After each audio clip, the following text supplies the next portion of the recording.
She reached out to him just before everything crumbled. "Hey, are you still sleeping?" Thomas stirred, the darkness around him feeling thick and heavy, almost suffocating. A jolt of panic shot through him. His eyes flew open as he half expected to be back in the box, that awful, claustrophobic metal prison that had first brought him to the glade in the maze. But then he noticed a sliver of light, and the vague shapes scattered throughout the enormous room slowly came into focus. Bunk beds, dressers, the steady, sleepy sounds of other boys breathing deeply. A wave of relief washed over him. He was safe now, brought here to this dormitory after the rescue. No more constant fear, no more grievers, no more watching people die. Tom. The voice was in his mind. A girl's voice. It wasn't something he heard with his ears or saw with his eyes, but he perceived it clearly, even if he could never explain the mechanics of it to anyone else. Letting out a long breath, he sank back into his pillow, the sharp edge of his momentary fear finally dulling. He formed the words in his thoughts. "Teresa, what time is it?" "No clue," she answered, "but I can't sleep. I might have dozed for an hour. Maybe longer. I was hoping you'd be awake to talk to." Thomas fought back a smile. Even though she couldn't see it, he'd feel silly anyway. "You didn't exactly leave me with an option, did you? It's kind of tough to sleep when someone's chatting inside your head." Wah, you can go back to sleep then." "No, I'm fine." He stared up at the underside of the bunk above him, a dark, indistinct blur in the shadows, where Minho was currently snoring like a man with a serious congestion problem. "What have you been thinking about? What do you think?" She managed to lace the words with a dry, cynical tone. "I keep seeing the grievers. Their nasty, oily skin, and those bloated bodies, all those mechanical arms and spikes. It was way too close, Tom. How are we supposed to get something like that out of our minds?" Thomas knew what he believed. Those images were permanent. The Gladers would be haunted by the horrors of the maze for the rest of their lives. He suspected most, if not all of them, would struggle with serious psychological scars. Some might even lose their minds completely. And for him, one memory was seared into his mind as vividly as a brand from a white-hot iron. His friend Chuck, stabbed in the chest, bleeding out as Thomas cradled him. He knew he would carry that forever. But what he said to Teresa was, "It'll fade. Just takes time. That's all. You are so full of it," she shot back. "I know." How absurd was it that he actually loved when she talked to him like that?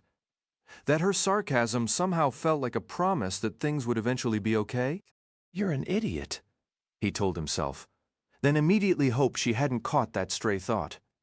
"I hate that they split me up from everyone," she said. Thomas understood the reasoning, even if he didn't like it. She was the only girl, and the rest of the Gladers were teenage boys, a group of guys the authorities still didn't fully trust. "Guess they were trying to protect you." "Yeah, I guess." A thick, syrupy sadness seemed to drip from her words and cling to his own thoughts. "But it really sucks being alone after everything we just survived. Where did they even put you anyway?" She sounded so forlorn that for a second he almost considered getting up to search for her. But he knew it was pointless. Just on the other side of that big common room where we had dinner.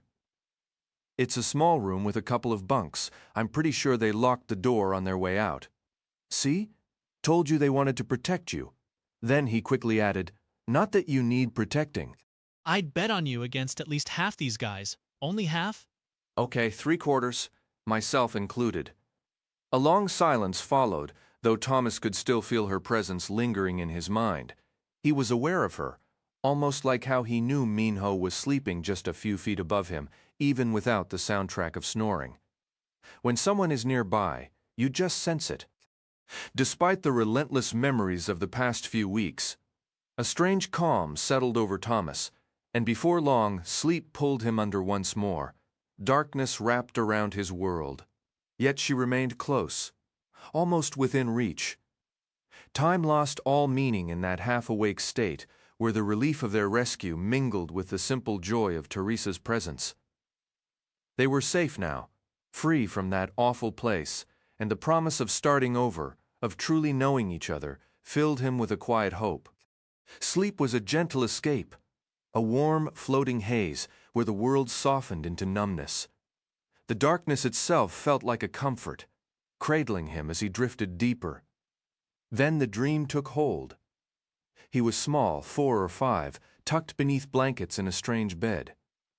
A woman sat beside him, her long brown hair framing a face that was just beginning to show its years. Her eyes held a sadness she tried to mask with a smile, and though he wanted to speak, to ask her something, he couldn't. He was only an observer, watching from some distant corner of his own mind. Her voice, when it came, was a blend of tenderness and a simmering anger that unsettled him. "I don't know why they picked you, but you are special. Never forget that." Her voice broke as tears traced her cheeks. "And never forget how much I love you." The boy, him, yet not him, replied with a child's blunt worry.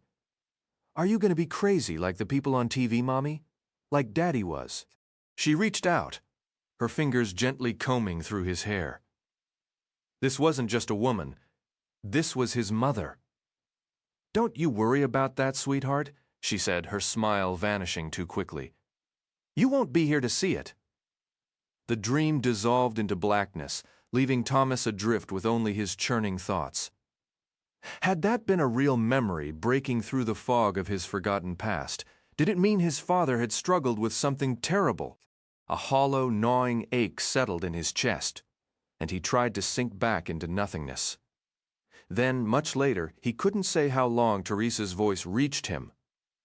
"Tom, something's wrong." It began with those 3 words, faint and distorted, as if shouted down a long, cluttered tunnel.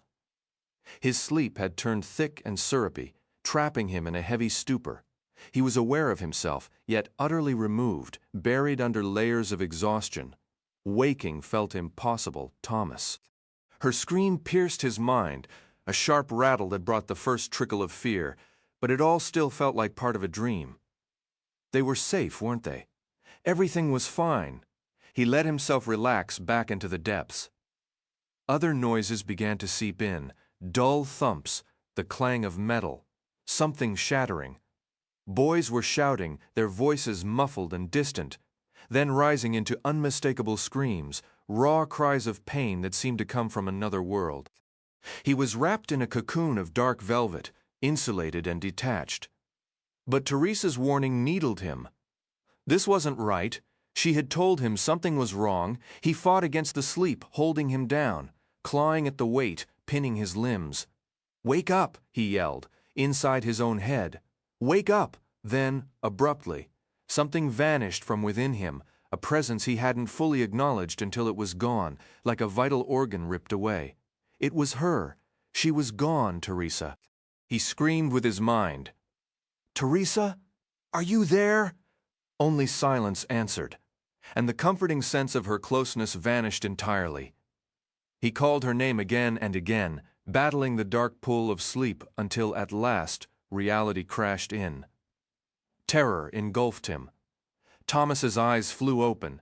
He bolted upright, scrambled off the bed, and jumped to his feet. All around him, the room had erupted into chaos. Gladers were running and shouting, their panic filling the air. A chorus of nightmarish shrieks tore through the air, a cacophony that sounded like creatures being torn apart. Frypan stood frozen, a ghostly pallor on his face as he pointed a shaking finger toward a window.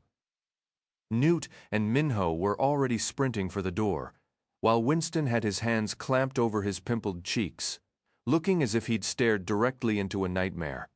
The other survivors scrambled and jostled, drawn to the windows yet terrified to get too close to the glass.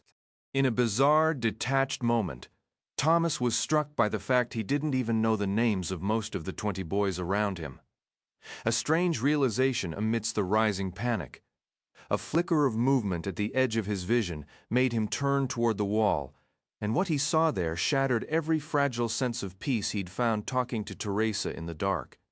It made him wonder if safety was just an illusion in this broken world. Just 3 feet from his cot, Framed by garish floral curtains, a window glared with a harsh, blinding light. The pane was shattered, leaving jagged teeth of glass propped against a grid of steel bars. On the other side, a man clutched those bars with raw, bleeding hands. His eyes were wild and shot through with red veins, swimming with pure insanity. His gaunt, sun-scorched face was a map of oozing sores and old scars. His scalp, a patchy mess of sickly, moss-like growth. A gruesome gash split his right cheek wide open, so deep Thomas could see the stark white of teeth through the infected wound. Strings of pinkish drool swung from his chin as he roared, "I'm a crank! A bloody crank!" Then he began to shriek the same two words over and over, spraying spit with each desperate ear-splitting cry. "Kill me! Kill me! Kill me!" A hand crashed down on Thomas's shoulder from behind. He yelped and whirled to find Minho, whose gaze was locked on the screaming madman at the window. "They're everywhere," Minho said, his voice thick with a gloom that mirrored the dread coiling in Thomas's own gut.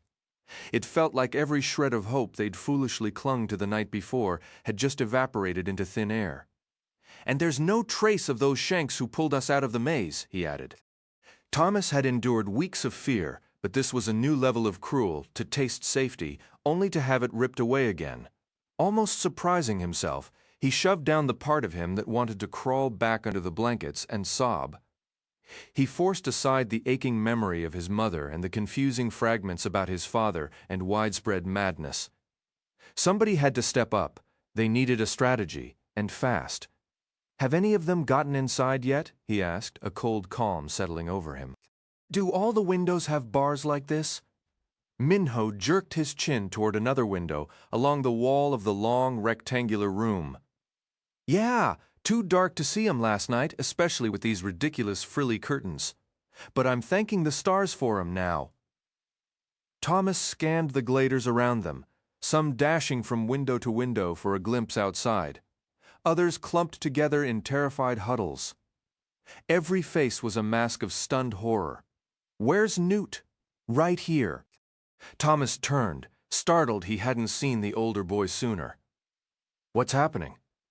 "You think I have a clue. Looks like a bunch of lunatics decided we're on the breakfast menu. We need to find another room. Have a gathering. This racket is drilling holes straight through my buggin' head." Thomas gave a distracted nod. He agreed with the plan, but desperately hoped Newt and Minho would handle the logistics. His thoughts were pulled toward Teresa. He clung to the hope that her ominous warning had just been a bad dream, a hallucination born from exhaustion and deep sleep. And that vision of his mother, as his two friends moved off, shouting and waving to rally the gladers, Thomas stole one last shaky glance back at the mutilated creature at the window. He instantly wished he hadn't. The image of bloody hands, ravaged flesh, and those insane pleading eyes was now seared into his mind, the echo of that hysterical scream still ringing. "Kill me! Kill me! Kill me!" Thomas staggered to the far wall, pressing his back against the cool surface. "Teresa," he thought, pushing the name out into the silent space of his mind. "Teresa, can you hear me?" He squeezed his eyes shut, focusing every shred of his will, reaching out with a desperate mental grasp. There was nothing, no flicker of recognition, no whisper of a presence. It was just empty static. "Teresa," he pleaded, his jaw tight. "Where are you? What's going on still?" Only silence answered. A cold dread settled in his chest, heavy and suffocating, as if he'd choked down a dry woolen blanket. Something was very wrong with her. He opened his eyes to see the other gladers clustered around the green door leading to the common room where they'd shared a meal the previous evening. Minho was yanking furiously on the round brass handle, but it wouldn't budge. Locked solid, the only other exit was a door to a shower and locker room, a dead end. Then there were the windows, each one thankfully barred, because on the other side of the glass raving figures shrieked and pounded. The noise was a constant grating assault. Swallowing his personal panic for the moment, Thomas moved to join the group. Newt was now trying the handle, throwing his shoulder against the door, but with the same lack of success. "It's locked," he finally stated. The words flat as his arms dropped to his sides in defeat. No kidding, Sherlock? Minho shot back, his own arms crossed, muscles taut and veins standing out like cords.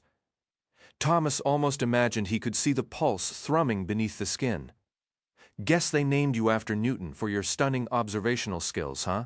Newt, either too worried or too accustomed to Minho's jabs to care, ignored the comment. Let's just break this stupid handle off, he said, his eyes scanning the room for a tool. I wish those shucking cranks would give it a rest. Minho yelled, whirling to glare at the nearest window.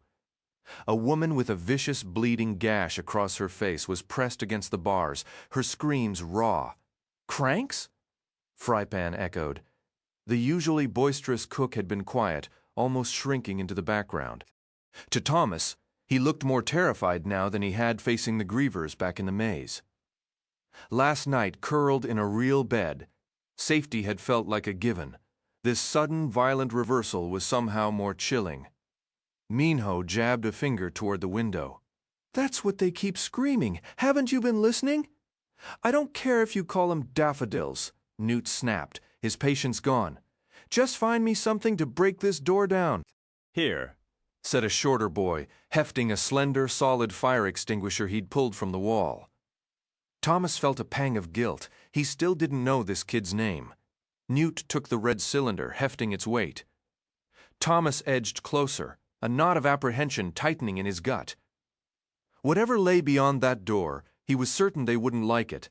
Newt lifted the extinguisher high and brought it down on the brass handle with a brutal crack. The sound of splintering metal echoed. 3 more powerful blows, and the entire locking mechanism shattered, clattering to the floor in a heap of broken pieces. The door drifted open a mere inch, revealing a slice of profound darkness. Newt stood still, staring into that narrow black gap as if expecting a nightmare to come pouring out. He numbly handed the extinguisher back to the boy. Let's go, he said, and Thomas detected the faintest tremor in his voice. Wait, Frypan called out, his voice uneasy. Are we sure we want to go out there? Maybe that door was locked for a good reason. Thomas felt the truth in those words. Every instinct screamed caution. Minho stepped forward to stand shoulder to shoulder with Newt. He looked back at Frypan, then locked eyes with Thomas. What's the alternative? Sit here and wait for those lunatics to find a way in? The question hung in the air, heavy and unavoidable. Let's move. Those things aren't getting past those bars, Frypan shot back. We should take a minute and figure this out. Thinking time is over, Minho stated flatly. He gave the door a sharp kick, and it swung inward, revealing an even deeper blackness beyond. Besides, you should have mentioned that before we blew the lock off, you slint head. No going back now. I really hate it when you're right, Frypan muttered. Thomas couldn't tear his gaze from the open doorway and the void it framed. A familiar cold dread tightened in his gut. If everything was fine, their rescuers would have come for them by now. But Minho and Newt had a point. They had to go out and see for themselves. Shuck it, Minho declared. I'm going first. He didn't hesitate, stepping through the doorway and disappearing into the gloom. Newt exchanged an uncertain glance with Thomas, then went after him. For some reason, Thomas felt it was his turn next, so he followed, leaving the dorm behind. He moved slowly into the common area's darkness, hands outstretched. The faint light from behind did little to help. He might as well have been walking blindfolded, and the smell was awful, truly terrible.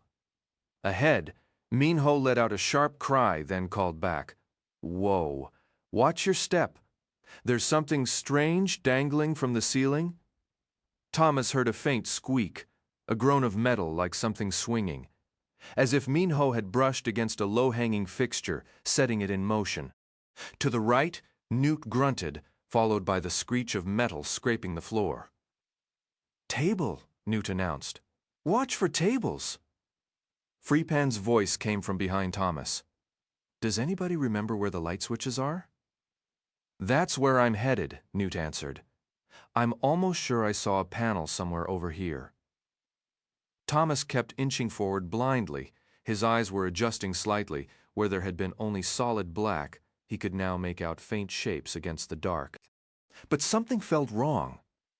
He was disoriented, but the room's layout seemed off, like the furniture had been rearranged into some bizarre, unfamiliar pattern. Ugh, ha! Minho groaned with a shudder of disgust, as if he'd stepped in something foul. Another creak echoed through the space.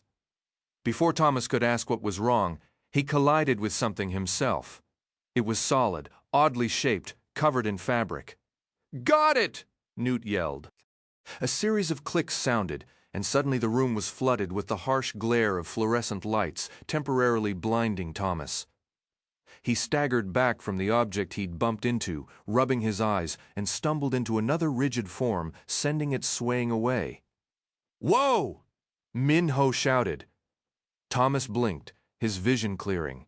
He forced himself to take in the horrific scene around him. Throughout the large room, people hung from the ceiling, at least a dozen of them. They had been strung up by their necks, the ropes biting deep into swollen purple skin. The stiff bodies swayed gently, pale pink tongues protruding from mouths with white lips. Every pair of eyes was open, glazed over with the finality of death. By the look of them, they had been that way for hours.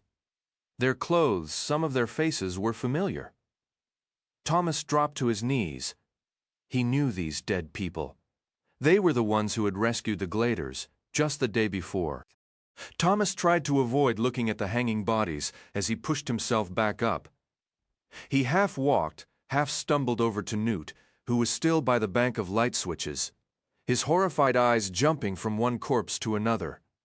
Minho joined them, cursing quietly under his breath. Other Gladers were now coming out of the dorm, their shouts turning to cries of shock and disgust as they saw the scene. Thomas heard a couple of them retching. He felt the bile rise in his own throat, but swallowed it down. What in the world had happened here?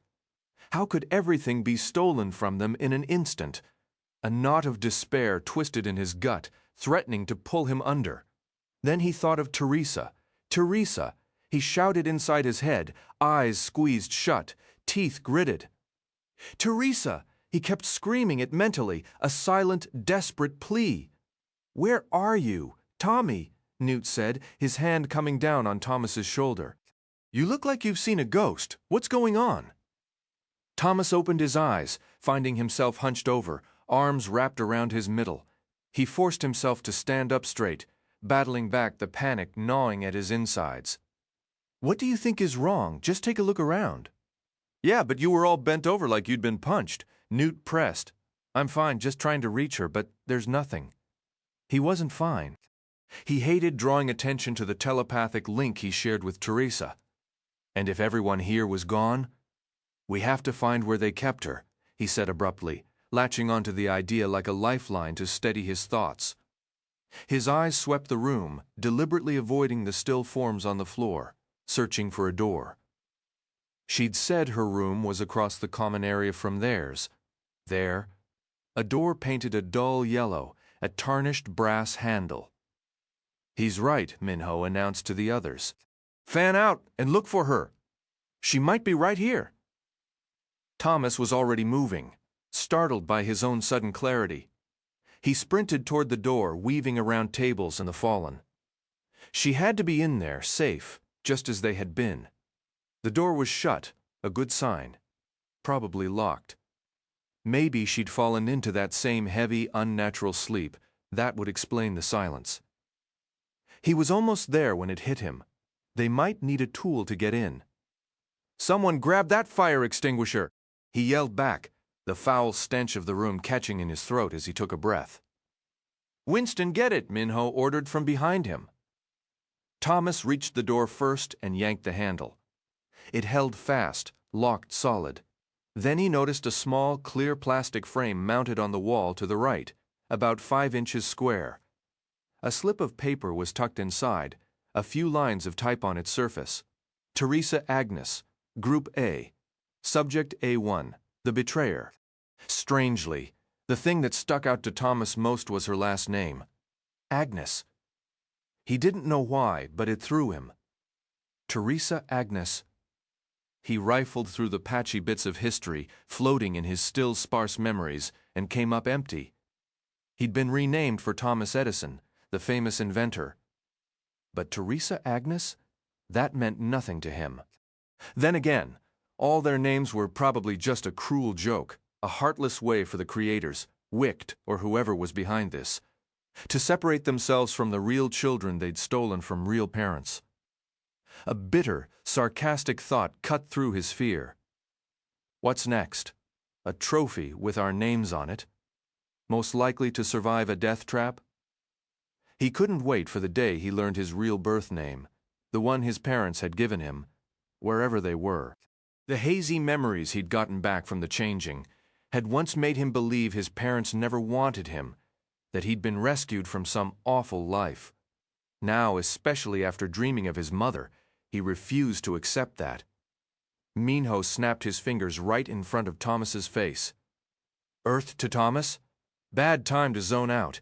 Dead people everywhere smells worse than a locker room? Focus up. Thomas blinked at him. Sorry. It's just weird seeing Teresa's last name as Agnes. Minho clicked his tongue in annoyance. Who cares about that? What's this junk about her being the betrayer? And what's Group A, Subject A1 supposed to mean? Newt asked, handing the fire extinguisher to Thomas. Anyway, your turn to break down a door. Thomas took the heavy cylinder, a sudden wave of anger at himself for wasting time on a stupid label. He hefted it, ready to swing. Teresa was inside and she needed them. Pushing aside the sting of that word betrayer, Thomas tightened his grip on the fire extinguisher and swung it hard against the brass doorknob. A sharp vibration shot up his arms as metal clashed against metal, echoing down the hall. He felt the mechanism give slightly, 2 more solid blows and the handle broke free, the door swinging inward a couple of inches. Tossing the extinguisher aside, Thomas grabbed the edge and pulled it fully open. A nervous dread twisted in his stomach as he stepped first into the lit room. It was a compact mirror of the boys' dorm, 4 bunk beds, 2 dressers, and a shut door that likely led to a bathroom. Each bed was neatly made except one, its blankets thrown back, a pillow dangling off the side, the sheets tangled. But Teresa was nowhere in sight. Teresa! Thomas shouted, his voice tight with rising fear. Just then, the distinct whirl and flush of a toilet sounded from behind the closed door. A wave of relief washed over him so intensely his knees nearly buckled. She was here. She was safe. He moved toward the bathroom, but Newt caught his arm.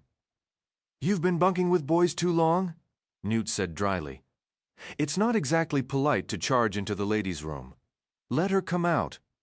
Minho chimed in. We should get everyone in here for a gathering. No stench, and no windows for cranks to howl through. Thomas realized it was true. The absence of windows. Something he should have noticed immediately given the chaos back in their own quarters. Cranks. He'd nearly pushed the threat from his mind. I wish she'd hurry up, he muttered. Minho headed out to round up the others while Thomas fixed his eyes on the bathroom door. Newt, Frypan, and several other gladers filed into the room, perching on the edge of the beds. They leaned forward, elbows on knees, hands rubbing together restlessly, their whole posture radiating tension. Teresa? Thomas thought, reaching out with his mind. Can you hear me? We're right outside. Silence answered him, and that hollow, empty feeling lingered as if her very presence had been erased. A soft click broke the quiet. The bathroom door handle turned, then the door swung open toward Thomas. He stepped forward, ready to wrap Teresa in an embrace. He didn't care who saw it, but the person who walked out wasn't Teresa. Thomas halted mid-step, almost stumbling. His insides seemed to drop. It was a boy. He wore the same clean pajamas they'd all been given, a button-up shirt and flannel pants in light blue. He had olive skin and very short, dark hair. An expression of genuine surprise on his face was the only thing that kept Thomas from grabbing him by the collar and shaking answers loose. Who are you? Thomas demanded, not softening his tone. Who am I? The boy replied, a hint of sarcasm in his voice. "Who are you?" Newt was on his feet now, stepping even closer than Thomas. "Don't mess about. There are a lot more of us than you. Tell us your name." The boy crossed his arms, defiance settling over him. "Fine. I'm Eris. What else do you want to know?" Thomas fought the urge to lunge at him. "This guy standing there all smug while Teresa was missing. How did you get here? Where's the girl who was in this room last night?" "Girl? What girl?" Eris answered, his brow furrowing. "I'm the only one here, has been since they put me in last night." Thomas pointed back toward the common area. "There's a sign right out there with her name on it. Teresa Agnes. No mention of anyone named Eris." Something in Thomas's voice must have cut through the act. The boy's defensive posture wavered, his playful defiance fading as he registered the seriousness in the room. He spread his hands in a placating motion. "Seriously, I have no idea what you're saying. Some armed people brought me here last night. I crashed in that bed," he nodded toward the messy sheets, "and I just woke up maybe 5 minutes ago, went to the bathroom. Never heard of anyone named Teresa Agnes. I wish I could help." That tiny flicker of hope Thomas had felt when he heard the toilet flush vanished completely. He exchanged a glance with Newt, at a loss for words. Newt gave a slight shrug and turned back to Eris. "Who were these people with guns?" Eris lifted his arms in exasperation, letting them drop heavily to his sides. "I don't know, man. A whole group. They said they were rescuing us, that everything was going to be okay now." "Rescuing you from where?" Thomas pressed. The situation was getting stranger by the second. Eris dropped his gaze to the floor, his shoulders slumping as if weighed down by a sudden awful recollection. He let out a long breath before looking back up. "From the maze," he said quietly. "They got us out of the maze." Chapter 5. Something in Thomas shifted. He could tell this kid wasn't lying. The raw dread that had settled on Eris's face was all too familiar. Thomas had felt it himself, had seen it mirrored in too many others. He knew exactly the kind of memories that put that look in a person's eyes. He also knew Eris genuinely had no idea what had happened to Teresa. "Maybe you should sit down," Thomas said, his own voice softening. "I think we've got a lot to explain to each other." "What are you talking about?" Eris asked, confusion tightening his features. "Who are you people? Where did you come from?" Thomas gave a humorless, short laugh. "The maze, the grievers, Wicht. Take your pick." So much had happened. Where could he even begin? The gnawing worry for Teresa was making it hard to think straight, a frantic urge to bolt from the room and search for her immediately, but he forced himself to stay put. "You're lying," Eris whispered, his face visibly paling. "No, we're not," Newt cut in firmly. "Tommy's right. We need to talk. Sounds like we've all come from the same kind of nightmare. Who's this guy?" Thomas turned to see Minho had returned. A cluster of gladers crowded behind him in the doorway. Their faces were twisted in disgust at the foul smell from the common area, their eyes still wide with the horror of what they'd just seen in the room behind them. "Minho, this is Aris," Thomas said, stepping aside and gesturing between them. "Aris, Minho!" Minho stammered, a jumble of half-words, as if he couldn't decide where to start. "All right, listen," Newt interjected. "Let's pull these top bunks down and make some space. We can all sit and piece together this bloody mess." Thomas shook his head. "No, first we find Teresa. She has to be in another room somewhere." "There isn't one," Minho stated flatly. "What do you mean?" "I just scouted the whole place. There's the big common room, this room, our dorm, and those busted doors that lead outside where the bus dropped us yesterday. They're locked and chained from the inside. It makes 0 sense, but I didn't see any other doors or ways out." Thomas shook his head, frustration mounting. It felt like a tangle of vines was growing in his mind, choking his thoughts. But last night, where did the food come from? Did anyone see a kitchen or any other rooms? He looked around, but no one offered an answer. Maybe there's a hidden door, Newt suggested. Look, we can only handle one thing at a time. We need to... No, Thomas shouted, the fear for Teresa sharpening his tone. We have all day to talk to Eris. The nameplate by the door said Teresa should be here. We need to find her now. Without waiting for a reply, he pushed through the group of boys and into the common area. The stench assaulted him like a physical blow, as if a vat of rotting waste had been dumped over his head. The swollen, discolored bodies hung like grotesque trophies, their lifeless eyes seeming to follow him as he moved. A wave of familiar disgust churned in his gut, sharp enough to make him swallow hard against the urge to retch. He squeezed his eyes shut, forcing his stomach to calm, and when the nausea finally ebbed, he forced himself to scan the room for any trace of Teresa. His entire focus was a desperate mantra. Don't look at the bodies. Don't look at the bodies. Then a chilling possibility sliced through his thoughts. What if she was among them? He darted across the space, his eyes darting over the still forms. She wasn't there. The surge of panic evaporated into thin relief, and he turned his attention to their surroundings. The walls of the common area were stark and featureless, just smooth, white-painted plaster, utterly bare. Strangely, there were no windows. He moved quickly along the perimeter, his left hand brushing the cool surface. He passed the door to the boys' dorm, then reached the large entrance they'd used the day before. It was hard to reconcile the memory of that torrential rain with the harsh sun he'd seen blazing behind the ranting man earlier. The entrance, or was it an exit, was sealed by two imposing steel doors, their surfaces a dull silver. Just as Minho had described, a heavy chain with links as thick as his thumb was threaded through the door handles and pulled taut, secured by two hefty padlocks. Thomas grabbed the chain and yanked.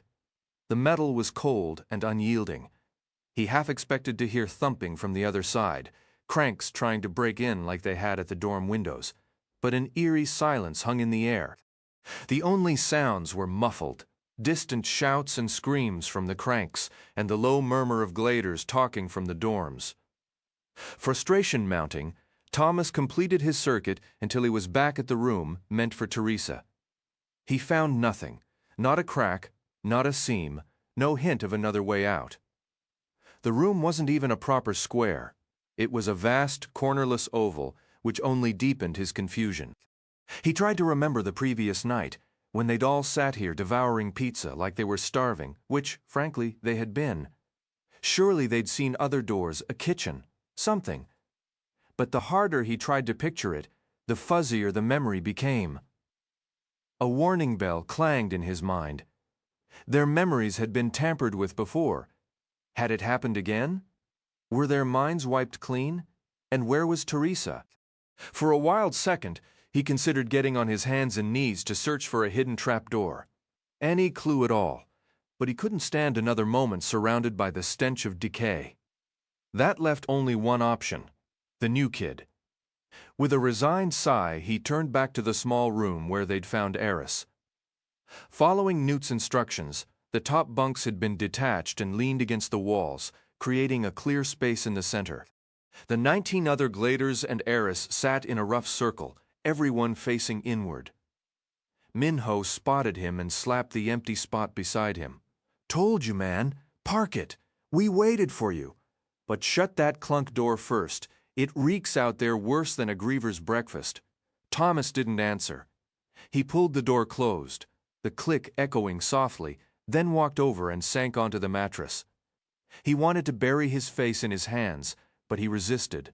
There was no proof anything bad had happened to Teresa. This was weird, sure, but there could be 1,000 explanations, and most of them probably meant she was just fine. Newt was sitting on a bed to the right. Perched so far forward, only the very edge of his backside touched the mattress. "All right, let's get this bloody story time over with," Newt said, his voice tight. "Then we can deal with the real issue, finding some grub." As if summoned, a sharp pang of hunger twisted in Thomas's stomach, followed by a loud gurgle. The problem of food hadn't even crossed his mind until now. Water was available, they had access to the bathrooms, but there was no trace of food anywhere. That's good, Minho said. Now talk, Eris. Tell us everything. The new boy sat directly across the room from Thomas.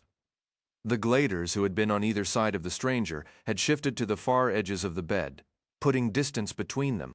Eris shook his head. No chance. You go first? Yeah.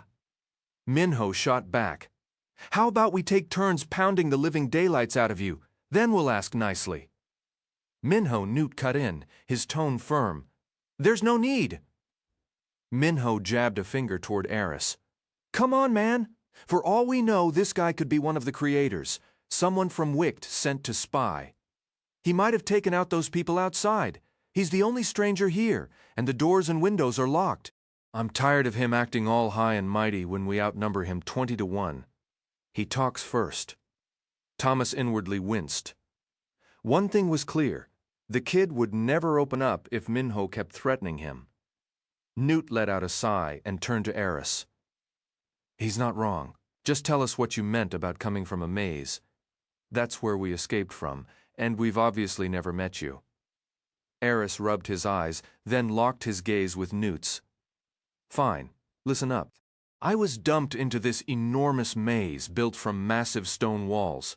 But before that, my memory was wiped. I couldn't remember anything from my old life, just my name. I lived there with a whole group of girls. There had to be 50 of them, and I was the only boy. We got out a few days ago. The people who helped us kept us in a huge gym for a while, then moved me here last night, but nobody explained a thing. What's all this about you being in a maze too? Thomas barely caught the last part of what Eris said over the murmurs of shock from the other gladers. His mind spun with confusion. Eris had described his experience as casually, as if he were recounting a weekend trip. But it sounded insane, huge if it was true. Thankfully, Newt voiced exactly what Thomas was struggling to process. Hold on, Newt said. You lived in a giant maze, on some kind of farm where walls shut every night? Just you and dozens of girls. Were there creatures called grievers? Were you the last to show up? And did everything go completely crazy when you arrived? Did you come in a coma? With a note saying you were the final one, ever? Whoa! Eris broke in before Newt even finished. How do you know all this? How? It's the same messed up experiment, Minho said, the earlier aggression gone from his voice. Or the same, whatever. But they had all girls and one boy. We had all boys and one girl. Wicht must have built 2 of those mazes, running 2 different tests. Thomas had already reached the same conclusion. He finally gathered himself enough to speak. He looked straight at Eris. Did they call you the Trigger? Eris nodded, looking just as bewildered as everyone else in the room. And could you? Thomas started, then paused. Bringing this up always felt like admitting something insane to the world. Could you talk to one of those girls inside your head? You know, like telepathy? Eris's eyes widened, locking onto Thomas as if he'd just uncovered a hidden truth only another like him could grasp. Can you hear me? The words formed so sharply in Thomas's mind that at first he thought Eris had spoken aloud. But no, his lips hadn't moved. Can you hear me? The boy repeated. Thomas hesitated, then swallowed. Yes. They killed her, Eris replied in his thoughts. They killed my best friend. What's going on? Newt asked, glancing between Thomas and Eris. Why are you two staring at each other like you just fell in love? He can do it too, Thomas answered, not looking away from the new kid. The other's just a blur in the edges of his vision. That last message from Eris had chilled him. If they'd killed his telepathy partner? Do what? Frypan asked. Minho's voice cut through the tension. What's your take? He's another oddball like Thomas. They can communicate telepathically. Newt fixed Thomas with a hard stare. You're serious? Thomas gave a slow nod. He almost reached out to Eris with his thoughts again, but the words tumbled out loud instead. Who did it? What went down? Who did what? Minho snapped. Enough of the creepy mind talk while we're all standing here. Thomas felt his eyes grow damp. He finally tore his gaze from Eris and looked at Minho. He had someone he could connect with, just like I do, or did. But he told me they killed her. I need to know who they are. Eris had bowed his head. From where Thomas sat, his eyes seemed shut. I don't really know who they are. It's all a mess. I couldn't tell who was on our side and who wasn't. But I think they made this girl Beth. She stabbed my friend. Her name was Rachel. She's gone. She's really gone. He buried his face in his hands. A sharp, confusing ache twisted in Thomas's chest. All the clues suggested Eris came from a mirrored version of the maze. Same setup, but with the genders flipped. That would make Eris their Teresa. And this Beth sounded like their Gally, the one who'd killed Chuck with a blade. Did that mean Gally was originally meant to kill him? But why was Eris here now? And where was Teresa? Pieces that had almost connected in his mind scattered once more. So how'd you wind up with us? Newt pressed. Where are all these girls you mentioned? How many got out with you? Did they bring everyone here, or just you? Thomas couldn't shake a pang of sympathy for Eris, to be bombarded with questions right after something so horrific. If their places were reversed, if Thomas had watched Teresa die, seeing Chuck murdered had been unbearable enough. Or was it worse? The thought made him want to shout. Right then, everything felt utterly broken. Eris finally lifted his head, wiping a couple of tears from his cheeks. He did it without a trace of embarrassment, and in that moment, Thomas felt a sudden, certain liking for him. Listen, the boy said, his voice steadier. I'm just as lost as all of you. About 30 of us made it out. They took us to some gym, gave us food, let us clean up. Then last night they brought me here saying I should be kept apart since I'm a guy. That's it. Then you Shanks showed up. Shanks, Minho echoed. Eris shook his head. Forget it. I don't even know what it means. Just a word they threw around when I got there. Minho shot Thomas a look, a faint smile touching his lips. Seemed both groups had cooked up their own slang. Hey, called one of the gladers. Thomas didn't know well. He was leaning against the wall behind Eris, pointing. What's that on the side of your neck? Something dark right below your collar. Eris tried to look down, but couldn't crane his neck enough. What? As Eris shifted, Thomas caught sight of a dark smudge just above the back neckline of his pajama shirt. It looked like a thick, broken line, maybe lettering stretching from his collarbone around toward his back. Here, let me see, Newt offered. He stood from the bed and walked over his limp, from some old injury he'd never explained to Thomas, more pronounced than usual. He reached out and tugged Eris's collar down for a better look. It's a tattoo, Newt said, squinting, as if doubting his own eyes. What's it say? Minho asked, already on his feet and moving closer to see for himself. When Newt didn't answer immediately, curiosity pulled Thomas up. He joined Minho, leaning in to read the marking himself. The blocky letters printed there made his heart stutter. Property of Wicht, Group B, Subject B1, the partner. What's that supposed to mean? Minho demanded. What's it say? Eris demanded, twisting to feel the back of his own neck, yanking his collar aside. I swear on my life this wasn't there when I went to sleep. Newt read the words back to him, his voice flat. Property of Wicht Group A, Subject A6, the partner. He let out a sharp breath. Partner? I thought we were done with them. I thought you were free of them too, whatever. He turned away, irritation clear in his stiff shoulders, and dropped back onto his cot. Minho hadn't looked away from the mark. Why would it label you the partner?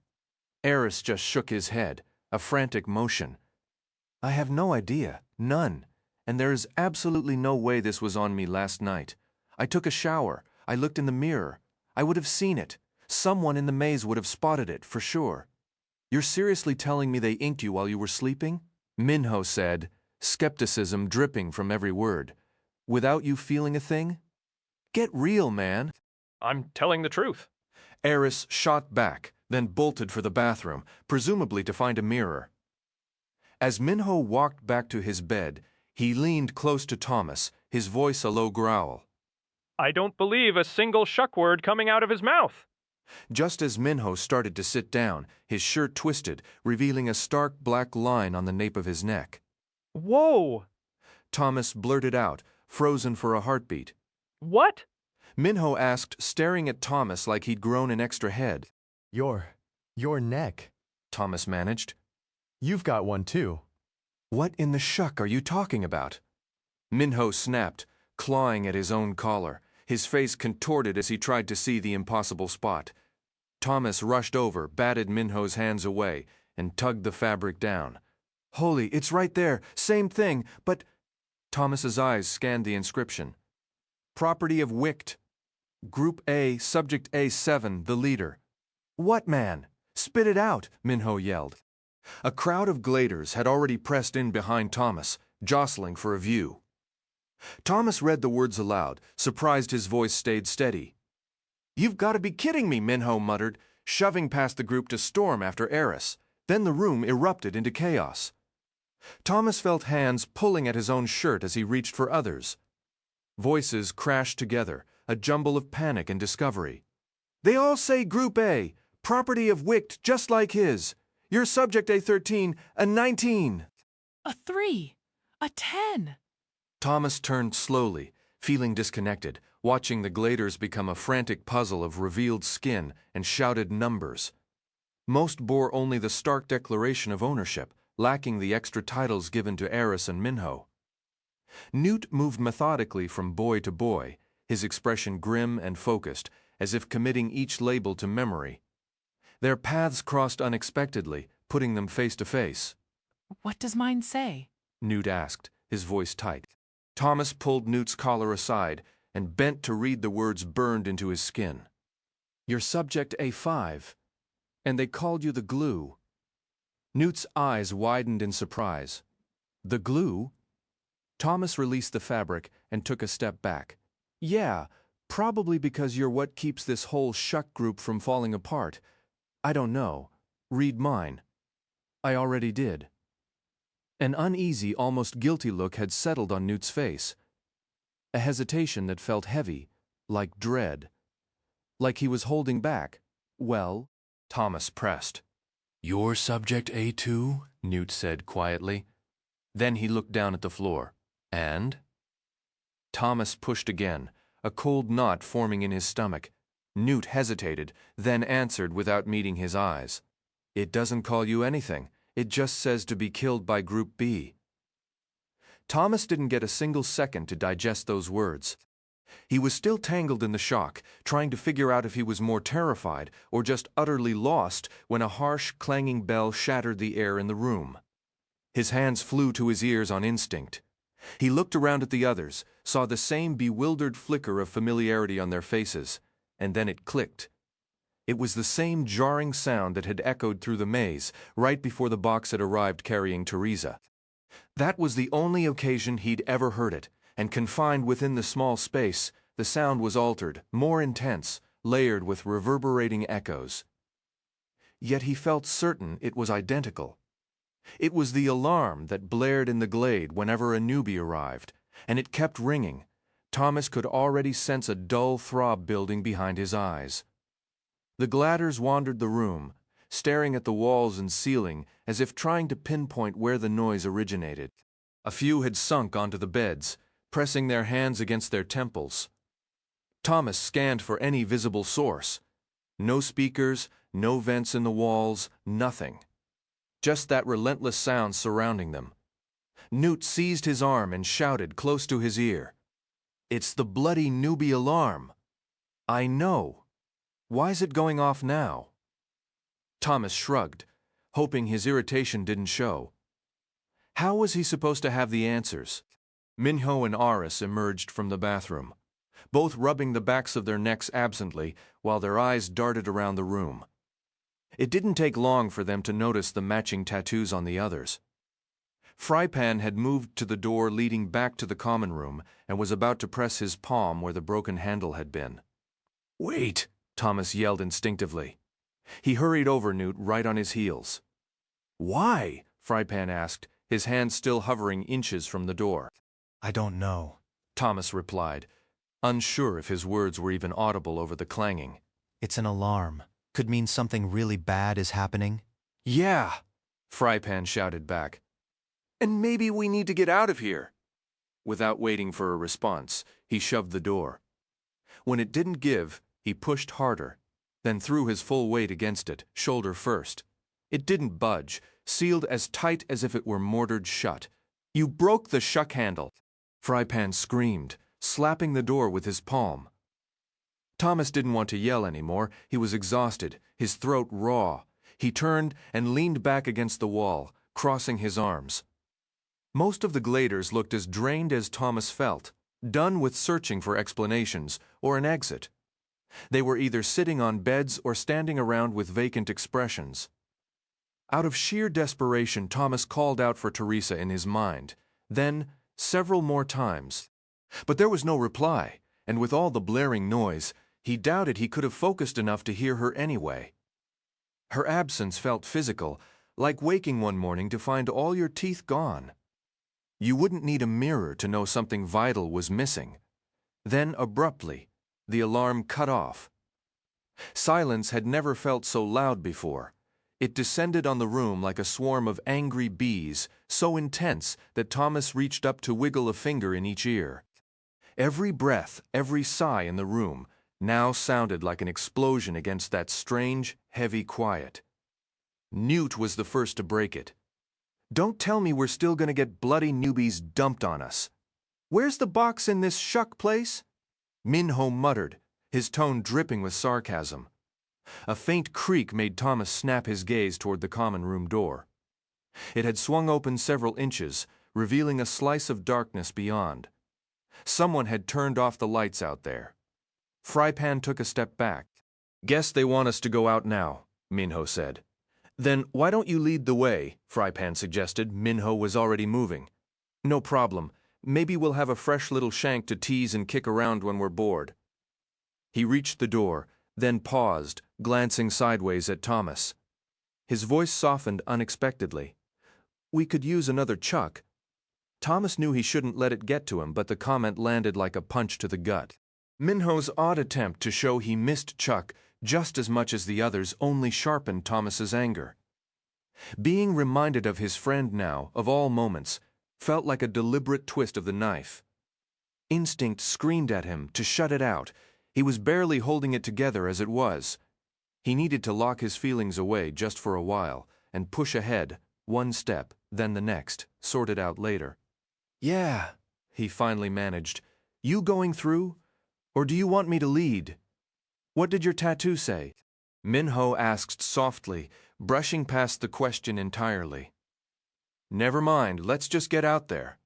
Minho gave a short nod, his eyes still averted. Then a smile broke through, and the heavy cloud over him seemed to lift, replaced by his familiar, careless swagger. Good. If some shambling corpse decides my leg looks tasty, you better pull me free. Deal. Thomas willed him to hurry. They were teetering on the brink of another absurd shift in this never-ending nightmare, and he had no patience for dragging it out. Minho shoved the door open. The thin line of darkness widened into a void. The common area now as pitch black as it had been when they first left the dorm. Minho slipped through, and Thomas stayed close behind. Hold up, Minho whispered. No point playing tag with a bunch of dead guys. Let me find the lights first. Why would they even be off? Thomas pressed. Who turned them off? Minho glanced back. The light from Eris's room cut across his face, highlighting a stubborn, knowing smirk. Why bother asking, man? Nothing's made sense from the start, and it never will. Now quit yapping and stay put. Minho vanished into the dark. Thomas listened to the soft crush of his steps on the carpet, the brush of his hand sliding along the wall. Got him! Minho called from about where Thomas expected. A series of clicks echoed, and then the room flooded with light. For a split second, Thomas couldn't pinpoint what was so jarringly different. Then it crashed into him, and with it, the realization that the sickening stench of decay was completely gone. Now he understood why. The bodies had disappeared. There was no trace they'd ever been there at all. Several heartbeats passed before Thomas noticed he'd stopped breathing. He dragged in a sharp gulp of air, staring at the emptiness. No swollen, discolored forms. No reek. Newt limped past him, moving to the very center of the carpeted floor.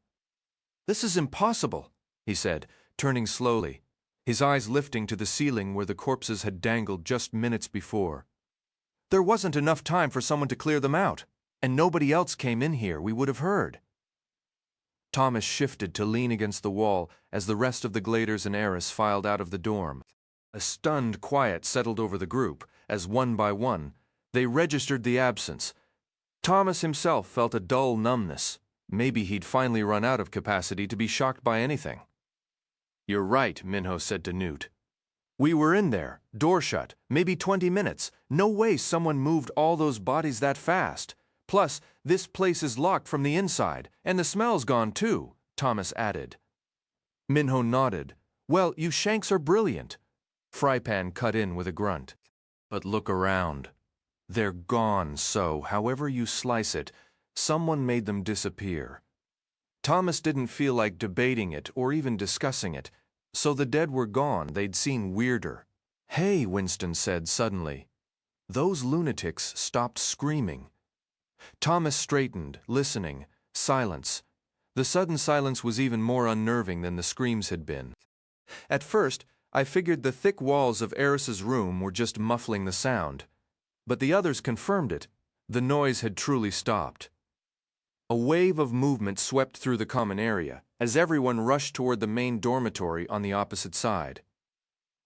Thomas joined the surge, a sharp curiosity driving him to finally see the world outside those windows. Earlier, with the cranks shrieking and clawing at the bars, horror had kept him from looking properly. From the doorway ahead, Minho's voice cut through the murmurs with a sharp, "You've got to be kidding me," before he vanished into the room. As Thomas approached, he saw each boy pause at the threshold, eyes wide with disbelief, before stepping inside. He waited for the last of the Gladers and Eris to file in, then entered himself. The shock hit him immediately. The room appeared largely unchanged from when they'd left it, save for one impossible alteration. Outside every single window, pressed right up against the iron bars, stood a solid wall of red brick, sealing off any view or outside light. The only illumination now came from the harsh ceiling panels. "Okay, even if they were fast-moving bodies," Newt said, his voice tight, "they didn't have time to build a whole brick fortress out there. What is this?" Thomas watched Minho stride to a window, reach through the bars and press his palm flat against the bricks. "It's real," Minho announced, giving it a firm slap. Thomas moved to another window, running his own fingers over the rough surface. It was hard and cool to the touch. "The mortar is completely dry," he murmured. "This wasn't done in the last few minutes. They've played some kind of trick on us." "A trick?" Frypan echoed, bewildered. "How?" Thomas just shrugged, a familiar numbness creeping back in. He ached to hear Teresa's voice in his mind. "I don't know. Think about the cliff. We jumped into nothing and fell through an invisible opening. Who knows what else they're capable of?" The thought was less frightening than it was exhausting. The next 30 minutes blurred into a daze of pointless investigation. Thomas drifted with the others, inspecting the brickwork for seams or weaknesses, searching for other changes. They found several, each more baffling than the last. In the Gladers' dorm, every bed was neatly made. Their previous dirty clothes vanished without a trace. The dressers seemed subtly rearranged. Some argued they hadn't moved at all, but each was now stocked with clean outfits, shoes, and a new digital watch for every boy. The most jarring discovery made by Minho was the plaque outside the room where they'd found Eris. It no longer bore Teresa's name and the title, The Betrayer. It now read, "Eris Jones, Group B, Subject B1, the partner." The others glanced at it and moved on. But Thomas remained rooted to the spot. The new label felt like a brutal official stamp. Teresa was gone, and this stranger was her replacement. The sheer senselessness of it all drained the fight from him. He trudged back to the boys' dorm, found the cot he'd used, or at least one that looked like it, and collapsed onto the thin mattress. He pulled the pillow over his head, a pathetic attempt to block out the world and its impossible questions. What had they done with her? Where were they being held? What was the next move, and what did these tattoos even mean? With a frustrated sigh, he rolled onto his side, curling into a tight ball, arms wrapped around himself. Then a stubborn hope flared. He had to try again. Closing his eyes tightly, he focused inward. Teresa? Silence. Teresa? A heavier, emptier silence. Teresa? He mentally shouted, his entire body straining with the effort. Where are you? Please, answer me. Why won't you try to reach me? Get out of my head! The words erupted in his mind with such violent clarity it was almost sound, a searing, painful pressure behind his eyes and in his ears. He bolted upright, then scrambled to his feet, his heart hammering. It was her voice, and it was filled with a fury he'd never heard before. It was her, without question. Teresa? He pressed his fingers hard against his temples, trying to focus. Teresa, whoever you are, get out of my head! Stumbling backward, Thomas collapsed onto the bed, closing his eyes tight. Teresa, what are you saying? It's me, Thomas. Where are you? Shut up! Her mental voice was sharp, laced with fear and anger. Just shut up. I don't know who you are. Leave me alone. But Teresa, what's wrong? He pleaded, utterly confused. There was a long pause, a gathering of thoughts, and when she spoke again, her tone had shifted to something cold and disturbingly calm. Leave me alone, or I swear I'll find you and cut your throat. Then she was gone. He tried calling out to her again, but only the familiar, hollow silence remained. Thomas fell back onto the mattress, a horrible, burning ache spreading through him. He buried his face in the pillow and cried, really cried for the first time since Chuck died. Yet the words from the label on her door, the betrayer, kept flashing in his mind. He pushed them away, again and again. Strangely, no one came to check on him. His sobs eventually quieted into shaky breaths, and he drifted into a troubled sleep. Once more he dreamed. He was a little older this time, maybe 7 or 8. A harsh, bright light hovered above him like some unnatural sun. Figures in green suits and odd goggles kept peering down, their heads briefly blocking the glare. He could see their eyes, but their mouths and noses were hidden behind masks. Thomas felt both like the boy in the dream and like an outside observer, yet he shared the child's deep fear. Muffled voices talked around him, men and women indistinguishable. He caught only pieces, fragments that chilled him. We'll have to cut deeper with him and the girl. Can their brains handle this? It's incredible, really. The flare is rooted inside him. He might die, or worse, he might live. Then one final statement stood out. Not frightening, but strangely hopeful. Or he and the others might save us all. When he woke, his head throbbed, as if shards of ice had been driven through his ears and into his brain. Wincing, he rubbed his eyes, and a wave of nausea made the room spin. Memories flooded back, Teresa's harsh words, the brief, unsettling dream and misery wrapped around him. Who were those people?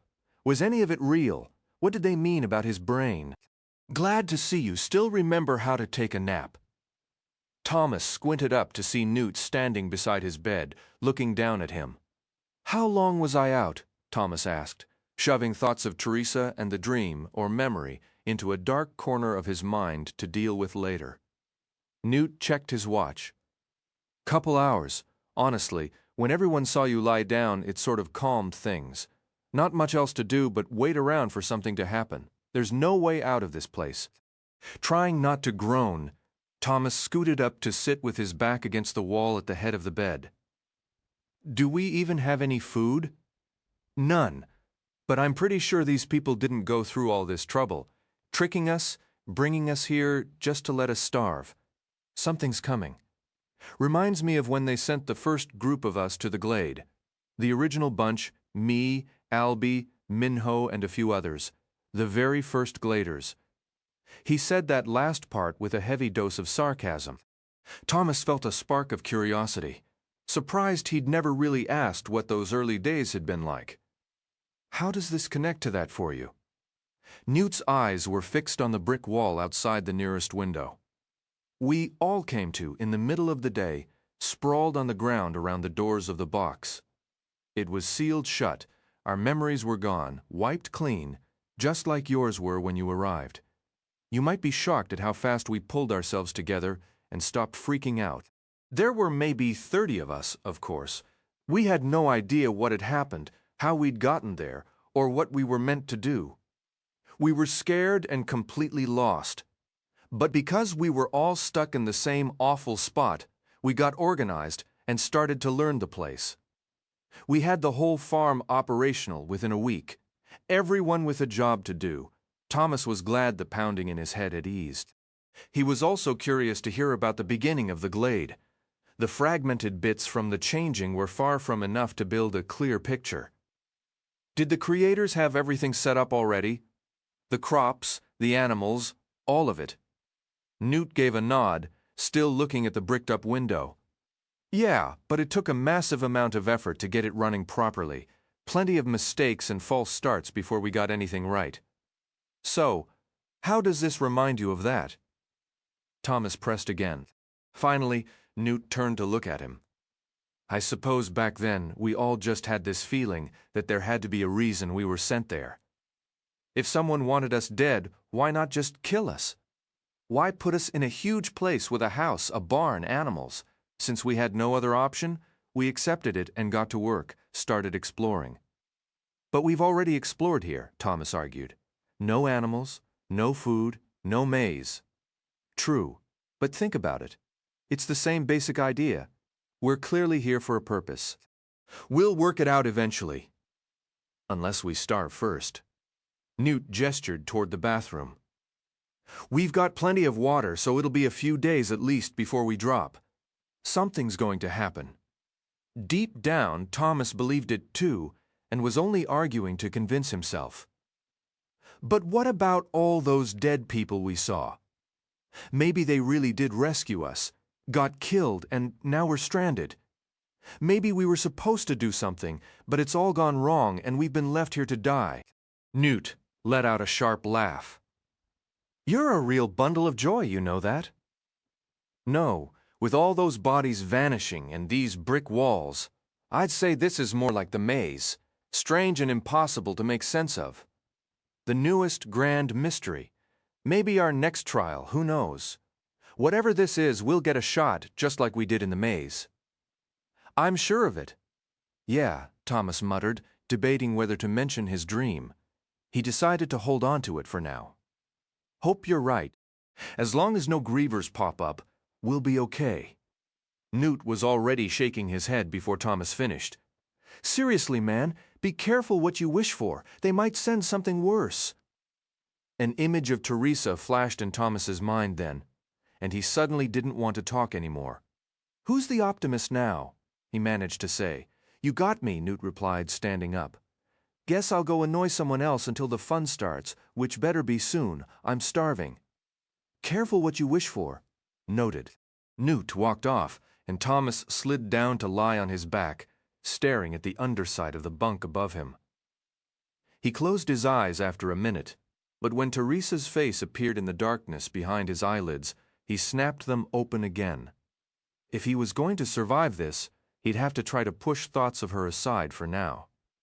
Hunger. It's like a creature living inside you, Thomas thought. After 3 full days without food, it felt like a vicious, gnawing thing with dull claws was trying to dig its way out of his stomach. He felt it constantly, a relentless presence with every passing second. He kept trying to fight the hunger by drinking water from the bathroom sinks, but it was useless. The gnawing emptiness inside him only seemed to grow stronger, feeding on his weakness.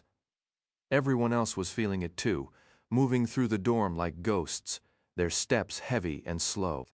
Lips were constantly dry, hands pressed against hollow stomachs as if to quiet the pain. Unless they were stumbling to the bathroom, the Gladers didn't move. They just lay on their bunks, drained and pale, their eyes hollow. Watching them made Thomas's own misery sharper, a constant, ugly proof that this wasn't a bad dream. This was real. Death wasn't some distant threat. It was in the room with them, waiting. Sleep was thin and restless. A trip for water, the slow shuffle back to bed. Then more empty sleep, without even the strange memory dreams to break the monotony. It was a terrible cycle, and the only flicker of light in it was Teresa. Even her sharp words felt like a lifeline now, after the maze, and losing Chuck, she had been his only tether to hope. Now she was gone. The food was gone, and 3 endless days had crawled by. Hunger was a living thing inside him. He'd stopped checking his watch. It only made time stretch longer, but he guessed it was mid-afternoon on that 3rd day, when a low hum suddenly vibrated from the common area. He stared at the door, knowing he should go see what it was, but his mind was already drifting into another hazy half-sleep, the world turning fuzzy at the edges. Maybe he'd imagined the sound. It came again. He told his body to get up. Instead, he fell asleep. Thomas. The voice was Minho's. Thin, but clearer than it had been in days. Thomas. Come on, man. Wake up. Thomas opened his eyes, surprised he'd woken up at all. His vision swam for a second, and he almost didn't trust what he saw resting just inches from his face. But then it came into focus. The perfect red sphere, dotted with tiny flecks of green against its glossy skin. It looked like a piece of heaven, an apple. How did you? He didn't have the strength to finish. Just eat it, Minho said, followed by the crisp, wet sound of his own bite. Thomas looked up and saw his friend already working through an apple of his own. Summoning a last reserve of energy from somewhere deep, Thomas pushed up onto an elbow and grabbed the fruit from his bunk. He lifted it and took a small bite. The explosion of sweet juice and flavor was glorious. With a groan, he devoured the rest, finishing down to the core before Minho was even done, despite Minho's head start. Take it easy, Minho warned. Wolf it down like that and you'll lose it. Here, have another one. Try chewing this time. He passed a second apple to Thomas, who took it without a word and bit off a huge mouthful. As he chewed, forcing himself to swallow before taking another bite, he could actually feel the first faint threads of energy weaving back into his limbs. This is amazing, he mumbled through the pulp. This is so shuckin' amazing. You still sound like a clunkhead when you talk like a Glader. Minho shot back before taking another bite. Thomas ignored him. Where'd these come from? Minho paused mid-chew, then started again. Found them out in the common room along with something else. The Shanks who spotted it swear the room was empty minutes before. Don't know how it got there, and right now I don't care. Thomas swung his legs over the side of the bunk and sat up. What else was there? Minho took another bite, then jerked his head toward the door. Thomas let out a sigh and pushed himself to his feet. A deep, hollow exhaustion clung to him, as if his very essence had been drained, leaving behind just a fragile frame held together by willpower. He steadied himself, and after a moment, he realized he felt a bit stronger than the last time he'd made that bleak journey to the washroom. Once confident in his balance, he moved to the door and stepped into the common area. Just days earlier, this space had been a grim scene of loss. Now it was bustling with Gladers sorting through a haphazard mountain of supplies, fruits, vegetables, and small wrapped packages. His observation was cut short, however, by a far more peculiar sight across the room. His hand shot out to brace against the wall behind him. A large wooden desk had been positioned directly opposite the other dormitory door. Behind it, a slender man in a pristine white suit lounged in a chair, his ankles crossed atop the desk's surface. He was absorbed in a book. For a solid minute, Thomas simply stared. The man looked utterly at ease, as if he'd spent every afternoon of his life in that exact pose reading. His thin, dark hair was combed over a pale, bald scalp, a long nose curved slightly to the right, and his restless brown eyes flicked back and forth across the page, an odd mix of calm and agitation. And the suit. Everything was white. The pants, the shirt, the tie, the jacket, even his socks and shoes. What in the world? Thomas glanced over at the Gladers, who were quietly eating fruit and snacks from bags that looked like trail mix. They seemed completely indifferent to the man's presence. "Who is that?" Thomas called out, not aiming his question at anyone specific. One of the boys looked up, pausing mid-chew. He quickly finished his mouthful and swallowed. "He won't tell us anything," said. "We have to wait until he's ready." The boy shrugged, as if this were perfectly normal, and took another bite of an orange. Thomas turned his attention back to the stranger, who was still reading. The man turned a page with a soft rustle and continued scanning the text.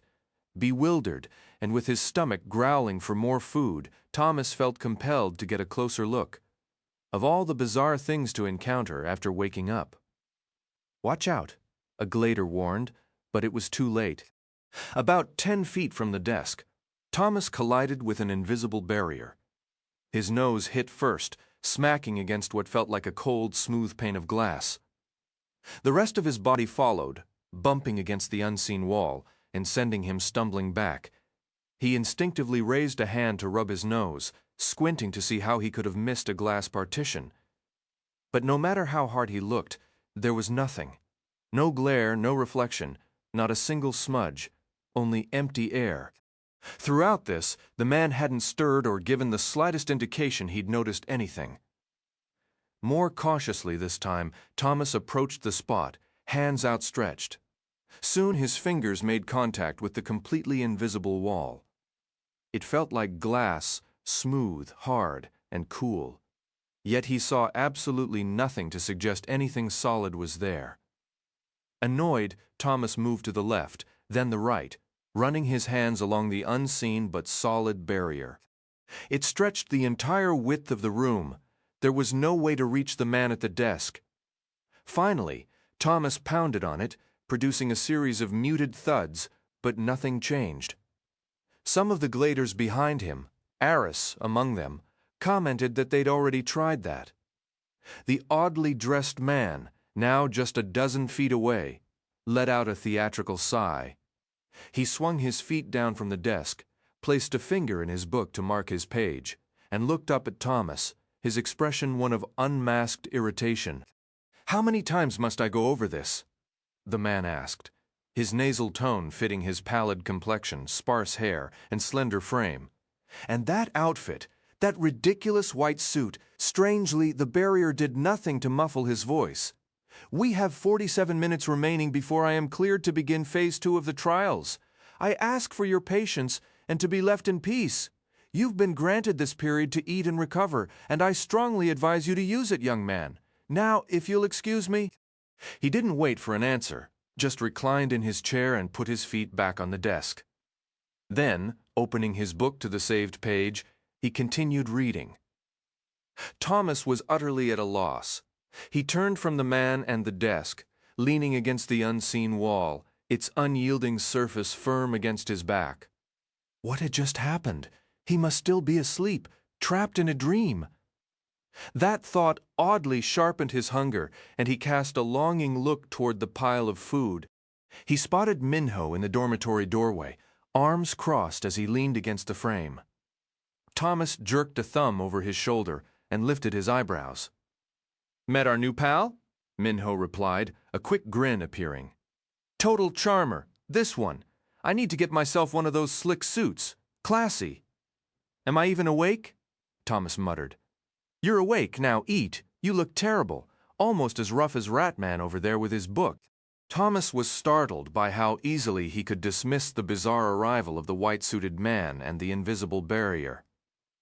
That familiar numbness washed over him again. After the first jolt, nothing felt strange anymore. Anything could start to seem ordinary. Shoving it all aside, he hauled himself over to the food and began to eat. another apple, an orange, a packet of mixed nuts, followed by a chewy bar of granola and raisins. His body cried out for water, but he couldn't bring himself to move just yet. "You need to slow down," Minho said from behind him.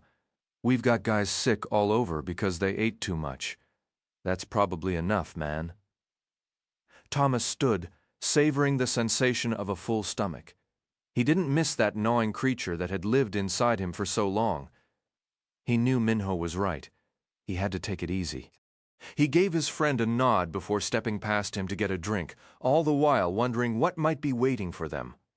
Once the man in the white suit was ready to launch Phase 2 of the trials, whatever that meant. About 30 minutes later, Thomas sat on the floor with the other gladers, Minho on his right and Newt on his left, all of them facing the invisible wall and the weaselly man seated at the desk behind it. His feet were still up, his eyes still scanning the pages of his book. Thomas felt a welcome surge of energy and strength gradually returning. The new boy, Aris, had given him an odd look in the bathroom earlier, as if he wanted to communicate without words but was too hesitant. Thomas had ignored him, hurrying to the sink to gulp down as much water as his now full stomach could handle. By the time he finished and wiped his mouth on his sleeve, Aris was gone. Now the boy sat by the wall, staring at the floor. Thomas pitied him. As tough as things were for the gladers, Aris had it worse. Especially if he'd been as close to the girl he mentioned who was killed as Thomas was to Teresa. Minho was the first to break the quiet. "I think we've all lost our minds like those, what did they call themselves again? Cranks. The cranks at the windows. Here we are, waiting for a lecture from Ratman, like this is completely normal, like we're in some kind of classroom. Let me tell you something. If he had anything worthwhile to say, he wouldn't need a freaky magic wall to keep us away. Now would he?" "Just take it easy and listen," Newt said. "Maybe it's all about to end." "Yeah, sure," Minho replied. "Frypan will settle down and raise a family. Winston's terrible skin will finally clear up, and Thomas might even crack a genuine smile for a change." Thomas shot a look at Minho and stretched his lips into an exaggerated, toothy grin. "Better now." "Man, Minho replied, shaking his head. that is one sorry-looking face. Your opinion?" Thomas muttered. "Pipe down," Newt hissed under his breath. "I reckon it's starting." Thomas glanced over and saw the stranger. Ratman, as Minho had so charmingly dubbed him, plant his feet firmly on the floor and set his book aside. He wheeled his chair back from the desk to get a better angle on a drawer, yanked it open, and began sifting through its unseen contents. After a moment, he withdrew a thick, overstuffed manila folder, its papers crumpled and jutting out at all angles. "Ah, here we are," Ratman announced in his reedy voice.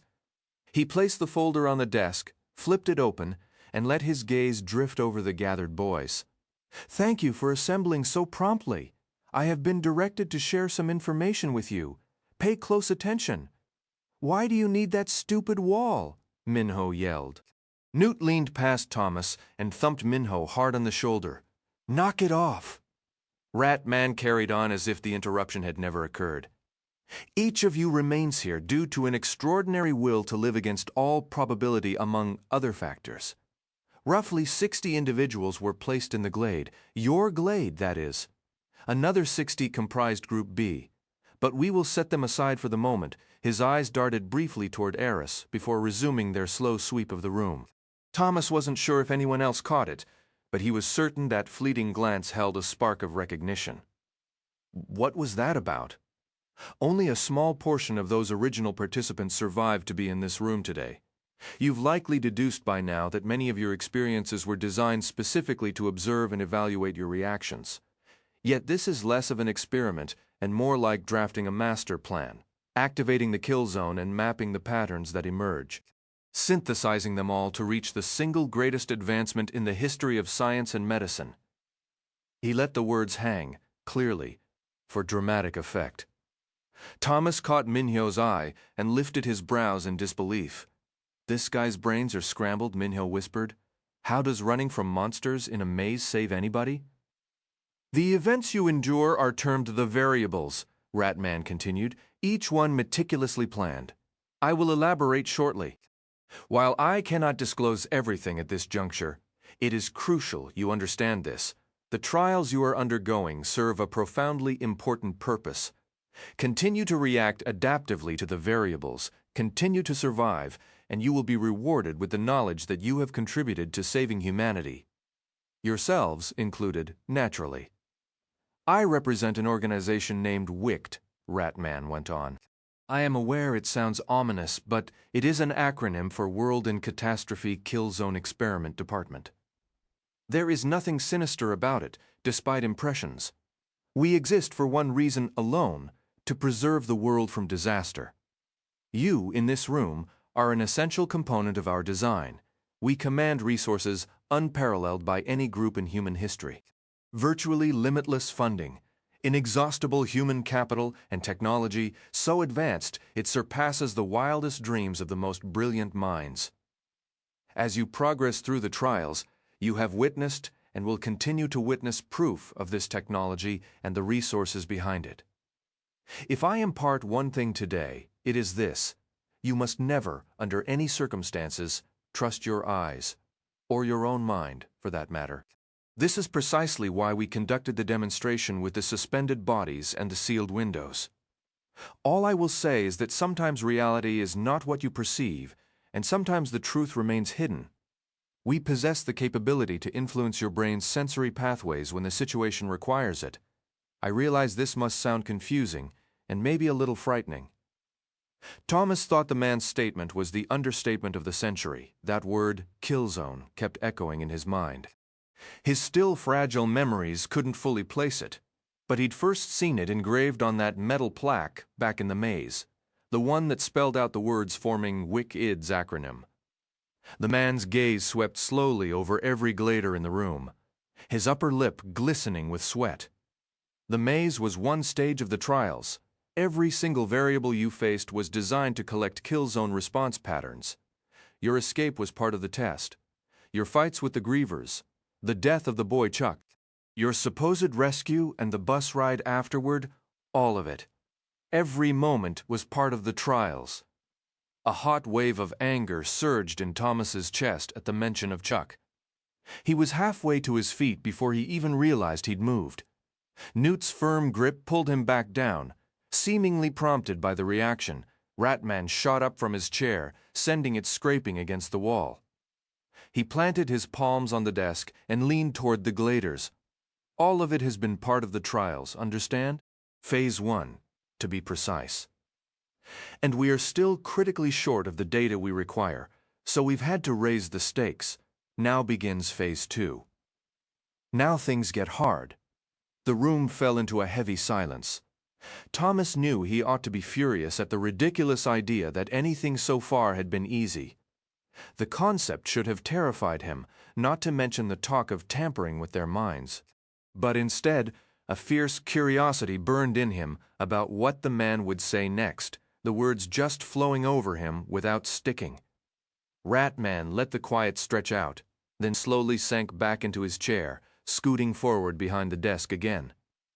You might believe, or it might appear, that we are only testing your survival instincts on the surface. The maze trial could be mistaken for that. But I assure you this is not merely about survival and the will to live. That is only one piece. The full scope is something you won't comprehend until the very end. Solar flares have devastated large portions of the Earth. At the same time, a disease unlike any known to humanity has been sweeping across the globe. A disease called the flare. For the first time, the governments of all surviving nations are cooperating. They have united to form WICT, an organization created to combat this world's new threats. You are a vital part of that fight. And you will have every reason to cooperate with us, because, I regret to say, each one of you has already been infected with the virus. He quickly raised his hands to cut off the murmurs that began. Now, there's no need for panic. The flare takes time to incubate and manifest symptoms, but complete these trials and the cure will be your reward. You will never experience the degenerative effects. Very few can access this cure, you understand? Thomas's hand moved instinctively to his throat, as if a raw ache there was the first sign of the flare taking hold. He remembered all too clearly what the woman on the rescue bus had told him after the maze, how the flare decays the mind, gradually driving you mad and robbing you of the ability to feel basic human emotions like compassion or empathy, how it reduces you to something less than an animal. He pictured the cranks he'd glimpsed through the dormitory windows, and a sudden visceral urge to scrub his hands and rinse his mouth clean overwhelmed him. The man was right. They had all the motivation they would ever need to get through whatever came next. But enough of this history lesson and wasted time, Ratman went on. We know you now. Every one of you. It doesn't matter what I say or what lies behind Wicted's mission. You will do whatever is required. Of that, we have absolutely no doubt. By cooperating with our request, you will secure the very cure countless people are desperate for, effectively saving yourselves in the process. Thomas heard Minho let out a low groan beside him, and immediately worried his friend was about to launch into another sarcastic comment. He shot Minho a sharp look, silencing him before a word could escape. The man they called Rat Man glanced down at the disorganized pile of papers, spilling from the open folder on the desk. He plucked a single loose sheet, flipped it over without really looking at it, and cleared his throat. Phase 2, the Scorch Trials. It commences tomorrow morning at 6 o'clock, sharp. You will return to this room, and in the wall directly behind me, you will locate a flat trans. To your eyes, it will look like a rippling silvery gray surface. Every single one of you must pass through it by 5 minutes past the hour. So, to be perfectly clear, it activates at 6 and deactivates at 6:05. Is that understood? Thomas stared, completely mesmerized. It felt surreal, like watching a pre-recorded message, as if the man standing before them wasn't truly present. The other gladers seemed to share the sensation because not a single person responded to the straightforward question. What in the world was a flat trans? I'm quite confident you can all hear me, Ratman said, his voice slow and deliberate. Do you understand? Thomas gave a stiff nod.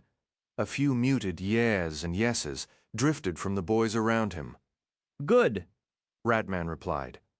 He distractedly picked up another paper, turned it over, and continued. At that moment, the Scorch Trials will have officially begun. The objective is simple.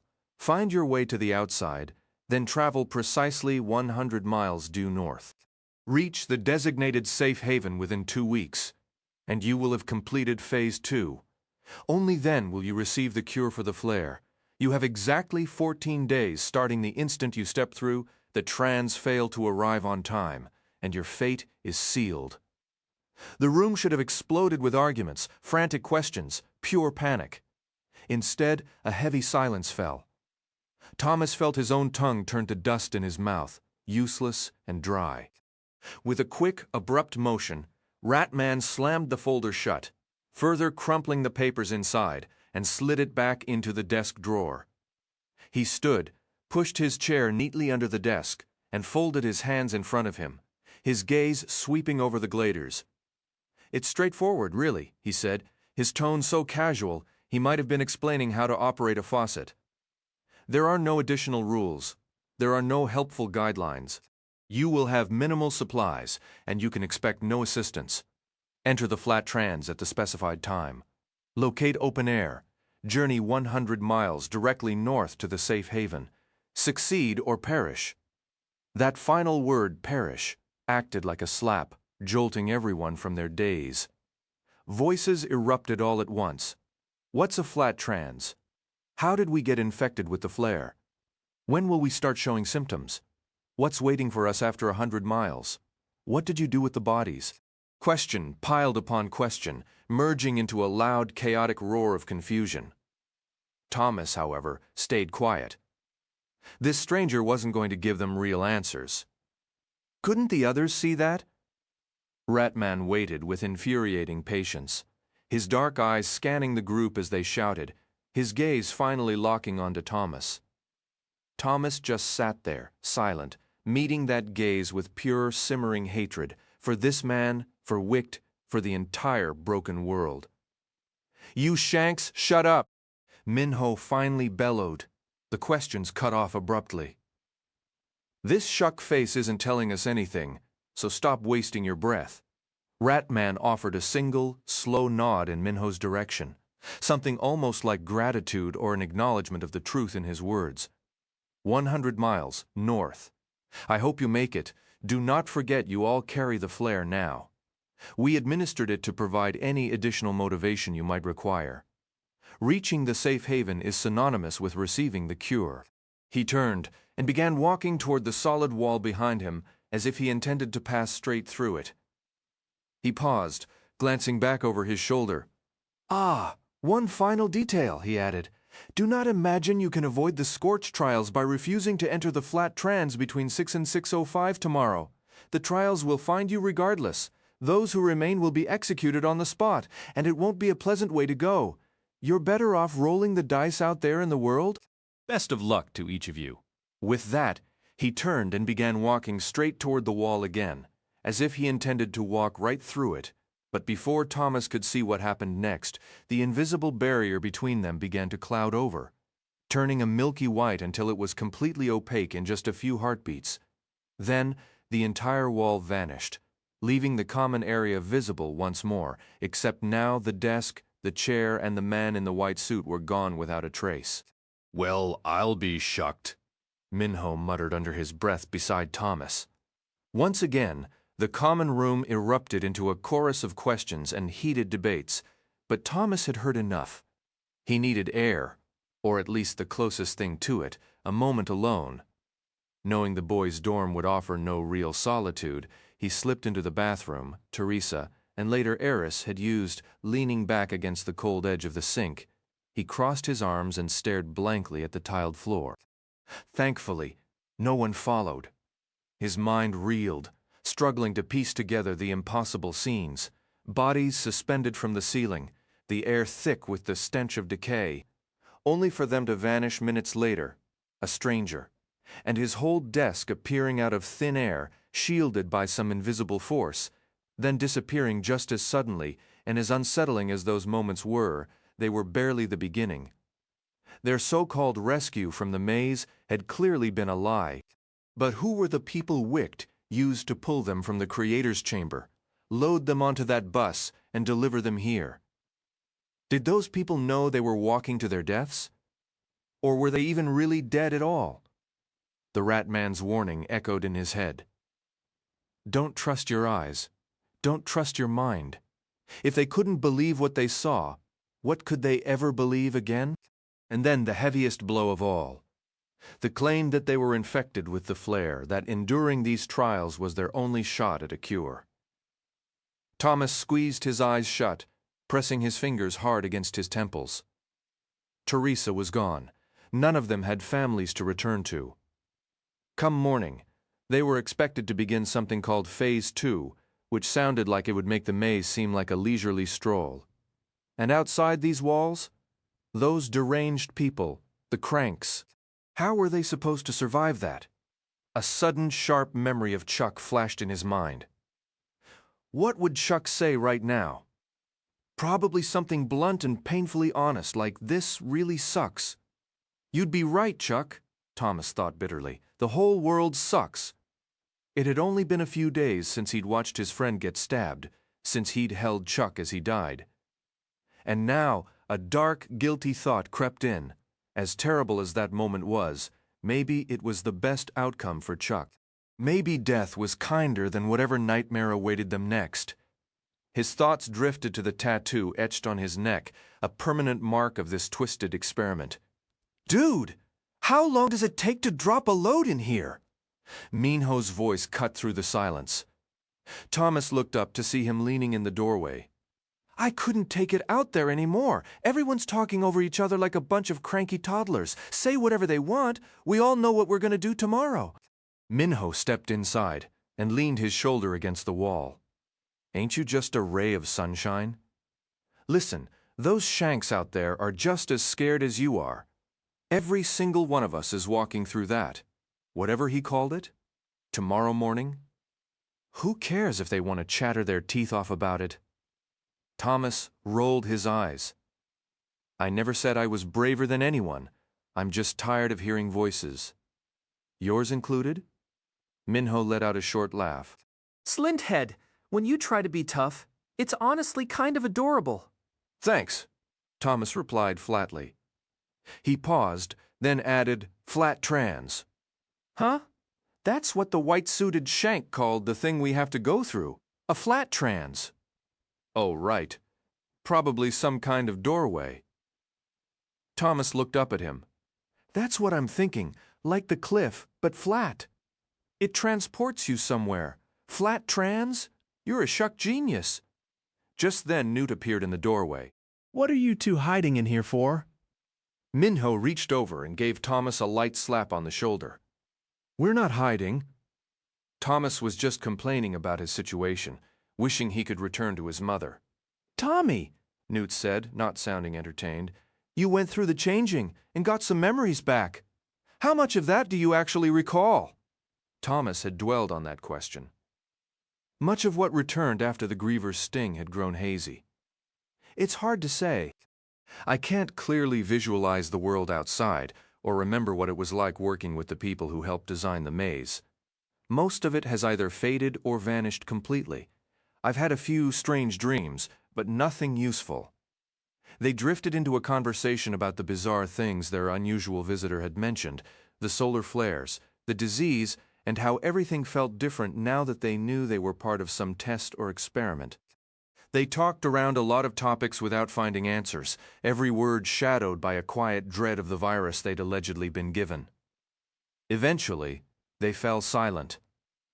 Well, we've got things to sort out, Newt said, and I need help making sure the food isn't all gone before we leave tomorrow.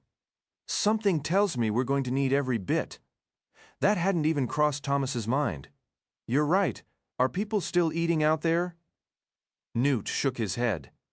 No, Frypan took over. That guy is obsessive about food. I think he was happy to have something to manage again, but I'm worried people might panic and try to eat it anyway. Oh, give me a break, Minho said.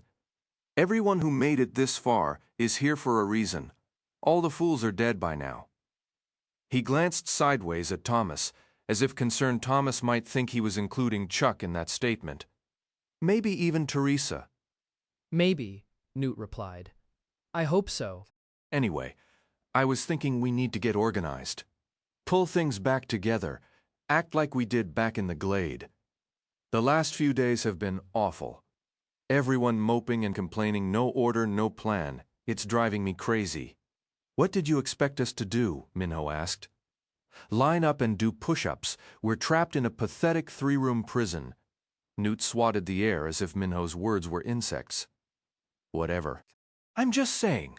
Things are clearly going to change tomorrow, and we have to be prepared to deal with it. Despite all the discussion, Thomas felt Newt wasn't getting to his real point. What are you trying to say? Newt paused, looking at Thomas, then at Minho. We need to make sure we have a clear leader when tomorrow comes. There can't be any confusion about who's in charge. That's the dumbest thing you've ever said. Minho shot back. You're the leader and you know it. We all know it. Newt shook his head firmly.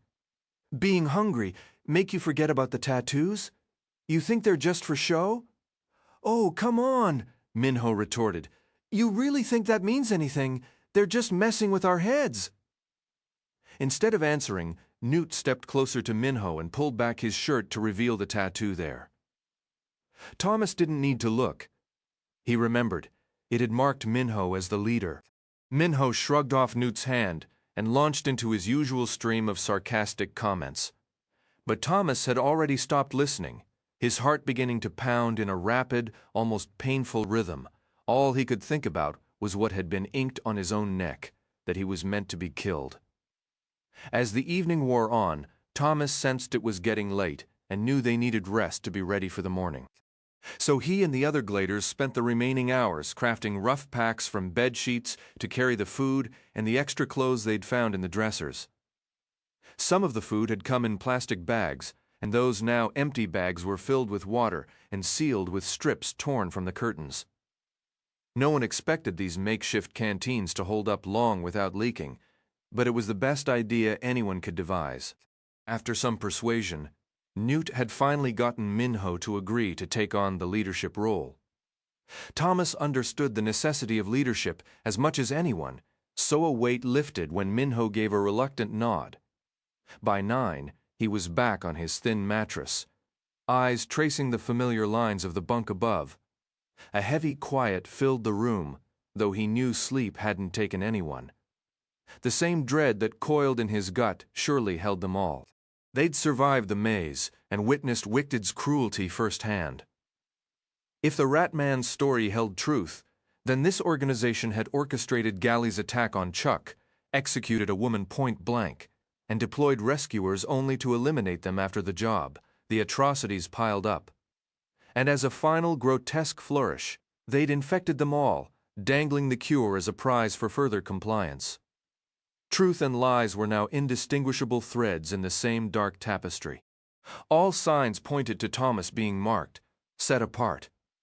It was a bitter pill. Chuck was gone. Teresa was missing. Losing them carved a hollow space inside him, a void that threatened to swallow any will to face the coming dawn, and whatever Wicht had planned, yet he would face it. Not solely for the cure. A cold, grim resolve had crystallized. After everything taken from him and his friends, he would see this through. If enduring their trials and surviving was the only way to strike back, then he'd embrace that path. In a dark irony, the thought of eventual vengeance offered a strange comfort, and it was with this that sleep finally claimed him. Every glader had set their digital watches for 5 a.m. Thomas awoke hours early. Rest impossible. When the chorus of beeps finally erupted, he swung his legs to the floor, scrubbing the grit from his eyes. A sudden click, a harsh yellow glare from the overhead lights, and he was squinting his way toward the showers, savoring what might be a last chance to feel clean. With 10 minutes left until the Rat Man's deadline, the group was assembled in tense silence.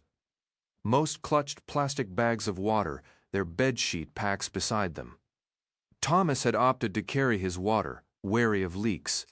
The invisible barrier had rematerialized overnight, dividing the common area, and the gladers gathered on the boys' dorm side, facing the spot promised for the flat trans. Eris settled next to him, breaking a long silence. "Did you think you were losing your mind?" he asked quietly. "When you first heard her in your head?" Thomas looked at him, hesitating. An old reluctance to engage with Eris had lingered, but it dissolved now. None of this was the boy's doing. "Yeah," Thomas admitted. "Once it kept happening, I got used to it. Then I just worried everyone else would think I was crazy. We kept it secret for a long time." "For me, it was different," Eris said, his gaze fixed on the floor. "I woke up from a coma, and reaching out to Rachel felt completely natural. If she hadn't answered, I think I would have shattered. The other girls in my group despised me. Some genuinely wanted me dead. Rachel was the only one who Minho rose to address everyone before Eris could finish, a timing Thomas was grateful for. Hearing this mirrored, twisted version of his own bond only sharpened the ache of Teresa's absence. He couldn't dwell on that now. Survival demanded his full focus. 3 minutes, Minho announced, his usual bravado replaced by stark seriousness. "Everyone still sure about this?" Thomas gave a firm nod, seeing the same determination reflected in the faces around him. "Anyone have second thoughts after sleeping on it?" Minho called out, scanning the group. "Last chance to back out. Once we start moving, if anyone decides they're too scared and tries to run back, I'll personally send them home with a busted face and a couple of broken favorite parts." Thomas glanced at Newt, who had buried his face in his hands, letting out a low, pained groan. "You got an issue, Newt." Minho's tone was unexpectedly sharp. Thomas held his breath, watching for Newt's response. The older boy looked up, clearly taken aback. "What? No. Just marveling at your inspiring command style, really." Minho yanked the collar of his shirt aside, leaning forward to display the tattoo on his neck. "Read it? Slinthead, what's it say?" Newt shifted uncomfortably, his cheeks flushing. We know you're in charge, Minho. Cool it. You cool it? Minho shot back, jabbing a finger toward him. We don't have time for that garbage, so zip it. Thomas desperately hoped this was all an act, a performance to cement Minho's leadership role, and that Newt was in on the charade. If it was an act, Minho was selling it convincingly. It's 6, a glader shouted. As if on cue, the invisible barrier clouded over, turning a blotchy white before vanishing completely. Thomas's eyes snapped to the far wall, where a large section had morphed into a flat, rippling surface of shadowy gray. Move! Minho yelled, slinging his pack over one shoulder and clutching a water bag in his other hand. No screwing around! We've got 5 minutes to get through. I'll lead! He pointed at Thomas. You bring up the rear. Make sure everyone goes before you follow. Thomas nodded, battling the nervous fire in his veins. He swiped at the sweat beading on his brow. Minho strode up to the undulating gray wall, halting just inches from its surface. The flat trans shimmered wildly, impossible for Thomas's eyes to lock onto. Shades of darkness swirled and pulsed across it, the whole thing blurring as if it might wink out of existence any second. Minho turned back to them, a grim smirk on his face. See you losers on the other side? Then he stepped forward, and the wall of gray gloom swallowed him completely. No one argued as Thomas urged the remaining gladers forward. No one spoke a word. They just traded nervous, fleeting glances as they neared the flat trans and passed through. Every single one hesitated for a heartbeat before taking that final step into the murky square. Thomas watched each boy, giving a firm pat on the back right before they disappeared into the gray. After 2 minutes, only Eris and Newt remained with him. You positive about this? Eris's voice flowed directly into his mind. Thomas stifled a cough, startled by the words echoing in his consciousness, that strange, almost audible speech he'd thought, and hoped Eris had understood he didn't want to communicate this way. That was something he reserved for Teresa, not anyone else. Just go, Thomas muttered aloud, refusing to answer mentally. We're running out of time. Eris stepped through, a wounded expression flashing across his face. Newt followed right behind him, and just like that, Thomas stood alone in the vast common room. He took one last look around, the memory of the bloated, lifeless bodies hanging there just days ago crashing over him. He thought of the maze and all the hell they'd endured, with the loudest sigh he could muster, half hoping someone somewhere might hear it. He tightened his grip on his water bag and his makeshift pack of supplies and stepped into the flat trans. A sharp line of cold swept over his skin from front to back, as if he'd passed through a vertical sheet of icy water. He'd shut his eyes at the last instant and opened them now to pure, absolute darkness. But he heard voices. Hey, he shouted, ignoring the jolt of panic in his own cry. You all okay? Thomas began. But his words were cut short as his foot caught on something solid and he tumbled forward, landing heavily on a figure that squirmed beneath him. A sharp cry of pain echoed in the dark, and hands shoved him away. Thomas clutched the water bag tightly, his only anchor in the pitch black. Everyone freeze and keep quiet. The voice was Minho's, and a wave of relief so intense it nearly made Thomas laugh out loud washed over him. Thomas, that you? You made it in? Yeah, it's me. Thomas scrambled to his feet, arms outstretched, waving through empty air to avoid another collision. He saw nothing but impenetrable darkness. I was the last one through. Is everyone accounted for? We were doing a calm head count until you barged in like a blindfolded rhino. Minho shot back. Let's start over one. After a beat of silence, Thomas called out, 2, 1 by 1, the gladers sounded off until Eris's voice finally announced, 20, good that, Minho said. We're all present, though where exactly here is anyone's guess. Can't see a shuck thing. Thomas stood motionless, acutely aware of the boys around him, their breathing, the slight shifts in the dark, but afraid to take a step.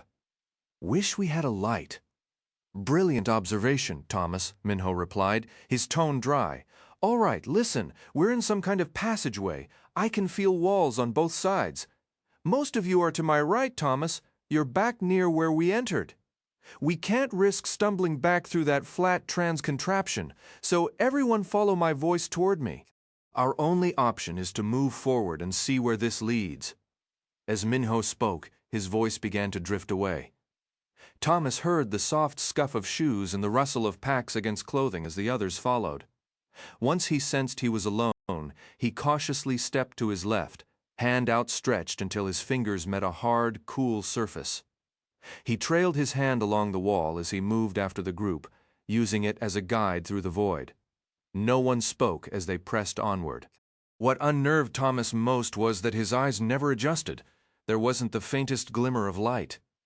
The air was chill and carried a scent like aged books and forgotten dust. A couple of times he bumped into the boy in front of him, but the kid never uttered a word, adding to the eerie silence. The tunnel seemed endless, never curving, never branching. The solid wall under his palm and the firm floor beneath his feet were his only connections to reality, the only proof they were moving at all. Without them, he might have believed they were suspended in nothingness, getting nowhere. The only sounds were the scrape of soles on concrete and the occasional hushed exchange between gladers. Each beat of Thomas's heart felt amplified as they marched deeper into the dark. His mind flashed back to the box, that lightless cube of stagnant air that had first delivered him to the glade. This felt hauntingly similar, but now, at least, he had memories, fragmented but real. He had friends, and he knew what they were fighting for, a cure no matter the terrible cost. Suddenly, a frantic, rasping whisper erupted in the tunnel, seeming to filter down from above. Thomas froze. It definitely hadn't come from any of the gladers. Up ahead, Minho called for everyone to stop. "Did you all hear that?" he demanded. As several boys murmured in confirmation, and questions began to fly, Thomas tilted his head upward, straining to hear beyond the nervous chatter. The whisper had been brief, a few garbled words that sounded like they came from a voice both ancient and frail. The message, however, was utterly incomprehensible. Minho hushed the group again, his command sharp. "Quiet. Everyone listen." Even in the absolute darkness, Thomas squeezed his eyes shut, focusing every ounce of his attention on his ears. If that eerie voice returned, he was determined to catch its message.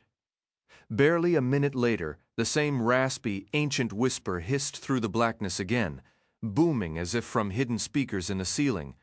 He heard sharp intakes of breath around him. Others had clearly understood something shocking. But for Thomas, the words remained a muddled jumble.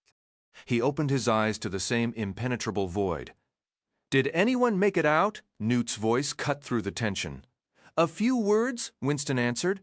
"Right in the middle it sounded like, 'Go back.'" A murmur of agreement followed. Thomas replayed the noise in his mind, and now he could almost pick out those two words tucked within the static. "Go back! Everyone shut up and listen hard this time," Minho ordered from the front. The hallway fell into a thick, waiting silence. When the whisper came again, Thomas understood every syllable perfectly. "One chance deal. Go back now. You won't be sliced." From the startled reactions around him, everyone else got it too. "Won't be sliced." What's that supposed to mean? He said we can go back. We can't trust some random shank whispering in the dark. Thomas fought to push aside the dread those last four words planted in his gut. "You won't be sliced." That sounded anything but reassuring.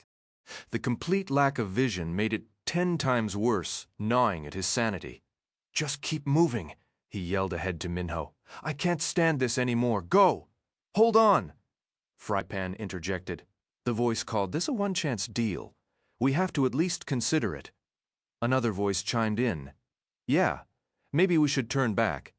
Thomas shook his head uselessly in the dark. "No, remember what the man at the desk said, that going back meant horrible deaths for all of us." Frypan countered. "Well, what makes him any more reliable than this whispering guy? How do we know who to believe?" It was a fair point, but every instinct in Thomas screamed against retreat. "The voice is just another test," he insisted. "We have to push forward." "He's right," Minho called from the lead. "Let's move." The final word had barely left Minho's lips when the whisper rushed through the air once more, now dripping with a spiteful, almost childish venom. "You're all dead! You're all going to be sliced. Dead and sliced." A cold wave prickled down Thomas's spine, every hair on his neck standing rigid. He braced for a wave of panic, for shouts demanding they retreat. But the gladers surprised him again. Not a word was spoken. Soon the soft shuffle of feet resumed as they pressed deeper into the gloom. Minho had been right. The ones prone to panic had been filtered out long ago. The air grew warmer and thicker, laden with dust that caught in Thomas's throat. He coughed repeatedly, his thirst becoming a sharp ache, but he didn't dare fumble with his water bag in the total blackness. Spilling it would be a disaster. On they went, warmer, thirstier, darker, walking. Time stretched into an agonizing crawl. Thomas wondered how this passage could even exist. They must have traveled 2 or 3 miles since that last chilling warning. Where were they? Buried underground? Trapped inside some colossal structure? The Rat Man had said they needed to find open air. How was that even possible? A scream ripped through the darkness ahead. A boy's voice. It began as a shout of surprise but swiftly twisted into raw, unadulterated terror. Thomas didn't recognize who it was, but the screams became guttural, animalistic shrieks, reminiscent of the old bloodhouse in the glade. He heard the frantic thrashing of a body on the ground. Acting on pure instinct, Thomas shoved past several gladers who seemed paralyzed by fear, charging toward the horrific sounds. He had no idea what made him think he could do any better than the others, but he charged forward without a second thought, not even watching his footing as he raced into the blackness. After the endless, maddening trek through the void, his body seemed to hunger for the sudden burst of motion. He reached the spot, hearing the boy's limbs flailing wildly against the hard floor just ahead, fighting against some unseen terror. Thomas quickly shoved his water sack and pack aside, then cautiously stretched out his hands, trying to find purchase on an arm or a leg. He was aware of the other boys gathering behind him, a clamor of panicked voices and demands that he willed himself to block out. "Hey!" Thomas yelled at the writhing figure. "What's going on?" His fingers brushed denim, then cloth, but the kid's whole body was jerking violently, impossible to hold, and his screams kept ripping through the air. Finally, Thomas committed completely. He threw himself forward, landing with his full weight on the thrashing glader. The impact drove the air from his lungs. He felt the twisting body beneath him, an elbow jammed into his side, a hand smacking his cheek. A knee shot up and barely missed him. "Stop!" Thomas shouted. "What is wrong with you?" The screaming cut off abruptly, as if the boy had been dragged under a wave. But the convulsing didn't slow. Bracing an elbow against the glader's chest for leverage, Thomas reached to grab his hair or his face. But when his hand slid over what was there, pure bewilderment swallowed him. There was no head, no hair, no face, not even a neck, none of the things that should have been. Instead, his fingers met a large, perfectly smooth sphere of cold metal. What followed was utterly bizarre. The instant Thomas's hand touched that strange metal orb, the boy went completely still. His arms and legs froze, and the rigid tension in his torso vanished in a heartbeat. Thomas felt a thick, wet slickness on the hard surface, seeping up from where the kid's neck ought to have been. He knew it was blood. He could smell its metallic tang. Then the ball slipped from beneath his fingers and rolled away, scraping hollowly across the floor until it thudded against the nearest wall and stopped. The boy beneath him didn't stir or make a sound. The other gladers kept shouting questions into the dark, but Thomas tuned them out. Dread pooled in his chest as he imagined the boy. What he must look like now? None of it made any sense, but the kid was clearly dead, his head removed somehow, or transformed into metal. What in the world could have done that? Thomas's thoughts whirled, and it took him a second to register the warm fluid now coating the hand he'd braced on the floor when the ball rolled free. He panicked, scrambling backward from the body, wiping his hand frantically on his pants. He tried to shout, but only choked on the words. A couple of gladers seized him from behind and hauled him to his feet. He shoved them off, stumbling until his back hit a wall. Someone grabbed his shirt at the shoulder and yanked him close. "Thomas." It was Minho's voice. "Thomas, what happened?" Thomas fought to steady himself, to get a grip. His stomach turned, his chest felt tight. I don't know. Who was that? Who was screaming?" Winston answered, his voice trembling. "Frankie, I'm pretty sure. He was right beside me, just cracking a joke, and then it was like something snatched him away. Yeah, it was him. Definitely. What happened?" Minho demanded again. Thomas realized he was still scrubbing his hands on his jeans. Look, he said, drawing a long breath. Doing all of this in pitch darkness was enough to drive anyone insane. I heard the screams and ran over to help. I tackled him, tried to hold his arms down, figure out what was wrong. Then I reached for his head to grab his face. I don't even know why, and all I felt was he couldn't bring himself to say it. Nothing could sound more ridiculous than the truth. "What?" Minho yelled. Thomas let out a low groan before forcing the words out. It wasn't a head anymore. It was more like a giant metal sphere. I can't explain it, but that's what it felt like. Like his whole skull had been encased in this polished ball of steel. "What are you even saying?" Minho shot back. Thomas had no idea how to make him understand. "Didn't you hear it rolling across the ground right after the screaming stopped?" "I know what I heard. It's over here," a voice cut through the dark. It was Newt. Thomas heard a heavy, grating scrape, followed by Newt straining with effort. "I heard it roll to this spot, and it's soaked, feels slick like blood."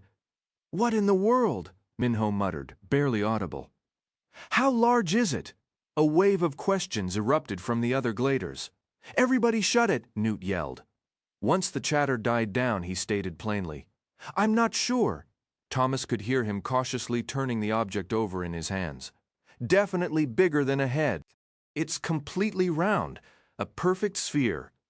Confusion and revulsion washed over Thomas, but one thought overrode everything else. Escape. They had to leave this darkness. "We have to run," he insisted, his voice tight. "We need to move right now. Maybe we should turn back." The voice was unfamiliar. "Whatever that ball is, it took Frankie's head clean off, just like the old timer said it would." "Not a chance," Minho fired back, his tone sharp. "No way. Thomas is right. No more wasting time. Space yourselves a few feet apart and run. Stay low, and if anything comes near your head, you smash it to pieces." No one objected. Thomas quickly located his supplies, then through some silent shared understanding, the group broke into a sprint, keeping just enough distance to avoid colliding. Thomas was no longer at the rear, unwilling to lose precious seconds reorganizing. He ran, pushing himself harder than he ever had in the maze. The air was thick with the smell of sweat and dust. His hands grew slick and sticky with drying blood. The darkness was absolute. He ran without pause.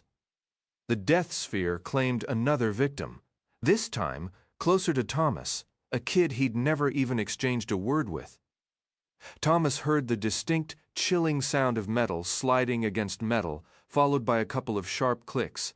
Then screams swallowed every other noise. Nobody stopped. It was a horrible thing. Monstrous, really, but nobody stopped. When the screams finally choked off into a wet, gurgling silence, Thomas heard a loud, heavy clunk as the metal ball hit the hard floor. He heard it rolling, heard it clank against a wall and continue on. He kept running. He never slowed. His heart hammered. His chest ached from the deep, ragged breaths of dusty air he desperately sucked in. He lost all sense of time and distance. So when Minho finally shouted for everyone to halt, the relief was so potent it nearly buckled his knees.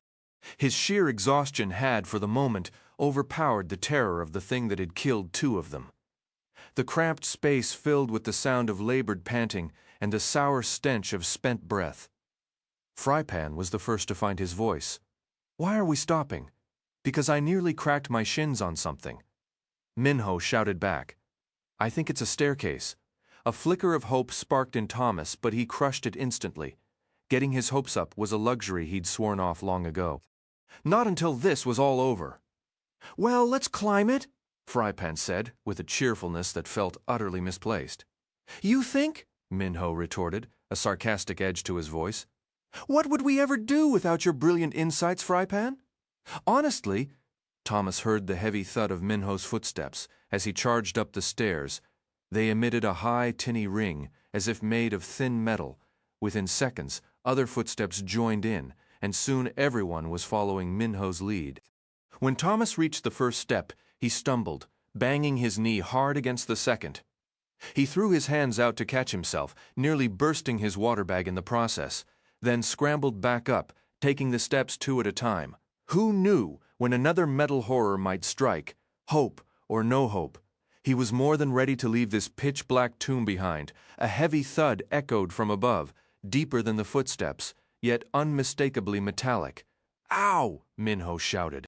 There was a jumble of grunts and curses as the gladers stumbled into one another, unable to halt their momentum. "You all right?" Newt asked. Thomas, breathing heavily, called up, "What did? You hit!" Minho's voice was thick with annoyance. "The shuck roof, that's what. We've reached the top, and there's nowhere left to." His words faded as Thomas heard the sound of hands sliding over walls and ceiling, searching. "Hold on. I think I found something." A sharp click interrupted him, and then the world around Thomas erupted into pure, searing flame. He shouted, throwing his hands over his eyes. A blinding, agonizing light poured down from above. His water bag fell, forgotten. After so long in absolute darkness, the sudden assault of light was overwhelming, burning through even the shield of his hands. Brilliant orange exploded against his eyelids, and a wave of heat, like a desert wind, swept down the shaft. Thomas heard a heavy scrape, then a solid clonk, and the darkness rushed back. Cautiously, he lowered his hands and blinked. Swirling spots clouded his vision. "Shuck me," Minho said. "Looks like we found an exit, but I think it leads straight to the freaking sun. That was insane, and hot enough to fry an egg. Let's just crack it open and let our eyes adjust slowly," Newt suggested. Thomas heard him climb the stairs to join Minho. "Here, use this shirt, wedge it in the gap. Everyone, close your eyes tight." Thomas obeyed, covering his face again. The orange glow returned, softer now, and the gradual process began. After a minute, he lowered his hands and cautiously opened his eyes. He still had to squint, and it felt like 1,000 camera flashes were aimed at him, but it was becoming tolerable. A couple more minutes and the brightness, while intense, was manageable. He could now see he was about 20 steps below, where Minho and Newt were, crouched just under the ceiling door. 3 sharp lines of light outlined the door's edges, interrupted only by the shirt jammed into the right corner to keep it ajar. Everything, the walls, the stairs, the door itself, was constructed from a dull gray metal. Thomas turned to look back the way they'd come, seeing the stairs vanish into a deep well of darkness far below. They had climbed much farther than he'd realized. "Anybody blind yet?" Minho asked. "I feel like my eyeballs are toasted marshmallows." Thomas knew the feeling. His eyes burned and itched, constantly watering. The other gladers around him were all rubbing their own eyes. "So what's out there?" someone called. Minho shrugged, peeking through the slender opening while shielding his vision with a hand. "Hard to say. All I see is a whole lot of blinding light. Maybe we actually are on the shuck sun? But I don't think there's anyone out there." He paused, then added with a hint of dark humor, "or cranks, unless they're sunbathing." "Then let's get out of this oven," Winston said from 2 steps below Thomas. "I'd rather risk a sunburn than have my skull caved in by a metal ball." "Move. All right, Winston," Minho replied. "Keep your shorts on. I just wanted our eyes to get used to it first. I'm going to shove this door all the way open to make sure the coast is clear. Get ready." He shifted up a step, pressing his right shoulder against the metal slab. 1, 2, 3. With a strained grunt, he straightened his legs and heaved upward. Light and blistering heat exploded into the stairwell as the door screeched open on protesting metal hinges. Thomas quickly looked down and squeezed his eyes shut. The brightness felt impossible, a shocking contrast to the hours of perfect blackness. He heard shuffling and pushing above him, and looked up to see Newton Minho scrambling out of the square of punishing sunlight now flooding through the open doorway. The entire stairwell heated up like a furnace. "Oh, come on," Minho groaned, his face contorted in a wince. "Something's not right, man. It feels like it's cooking my skin already." "He's right," Newt agreed, rubbing the back of his neck as if already feeling the burn. "I'm not sure we can head out there yet. We might need to wait for sunset." A chorus of groans rose from the gladers, but they were cut short by Winston's sudden panicked shout. "Whoa! Look out! Above us!" Thomas spun to see Winston pointing frantically at the ceiling just a few feet overhead. A large shimmering mass of liquid silver was oozing from the metal surface, gathering like a melting teardrop. It swelled rapidly as Thomas watched, morphing in seconds into a quivering, rippling sphere of molten substance. Then, before anyone could move, it broke free. But instead of falling to the steps, the silver orb defied gravity, shooting sideways to slam directly into Winston's face. His agonized screams echoed as he stumbled backward and began to tumble down the staircase. A nauseating thought struck Thomas as he shoved his way down the stairs after him. He wasn't sure if he was driven by a desire to help or by a morbid, uncontrollable curiosity about this silvery horror. Winston finally crashed to a halt, his back wedged against a step. They were still far from the bottom. The harsh light from the open door above cast everything in stark, unforgiving detail. Winston's hands were clawing at his face, trying to grapple with the liquid metal. The molten ball had already fused with the top of his skull, devouring everything above his ears. Now its edges oozed downward like viscous syrup, spilling over his ears and beginning to cover his eyebrows. Thomas leaped over the boy's convulsing form and pivoted to kneel on the step below him. Winston was desperately pushing at the silver goop, trying to keep it from his eyes. Strangely, he seemed to be having some success, but his screams were ear-splitting, his body a frenzy of thrashing limbs kicking against the wall. "Get it off me!" he shrieked, his voice so mangled with pain that Thomas nearly bolted in terror. If it hurt that badly, the substance looked like a dense metallic gel, tenacious and willful, almost as if it were alive. Every time Winston managed to shove a portion away from his eyes, more of it would slither around his fingers from the sides and renew its advance. In those fleeting moments, Thomas caught glimpses of the skin beneath. It was a horrifying sight, angry, red, and blistering. Winston wailed something incomprehensible. His tormented cries could have been in a foreign tongue. Thomas knew he had to act. Time was up. He shrugged off his pack, dumping its contents, fruit and wrapped items scattered, and bounced down the steps. He snatched the bedsheet, winding it around his hands for protection, and moved in. As Winston swiped at the silver menace above his eyes once more, Thomas grabbed for the sections that had just engulfed the boy's ears. He felt a searing heat through the cloth, half expecting it to ignite. Planting his feet, he squeezed the substance as hard as he could and pulled. With a wet, sucking noise, the edges of the attacking metal lifted a few inches before slipping from his grasp and slapping back onto Winston's ears. Unbelievably, the boy's screams intensified. A couple of other gladers started forward to help, but Thomas shouted for them to stay back, worried they'd just create more chaos. "We have to do this together!" Thomas yelled at Winston, steeling himself for a better grip. "Listen to me! We do it on 3! Try to get hold of it and lift!" The other boy gave no indication he heard, his entire body shuddering violently with the struggle. If Thomas hadn't been positioned on the step below, Winston would have certainly pitched down the remainder of the staircase by now. "On 3, Thomas bellowed. "Winston, on the count of 3. Still no sign of comprehension, just screaming, thrashing, kicking, beating at the relentless silver. Thomas's vision blurred, stinging whether from tears or the sweat pouring down his face. The air itself seemed to thicken and burn. Every muscle in his body locked, sharp cramps lancing through his legs.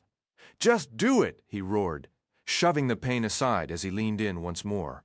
1, 2, pull!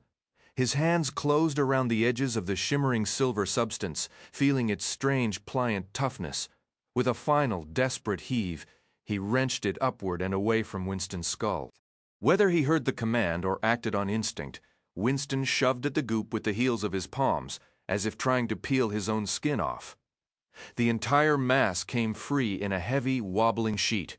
Without a second's hesitation, Thomas hurled it over his head and down the stairwell, spinning around to watch. As it flew, the silver fluid snapped back into a perfect sphere, its surface shimmering before hardening. It halted a few steps below them, hovering for a heartbeat. A silent, chilling stare at its intended victim, as if calculating its failure. Then it streaked away, vanishing into the black depths below. It was gone, and for reasons unknown, it did not return. Thomas dragged in ragged breaths, his entire body soaked. He braced a shoulder against the wall, dread keeping him from turning to see Winston, whose whimpers echoed behind him. At least the screaming had ended. Forcing himself, Thomas finally looked. The boy was curled into a trembling ball. All the hair was gone, replaced by raw, weeping flesh and trickles of blood. His ears were torn and ragged, but intact. He wept, a sound born of sheer agony and the shock of the ordeal. The old acne on his face seemed trivial now, against the ruin of his scalp. "You okay, man?" Thomas asked, immediately aware of how useless the words were. Winston gave a sharp, jerky shake of his head, his body still quaking. Thomas glanced up and saw Minho, Newt, Eris, and the rest of the gladers just a few steps above, all frozen, staring down in stunned silence. The harsh light from above cast their faces in shadow, but their eyes were wide and bright, like animals caught in a sudden beam. "What in the shuck was that?" Minho whispered. Thomas could only shake his head, too weary to form words. Newt answered, his voice tight. "Magic goop with a taste for heads. That's what it bloody was." "Has to be some kind of new tech," Aris said. It was the first time Thomas had heard him volunteer anything. The boy glanced around at their surprised faces, shrugged almost sheepishly, and went on. "Fragments of my memory are coming back. I know the world has advanced tech, but nothing about flying liquid metal that tries to carve you apart." Thomas sifted through his own patchy recollections. He had nothing like that either. Minho gestured vaguely down the stairs past Thomas. "That gunk probably gels around your face, then eats right through the neck until it pops your head clean off." "Lovely. Just lovely. Did you see it?" Frypan cut in, voice urgent. "Came straight out of the ceiling. We need to move now." "Couldn't agree more," Newt said. Minho's gaze dropped to Winston, his expression a mix of pity and disgust. Thomas followed his look. The boy had stopped shaking, his sobs reduced to a choked, quiet whine. He was a wreck, undoubtedly scarred for life. Thomas couldn't picture hair ever growing back on that angry, ravaged scalp. "Freepin', Jack!" Minho barked. "Get Winston up and help him walk, Aris. Gather the clunk he dropped and get a couple guys to carry it. We're leaving. I don't care how blinding or harsh that light is up there. I'm not in the mood to have my head cooked like a roasted pumpkin today." He spun on his heel without checking to see if anyone listened. For some reason, that decisive turn made Thomas think the guy might actually grow into a decent leader someday. "Thomas, Newt, you're with me," Minho called back as he walked. "We three are going first." Thomas caught Newt's eye. Newt's expression held a flicker of nervousness, but it was mostly overtaken by a restless curiosity, a raw need to keep moving. Thomas felt it too, and he hated to acknowledge that almost anything sounded better than lingering near what was left of Winston. "Right then. Newt said, his voice lifting with a forced energy as though they had no real choice but to obey. Yet his face told the real story. He wanted to put distance between himself and Winston just as badly as Thomas did. Thomas gave a tight nod and stepped carefully over Winston's form, deliberately avoiding another look at the ruined skin on his head. The memory alone turned his stomach. He shifted aside to let Frypan, Jack, and Eris move past to handle their grim duty, then took the stairs 2 at a time, trailing Newt and Minho upward toward the open door, where the sun itself seemed to be burning a hole in the world. Chapter 17. The other gladers parted to let them through, clearly relieved not to be the ones stepping into the unknown. Thomas squinted, then raised a hand to block the glare as they climbed. It was becoming difficult to believe anyone could walk straight into that ferocious brightness and come out unharmed. Minho paused on the final step, just shy of the direct blast of light. Slowly, he extended his hand until it crossed into the blazing square. Even with his olive skin to Thomas, it looked as if Minho's fingers were glowing with white fire. After only a few seconds, Minho snatched his hand back and shook it at his side like he just slammed it in a door. "That's seriously hot. Seriously. Seriously hot." He turned to face Thomas and Newt. "If we're doing this, we better wrap up or we'll be fried to a crisp in 5 minutes flat." "Empty the packs," Newt said, already sliding his off his shoulder. "We'll wear these sheets like clunky robes while we scout. If it works, we can bundle the supplies into half the sheets and use the rest for cover." Thomas had already taken his sheet out earlier for Winston. "We'll look like a trio of ghosts, maybe scare off whatever's waiting out there." Minho wasn't as careful as Newt. He just upended his pack and let everything spill. The gladers nearest them scrambled on instinct to keep the items from bouncing down the steps. "Thomas, always the comedian. Let's just hope we don't have a welcoming party of friendly cranks," he said, working at the knots he'd tied in his bedsheet. "I can't imagine anyone just lounging around in that oven. Hopefully there's shade or some kind of cover out there." "Maybe," Newt countered, "or they could be lying in wait, bloody ready to ambush us." Thomas was itching to see for himself. Enough speculation, he needed to know what they were facing. "We're wasting time guessing. Let's move." He shook out his sheet, draped it over his head, and wrapped it snugly around his face like a shawl. "How's my look? Like the most pathetic shank of a girl I've ever laid eyes on." Minho shot back. "You ought to be grateful you were born a guy." "Appreciate that." Minho and Newt followed Thomas's lead, though both took more care to grip the fabric from underneath so no skin was exposed. They held the sheets away from their faces to create a shaded pocket. Thomas adjusted his own sheet to match. "Everyone set?" Minho asked, glancing at Newt. Then Thomas, kinda eager, actually. Newt replied. Thomas wasn't sure eager was the right word, but he felt the same driven need to act. "Same here." "Let's move," Minho said, his voice tight with urgency. The steps above them climbed all the way to the surface, resembling an escape from some forgotten underground vault, the final few blazing with the harsh glare of the sun. Minho paused only a heartbeat before charging upward, his form vanishing into the overwhelming radiance as if consumed by it.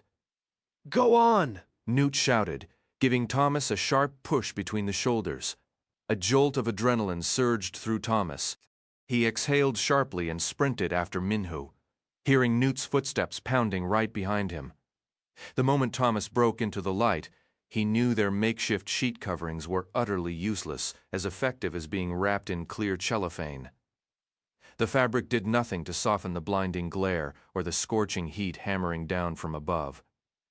He opened his mouth to speak, and a gust of parched, searing air shot down his throat, scorching away any trace of moisture or breathable air. He gasped desperately for oxygen, but it felt like a lit match had been dropped into his lungs. Even with his sparse and fragmented memories, Thomas was certain the world wasn't supposed to feel like this. Squeezing his eyes shut against the white brilliance, he stumbled into Minho and nearly fell. Regaining his footing, he dropped into a crouch, pulling the sheet completely over his head, as he fought to steady his ragged breathing. He finally managed to draw a full, shuddering breath, inhaling and exhaling in rapid bursts until the initial wave of panic subsided. That first second out of the stairwell had truly terrified him. The other two gladers were also wheezing heavily beside him. "Everyone still in one piece?" Minho finally asked, his voice strained. Thomas managed a grunt of affirmation. Newt chimed in, his tone dripping with a newfound grim sarcasm. "Just peachy. Pretty sure we've just checked into bloody hell for a lovely vacation. Always figured you'd wind up here, Minho, but I had higher hopes for myself." "Nice," Minho retorted. "My eyeballs are on fire, but I think I'm finally starting to adjust to this lovely ambiance."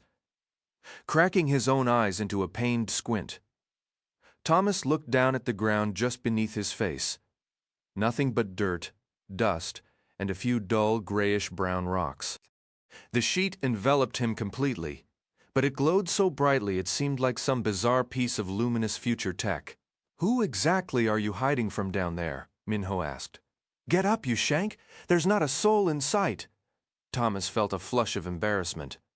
They probably thought he was cowering like a scared kid hiding under the bedcovers. He rose to his feet and gradually lifted the edge of the sheet to peer out at their surroundings. It was a complete wasteland. Before him, a vast, flat expanse of parched and lifeless earth stretched to the horizon. Not one tree, not a shrub, no variation of hill or valley. Just an endless orange-yellow sea of dust and stone. Rippling waves of superheated air simmered on the horizon like steam, drifting upward as if the very landscape were evaporating into the cloudless pale blue sky. Thomas turned slowly in a circle. The view remained monotonously bleak until he faced the opposite direction. There, a line of stark, jagged mountains cut into the far distance. Positioned before those mountains, perhaps halfway between that range and their current spot, a huddled cluster of buildings sat low against the earth like a stack of discarded crates. It had to be a settlement, though its true size was impossible to gauge from here. Heat haze shimmered violently in front of it, blurring all details near the ground. The white-hot sun already hung far to Thomas's left, sinking toward the horizon, which meant that direction was west. Consequently, the town ahead and the range of dark, reddish rock behind it had to be due north. Exactly where they were meant to go. This sudden certain sense of direction startled him like a solitary, intact piece of his past, rising from the ashes of his memory. "How far off do you reckon those buildings are?" Newt asked. After the hollow, echoing acoustics of the long tunnel and stairway, his voice now sounded like a dull, dry whisper. "Could that be 100 miles?" Thomas murmured, more to himself than anyone. "That's definitely north. Is that where we're supposed to head?" Minho shook his head beneath his sheet hood. "No chance, man.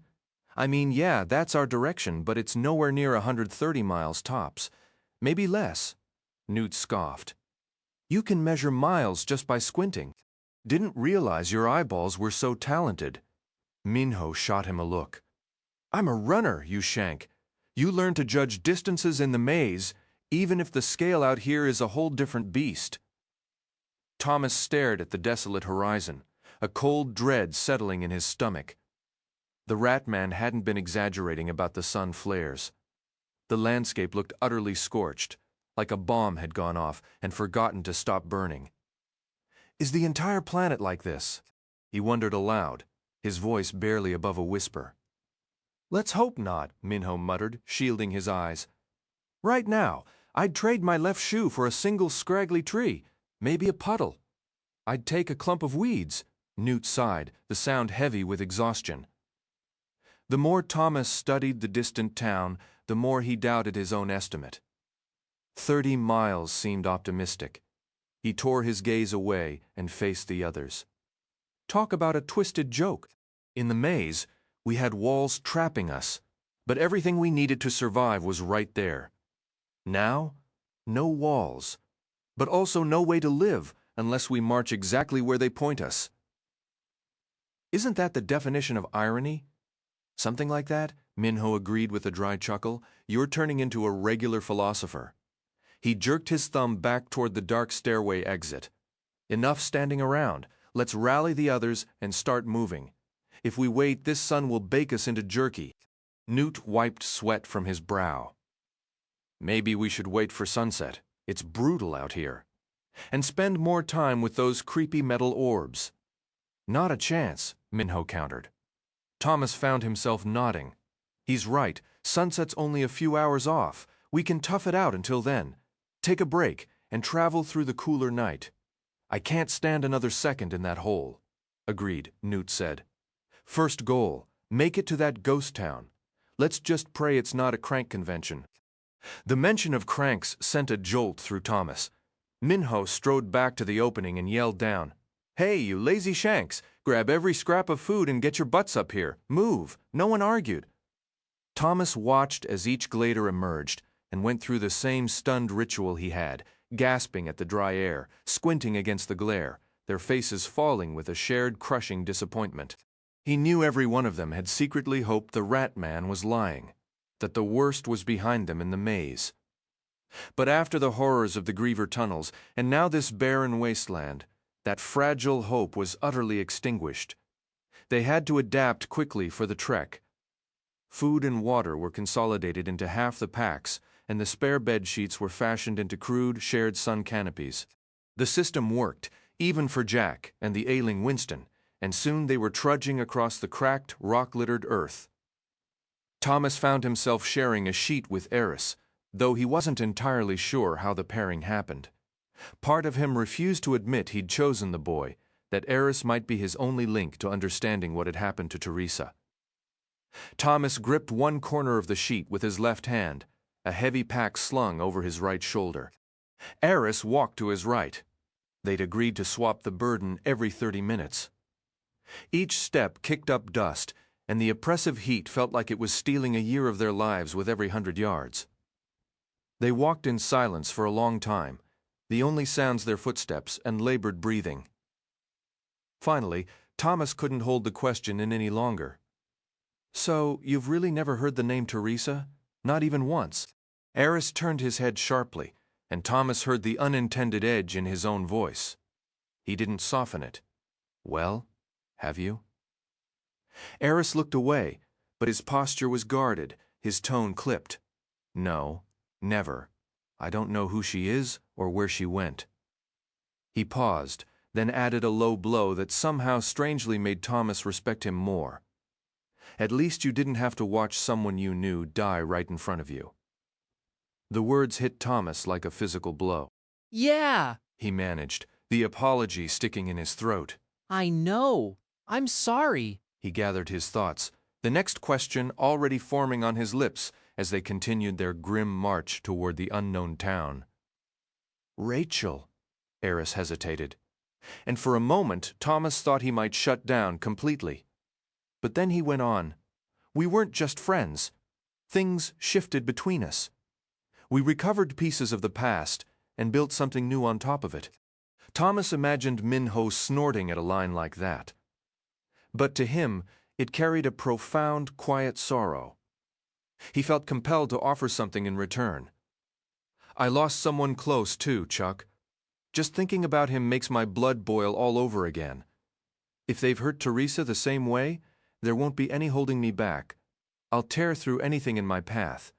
They'll regret it." He stopped walking, forcing Eris to halt beside him, startled by the venom in his own words. It was as if another, angrier version of himself had spoken. Yet the sentiment was undeniably his, a burning coal in his chest.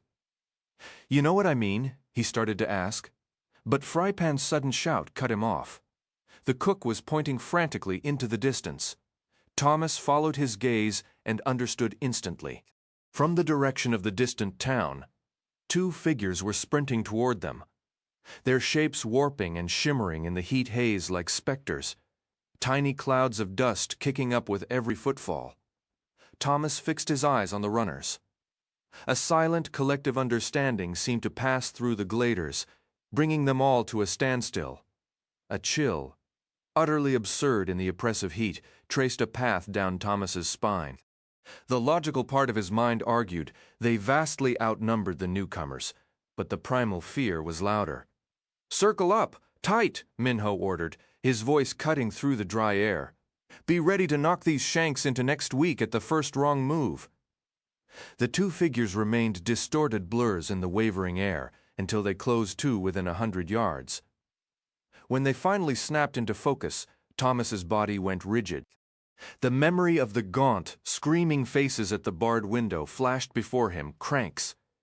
But these two provoked a different, deeper dread. They skidded to a stop just 20 feet away. One was a man, the other a woman, discernible only by her subtle curves. Both were tall and painfully thin. Their heads and faces swathed in layers of filthy beige cloth, with narrow, ragged slits for eyes and mouth. Their clothes were a patchwork of grimy fabrics, held together in places by frayed strips of denim. Only their hands were exposed to the relentless sun, the skin a landscape of angry red cracks and scabs. They stood panting, the sound wet and ragged, like animals struggling to breathe. "Who are you?" Minho demanded. The strangers didn't answer, didn't even twitch. Their chests heaved. Thomas watched from under his hood, baffled that anyone could run in this heat and survive. "I said, who are you?" Minho repeated, impatience sharpening his tone. Instead of replying, the two figures split apart and began to walk, slowly and deliberately, in a wide circle around the clustered gladers. Their hidden eyes, visible only as dark glints behind the cloth, remained locked on the boys as they completed their unsettling arc, as if calculating the weakest point in a herd. The tension coiled tighter in Thomas's gut. He hated losing sight of either one of them and turned to keep them in view as they converged behind the group and turned to face them once more. "You see how many of us there are, right?" Minho said, a note of strained frustration in his voice. The immediate threat felt oddly desperate. "Start talking. Tell us who you are. We're cranks." The woman spat the two words out, a harsh, grating sound of pure irritation. Then, for no apparent reason, she thrust a bony finger past the group, back toward the town they'd fled. "Like the ones who tried to get into our building a few days back?" Thomas winced. These people wouldn't have a clue what Minho meant. Somehow, the gladers had traveled a huge distance from wherever they'd been before, all through that strange flat trans. "We're cranks," the man said, his voice oddly lighter and less rough than the woman's, though it held no warmth. He gestured past the gladers, just as his companion had. "Came to check if you're cranks too. Came to see if you've caught the flare." Minho glanced at Thomas, and then at a few others, his eyebrows raised. No one spoke. He turned back. "Yeah, someone told us we might have it. What can you tell us about this flare?" "Doesn't matter," the man replied, the strips of cloth covering his face shifting with each word. "If you've got it, you'll find out soon enough." "Well, what do you want?" Newt asked, stepping up beside Minho. "Why does it matter to you whether we're cranks or not?" The woman answered this time, ignoring the questions entirely. "How did you get into the Scorch? Where did you come from? How did you get here?" Thomas was struck by the sharpness in her words. The cranks they'd seen back at the dorm had seemed completely out of their minds, almost feral. These two were alert enough to realize their group had appeared from nowhere with nothing but empty desert behind them. Minho leaned in to whisper with Newt, then turned and moved closer to Thomas. "What do we tell these people?" Thomas had no idea. "I don't know the truth. It can't make things worse. The truth." Minho said with a sarcastic edge, "What a genius idea, Thomas. You're absolutely brilliant as always." He faced the cranks again. "Wicht sent us here.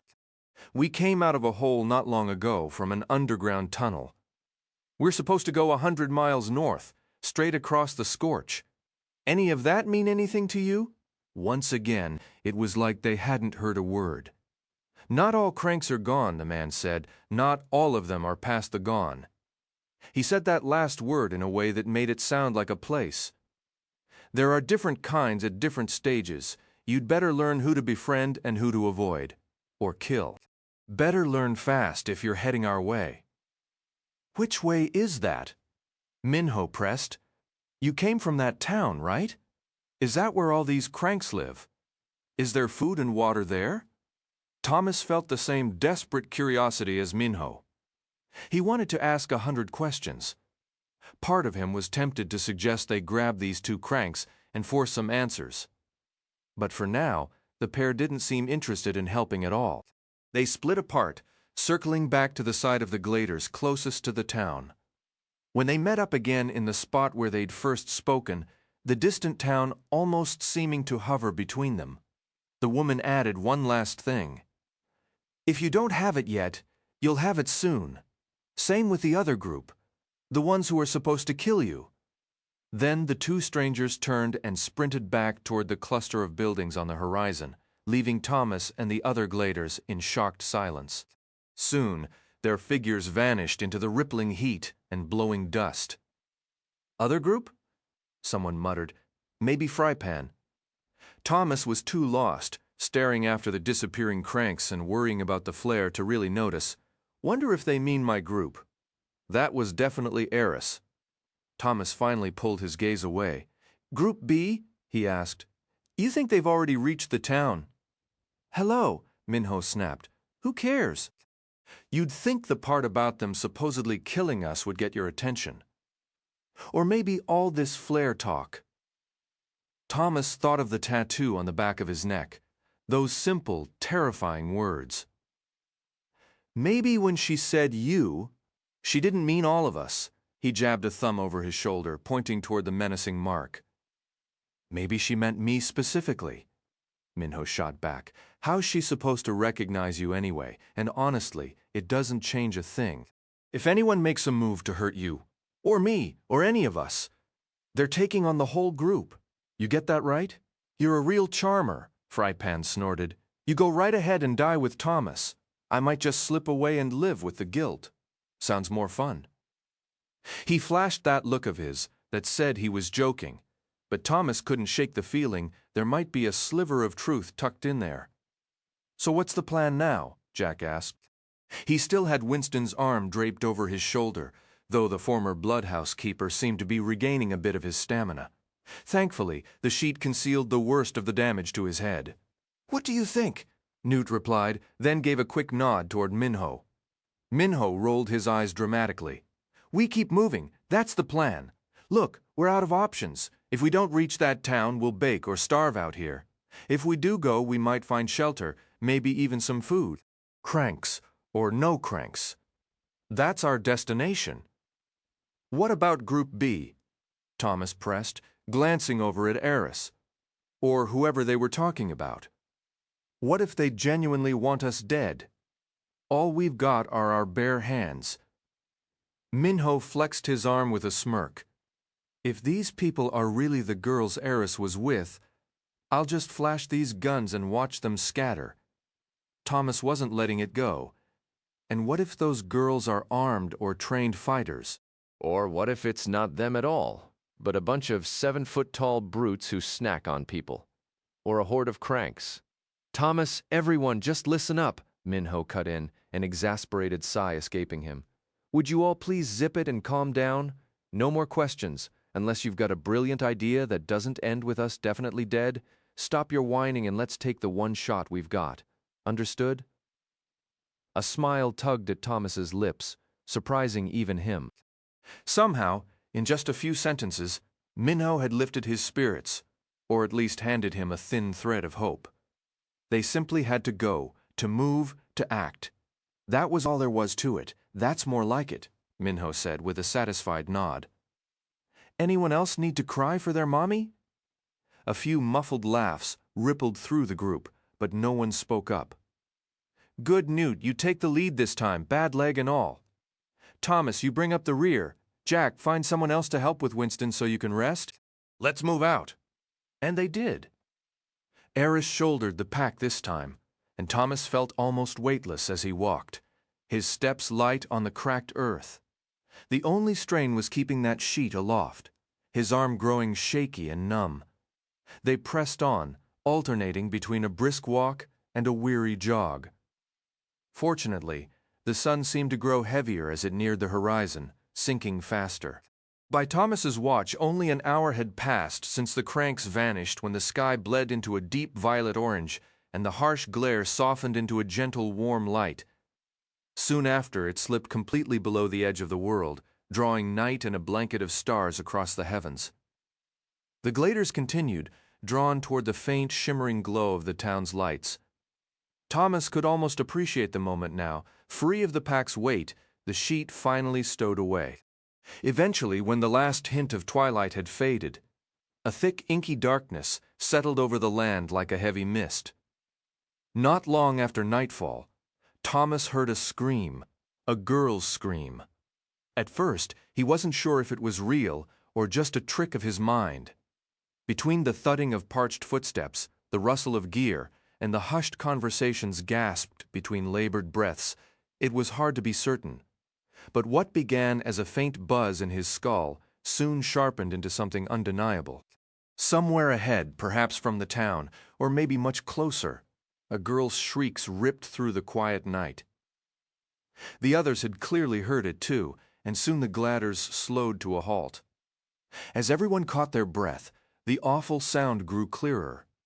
It was eerie, almost like a cat, a wounded, wailing cat. The sound was the kind that crawled under your skin and made you want to clamp your hands over your ears, hoping it would just stop. It felt wrong, a noise that sent a deep chill right through Thomas, bone deep and unsettling. The pitch-black surroundings only magnified the horror.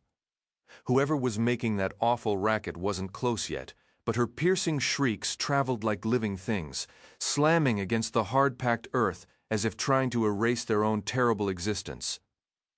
"You know what that sounds like to me?" Minho whispered, his voice tight with dread. Thomas knew exactly. Ben, Albie, May after the Griever sting. "Bingo!" "Oh, come on," Frypan groaned. "Don't tell me those things are out here too! I can't handle that!"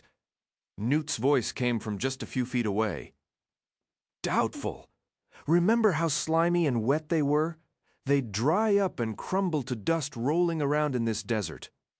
"Look," Thomas said, "if Wicked could engineer the Grievers, they can cook up plenty of other unnatural horrors that might be even worse." Hate to be the bearer of bad news, but that rat man said things were about to get serious. "Once again, Thomas brightens our day with his motivational speaking," Frypan declared. He tried for a light tone, but it came out bitter and sharp. "Just calling it like I see it." Frypan let out a frustrated sigh. "I know, and what I see totally sucks." "So what's the plan?" Thomas asked. Minho answered, "I think we rest, eat, drink. Then we push as hard as we can while it's still dark. Maybe grab a couple hours of sleep before sunrise." "And what about our screaming friend out there?" Frypan countered. "Sounds like she's got her own problems to deal with." For some reason, that simple statement filled Thomas with a fresh wave of terror. Maybe it did the same for the others, because nobody spoke as they shrugged off their packs, sat down, and began to eat their meager rations in heavy silence. "I really wish she'd stop." Eris had muttered some version of that at least 5 times as they ran through the oppressive darkness.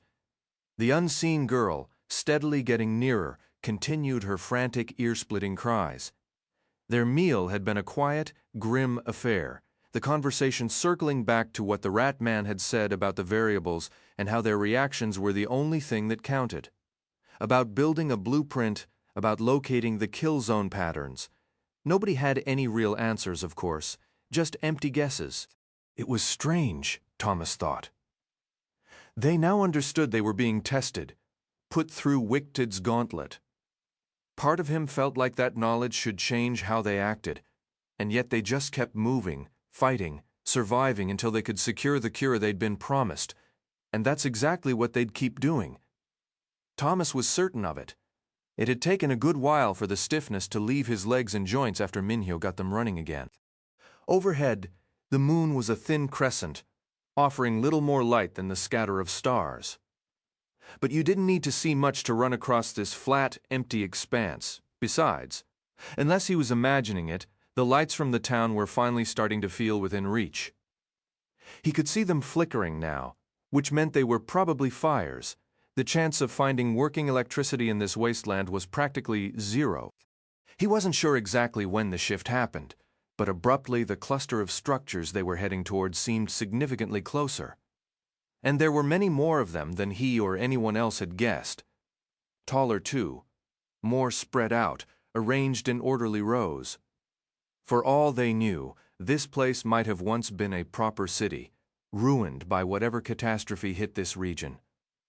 Could sun flares really do that much damage?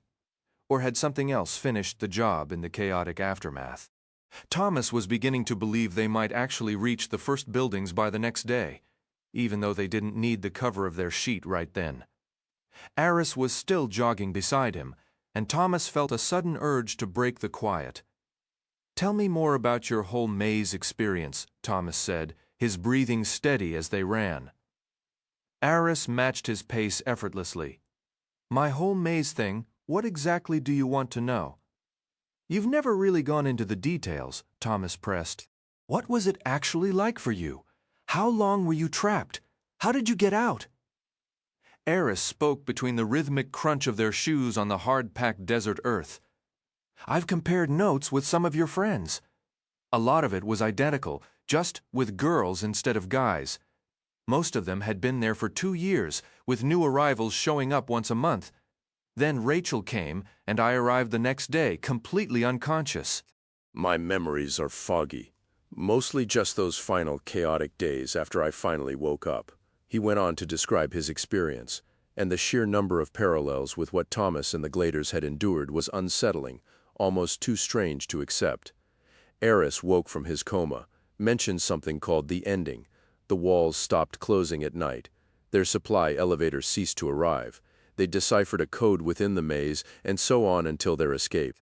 Their breakout was nearly a mirror image of the Gladers' harrowing ordeal, though fewer of the girls had died, which didn't surprise Thomas in the slightest, imagining them to be as resilient as Teresa. In the end, after Aris and his group reached the final chamber, a girl named Beth, who had vanished days prior, much like Gally, killed Rachel, just before rescuers stormed in and transported them to the gymnasium Aris had mentioned earlier. Those same rescuers later took him to the very room where the Gladers had eventually found him, which had once been Teresa's quarters. At least, that was the story. Who could really understand how anything worked anymore after witnessing the horrors at the cliff and the flat trans that had dumped them into this tunnel? The sealed-off walls and the altered nameplate on Aris's door only added to the confusion, giving Thomas a pounding headache. Trying to piece together Group B's role, how he and Aris were essentially swapped, how Aris was positioned as Teresa's counterpart, made his mind spin. The one stark difference that refused to align was Chuck's death instead of his own. Were these twisted scenarios designed to spark specific conflicts or provoke reactions for Wicked's observations? "It's all pretty messed up, right?" Aris asked after allowing Thomas a moment to process. "I don't even have a word for it. It just stuns me how both groups lived through these bizarre mirrored experiments, or tests or trials, whatever you want to call them. I suppose if they're studying our reactions, it makes a twisted sort of sense to put us through identical scenarios. Still completely weird, though." Just as Thomas fell silent, the distant girl shrieked again, louder and more agonized than her previous cries, sending a new wave of dread through him. "I think I know," Aris said, his voice so low Thomas almost missed it. "What? I think I know. Why, there were 2 groups?" "Are 2 groups?" Thomas glanced over, barely making out the unnervingly calm expression on Aris's face in the dim light. "You do, then? What's the reason?" Aris still didn't sound out of breath. "Well, I actually have 2 theories. The first is that these people, wicked, or whatever they call themselves, are trying to filter out the strongest from each group to use us for something, maybe even breed us, or something equally disturbing. What?" Thomas was so shocked he momentarily forgot the screaming. The idea was too grotesque to believe. Breed us? Seriously? After surviving the maze and what we just witnessed in that tunnel, you think breeding is a stretch? Get real. Fair point, Thomas conceded, though it left a bitter taste. Okay, what's your other theory? As he asked. He felt the deep fatigue from the run settling into his bones, his throat as dry and raw as if he'd swallowed a handful of dust. Kind of the opposite, Aris replied, that instead of wanting survivors from both groups, they only intend for one group to make it to the end alive.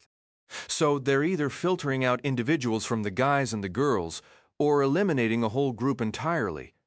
That's the only logical conclusion I can come up with anyway. Thomas took a long moment to consider the idea before replying. But what about everything the Rat Man told us?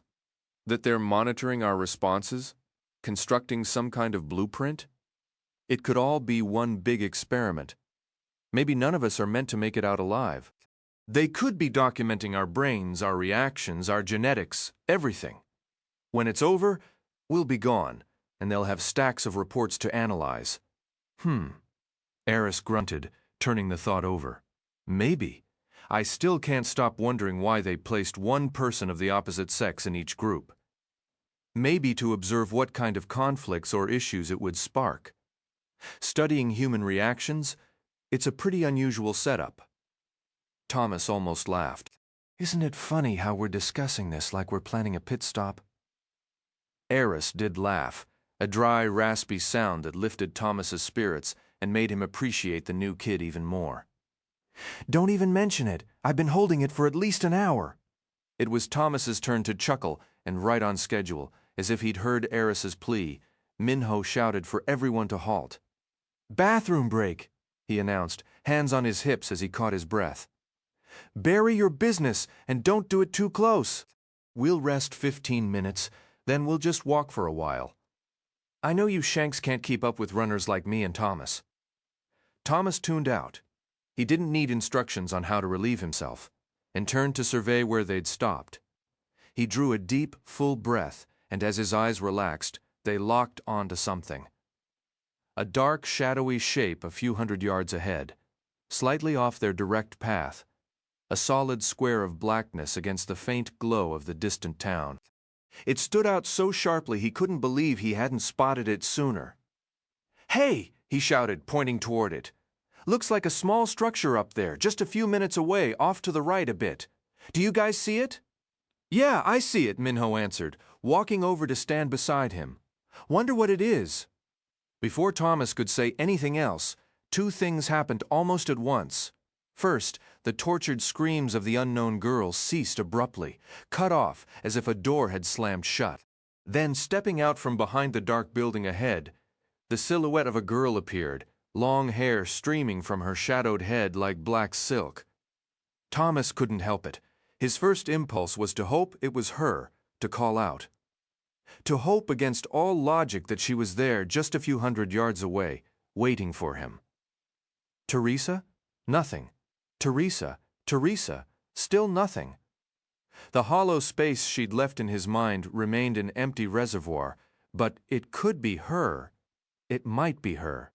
Perhaps something had damaged their ability to communicate. Once the girl had stepped out from behind the building, or more likely from inside it, she simply stood there, though completely shrouded in shadow. Her posture made it clear she was facing them, watching them with arms crossed. You think that's Teresa? Newt asked, as if reading Thomas's thoughts. Thomas nodded before he could stop himself. He glanced around quickly to see if anyone had noticed. No one seemed to. No idea, he finally said. You think she was the one screaming? Frypan asked. It stopped right when she walked out. Minho grunted. Better chance she was the one doing the torturing. Probably finished the poor girl off when she spotted us coming. Then, for some reason, he clapped his hands once. All right then, who's up for going to meet this lovely young lady? How Minho could be so casually cheerful in moments like this always baffled Thomas. I'll go, he said, far too loudly. He didn't want to make it obvious how desperately he hoped it was Teresa. I was just kidding, Shuckface, Minho said. We're all going over there. She could have a whole squad of crazy female ninjas holed up in that little hut, Minho said. Crazy female ninjas? Newt echoed, his tone a mix of surprise and clear irritation at Minho's flippant remark. Yeah, let's move. Minho began to stride ahead. A sudden sharp impulse seized Thomas. Wait! He dropped his voice to an urgent whisper. Hold up, you two stay here. Let me go talk to her. This could easily be a setup. Marching over there together would be walking right into it, and going alone makes you less of an idiot? Minho shot back. We can't just ignore it, Thomas insisted. I'll go. If anything seems off, I'll yell. You'll hear me. Minho was silent for a long beat. Fine. Go on, our brave little hero. He slapped Thomas hard on the back, the sting lingering. This is completely daft, Newt cut in, stepping forward. I'm going with him. No, Thomas snapped, sharper than he intended. Just let me handle this. I've got a feeling we need to be cautious. If I scream like a toddler, come running. Before another word of protest could form, he set off at a brisk pace toward the girl and the structure. He covered the ground quickly, his boots crunching on the gritty soil and scattered stones, the only sound in the heavy quiet. He caught the dry, raw scent of the desert, undercut by a far-off whiff of something acrid and burning. As he focused on the girl's silhouette beside the building, a certainty solidified within him. It wasn't one thing, not just the curve of her head or the line of her body. It was her posture, the way she stood with her arms folded, one hip cocked slightly. He knew it was Teresa. When he was just a few strides away, right before the faint light would have illuminated her features, she turned and slipped through an open doorway, vanishing inside. The building was a simple rectangle with a roof that sagged slightly along its ridge. As far as he could see, it had no windows.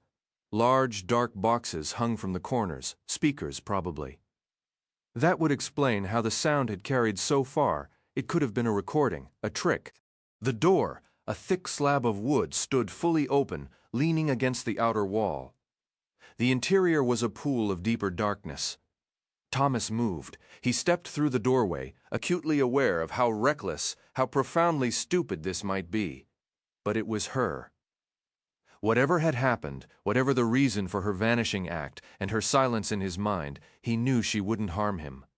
Not a chance. The air inside was noticeably cooler, almost damp, and it felt incredible against his skin.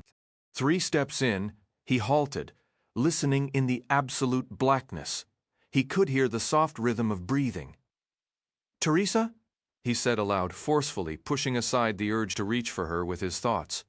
Teresa, what is this? No answer came, but he heard a quick, sharp inhale, followed by a stifled sniffle, the sound of someone crying and trying to hide it. A pang shot through him. Teresa, please, I don't know what happened or what they did to you, but I'm here now. This is insane. Just talk to. He stopped mid-sentence as a light flared to life, a quick, bright spark that then settled into a small, steady flame. His eyes instinctively darted toward it, to the hand holding a match.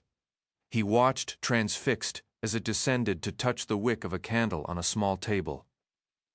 Once it caught, the hand gave a practiced flick, extinguishing the match. Thomas finally lifted his gaze and saw her. His instinct had been right.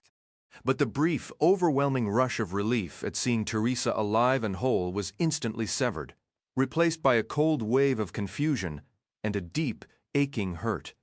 She was clean, impeccably so. He had expected her to be caked in grime, as he surely was after his trek through the dusty wasteland. He had expected ragged clothes, greasy hair, a face smudged and burned by the sun. Instead, she wore fresh, simple garments. Her clean hair fell in a smooth cascade to her shoulders. Her pale skin was flawless, unmarked by dirt or sun. She was more beautiful than he remembered from the maze, more vivid than any memory he'd managed to salvage from the chaotic sludge of his changing. Her eyes shimmered with unshed tears, her lower lip quivering uncontrollably. Her hands trembled at her sides. In her gaze he saw recognition. She remembered him, but layered over it was a raw, consuming terror. "Teresa!" he breathed, his stomach twisting into knots. "What's happening?" She didn't answer. Her eyes darted to the side before snapping back to him. A few tears escaped, tracing paths down her cheeks before dropping silently to the floor. Her lips trembled more violently, and a choked sob hitched in her chest. Thomas moved closer, reaching for her. "No!" she shrieked, recoiling. "Stay back!" Thomas froze as if struck. He raised his hands, palms out. Okay. Teresa, just tell me." Words failed him. A crushing sensation tightened in his throat, threatening to smother him. He stood perfectly still, afraid to provoke her again. All he could do was hold her gaze, silently pleading for any explanation. The silence stretched. Her whole body shuddered as if wrestling against some invisible force. It reminded him sharply of Gally's erratic behavior after they'd fled the glade, right before everything spiraled into chaos. Right before Chuck had died, Thomas had to speak or he'd shatter. "Teresa, I haven't stopped thinking about you since they took you. Have you?" She didn't let him finish. In 2 swift strides she closed the distance, her hands seizing his shoulders, pulling herself against him. Stunned, Thomas wrapped his arms around her, holding her so tightly he feared for a second he was hurting her. Her hands moved to cradle his face, forcing him to look at her. Then they were kissing. A surge of warmth exploded in his chest, incinerating the confusion and fear, even the sting of her earlier rejection. For one fleeting moment, nothing else existed. But just as suddenly, she tore herself away, stumbling backward until her shoulders hit the wall. The terror reclaimed her features, settling like a mask. Her voice dropped to a strained whisper, urgent and desperate. "Get away from me, Tom. All of you need to leave, now. Don't ask questions, just run." The muscles in her neck corded with the effort. The pain was visceral, a physical ache. Yet to his own surprise, he understood. He remembered her now, and he knew with certainty she was telling the truth. Something here was profoundly wrong, far worse than he had guessed. To stay, to argue, would disrespect the immense will it must have taken her to push him away and issue that warning. He had to listen. "Teresa," he said, his own vision blurring. "I'll come back for you." Then, forcing himself to turn, he ran from the building. Thomas staggered away from the structure, now swallowed by shadow, wiping at his eyes. He returned to the group of gladers and brushed off their frantic questions. He insisted they had to move, to put as much distance between themselves and this place as possible. He promised explanations later, but stressed their lives were at stake. He didn't wait for consensus. He didn't offer to relieve Eris of the supply pack. He simply set off toward the distant town, breaking into a sprint until his lungs burned and he was forced to slow to a sustainable jog. He shut out the others, shut out the world. Running from her was, without question, the most difficult thing he had ever done. Arriving at the glade with no memory, adapting to that harsh life, being trapped in the maze, battling grievers, witnessing Chuck's death. None of it compared to this hollow, tearing feeling. She had been right there. He had held her. They had been reunited. They had kissed, and in that instant, he had felt something he believed was lost forever. He was running now, abandoning her. Sobs tore from his throat, raw and ugly. A groan escaped him, his own voice breaking into something wretched. His heart ached so fiercely he almost stumbled, almost let his knees buckle and surrender right there. Grief swallowed him whole, and more than once, the urge to turn back was a physical pull. Yet he clung to her command, and to the vow he'd whispered he would find her again. She was alive. That fact became a mantra, a drumbeat synced with his pounding feet. She is alive! His body had limits, perhaps 2 hours after leaving her, maybe 3. He finally halted, certain his heart would burst from his chest if he took another step. Wheeling around, he squinted into the distance where shadows shifted, the other gladers far behind. Gulping the parched air, Thomas knelt, bracing his forearms on one knee, and shut his eyes to wait. Minhill reached him first, and their leader was furious, even in the weak dawnlight just beginning to blush the eastern sky. His anger was a visible heat. He circled Thomas 3 full times before speaking. "What in the shuck were you thinking, Thomas? Have you lost your mind?" Thomas had no words.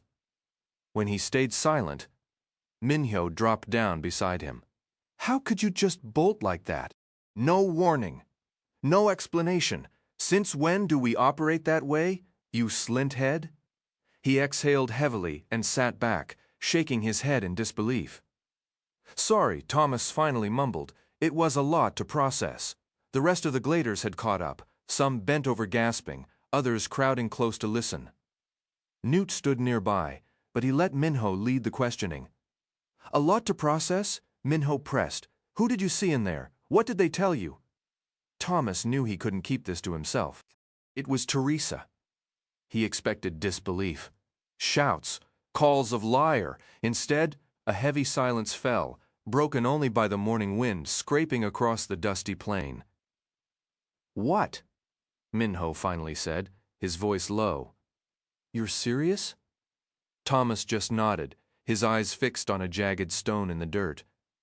The world had grown brighter in just those few minutes. Minho's shock was plain. "And you left her there? Start talking, Thomas, now." Reliving it was agony, a fresh tear in his chest. But Thomas told them everything. Seeing her there, trembling, weeping, her behavior twisted and strange, like Gally's had been before Chuck was killed, the frantic warning she'd managed to give.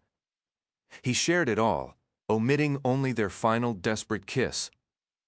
For a long moment, no one spoke. The dry wind hissed, stirring dust as the sun's orange curve breached the horizon. The distant town seemed larger now, its structures clawing at a cloudless purple-blue sky. They were maybe a day or two from reaching it. "It was a trap," Thomas said at last, his voice steadier. "I don't know what would have happened, how many of us would have died, maybe all of us. But when she broke free, I saw it in her eyes. She saved us, and I know they'll make her pay for it." Minho reached out and gripped Thomas's shoulder. "Listen, if those shuck-wicked bastards wanted her dead, she'd be buried already. She's as tough as they come. Tougher, probably. They need her, which means she's still in the game. She'll make it through this," Thomas said, taking a long, steadying breath. The air felt different now, lighter somehow, and Minho's confidence was contagious. "Yeah, I believe that too. Somehow I really do." Minho got to his feet, stretching his stiff muscles. "We should have called it quits hours ago to catch some shut-eye. But thanks to our resident desert marathoner over here." He gave Thomas a light, playful tap on the head. "We pushed till the sun was practically laughing at us. I still say we need to rest. Crawl under a sheet. Do whatever. But let's try to sleep." For Thomas it wasn't a struggle. As the sun brightened, painting the inside of his eyelids a hazy, blotchy red, he was out almost immediately. He pulled the sheet completely over his head, a flimsy shield against the coming sunburn and his own circling worries. Minho allowed them almost 4 hours of sleep. He didn't have to rouse many.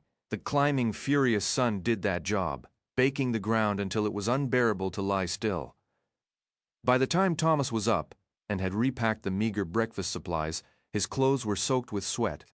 A thick, sour smell of unwashed bodies hung in the air, and Thomas quietly hoped he wasn't the main offender. The memory of the showers back in the dorm felt like a dream of another life.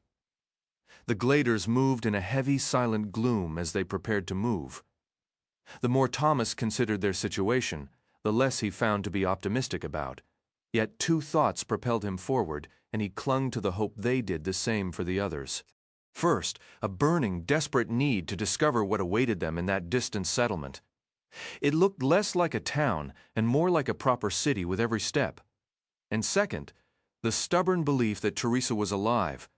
Maybe she had used one of those flat trans devices.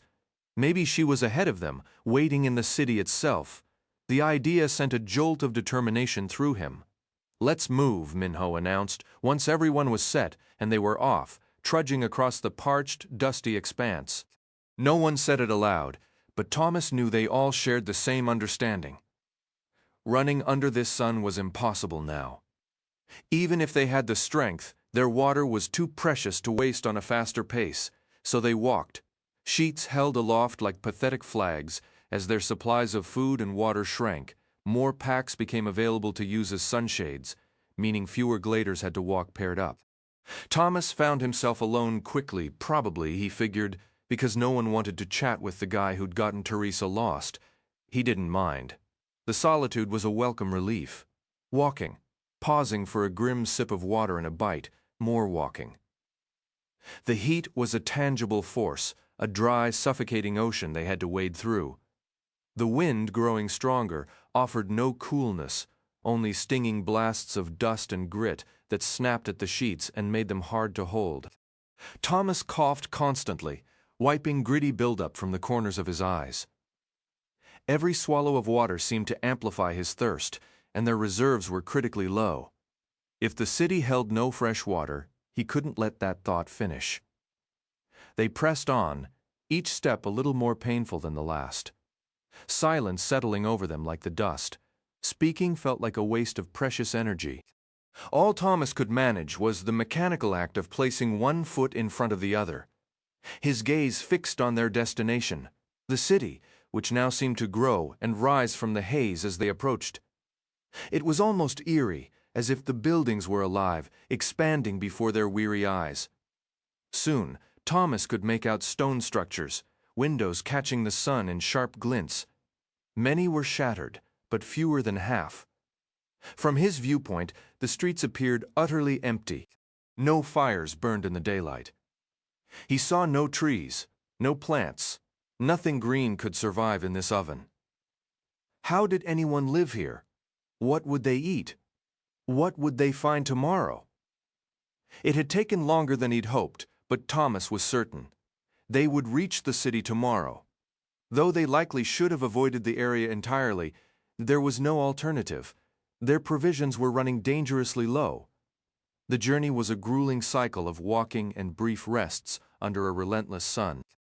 When evening finally arrived, the sun dipping below the western horizon in a painfully slow retreat, the wind intensified, carrying the first hint of a chill.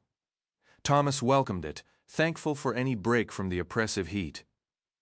By the time Minho signaled for them to halt and rest near midnight, the distant city glowed with scattered fires, and the wind had grown into a formidable force.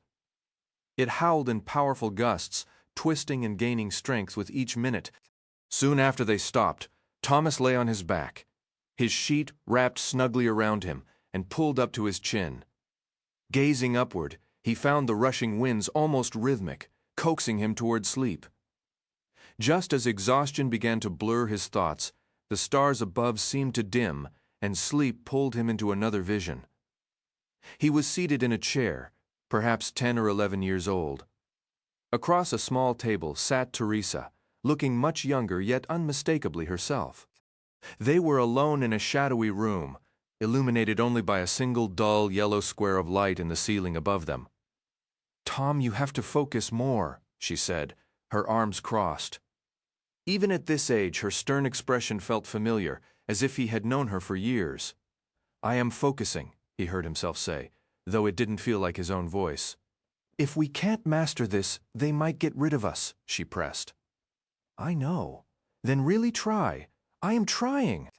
"Fine," Teresa declared, her tone shifting to one of playful defiance. "You know what? I'm done talking to you out loud. I won't say another word until you can do it properly. But not even in your mind." Her voice echoed inside his head. That mental trick still unsettled him, and he hadn't learned to reply in kind, starting right now. "Teresa, just give me another day. I'll figure it out." She remained silent. "Okay, just one more day, please." She didn't even look at him anymore, instead staring down at the table and scratching at a spot on the wood with her fingernail. "You're seriously not going to talk to me?" No response, and he knew her well enough to believe she meant it. "All right," he muttered. Closing his eyes, he did as their instructor had taught him. He envisioned an empty black void, picturing only Teresa's face. Then, mustering every ounce of his concentration, he formed the thought and hurled it toward her. "You smell like a garbage dump." A smile broke across Teresa's face, and her reply came instantly in his mind. "So do you." Thomas awoke to a violent wind slapping against his face, hair, and clothes, as if invisible hands were trying to tear them away. It was still dark, and a deep cold had set in, making his whole body shiver. Pushing up on his elbows, he squinted at the shadowy forms of the others sleeping nearby. Their sheets clutched tightly around them. With a jolt of panic, he let out a frustrated cry and scrambled to his feet. Sometime during the night, his own sheet had come loose and blown away. In this raging wind, it could be miles from here by now. "Shuck it," he whispered, the words ripped away by the gale before he could hear them. The dream? Or was it a memory? Flooded back. That brief window into a past where he and Teresa, as kids, were learning their telepathic connection. His heart sank with a mix of longing for her and a fresh wave of guilt, more evidence of his life with Wicht before the maze. He pushed the feeling aside, refusing to dwell on it. He could shut it out if he tried hard enough. He looked up at the black sky, and a sudden sharp recollection hit him. The memory of the sun being stolen from the glade. That had been the start of it all, the beginning of the real terror, but a flicker of reason soon steadied him. The fierce winds, the biting cold, it had to be a storm rolling in. Clouds blocking the sky. Feeling somewhat foolish, he sat back down, then lay on his side and curled into a tight ball, hugging himself for warmth. The chill in the air was a stark and welcome relief from the oppressive heat that had plagued them for days. As he settled, his thoughts drifted to the fragmented memories that had surfaced more frequently. Were these echoes a sign the changing was finally losing its grip? The possibility of his true past returning filled him with a tangled knot of hope and dread. Part of him ached to finally know his own name and history, to solve the mystery of himself. Yet that longing was shadowed by the fear of what he might discover, what actions he might have taken that led them all to this barren place and cost his friends so much. Exhaustion eventually pulled him under the wind's howl a lullaby, and he fell into a dreamless void. He awoke to a pale gray dawn, the sky choked with thick clouds that cast the desert in a dismal, washed-out light. The city loomed much closer now, just a few hours' trek away. Its structures were imposing, one tower speared upward, its peak swallowed by a bank of low fog. Countless shattered windows gaped like jagged, hungry mouths waiting to catch whatever the gusting winds might toss their way. The gritty air still tore at him, and a layer of dust felt permanently caked on his skin. Rubbing his head, he found his hair stiff with grime.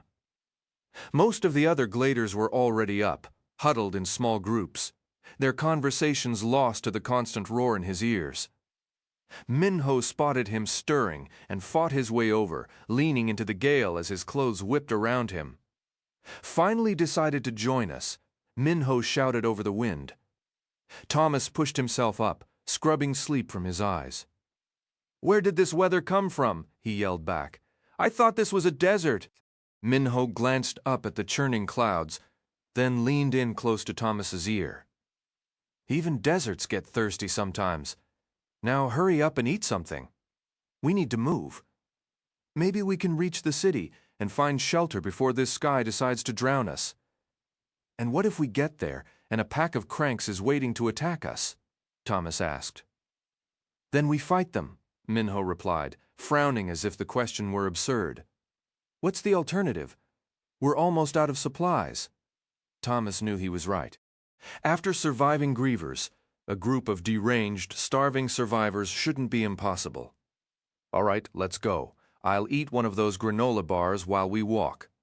Within minutes, they were marching toward the city again, the heavy gray sky threatening to rupture at any moment. They were within a couple of miles of the outermost buildings when Jack called out, pointing to a shape on the ground. They gathered in a loose circle around an old man lying on his back in the sand, swaddled in threadbare blankets. A sickening twist hit Thomas's gut as he looked closer, but he couldn't turn away. The stranger appeared impossibly ancient, though the relentless sun might have carved those deep wrinkles and leathery skin. His scalp was patchy with scabs and sores, his complexion dark and weathered.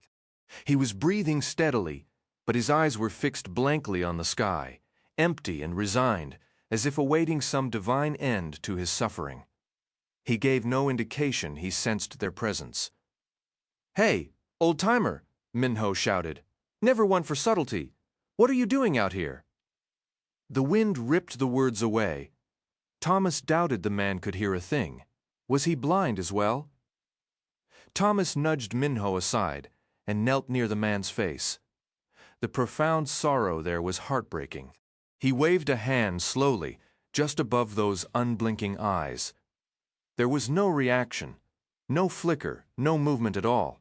Thomas withdrew his hand, and the man's eyelids drifted shut before slowly opening again. Just once. "Sir?" Thomas said, the word feeling foreign on his tongue, dredged up from some hazy, half-remembered life before the glade in the maze. "Mister, can you hear me? Are you able to speak?" The man gave another slow, deliberate blink, but remained silent. Newt crouched beside Thomas, raising his voice above the growing wind. "If we can get this bloke talking, he's a gold mine of information about the city. He looks harmless enough, probably knows exactly what we're walking into." Thomas let out a frustrated breath. "Maybe, but he doesn't even seem to register. We're here." A conversation feels like a long shot. "Keep at it," Minho called from behind them. "You're our official diplomat now, Thomas. Get the guy to open up about the good old days." For a fleeting moment, Thomas wanted to fire back with something witty, but whatever sense of humor he might have once possessed had been wiped clean along with his memories. "All right," he muttered. He shuffled closer until he was nearly face to face with the man, their eyes only a couple of feet apart. "Sir, we really need your help." He hated shouting, worried it seemed aggressive, but the howling wind left no choice. "We have to know if it's safe to enter the city. We can help you get there if you need it, sir. Please." The man's dark eyes, which had been staring blankly past him at the sky, gradually shifted focus until they locked onto Thomas's awareness, seemed to flood into them like ink slowly spreading in water. His lips parted, producing only a dry, rattling cough. A spark of hope ignited in Thomas. "My name is Thomas. These are my friends. We've been crossing the desert for days. We're low on water and food. What should we?" He stopped short as the man's eyes darted back and forth, a flash of panic surfacing. "It's okay. We won't hurt you," Thomas said quickly. "We're the good guys here. We just really need to know if—" Without warning, the man's left hand shot out from beneath his blankets and clamped around Thomas's wrist with a shocking vice-like strength. Thomas yelped in surprise and tried to yank his arm free, but it was useless. The grip was unyielding. "Hey!" he shouted. "Let go!" The man shook his head, his dark eyes wide with fear, not hostility. His lips parted again, and a rough, garbled whisper escaped. He didn't loosen his hold. Giving up on pulling away, Thomas relaxed and leaned in, tilting his ear close to the man's mouth. "What did you say?" he yelled. The man spoke once more, the words a dry, eerie rasp. Thomas caught storm and terror and bad people, none of it comforting. "Once more!" Thomas shouted, his ear almost touching the man's face. This time, the message came through clearer, though a few words were lost. "Storm coming, full of terror. It brings out stay away bad people." Suddenly, the man jackknifed into a sitting position, the whites of his eyes stark around his irises. "Storm, storm, storm," he chanted, the word becoming a frantic mantra. A thick strand of saliva swung from his lower lip like a grim pendulum. He released Thomas's wrist, and Thomas scrambled backward on his hands and heels to put distance between them. At that exact moment, the wind surged violently, shifting from strong gusts into a screaming, hurricane-force gale, exactly as the man had warned. The world dissolved into a roar of air so powerful Thomas felt his clothes might tear from his body. Around them, the gladder sheets tore loose and whipped through the air like a flock of panicked ghosts. Food scattered in every direction. Thomas struggled to his feet, fighting against the wind that seemed determined to keep him down. He staggered forward a few steps before leaning back into the gale, letting the invisible force hold him upright. Nearby, Minho was waving his arms wildly, trying to rally the group.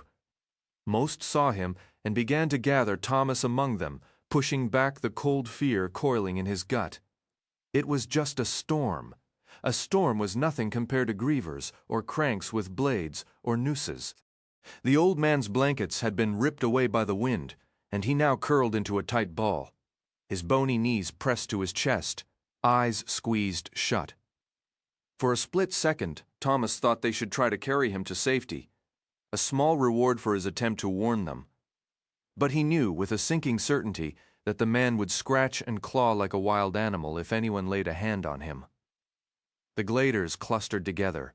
Minho pointed toward the city. The nearest structure was maybe a 30-minute sprint if they pushed hard. Given how the wind shredded at them, how the clouds above had swollen and churned into a sickly purple black, how dust and wreckage whirled through the air like angry spirits, making for that building felt like the only rational move. Minho took off. The others followed, and Thomas hung back to cover the rear, knowing that's exactly where Minho wanted him. He broke into a steady jog, grateful they weren't running straight into the wind's teeth. Only then did fragments of the old man's warning resurface in his mind. They sent a cold sweat blooming across his skin, which the arid wind instantly stole, leaving behind a dry, salty film. Stay away, bad people. As they neared the city, it grew harder to see anything at all. The airborne dust had congealed into a gritty brown haze, coating his throat with every ragged breath. It crusted in the corners of his eyes, mixing with tears into a muddy paste he had to constantly wipe away. Their target building loomed ahead, a monstrous shadow behind the swirling grime, growing taller and more imposing with each step, a sleeping giant stirring to life. The wind now carried a sharp, stinging edge, peppering his skin with sand and grit until it felt raw. Every so often, a larger missile would zip past, startling him breathless, a broken branch. What might have been a rat, a shingle, and a blizzard of paper scraps, all dancing madly in the air. Then the lightning came. They'd closed maybe half the distance to the building, perhaps more, when the first bolts erupted from nowhere, and the world exploded in light and sound. They fell from the sky in jagged, brilliant spears, slamming into the earth and hurling up geysers of scorched soil. The thunder was a physical weight, crushing and immense. Thomas's ears went numb, the horrific noise fading to a dull, persistent ring. He ran on, nearly blind now, deaf, the building just a darker smudge in the gloom. People fell and scrambled up. Thomas stumbled, caught himself. He hauled Newt to his feet, then Frypan, shoved them forward and kept moving. It was only a matter of time before one of those electric daggers found a target and turned a person to cinder. His hair lifted on end, despite the howling wind, the air itself alive with a prickling, needle-sharp static. Thomas wanted to scream, just to feel the vibration in his own skull. But he knew the dust-choked air would strangle the sound. It was struggle enough to pull short, quick gasps through his nose, especially with lightning striking all around, searing the atmosphere, filling everything with the scent of burnt metal and ash. The sky blackened further. The dust cloud thickened. Thomas realized he could no longer see the whole group, just the few figures directly in front of him. The lightning flashes hit them in stark, blinding bursts, freezing them for a ghostly instant before plunging them back into murk. It was all just a disorienting strobe. They had to reach that building. They had to reach shelter soon, or none of them would make it. And where was the promised downpour? He thought desperately. What kind of storm was this? A blinding white bolt tore from the clouds and detonated in the earth directly before him. A scream died in his throat as a concussive blast of energy hurled him sideways. He crashed onto his back, the impact emptying his lungs as a shower of soil and stone pelted him. Gasping, spitting grit, he clawed his way to his hands and knees, and then to his feet. Air finally rushed in, a ragged, burning relief. A new sound invaded his senses, a piercing, relentless ring that felt like needles driven deep into his ears. The gale tore at his clothing, dirt scoured his skin, and a churning darkness enveloped him, fractured only by the strobing lightning. Then he saw it, a ghastly tableau illuminated in the erratic flashes. It was Jack. He was sprawled inside a shallow, smoldering crater, convulsing as he gripped his leg. Everything below the knee was simply gone, vaporized by the celestial fury. A thick, dark blood pumped from the ruin, mixing with the dirt into a grotesque mud. His garments were seared away, his body a map of raw burns, his scalp bare, and his eyes. Thomas whirled away and dropped to the ground, retching until his stomach was hollow. There was nothing to be done for Jack. Nothing. Yet the boy still lived. A wave of shame followed the grim relief that the howling wind stole Jack's agonized cries. Thomas didn't think he could bring himself to look again. Then hands seized him, hauling him upright. Minho. His lips moved and Thomas strained to decipher them. "We have to go. Nothing we can do." "Jack," he thought, a silent lament. Oh man, Jack, stumbling forward, his abdomen aching, his ears screaming, his mind reeling from the horrific image of Jack shredded by lightning. He followed Minho. He glimpsed dark shapes moving to either side. Other gladers, though only a handful. The darkness was too thick, the lightning too fleeting, to see more than shadows and the looming silhouette of the building, now terrifyingly close. Any semblance of order was gone. It was every glader for himself now. They could only hope the others would find their way. Wind. Blinding light. Wind. Suffocating dust. Wind. The ring in his ears a constant pain. Wind. He pushed on, his gaze locked on Minho's back just ahead. In that moment, he felt nothing for Jack. He didn't care if the ringing in his ears never stopped. He didn't care about the others. The surrounding chaos was stripping him down, hollowing him out, leaving behind a primal creature with a single directive. Survive! Reach the building! Get inside! Live! Secure one more day! A searing white detonation erupted directly in his path, hurling him backward once more. Even as he was flung through the air, he screamed, scrambling for footing. The blast had consumed the spot where Minho had been running. Minho! Thomas hit the ground with a jolt that rattled his bones, a sensation of everything dislocating and then snapping back. He ignored the pain, surged to his feet, and ran forward, his vision swimming with dark blurs and floating purple amoebas of light. Then he saw the flames. It took his brain a moment to process the sight. Rods of fire dancing eerily hot tendrils, lashing sideways in the wind before collapsing into a writhing heap on the ground. Thomas reached it and understood it was Minho. His clothes were ablaze, with a raw cry that spiked pain through his own skull. Thomas threw himself down beside his friend. He plunged his hands into the earth, thankfully loosened by the lightning strike, and began frantically shoveling soil over Minho's burning form. Focusing on the brightest patches of flame, he pushed forward while Minho thrashed and slapped at his own smoldering clothes. Within moments, the fire was extinguished, leaving behind scorched fabric and a web of painful burns. Thomas was grateful he couldn't hear the silent screams of pain he saw twisting Minho's face. Knowing they couldn't afford to stop, Thomas seized their leader by the shoulders and hauled him upright. "Move!" Thomas yelled, the shout nothing but a dull pulse in his own head. Minho coughed, his face contorted, but gave a sharp nod and slung an arm around Thomas's neck. Leaning heavily on Thomas, they stumbled toward the building as lightning continued to spear down around them like furious white javelins. Thomas felt each silent detonation in his teeth, a deep vibration in his bones. The world flashed with stark, blinding light. Beyond their stumbling goal, new fires bloomed. He watched, horrified, as a bolt struck a building's upper story, showering the street below with a cascade of shattered brick and glittering glass. The oppressive darkness had shifted from a dusty brown to a heavy, bruised gray, The storm clouds, now so thick and low, they seemed to crush the very air. The wind had eased a fraction, but the lightning grew only more violent. Other gladers were visible to his left and right, all surging toward the same refuge. They seemed fewer, though his blurred vision made it hard to be certain. He glimpsed Newt, then Frypan, and Eris.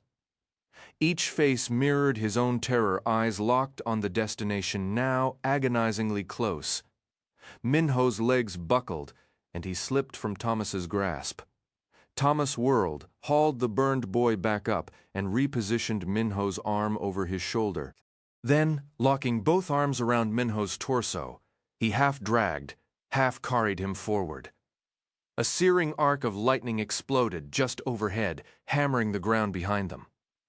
Thomas didn't look back, just drove his legs harder. A glader went down to his left. He couldn't see who, and he knew a scream had been torn out that he would never hear. Another boy fell to his right, scrambled back up. A blast of light ahead and right, another to the left. One directly in their path. Thomas halted, blinking furiously until the after images faded, then surged ahead again, dragging Minho with him. And then, abruptly, they were there. The first structure of the city loomed in the storm's grip, a monolith of gray stone, its arched entryway framed by smaller bricks, windows gaping with broken teeth. Eris reached the doorway first. It had once been glass, now mostly gone. He used his elbow to clear the remaining jagged shards, waved two others inside, then vanished into the dark interior himself. Thomas arrived with Newt at the same moment and gestured desperately for aid. Newt and another boy took Minho from him, carefully pulling him backward over the threshold, his boots scraping the sill. Thomas, still reeling from the storm's raw fury, finally stepped into the gloom after his friends. He turned for one last look outside just as the rain began, a sudden, deluging downpour, as if the sky itself wept in remorse for its violence. The rain fell not in drops but in walls, as if the heavens had opened a floodgate directly above them. Thomas remained huddled in the same spot against the cold wall for what felt like an eternity, watching it. Exhaustion and pain saturated every muscle, but he concentrated, pleading for his hearing to return. The constant pressurized throb of silence in his ears had begun to lessen. The ringing faded. He coughed, and this time he was almost sure he didn't just feel the vibration in his chest. He heard a faint, raspy echo of it, from somewhere far off, like a sound drifting through the fog of a dream. The steady rhythm of the rain reached him. Perhaps his hearing wasn't lost after all. The weak, grayish light filtering through the shattered windows did almost nothing to push back the chill and the shadows filling the ruined space. The other gladers were scattered around the room, some hunched over, others lying on their sides, motionless. Minho was curled tightly near Thomas's feet, each tiny movement seeming to send a fresh wave of agony through his body. Newt was nearby, and Frypan as well, but no one spoke or tried to take charge. No one called roll or wondered aloud who might be missing. They all sat or lay there, just as drained as Thomas, likely turning over the same haunting question: what kind of broken world could unleash a storm like that? The gentle drumming of the rain grew steadily louder until Thomas was certain he could hear it clearly. It was a strangely calming sound, and despite the ache in his limbs and the cold in the air, he finally drifted into an uneasy sleep. When he woke, his body was so stiff it felt like cement had hardened in his joints. All the strange sensations in his ears and head had cleared, however.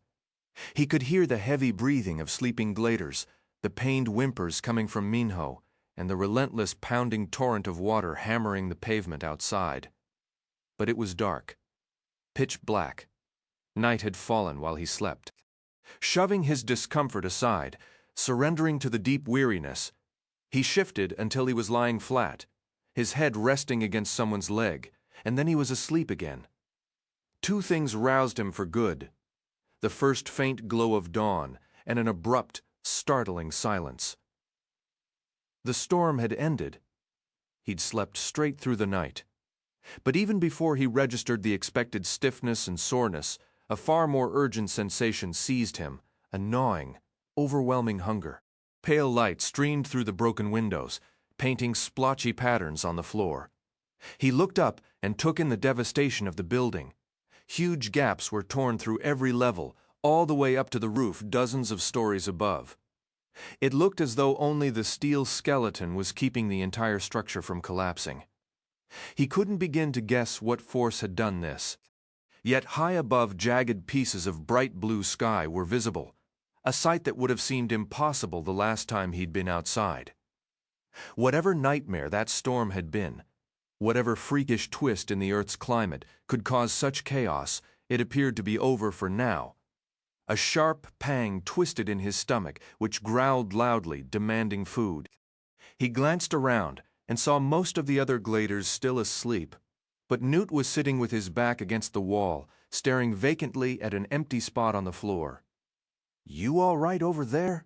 Thomas asked, his own jaw feeling tight and sore. Newt turned slowly toward him. His eyes were distant at first. Then he seemed to shake himself free of his thoughts and focus. "All right? Yeah, suppose I am. We're breathing. Guess that's all that ruddy matters now." The bitterness in his tone was unmistakable. "Sometimes I wonder," Thomas murmured. "Wonder what? If being alive even matters. If being dead might be a whole lot simpler." "Come off it," Newt shot back, a flicker of irritation in his tired eyes. "I don't believe for a second you actually mean that." Thomas had looked down while speaking, but at Newt's sharp reply, he glanced up sharply.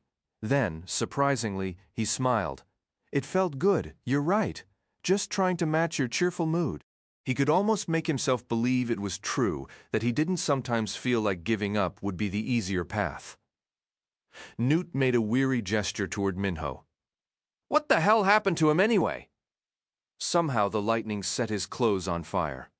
Don't ask me how it did that without cooking his brain. We managed to beat the flames out before it got too bad, I think. Before it got too bad, Newt let out a short, humorless laugh. "I'd hate to see what you consider actual damage."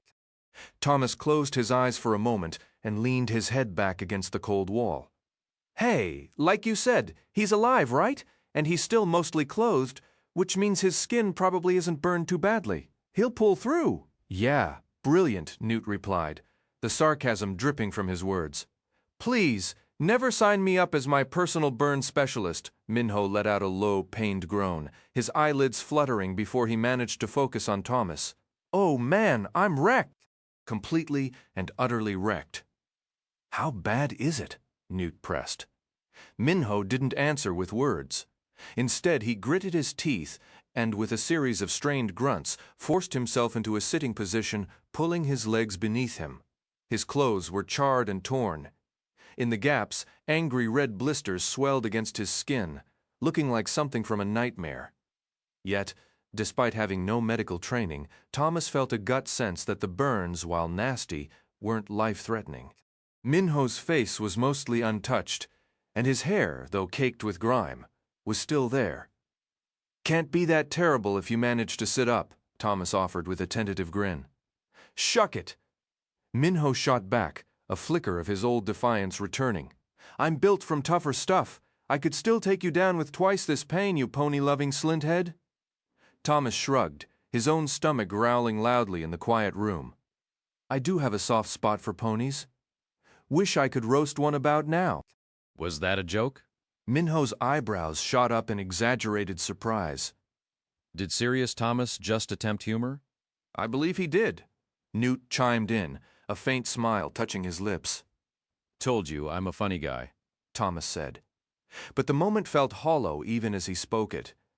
Minho had already shifted his attention, his head turning slowly to survey the other survivors scattered around the dim space. Most were asleep or lying listlessly, their expressions empty. "How many are left?" Thomas did a quick mental tally. 11, including the newcomer, Eris. The number hit him like a physical blow. He remembered the bustling glade home to dozens just weeks ago. Now, 11. A sickening wave of guilt washed over him. turning their brief attempt at levity into something that felt disrespectful, almost obscene. How could I have been part of Wicked? The thought was a poison in his mind. He knew he should confess the memory flashes haunting him, but the words stuck in his throat. "Only 11 of us made it," Newt said quietly, vooming the grim reality. "So what? We lost 6 in the storm! 7! Minho's tone was disturbingly flat, as if discussing misplaced supplies. 7. Newt snapped, his disapproval clear. Then, his voice dropping, he added, 7, unless anyone managed to reach another shelter. "Seriously, dude?" Minho said, the practical leader in him surfacing through the pain. "How are 11 of us supposed to fight through an entire city? This place could be crawling with hundreds of cranks, thousands, and we have zero idea what they're even capable of now." Newt released a heavy, frustrated sigh. "And that's all you can think about? What about the people we lost? Minho? Jack is gone. Winston didn't stand a chance." He scanned the room again, his voice tightening. "I don't see Stan or Tim either. What about them?" "Whoa, easy," Minho said, holding up his hands in a placating gesture. "Cool it, brother. I didn't ask for this job. If you want to sit here and mourn all day, fine, but that's not what gets us moving. A leader figures out the next step after the counting is done. I guess that's why you're the one stuck with the job then," Newt muttered. Almost immediately, a look of regret crossed his features. "Forget it. I'm sorry. I just—" "Yeah, me too," Minho said, though he punctuated it with an eye roll. Thomas desperately hoped Newt missed, as his friend was staring at the floor again.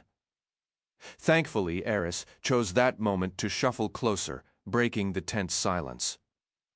"Ever seen a lightning storm like that before?" Eris asked, directing the question at Thomas. Thomas shook his head. "Didn't feel natural?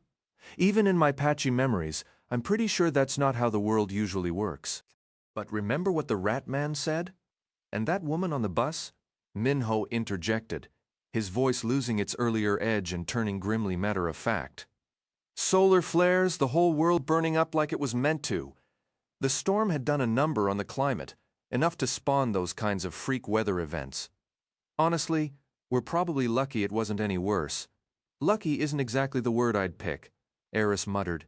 "Yeah, well," Thomas replied. Newt gestured toward the shattered doorway, where the dawn light had sharpened into the same harsh, blinding white they'd endured during their first days in the Scorch. "At least it's over. We need to start planning our next move." "See?" Minho said, a tired smirk on his face. "You're just as cold as I am, and you're right." Thomas's mind flashed back to the cranks pressed against the dorm windows, living nightmares, just a piece of paper shy of being official zombies. "We need to figure things out before a pack of those crazies shows up, but I'm telling you, eating comes first. We have to find food." The word itself was painful, his hunger, a sharp, gnawing ache. "Food!" Thomas sucked in a startled breath. The voice had come from above. He looked up, as did the others. A face peered down at them through the torn-up remains of the 3rd floor. A young Hispanic man with eyes that held a dangerous glint. A knot of tension tightened in Thomas's gut. "Who are you?" Minho yelled.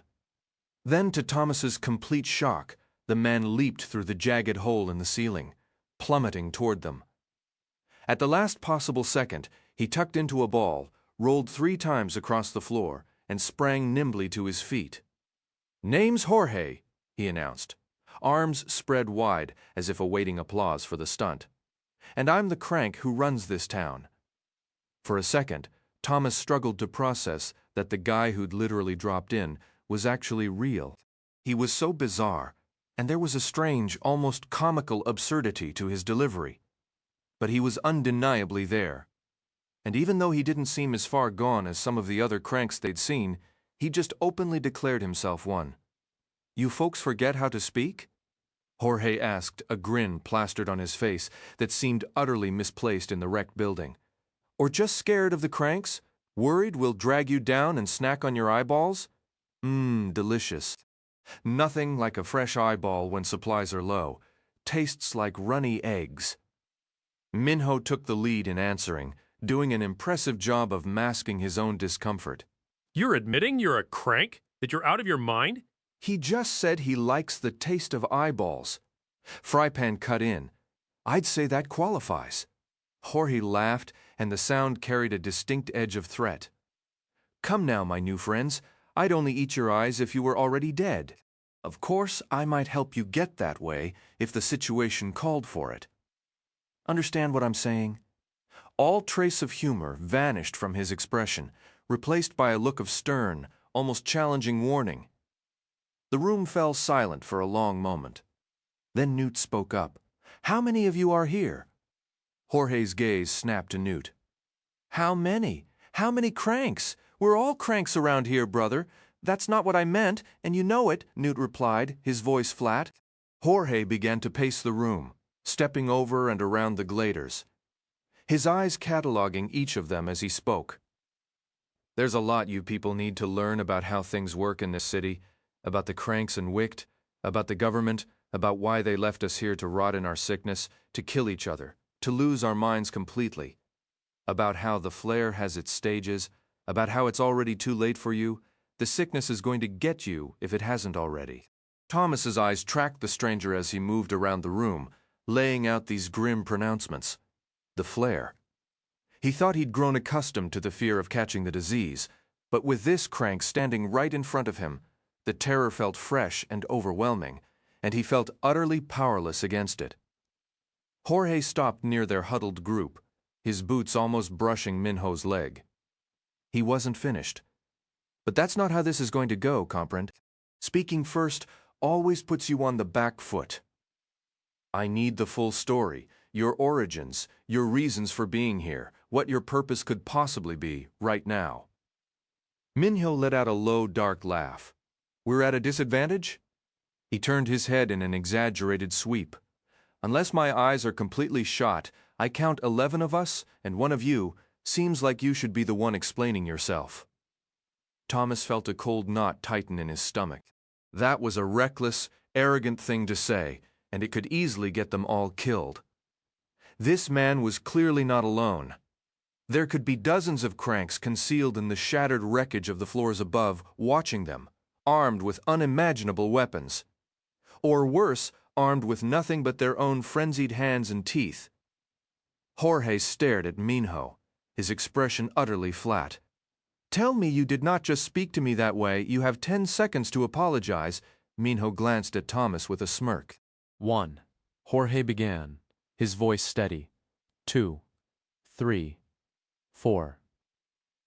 Thomas tried to lock eyes with Minho, giving a sharp, urgent nod. Do it? 5, 6. Just do it, Thomas said aloud, his voice tight. 7, 8. Jorge's voice climbed with each number. Out of the corner of his eye, Thomas thought he saw a flicker of movement high above, a fleeting shadow. Maybe Minho saw it too.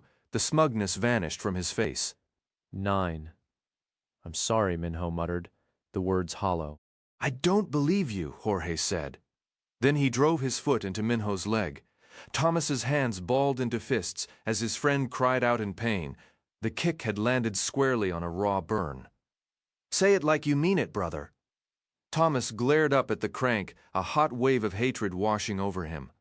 For a wild second, he imagined lunging, attacking him just as he had Galley after the maze. Jorge pulled back and kicked again, twice as hard in the same spot.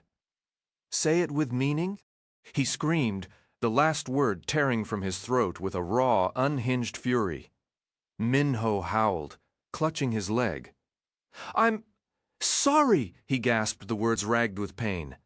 As soon as Jorge's smile appeared, a look of cruel satisfaction at the humiliation delivered. Minho struck. He swung his arm in a fierce arc, smashing it into the crank's shin. Jorge hopped on one foot with a yelp of surprise and pain before crashing to the ground.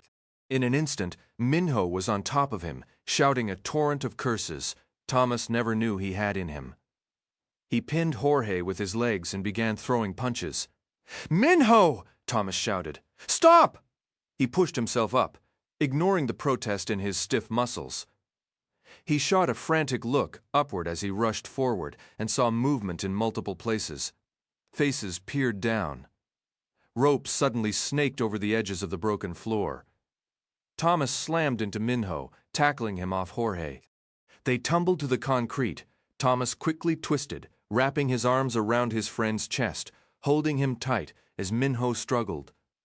"There are more up there!" Thomas yelled into his ear. "You have to stop! They'll kill you! They'll kill all of us!" Yorhead had staggered to his feet, slowly wiping a thin line of blood from his lip. The look in his eyes drove a spike of pure terror straight through Thomas's heart. There was no predicting what would happen next. "Wait!" Thomas shouted. "Please wait!" Jorge's gaze met his just as several more cranks dropped from above. Some executed a practiced jump and roll. Others slid down ropes, landing firmly. They quickly formed a menacing group behind their leader, 15 or so, men and women, a few who looked barely older than teenagers, covered in grime and wearing torn clothes. They were mostly thin and fragile in appearance. Minho had stopped struggling, and Thomas gradually released his hold. From the look of things, he had mere moments before a bad situation turned into a bloodbath. Keeping one hand firmly on Minho's back, he raised the other toward Jorge in a placating motion. "Just give me a minute," Thomas said, forcing his heart and voice to steady. "Hurting us won't help you people." "Won't help us," the crank replied, spitting a thick glob of red from his mouth. "It'll help me plenty, that much I can promise, brother." He clenched both fists at his sides. Then he tilted his head, a movement so slight it was almost missed. But the instant he did, the cranks behind him drew an assortment of grim objects from inside their tattered garments. Knives, rust-covered machetes, dark spikes that might have once been part of a railroad. Slivers of glass with reddish stains along their sharp edges. One girl, who couldn't have been older than 13, gripped a splintered shovel, its metal blade ending in a jagged line like the teeth of a saw. Thomas felt a sudden, absolute conviction that he was now begging for their lives. The Gladers couldn't win a fight against this group. No chance. They weren't grievers. There was no secret code to switch them off. "Listen," Thomas said, rising slowly to his feet, hoping Minho wouldn't be foolish enough to make a move. "We're not just random guys who wandered onto your doorstep.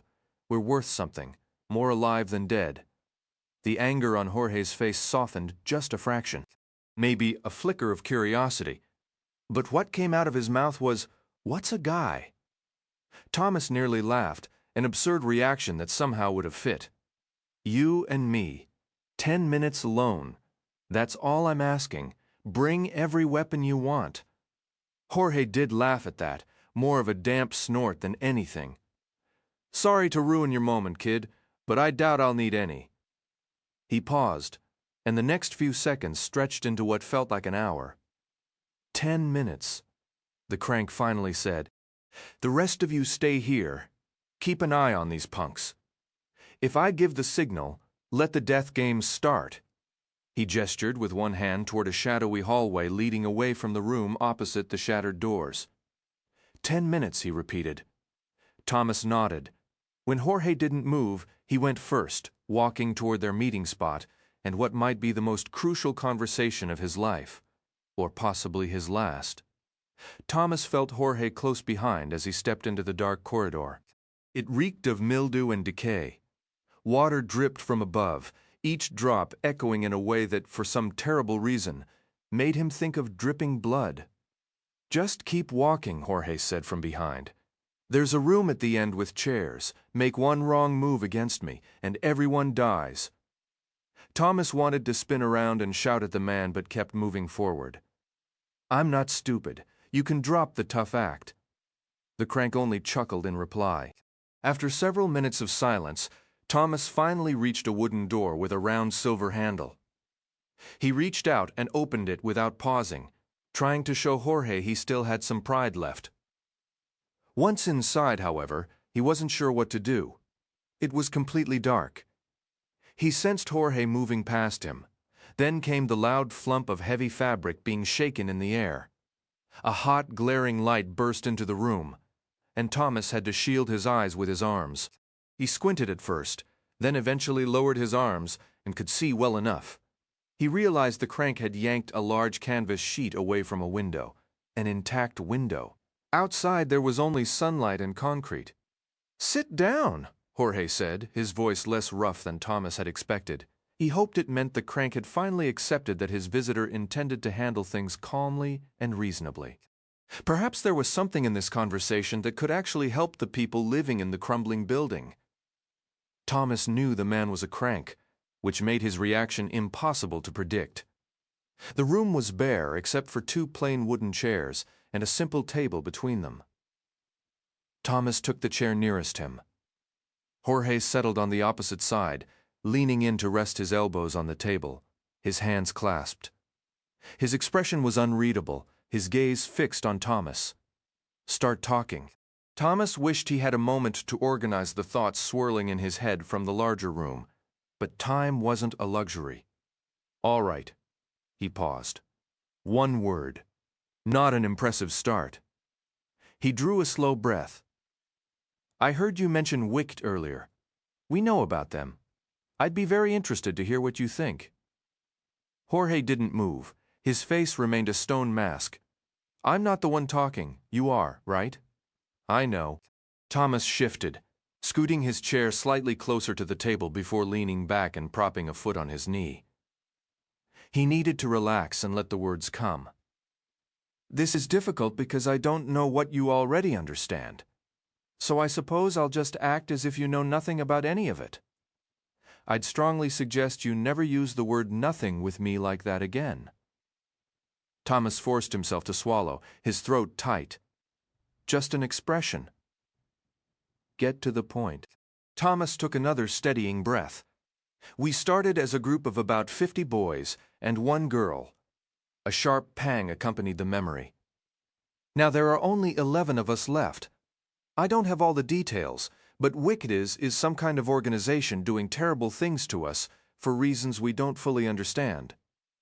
We began in a place called the Glade, inside a massive stone maze, surrounded by creatures known as grievers." He paused, studying Jorge's face for any reaction to the flood of bizarre information. The crank showed no hint of confusion or recognition. Nothing at all. So Thomas kept going. He described life inside the maze, their escape, their brief belief in safety, and how it all turned out to be just another phase of Wicked's plan. He told him about the Rat Man and the mission he'd given them: survive long enough to travel 100 miles north to a supposed safe haven. He recounted the long tunnel, the attack by the silvery flying substance, and the first grueling miles of their journey. The more he spoke, the more absurd it felt to be sharing all this with a stranger. Yet he continued, because he had no other choice. He clung to the hope that Wicked was as much an enemy to the cranks as it was to them. He left out only one thing. "Teresa? So there has to be something special about us," Thomas concluded, trying to tie it together. "They can't be doing all this just to be cruel? What would be the purpose?" "Speaking of purpose," Jorge said, breaking his silence after what felt like 10 solid minutes. The allotted time clearly expired. "What's yours?" Thomas hesitated. This was his only shot. "Well?" Jorge pressed. Thomas took the leap. "If you helped us, if you, or maybe a few of you, came with us and helped us reach the safe haven. Yeah. Then maybe you'd be safe too." This was the idea Thomas had been circling from the start. The fragile hope dangled by the Rat Man. "They told us we're infected with the flare, and that if we make it to the safe haven, we'll all be cured. They claim to have a cure. If you help us get there, maybe you could receive it as well." Thomas stopped and looked at Jorge intently. Something shifted just slightly in the crank's expression at those last words, and Thomas knew he had struck a chord. The look was fleeting, but it was unmistakably hope, quickly masked by a practiced indifference. Still, Thomas had seen it. "A cure," the crank repeated. "A cure." Thomas decided to keep his words sparse from this point forward. He'd given his best effort. Jorge settled back into his chair, the wood groaning under his weight, and crossed his arms. His brow furrowed in thought. "What's your name?" The question caught Thomas off guard. He felt certain he'd mentioned it already, or at least that it should have come up by now. Then again, this wasn't exactly a normal introduction. "Your name?" Jorge repeated, a hint of impatience in his tone. "I'm guessing you have one brother." "Oh, right. Sorry. It's Thomas." A flicker passed over Jorge's face, something like recognition edged with surprise. "Thomas, huh? Do people call you Tommy? Or just Tom?" That last one stung, bringing back the dream of Teresa. "No," Thomas answered, maybe a bit too fast. "Just Thomas." "All right, Thomas. Let me ask you something. Do you have any idea what the flare actually does to a person? Do I look like someone rotting from the inside out to you?" It felt like a trap, but Thomas chose the safest reply. "No. No to both. Yes, I mean, no. The answer to both is no." George's mouth twitched into a half smile, and Thomas got the feeling he was enjoying this. "The flare comes in stages, kid?" "Everyone in this city has it, and I'm not surprised you and your crew do too. Someone like me? I'm early in, a crank in name only. Caught it a few weeks back, got flagged at a quarantine checkpoint. The government's trying to keep the sick away from the healthy. It's not working. Watched my whole life fall apart. Got sent here, fought alongside other newbies to take this building." That word newbies hit Thomas like a punch, dragging up memories of the glade. He swallowed hard. "My friends out there with the weapons are in the same boat. But take a walk through the city, and you'll see what comes next. You'll see the stages, what it's like to be past the gone, though you might not survive long enough to tell the tale. And we don't have any of the numbing agent here. The bliss. Not a drop." "Who sent you here?" Thomas asked, tucking the mention of bliss away for later. "Wicked, same as you, only we're not special like you claim to be." Wicked was formed by what's left of the governments to fight the flare. They say this city matters somehow. Beyond that, I don't know much. Thomas felt a surge of confusion, then a fragile hope. What is Wicked? Who are they? Jorge looked just as puzzled. "I told you what I know. Why are you asking me? I thought the whole deal was that you were important to them, that they were running your show." "Everything I told you is true. They've made promises, but they don't give us details. It's like they're testing us, seeing if we can push through all this chaos without knowing what's really going on." "And what makes you so sure they have a cure?" Thomas steadied himself, recalling the rat man's words. "The man in the white suit I mentioned, he told us. That's why we have to reach the safe haven." Jorge hummed, a sound that meant anything but agreement. "And what makes you think they'll just welcome us in with open arms and hand over the cure, too?" Thomas kept his tone even. "I don't know that they will. But if you help us get there, you at least have a chance. If you kill us, you have none. Only a complete lunatic would ever pick that second path." Jorge offered up that same pitiful grin, followed by a short, sharp laugh. "You're something else, Thomas. Just a little while ago, I was ready to put a knife in your buddy's eye and work my way through the rest of you. But I'll be damned if you haven't almost got me believing you." Thomas gave a shrug, fighting to keep his expression neutral. "My only goal is seeing another sunrise. Get through this city alive, and then I'll figure out the rest. And you want to know something else?" He steeled himself, putting on a show of being harder than he truly felt. Jorge's eyebrows lifted. "What's that?" "If gouging your eyes out was my ticket to tomorrow, I'd do it without a second thought. But I need you. We all do." Even as the words left his mouth, Thomas doubted he could ever follow through with such a threat. But it did the trick. The crank studied him for a long, silent moment before thrusting a hand across the table. "Looks like we've got an agreement, brother, for a lot of reasons." Thomas reached out and shook it. Relief flooded through him, but he used every bit of his willpower not to let it show. Then Jorge shattered the moment. "Just one small condition. That scrawny kid who threw me to the dirt? I think I heard you call him Minho." "Yeah?" Thomas's voice came out thin, his heart hammering once more. "He dies. Chapter 28. No." Thomas put every shred of conviction and strength he possessed into that single word. No? Jorge echoed, his face a mask of genuine shock. I'm handing you away to cross a city packed with rabid cranks who'd love to tear you apart, and you tell me no? Over my one tiny little request? That does not put a smile on my face. It wouldn't be the smart move, Thomas said. He had no clue where this calm facade or sudden bravery was coming from, but some instinct insisted it was the only way to stay alive with this man. Jorge leaned in again, planting his elbows on the table. This time, instead of clasping his hands, he curled them into tight fists. His knuckles gave an audible pop. Is your life's mission to annoy me until I decide to slice you open vein by vein? You saw what he did to you, Thomas shot back. You know the nerve that took. Kill him, and you lose everything he brings to a fight. He's our best, and he's afraid of nothing. Maybe he's unhinged, but we need that. Thomas was aiming for pure, cold logic, pragmatism, but if there was anyone in the world besides Teresa he could honestly call a friend, it was Minho. The thought of losing him too was unbearable. But he made me look weak, Jorge said, his voice tight, his fists remained clenched. He humiliated me in front of my own people, and that is not something I can just ignore. Thomas shrugged as if it were a trivial, pointless detail. So make him pay. Humiliate him back, but killing him hurts us.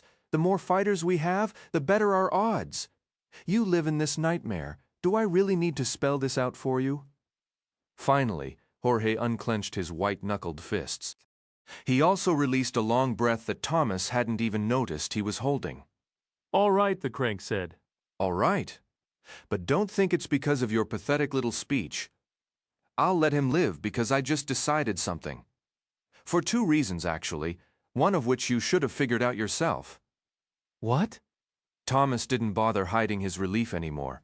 The effort of pretending was draining him. Plus, he was too curious about what Jorge would say next. First, you don't really understand all the rules of this test or experiment or whatever game Wicht is playing with you. Maybe the more of you that actually make it back to that safe zone, the better your shot at getting the cure. Ever consider that this Group B you talked about might be your competition? I think it's in my best interest to make sure all 11 of you get there now. Thomas nodded, but stayed silent. Jorge wasn't about to risk spoiling the win he had here. Thomas had convinced him about the Rat Man and the promised cure. That brings me to my next point, Jorge went on, his tone shifting.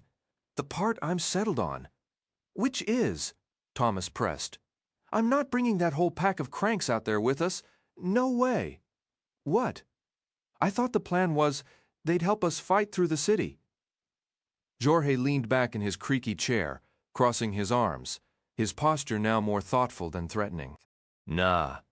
If we're doing this, being quiet is our best weapon, not brute force. We've been ghosting through this nightmare of a place since we arrived. Our odds of getting through and grabbing all the supplies we need are a whole lot better if we use what we know. We'll slip past the fully gone cranks like shadows, not try to hack our way through like some bunch of overeager action heroes. You're a confusing guy, Thomas said. No offense, but with all the intimidating gear and pointy weapons, you all sure dress the part of wanting to be warriors. A heavy silence hung in the air. Thomas was beginning to regret his words when Jorge suddenly let out a loud, genuine laugh. Ah, muchacho, you're lucky I've taken a shine to you. Don't ask me why, but I have. Otherwise you'd be dead about 3 times over by now. Is that even possible? Thomas asked, a smirk tugging at his lips. Killing someone 3 times? I'd find a way, Jorge replied, his eyes glinting. Then I'll work on being more charming. Jorge slapped the table and stood. All right, listen up, here's the deal. We need to get all 11 of you to your safe haven to pull it off. I'm only taking one other person, Brenda. She's got a mind like a steel trap, we need her smarts. And if we actually make it and it turns out there's no cure for us, well, I don't think I need to spell out what happens next. Oh, come on, Thomas said, laying the sarcasm on thick. I thought we were buddies now. Psh, we're not buddies, hermano. We're business partners. I deliver you to Wicht. You get me a cure. That's the transaction. Anything else ends in a whole lot of dying. Thomas stood too, his chair scraping loudly on the concrete floor. We already shook on that, didn't we? Yeah, we did. Now listen close. Don't you dare breathe a word of this out there. Slipping away from the rest of the cranks is going to be delicate. So, what's the plan?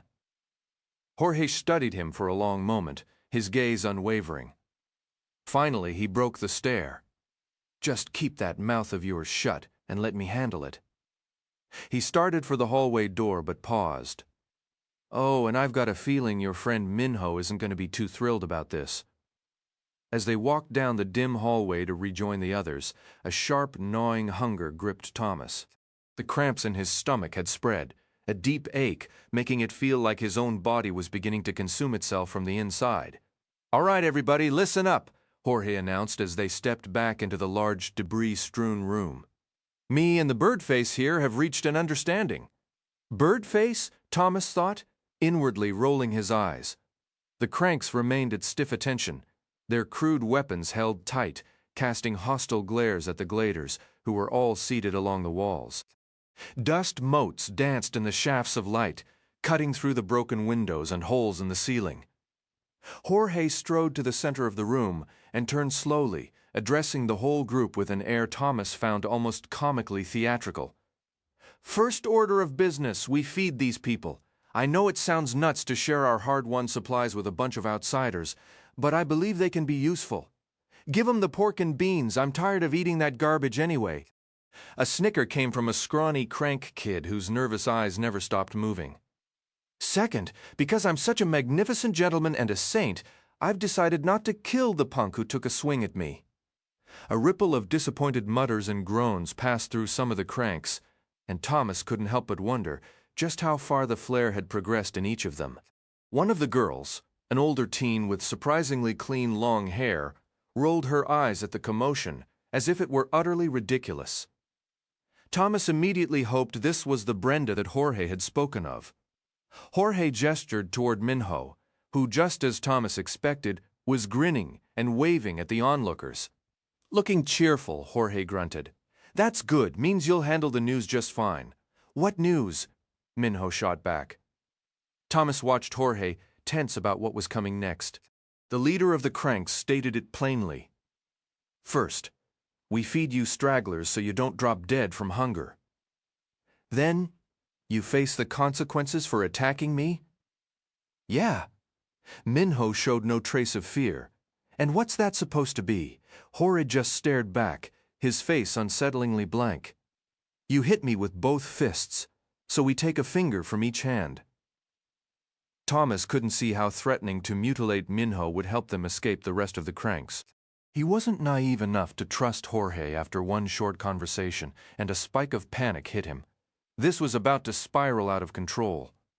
But then Jorge caught his eye, even as the other cranks whooped and hollered, and there was a glimmer in his gaze that settled Thomas's nerves.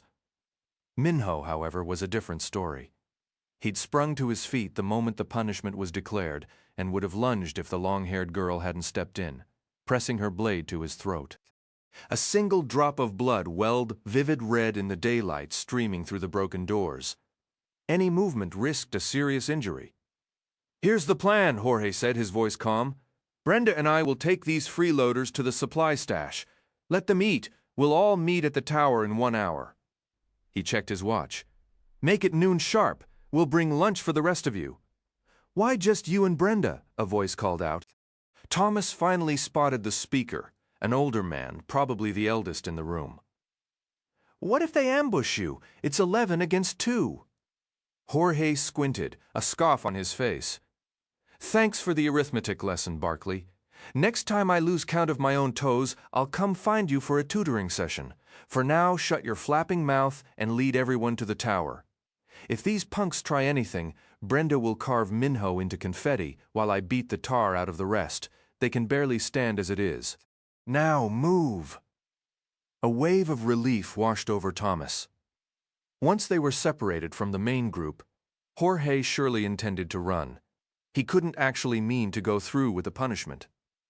The man named Barkley was old but rugged, his veined muscles straining his shirt sleeves. He held a wicked dagger in one hand and a heavy hammer in the other. "Fine," he said after a long, challenging look at his leader, "but if they do jump you and cut your throat, we'll manage just fine without you." Touching sentiment, Hermano. Now get going, or we'll have twice the fun waiting for you at the tower.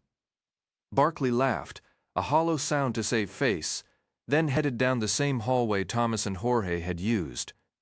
He waved an arm for the others to follow, and soon every last crank was shuffling after him, except for Jorge and the pretty girl with the long brown hair. She still held the knife at Minho's neck, but the silver lining was that this had to be Brenda.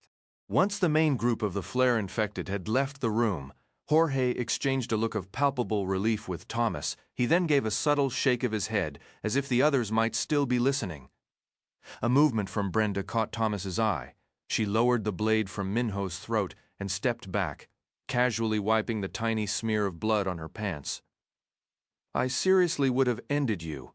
Just so you know," she said, her voice carrying a rough, almost gravelly edge. "Try anything with Jorge again, and I'll open a vein." Minho dabbed at the small cut with his thumb, examining the vivid red streak. "That's a seriously sharp blade. Honestly, it makes me like you a bit more." Newt and Frypan both let out identical weary groans.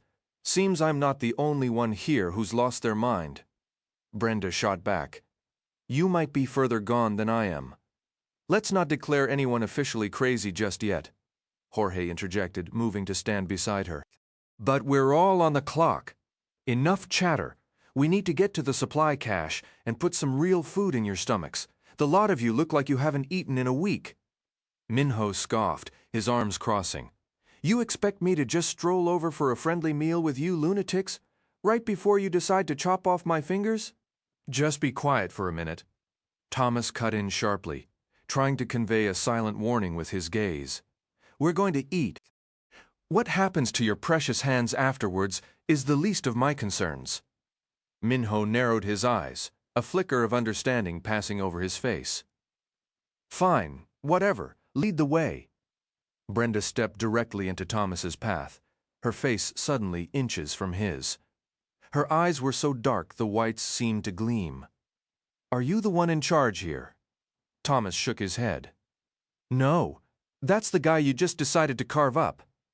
Brenda glanced at Minho, then back at Thomas, a slow grin spreading. "Well, that's a dumb choice. I might be teetering on the edge, but I'd have picked you. You've got that leader vibe." Thanks," Thomas mumbled, a flush of heat rising to his cheeks. He abruptly remembered Minho's tattoo and his own the mark that was supposed to mean his death. He fumbled for words to mask his sudden shift in mood. "I probably would have picked you over Jorge, too." The girl leaned in and planted a quick kiss on his cheek. "You're not so bad." "I really hope we don't have to kill you, at least." "All right, that's enough," Jorge called, already herding everyone toward the shattered doorway leading outside. "Save the romance, Brenda. We have plenty to discuss once we reach the stash. Everyone, move out." Brenda kept her eyes locked on Thomas. He, in turn, could still feel the electric tingle where her lips had brushed his skin. "I like you," she stated plainly. Thomas swallowed, his mind utterly blank.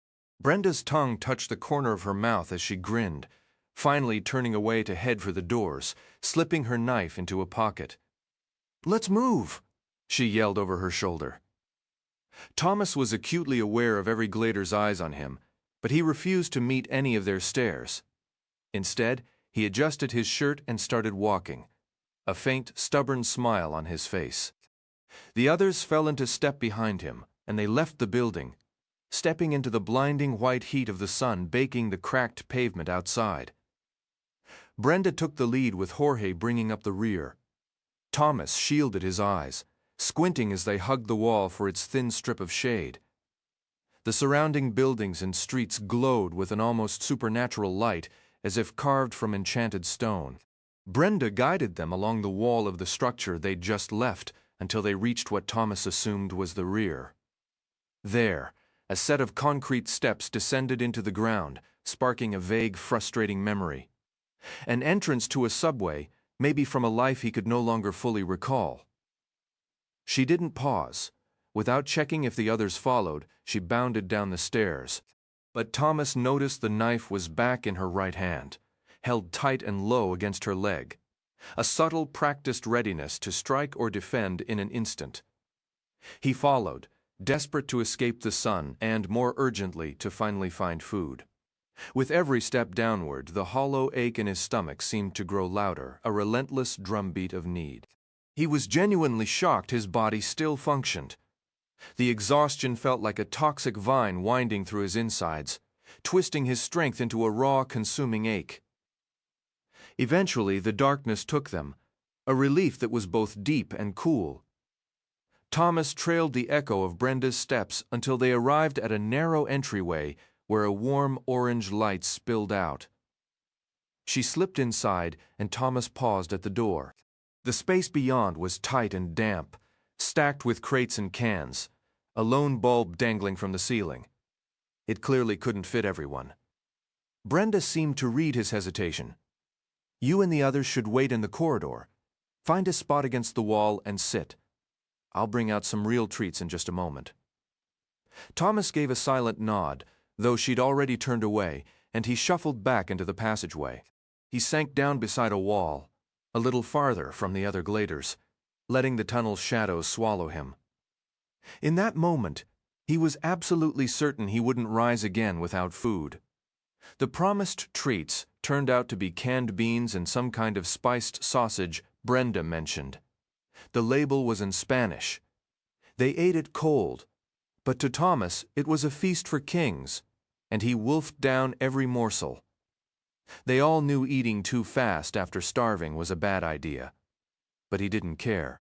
If he got sick, he'd just have the pleasure of eating it all over again, preferably from a new can.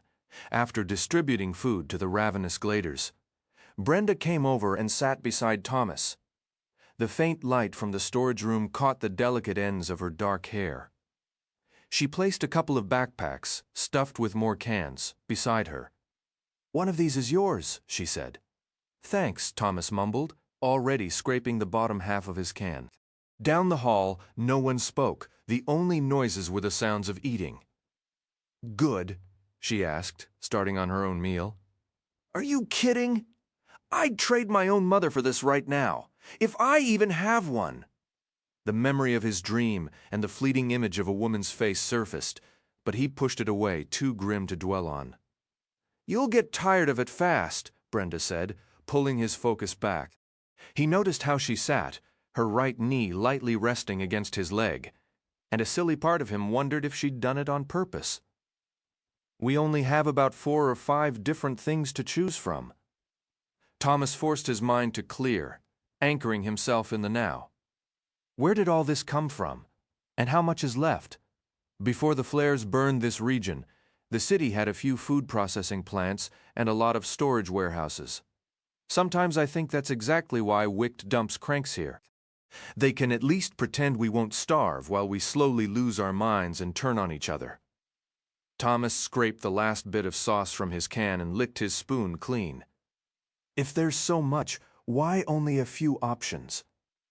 A flicker of suspicion crossed his mind. Had they trusted her too easily? Could this be poisoned? But she was eating the same food, so the fear felt misplaced. Brenda pointed a thumb toward the ceiling. "We've only searched the nearest warehouses. One particular company supplied most of it. Not much variety. Honestly, I'd shove your grandma aside for something fresh from a garden. A crisp salad. Guess my mom doesn't stand a chance if she's ever between us and a produce aisle. Guess not." She smiled then, her face mostly in shadow, but the grin still visible. Thomas realized, almost despite himself, that he liked this girl. She'd just taken a blood sample from his closest friend, and yet he liked her. Maybe in a small way because of it. "Does the world still have places like grocery stores?" he asked. "I mean, what's it actually like out there now, with the flare just scorching heat and mad people everywhere?" "No, well, I don't know." The solar flares took countless lives before anyone could flee to the northern or southern extremes. My family was up in northern Canada. My parents were among the earliest to reach the emergency camps, the ones established by that initial coalition of governments, the very people who would eventually create WICT. Thomas gaped at her, stunned. In just a few words, she had unveiled more about the world's collapse than anything he'd learned since his memory was erased. "Hold on," he managed to say. "I need to understand this. Start from the very beginning." Brenda gave a casual shrug. "Not much of a story, really. It was ages ago. The flares hit without warning. No one saw them coming. By the time the experts even tried to sound the alarm, it was far too late. They scorched half the planet, wiping out everything near the equator and throwing climates everywhere into chaos. Survivors banded together, governments merged. Then, not long after, they found out a vicious virus had leaked from some high-security lab. Everyone just called it the flare from day one." Wow. Thomas breathed. He glanced down the hall toward the other gladers, but they were all focused on their meals, too absorbed or too distant to overhear. "When did?" She cut him off, raising a hand. "Quiet," she whispered. "Something's off. I think we've got company." Thomas hadn't heard a thing, and the others showed no sign of alarm. But Jorge was already beside Brenda, murmuring urgently in her ear. She was just rising when a tremendous crash erupted from the stairwell they'd used to find the supply room. A deafening roar of collapsing structure, shattering concrete and twisting metal. A thick cloud of dust billowed toward them, swallowing the dim light. Thomas froze, fear rooting him in place. Through the haze, he saw Minho, Newt, and the others sprinting back toward the ruined stairs before veering into a side passage he hadn't spotted earlier. Brenda seized his shirt and yanked him up. "Run!" she shouted, pulling him away from the wreckage and deeper underground. Thomas shook off his daze and batted at her grip, though she held tight. "No! We have to follow Mai!" Before he could finish, a massive portion of the ceiling gave way right in front of them, concrete slabs crashing down in a thunderous heap. It completely blocked the path his friends had taken. More cracking echoed above, and Thomas knew he was out of time and options. Reluctantly, he turned and ran with Brenda, her fist still tangled in his shirt as they plunged into the dark. Thomas didn't feel his racing heart or wonder what had caused the blast. His mind was fixed on the other gladers, now cut off from him. Running blind, he had no choice but to put his trust entirely in Brenda. "Here!" she yelled. They swerved sharply, right. He nearly tripped, but she kept him upright. Once he found his stride, she finally released his shirt. "Stay close!"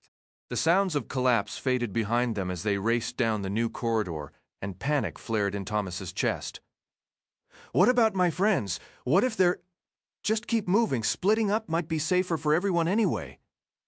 The air grew cooler as they moved farther along the endless hall, the darkness thickening around them.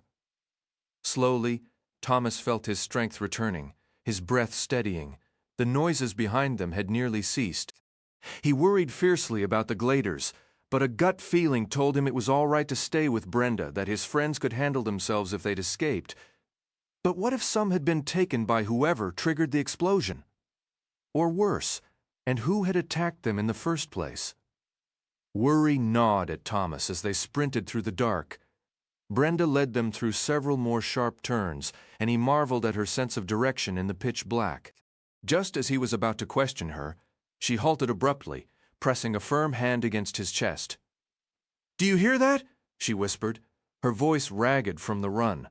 Thomas strained his ears, but the only sounds were their own labored breaths, swallowed by the thick silence around them. "Nothing," he answered. "Where are we? A network of tunnels and hidden corridors links the buildings on this side of the city," she explained, her voice low. "It might stretch across the whole place. We haven't mapped it all. People here call it the underneath." He couldn't see her face in the gloom, but she was near enough that he could feel the warmth of her breath. It didn't smell bad, which was a surprise given the grim conditions she lived in. It was oddly neutral, almost clean. "The underneath?" Thomas echoed. "Kind of a lame name. Hey, I didn't come up with it. How much of this maze have you actually seen?" The thought of blundering forward blindly made his skin crawl. Not a lot. We usually run into cranks down here. The dangerous kind, the ones who are way past gone. A cold dread washed over Thomas, sharp and sudden, like plunging into a frozen lake. He spun in a slow circle, peering uselessly into the darkness. So, are we safe right now? And what was that explosion? We have to go back for my friends. What about Jorge? Brenda's voice held a hint of challenge. Huh? Shouldn't we try to find Jorge too? Thomas hadn't meant to sound dismissive. Yes, Jorge, my friends, all of them. We can't just abandon anyone. What's a shank? Forget it. Just, what's your take on what happened back there? She let out a soft sigh and moved even closer until her body was pressed against his. He felt her lips brush his ear as she spoke, her words a feather-light whisper that sent shivers racing down his spine. I need you to promise me something. Her tone was deadly serious. What? He managed. She didn't pull away. No matter what happens, even if we end up on our own, you'll get me all the way back, all the way to Wicht, for that cure you told Jorge about. He mentioned it in the storage room. I can't stay here and lose my mind piece by piece. I won't. I'd rather die trying. She took both of his hands in hers, squeezing tightly, then rested her head against his shoulder, her nose touching his neck. She must have been on her tiptoes. Every exhale sent another ripple of chills across his skin. Part of him liked her closeness, but it felt surreal and wildly out of place. Then a sharp pang of guilt hit him. Thoughts of Teresa flooded in. This is ridiculous, he thought. Here he was, fighting for survival in a merciless wasteland, his life hanging by a thread, his friends possibly gone.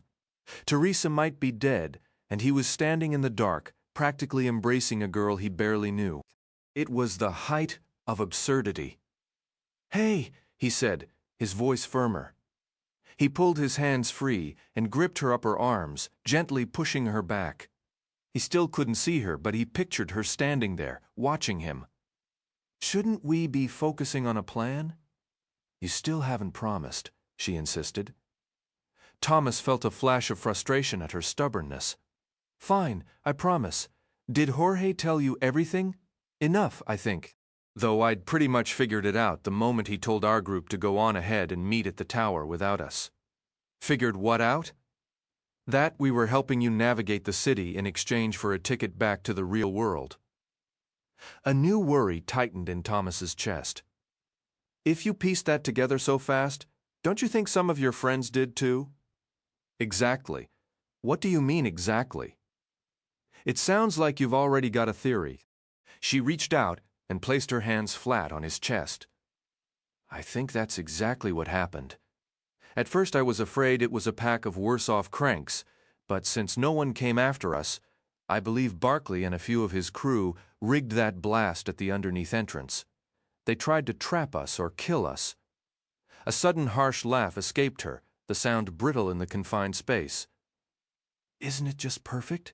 The very people you're counting on to watch your back are the ones most likely to stab you in it. Welcome to the real world, Thomas. Trust is the first luxury to go.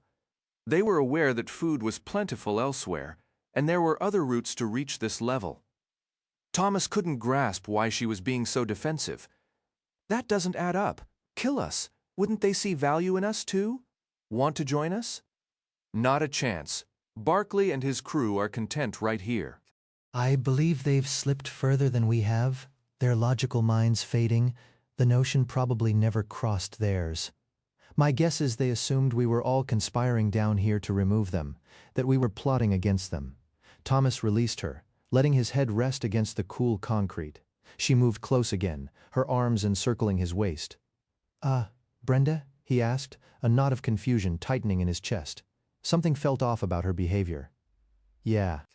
Came her muffled reply against his shirt. What's going on? What do you mean? Doesn't this seem a little strange to you? How you're acting? Her laugh burst out, so sudden and bright that for a heartbeat Thomas feared the flare had taken her.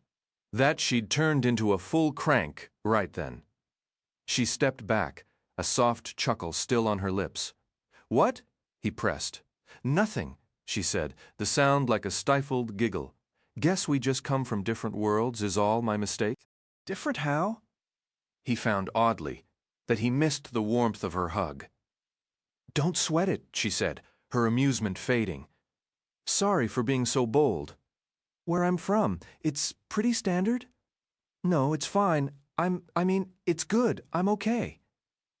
He was thankful she couldn't see his face, certain it was flushed crimson enough to set her off laughing again.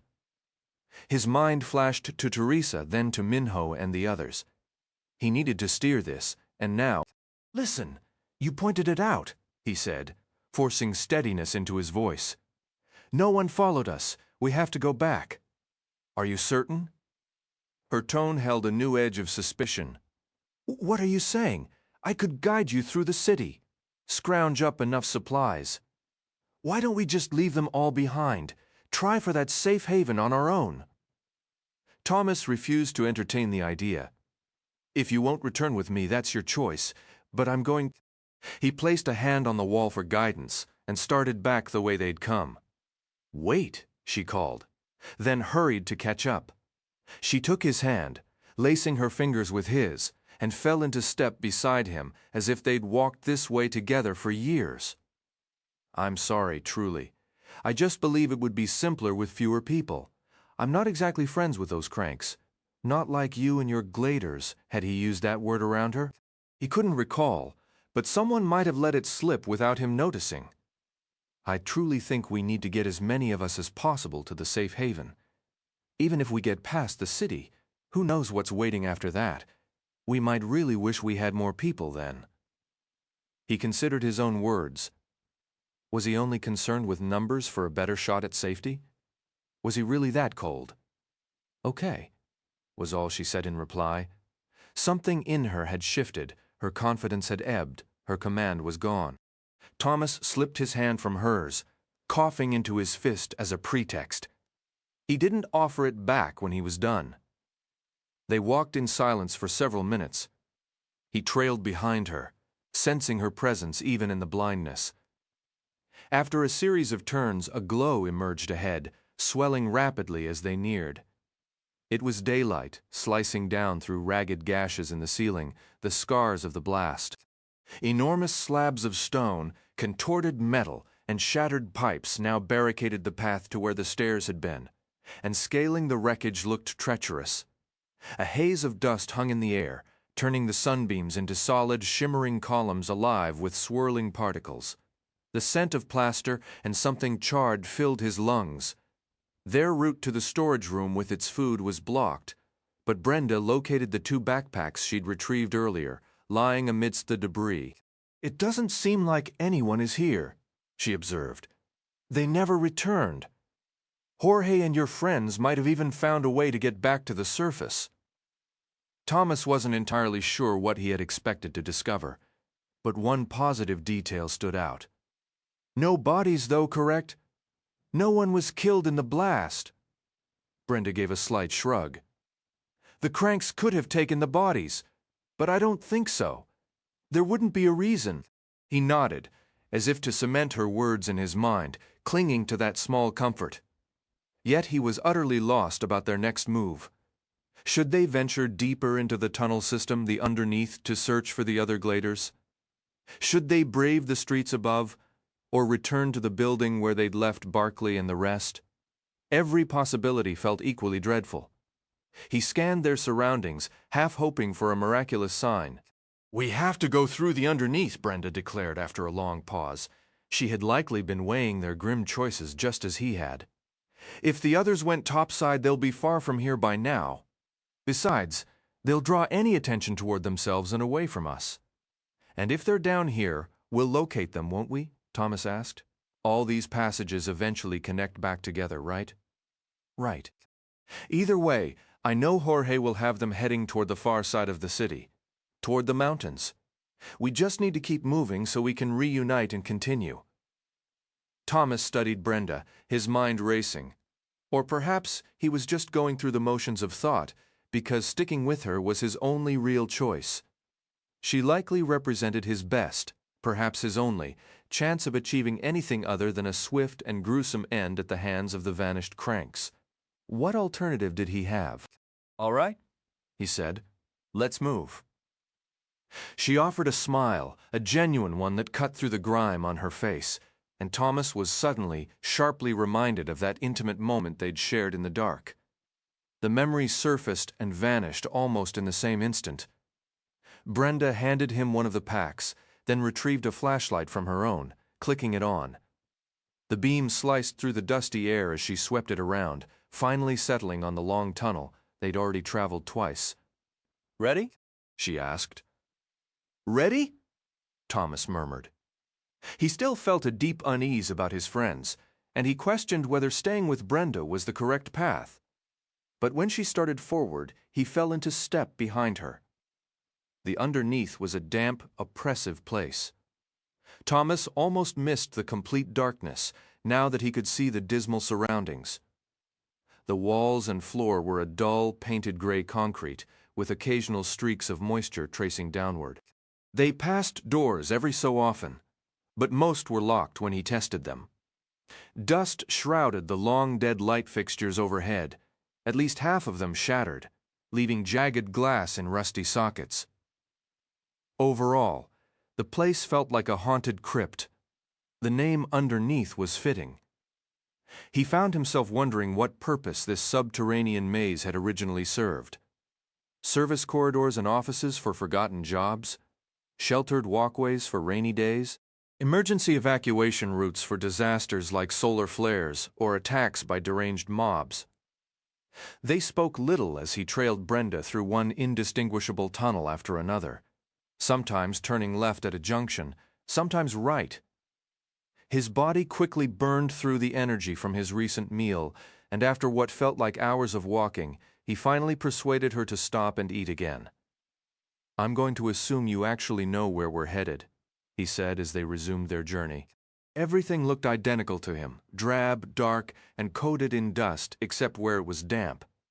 The tunnels were silent, save for the distant drip of water and the whisper of their clothing as they walked, their footsteps echoing with dull thuds on the concrete. She halted abruptly and spun to face him, angling the flashlight upward under her chin. "Boo!" she whispered. Thomas flinched, then shoved her shoulder lightly. "Knock it off!" he snapped. His heart hammered in his chest, a frantic drumbeat of pure panic that made him feel utterly foolish. You kind of look like a...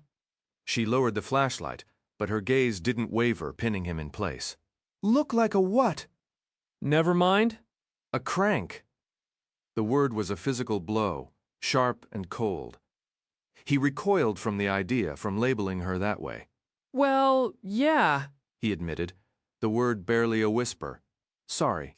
She turned away, the beam of her light carving a path through the darkness as she resumed walking. I'm a crank, Thomas. I have the flair, so I'm a crank. You are too. He jogged a few steps to fall in beside her. Yeah, but you're not all the way gone, and neither am I, right? We'll get that cure before we lose it. He desperately needed the rat man to have been honest. Can't wait, and for the record, I actually do know where we're headed. Thanks for your vote of confidence. They pressed on, a monotonous parade of turns and endless identical tunnels.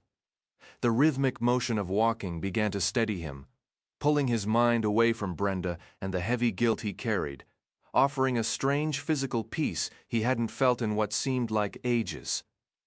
His thoughts grew fuzzy, drifting back to the maze, those frustrating fragmented memories, and to Teresa, always circling back to Teresa. Eventually, the tunnel opened into a vast chamber, with numerous passageways branching off to either side like spokes on a wheel, far more than they'd encountered before. It felt like a central hub, a junction where all the city's underground arteries might meet. Is this downtown or something? He asked. Brenda stopped to rest, sliding down to sit with her back against the cold wall. Thomas sank down beside her. More or less, she replied. See, we're already halfway across the city. The news should have been a relief, but it only sharpened his worry for the others. Minho, Newt, all the Gladers. Where were they right now? He was a total shuckface for not trying to find them, for not knowing if they were safe. Could they have already made it out of this crumbling place? A sharp, cracking pop shattered the silence, like a light bulb exploding.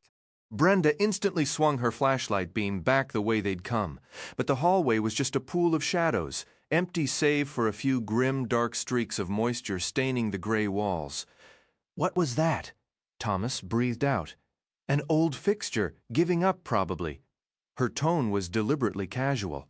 She set the flashlight on the ground, aiming it at the opposite wall. Why would an old light just decide to break on its own? Beats me. A rat? I haven't seen a single rat.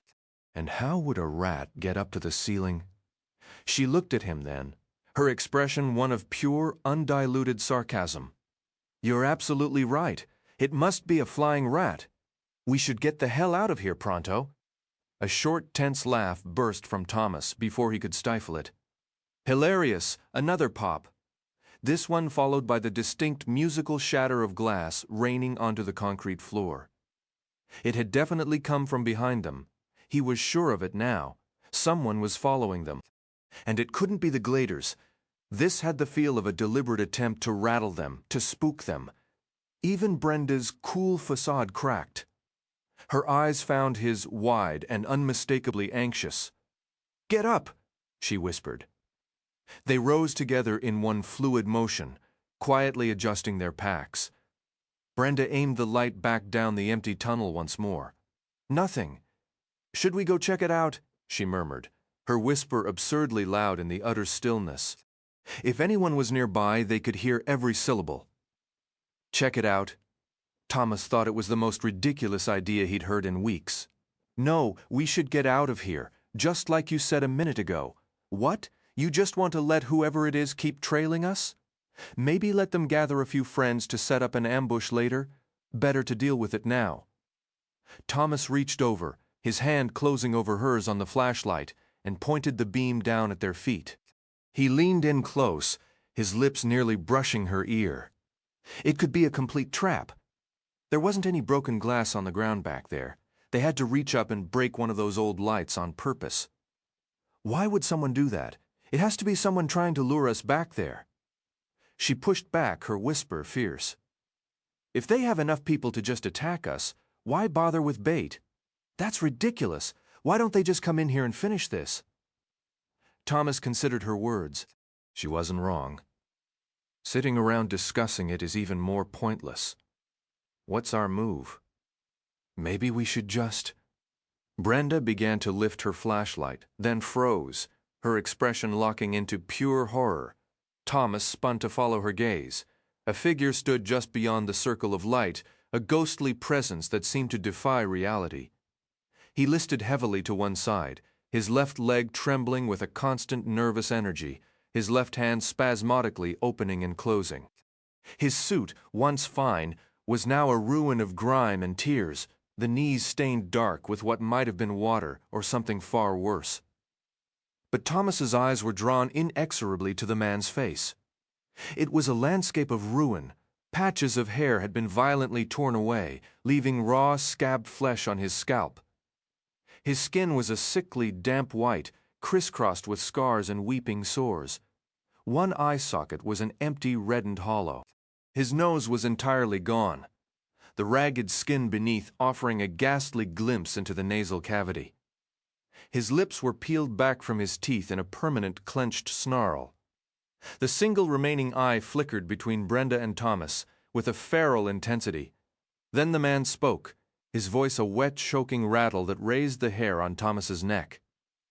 The words themselves were so bizarre, so utterly misplaced. They layered a new kind of dread over the scene. Rose took my nose, I suppose?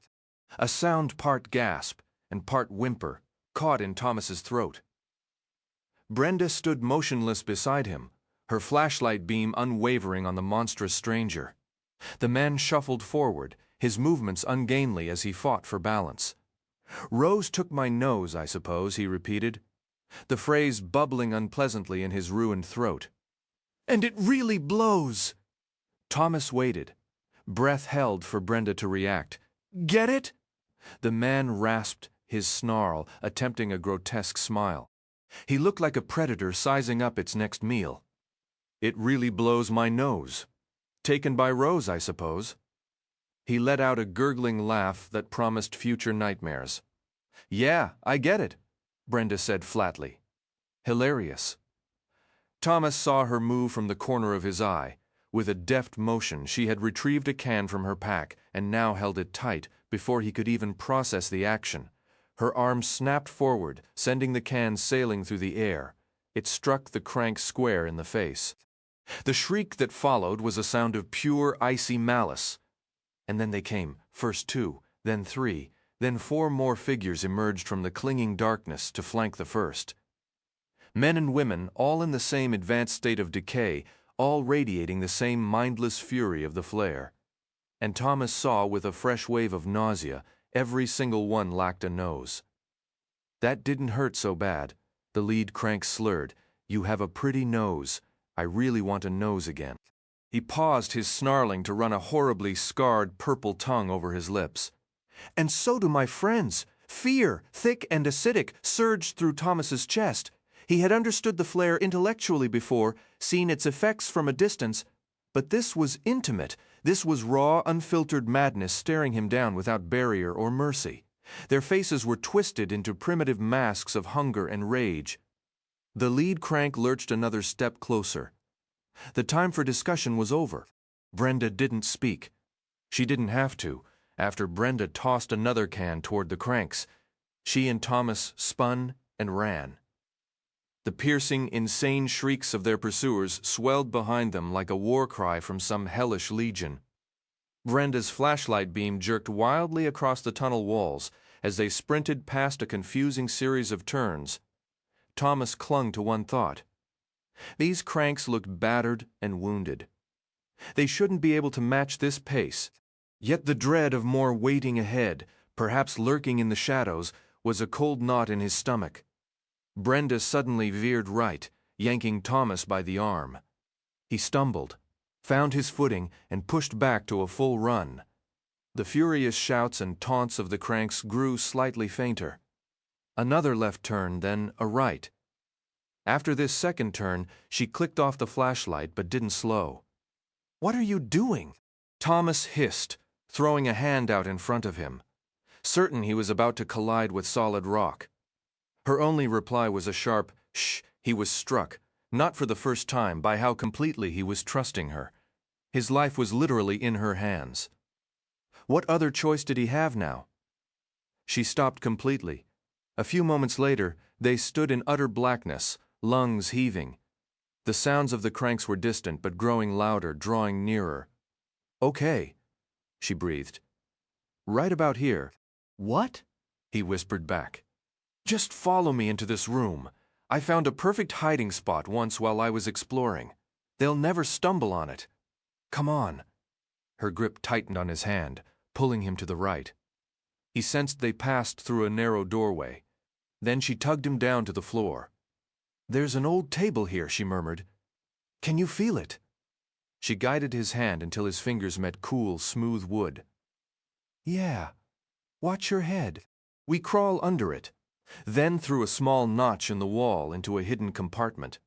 No idea what it was for, but those cranks won't find it. I doubt they even have a light." Thomas wondered how the cranks navigated the darkness, but saved the question. Brenda was already moving. Keeping close, his fingers brushing her boot, he followed as she scrambled on hands and knees beneath the table toward the wall. They then squeezed through a small square opening into a long, narrow space. Thomas patted the surfaces around him. The ceiling was barely 2 feet high, so he dragged himself deeper into the crevice. By the time Thomas had awkwardly settled, Brenda was already lying with her back against the far wall. They had to stretch out on their sides, pressed tightly together in the confined space. He faced the same direction, his back against her front, and felt her warm breath on his neck. "Real cozy," he whispered sarcastically. "Just be quiet," she replied, her tone flat. Thomas shifted until his head could rest against the wall, then forced himself to relax. He focused on taking slow, deep breaths, listening intently. At first, the silence was so absolute it seemed to hum in his ears. Then came the first traces of noise, hacking coughs, random shouts, and those unnerving lunatic giggles. The sounds grew steadily closer, and a spike of panic shot through him. Had they been idiots to trap themselves like this? But he reconsidered. The chance of the cranks finding this cubbyhole in the pitch black was minuscule. They'd move on, hopefully far away, maybe even forget about them entirely. That was far better than an endless, exhausting chase. And if the worst happened, he and Brenda could defend the small opening. Probably, the noises were very close now. Thomas fought the urge to hold his breath, every muscle tense. A single, unexpected gasp for air could have given them away. In the pitch black, he squeezed his eyes shut, focusing every sense on the sounds beyond their hiding spot. The scuff and drag of feet across the floor, labored grunts and ragged breathing. A fist pounded a concrete wall in a dull, rhythmic thudding. Voices erupted in frantic, nonsensical arguments. He caught a shouted, "Over here!" and a contradictory, "No, this way!" More coughing echoed, followed by someone retching violently, as if trying to expel something deep and internal. A woman's laugh cut through the noise, so unhinged it sent a chill straight down Thomas's spine. Brenda's hand found his in the dark and gripped it tightly. For a ridiculous moment, Thomas felt a pang of guilt, as if he were somehow betraying Teresa just by this contact. He couldn't help that Brenda was so physically expressive. What a pointless thing to worry about when they were trapped in a dark hole with monsters outside. The scrape of a door announced a crank entering the room just beyond their compartment. Then another. Thomas heard their wheezing breaths and the shuffle of their feet. A third joined them. This one's movement, a distinct dragging slide followed by a heavy thump. Thomas's mind flashed to the first man they had seen, the one who had spoken, his limbs trembling and useless. Was it him? Little Bowie, a voice taunted, drawn out and grotesque. It was definitely him. That voice was unforgettable.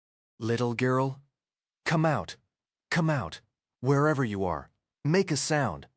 I want to see your faces." "Nothing in here," a woman's voice spat out. "Just a busted old table."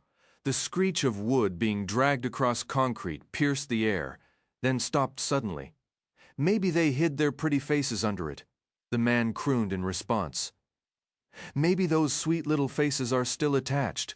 Thomas instinctively pressed back against Brenda as he heard a hand or a shoe scrape along the floor just outside the entrance to their nook.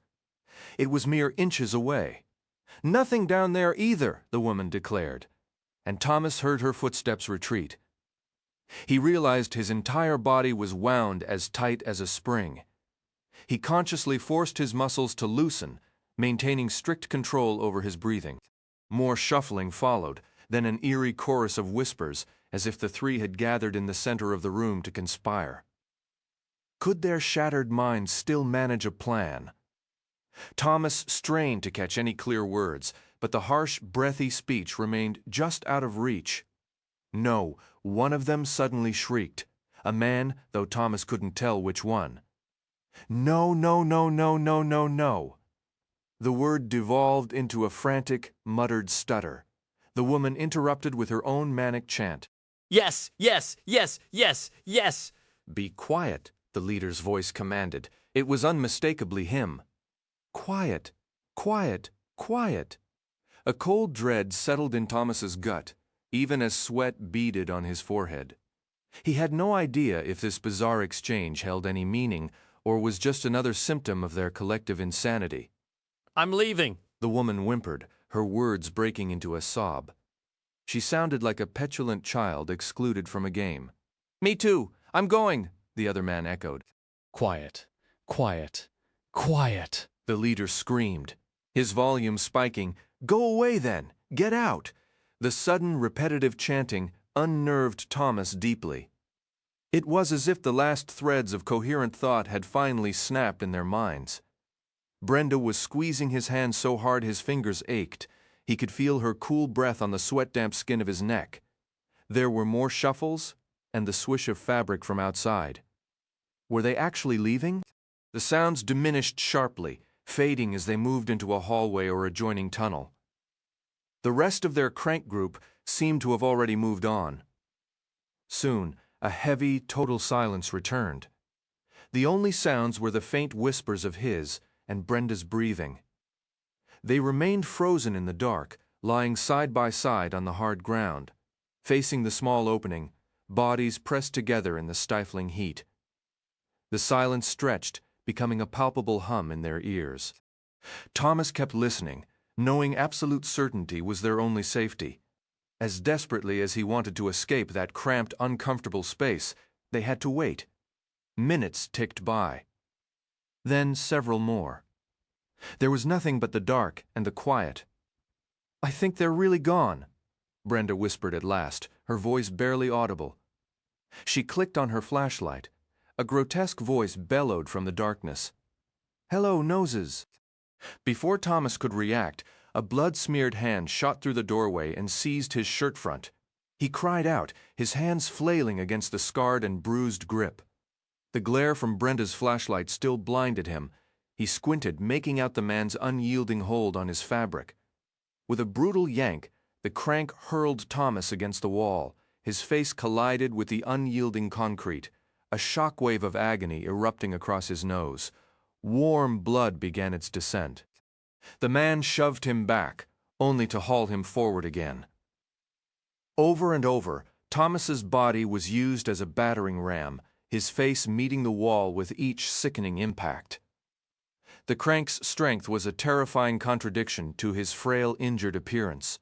Brenda had her blade out, scrambling over Thomas, seeking an angle to strike. "Watch it!" Thomas shouted, the knife perilously close. He clutched the man's wrist, twisting and wrenching, but the grip was like iron. The relentless battering continued. With a fierce cry, Brenda made her move. She lunged across Thomas, her knife a silver arc, as she plunged it deep into the crank's forearm. A hellish scream tore from the man's throat, his grip vanishing as his hand retreated through the doorway, painting a crimson streak on the floor. His shrieks of agony echoed down the corridor. "He can't escape!" Brenda shouted. "Move now!" Every part of him aching, Thomas knew she was right and was already writhing to get through the opening. If this crank rallied the others, they'd be swarmed. The noise alone might have already drawn them back. Finally, he got his shoulders and head through. The rest was a clumsy, desperate shove against the wall. He emerged, his gaze locked on the crank, who was now just a few feet away, clutching his injured arm to his chest. Their eyes met, and the man snarled, snapping his teeth at the air like a rabid creature. As Thomas tried to rise, his skull cracked against the underside of the table. "Shuck!" he grunted, scrambling from beneath the heavy slab. Brenda was right behind him, and soon they both stood over the whimpering crank, who had curled into a fetal position on the ground. A small, dark puddle was growing beneath his dripping wound. Brenda trained her flashlight on him, the point of her knife unwavering. "Should have stuck with your lunatic buddies, old-timer. Picking a fight with us was a real bad call." The man didn't speak, instead. He suddenly pivoted on his shoulder, his good leg lashing out with shocking force. It caught Brenda first, sending her crashing into Thomas, and they both went down in a heap. Thomas heard the knife and flashlight skitter across the cement, their beams casting frantic shadows. The crank stumbled to his feet, lurching toward the knife where it lay near the hall door. Pushing off the floor, Thomas dove, tackling the man hard behind the knees. They crashed down together. The crank twisted, driving an elbow into Thomas's jaw. Another burst of pain bloomed as Thomas fell back, his hand flying to his face. Then Brenda was there again. She launched herself onto the crank, landing 2 solid blows to his head that seemed to daze him. Seizing the moment, she wrestled him onto his stomach, yanking his arms behind his back and applying a brutal, torquing pressure. He bucked and writhed, but she had him pinned with her legs as well. His screams shifted into a raw, piercing shriek of absolute terror. "We have to end him!" she yelled over the din.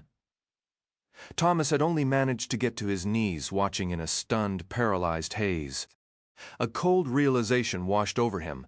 In this broken world, mercy was a luxury they could no longer afford, and survival demanded a brutality he wasn't sure he possessed. "What?" he mumbled, his mind thick with fatigue, unable to grasp her meaning. "Grab the knife! We have to end him!" The crank's shrieks tore through the air, a noise so twisted it made Thomas's every instinct scream to flee. It was a sound that didn't belong to anything sane. "Thomas!" Brenda shouted. On his hands and knees, Thomas scrambled toward the blade, snatching it up. He stared at the dark, wet stain coating its edge. When he looked back at Brenda, her eyes were blazing. "Move!" she snapped. And he sensed her fury wasn't only for the monster pinned to the floor. Some of it was directed at him for his hesitation. But could he really do this? Could he end a life, even the life of a raving madman who wanted to tear him apart? Who, in his insanity, had screamed about wanting to bite off his nose? Thomas stumbled back toward her, the knife feeling toxic in his hand, as if merely touching it could infect him with a slow, wasting death. The crank arms wrenched behind his back and held against the concrete, kept up his ear-splitting cries. Brenda locked eyes with Thomas, her voice iron. "I'm rolling him. You have to drive it into his heart." Thomas began to refuse, then caught himself. There was no other path. He gave a stiff nod. With a grunt of effort, Brenda threw her weight, leveraging the crank's arms to wrench the man onto his side. Unbelievably, the screams intensified. His chest was exposed now, a vulnerable curve just inches from Thomas. "Now!" Brenda yelled. Thomas's fingers clenched the handle until his knuckles turned white. He added his other hand for strength, both fists wrapped tight, the blade aimed downward. He had to do this! There was no turning back. "Now!" Brenda shouted again. The crank wailed. Sweat stung Thomas's eyes. His own heart hammered against his ribs. A frantic drumbeat, every muscle ached to those awful, inhuman screams. Now, with every ounce of his strength, Thomas drove the knife down into the crank's chest. The half-minute that followed was a brutal, grinding horror. The crank convulsed, gurgling and thrashing. Brenda held him fast as Thomas twisted the blade, shoving it deeper. Life clung stubbornly, the mad light in the man's eyes dimming by agonizing degrees. His struggles weakening into twitches, then into nothing. Finally, the flare-ridden man was still, and Thomas collapsed backward, his body wound tight as a rusted spring. He gulped for air, battling the nausea churning inside him. He had just killed someone. He had taken a life. A toxic shame flooded his veins. "We have to move," Brenda said, already on her feet. "That noise will have drawn every crank for blocks. Come on." Thomas was stunned by her cold efficiency, how she could just shut away what they'd done. But she was right. They had no time.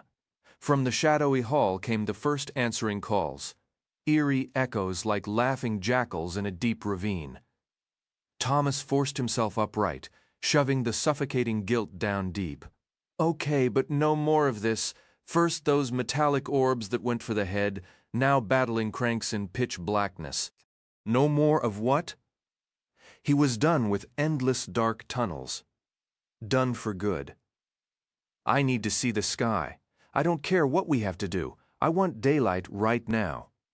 Brenda didn't protest. She led him through a maze of turns until they found a rusted iron ladder climbing upward, away from the underneath. Behind them, the unsettling chorus of cranks persisted. Cackles, shouts, manic giggles, the occasional distant shriek. Heaving the heavy manhole cover aside took all their combined strength, but it finally shifted, and they climbed out into a grim, gray dusk. They stood in a canyon of impossibly tall, skeletal buildings, windows shattered, debris littering the streets. A few lifeless forms lay scattered. The air hung heavy with the smells of decay, dust, and oppressive heat. No living soul was in sight. A jolt of fear shot through Thomas. Were any of the bodies his friends? A quick scan told him no. The bodies they passed were those of older victims, decay already claiming them. Brenda paused, turning slowly to orient herself. "All right, the mountains should be down that way," she said, gesturing toward a street where the buildings blocked any view of the horizon and the fading light. Thomas squinted into the gloom. "You positive about that?" "Yeah," she insisted. "Let's move." They started down the desolate avenue, Thomas's eyes constantly moving, checking every shattered storefront, every shadowed gap between structures, every collapsed entryway. He was looking for any trace of Minho and the others, and dreading the sight of any cranks. They walked until nightfall, steering clear of all contact.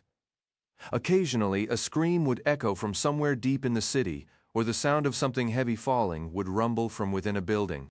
Once, Thomas spotted a group of figures darting across an intersection several blocks away, but they paid no attention to him or Brenda. Just as the last sliver of sunlight vanished, they rounded a corner and the city's edge lay before them, perhaps another mile off. The buildings stopped abruptly, and beyond them the mountains surged upward, far more massive and imposing than Thomas had remembered from his first glimpse days ago. They were stark and rocky, barren. No snowy peaks like some hazy, half-remembered postcard from his old life existed here. "Do we try for it now?" Thomas asked.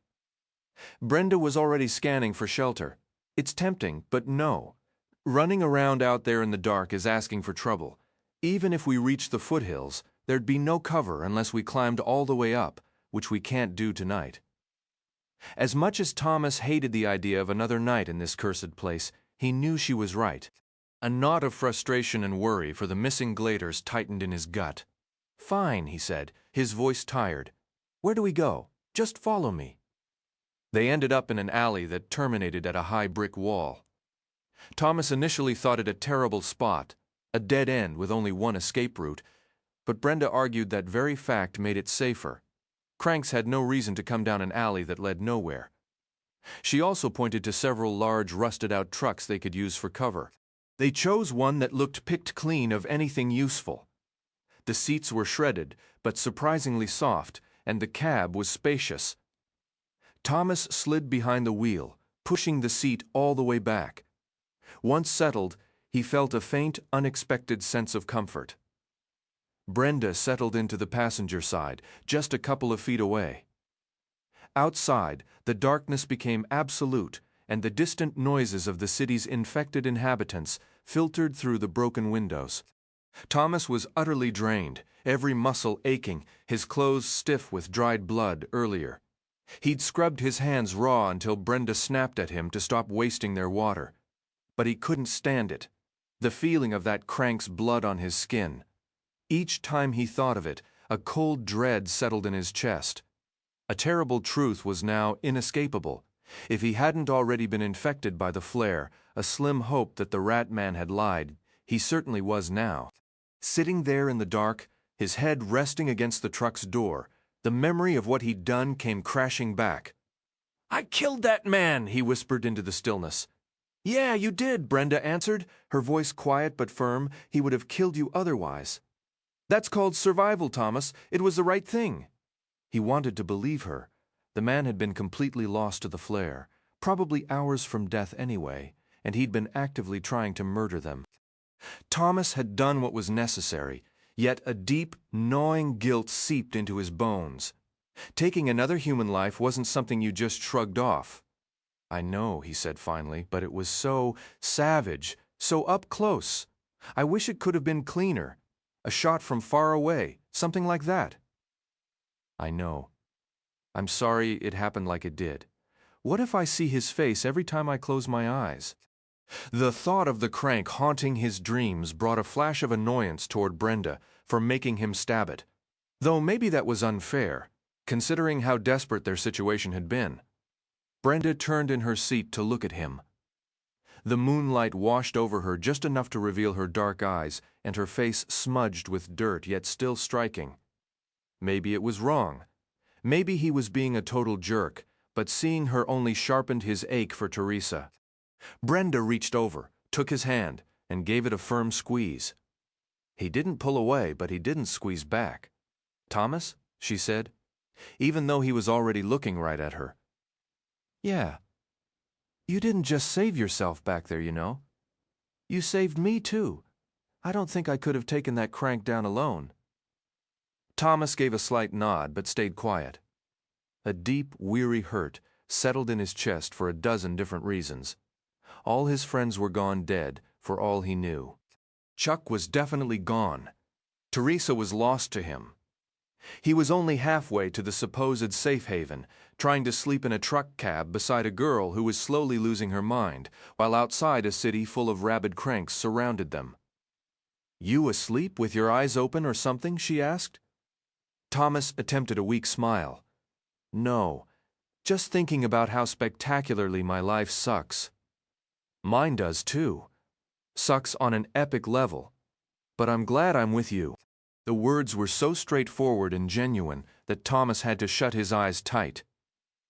All that coiled-up pain inside him shifted, turning into a fierce protectiveness for Brenda, something close to what he'd once felt for Chuck. He hated the people who'd done this to her, hated the disease that had set this nightmare in motion, and he desperately wanted to make things right. When he finally looked at her again, he said, "I'm glad too. Being alone right now would be a whole lot worse." They killed my dad. Thomas lifted his head, caught off guard by the abrupt change in topic. What? Brenda nodded slowly. Wicked. He tried to stop them from taking me. He was screaming, completely lost it, and came at them with, I think it was a wooden rolling pin. She let out a soft, hollow laugh. Then they shot him in the head. Tears welled in her eyes, catching the faint light. You're serious? Yeah, I watched it happen. Saw the life just vanish from him before he even hit the ground. Oh, man! Thomas scrambled for something to say. "I'm really sorry. I watched maybe my best friend in the world get stabbed. He died right in my arms." He hesitated. "What about your mom? She'd been gone a long time before any of this." She didn't offer more, and Thomas didn't ask. He wasn't sure he wanted to know. "I'm so scared of going crazy," she whispered after a long stretch of quiet. "I can already feel it starting. Things look off. Sounds get distorted. Out of nowhere, I'll get thoughts that make zero sense. Sometimes the air around me even feels thick, almost solid. I don't know how else to describe it, but it's terrifying. It's definitely starting.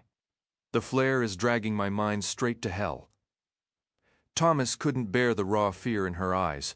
He dropped his gaze to the floor of the cab. "Don't give up yet. We'll make it to the safe haven. We'll get the cure." "False hope," she murmured. "But I guess that's better than no hope at all." She squeezed his hand again. This time, Thomas squeezed back. And then, against all odds, they both drifted into an uneasy sleep. A nightmare ripped Thomas from his rest, something about Minho and Newt being trapped by a pack of cranks far past the gone, armed with knives and pure rage. The first vivid image of blood finally jolted him awake. He glanced around, worried he'd cried out. The truck cab was still swallowed by night.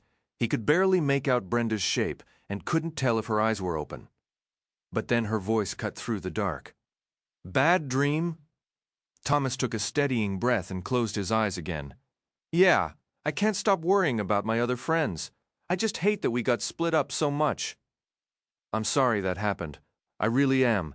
She adjusted her position in the seat. "But honestly, I don't think you need to worry. Your Glader friends seemed plenty tough, but even if they weren't, Jorge is one seriously stubborn guy. He'll get them through the city. Don't waste that stress on your heart." "You should be worried about us," Brenda said, her voice carrying a weight that didn't match her earlier tone. "You're really not helping me feel any better," Thomas replied. A soft laugh came from the darkness. "Sorry, I was smiling when I said that, but I guess you can't see me." He checked the faint glow of his watch. "We still have a few hours until sunrise." After a moment of quiet, Thomas spoke again, his voice lower. "Tell me more about how things are now. They took so much from us. Some pieces have come back to me, but they're fuzzy, and I don't know what's real. There's almost nothing about the world out there. Brenda let out a long, weary sigh. The outside world? It's a mess. The temperatures are finally dropping a little, but the oceans won't go back down for centuries. It's been years since the solar flares, but the death toll. It was unimaginable, Thomas. Honestly, it's a miracle that the people who made it managed to pull together and rebuild anything at all. If it weren't for this cursed flare virus, I think humanity might have had a shot. But if wishes were horses, as my dad used to say, or was it fishes? I can't even remember anymore. A torrent of questions surged in Thomas's chest. What actually happened out there? Are there still separate nations? Or is it all one big authority now? And where does Wicht stand in all of this? Are they running the show? Countries still exist, but they're aligned. When the flare began spreading uncontrollably, they pooled everything, military, science, resources, to create Wicht. They built this insane, intricate testing program and worked desperately to establish quarantine zones. They've slowed the spread, but they can't stop it. Finding a cure is the only real hope. I hope you're right that they've done it, but if they have, they're certainly keeping it to themselves. So where are we? Thomas pressed. Right this second, where is this truck? In a truck? Brenda said flatly. When he didn't respond, she added, Sorry, bad timing for jokes. Based on the packaging labels, we're pretty sure we're in Mexico, or what was once Mexico. It makes the most sense. They call it the Scorch now. Basically, the entire band between the Tropic of Cancer and the Tropic of Capricorn is a wasteland. Central and South America, most of Africa, the Middle East, Southern Asia. Nothing but dead land and dead people. So, welcome to the Scorch. Charming of them to send us lovely cranks down here, isn't it? Wow, Thomas breathed. His mind was spinning, grappling with the knowledge that he was a crucial part of Wicked's plans, the maze, the groups, all of it. But the memories were too fragmented to form a clear picture. Wow, Brenda echoed, a hint of mockery in her voice. That's the profound insight you've got. I have too many questions, he admitted. I can't even pick one to start with. Do you know about the numbing agent? She asked. Thomas turned toward her voice, wishing he could see her expression. Jorge mentioned something. What is it? You know how it goes. New plague, new pharmaceuticals. Even if it doesn't actually cure the disease, they'll cook up something. What does it do? Do you have any? Brenda barked a sharp, contemptuous laugh. You think they'd give it to us? Only the important people, the wealthy ones, get their hands on that garbage. They call it bliss. It dulls your emotions, slows your brain to a crawl, puts you in a kind of drunken haze so you don't feel much. It keeps the flare in check because the virus feeds on brain activity. If your mind is quiet, the virus weakens. Thomas crossed his arms, a nagging thought tugging at the edge of his awareness. So it's not a cure, even though it slows the virus down? Not even close, Brenda said, her voice turning cold and resigned. It just postpones the inevitable. The flare always wins. You lose any chance at reason, at common sense, at empathy. You lose everything that makes you human. Thomas had no reply. The silence that followed felt heavier than before. A memory, sharp and insistent, pressed against the walls of his mind with more force than he could ever recall. It was as if a vital piece of his past was fighting to break through the final barriers. The flare, the deteriorating mind, the descent into madness, all of it swirled with the numbing bliss, the shadowy organization Wicht, and the brutal trials. The Rat Man's words echoed that their reactions to the variables were the entire point of this nightmare. Did you drift off? Brenda's voice cut through the quiet after a long stretch of silence. No. Just overloaded, Thomas muttered, feeling a vague unease at her earlier statements, yet completely unable to connect the scattered dots in his head. It's a lot to take in, then I'll be quiet, she said, turning to rest her forehead against the cool metal of the door. Try to let it go. Dwelling on it won't help you now. You need sleep. Right. Thomas grumbled, irritated by the flood of hints that led nowhere. But Brenda had a point. A solid night's rest was exactly what he needed. He shifted, trying to get comfortable, and though it took what felt like hours, sleep eventually found him. And with it, another dream. He was older in this one, maybe 14. He and Teresa were crouched on a cold floor, their ears pressed to the narrow gap beneath a heavy door, listening intently to a conversation they were never meant to hear. A man's voice came first. "Did the updated variables list come through?" "Late last night," a woman answered. "I have to admit, Trent's addition for the final maze phase is harsh, but it's necessary. It should generate some compelling data patterns, without a doubt. The same goes for the planned betrayal sequence, if we're forced to implement it." The woman let out a short, dry sound that was meant to be a laugh, but held no warmth. "Honestly, sometimes I wonder, how much pressure can these kids withstand before they simply break on their own? It's not just about their sanity, it's a safety risk. What if he doesn't survive by that stage? The consensus is he'll be a leading candidate. He'll survive, we'll make sure of it. Even so, we're not omnipotent. Accidents happen." A long silence hung in the air before the man spoke again. "Perhaps it won't be necessary, but I suspect it will. The psychs insist it will trigger precisely the neural patterns we're looking for." "There's a profound emotional catalyst in an event like that," the woman replied.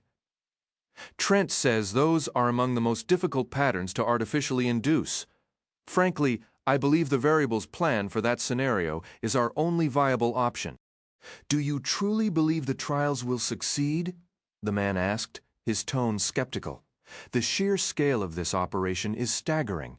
So many things could go off the rails." "Could, yes, but what's the alternative? We try. And if it fails, we're no worse off than if we never tried at all." "I suppose you're right." A tug on his sleeve. Thomas looked to see Teresa pointing urgently back down the empty corridor. "Time to leave." He nodded, but leaned in one last time, catching the woman's final, melancholy words. "It's a shame we'll never witness the conclusion of the trials."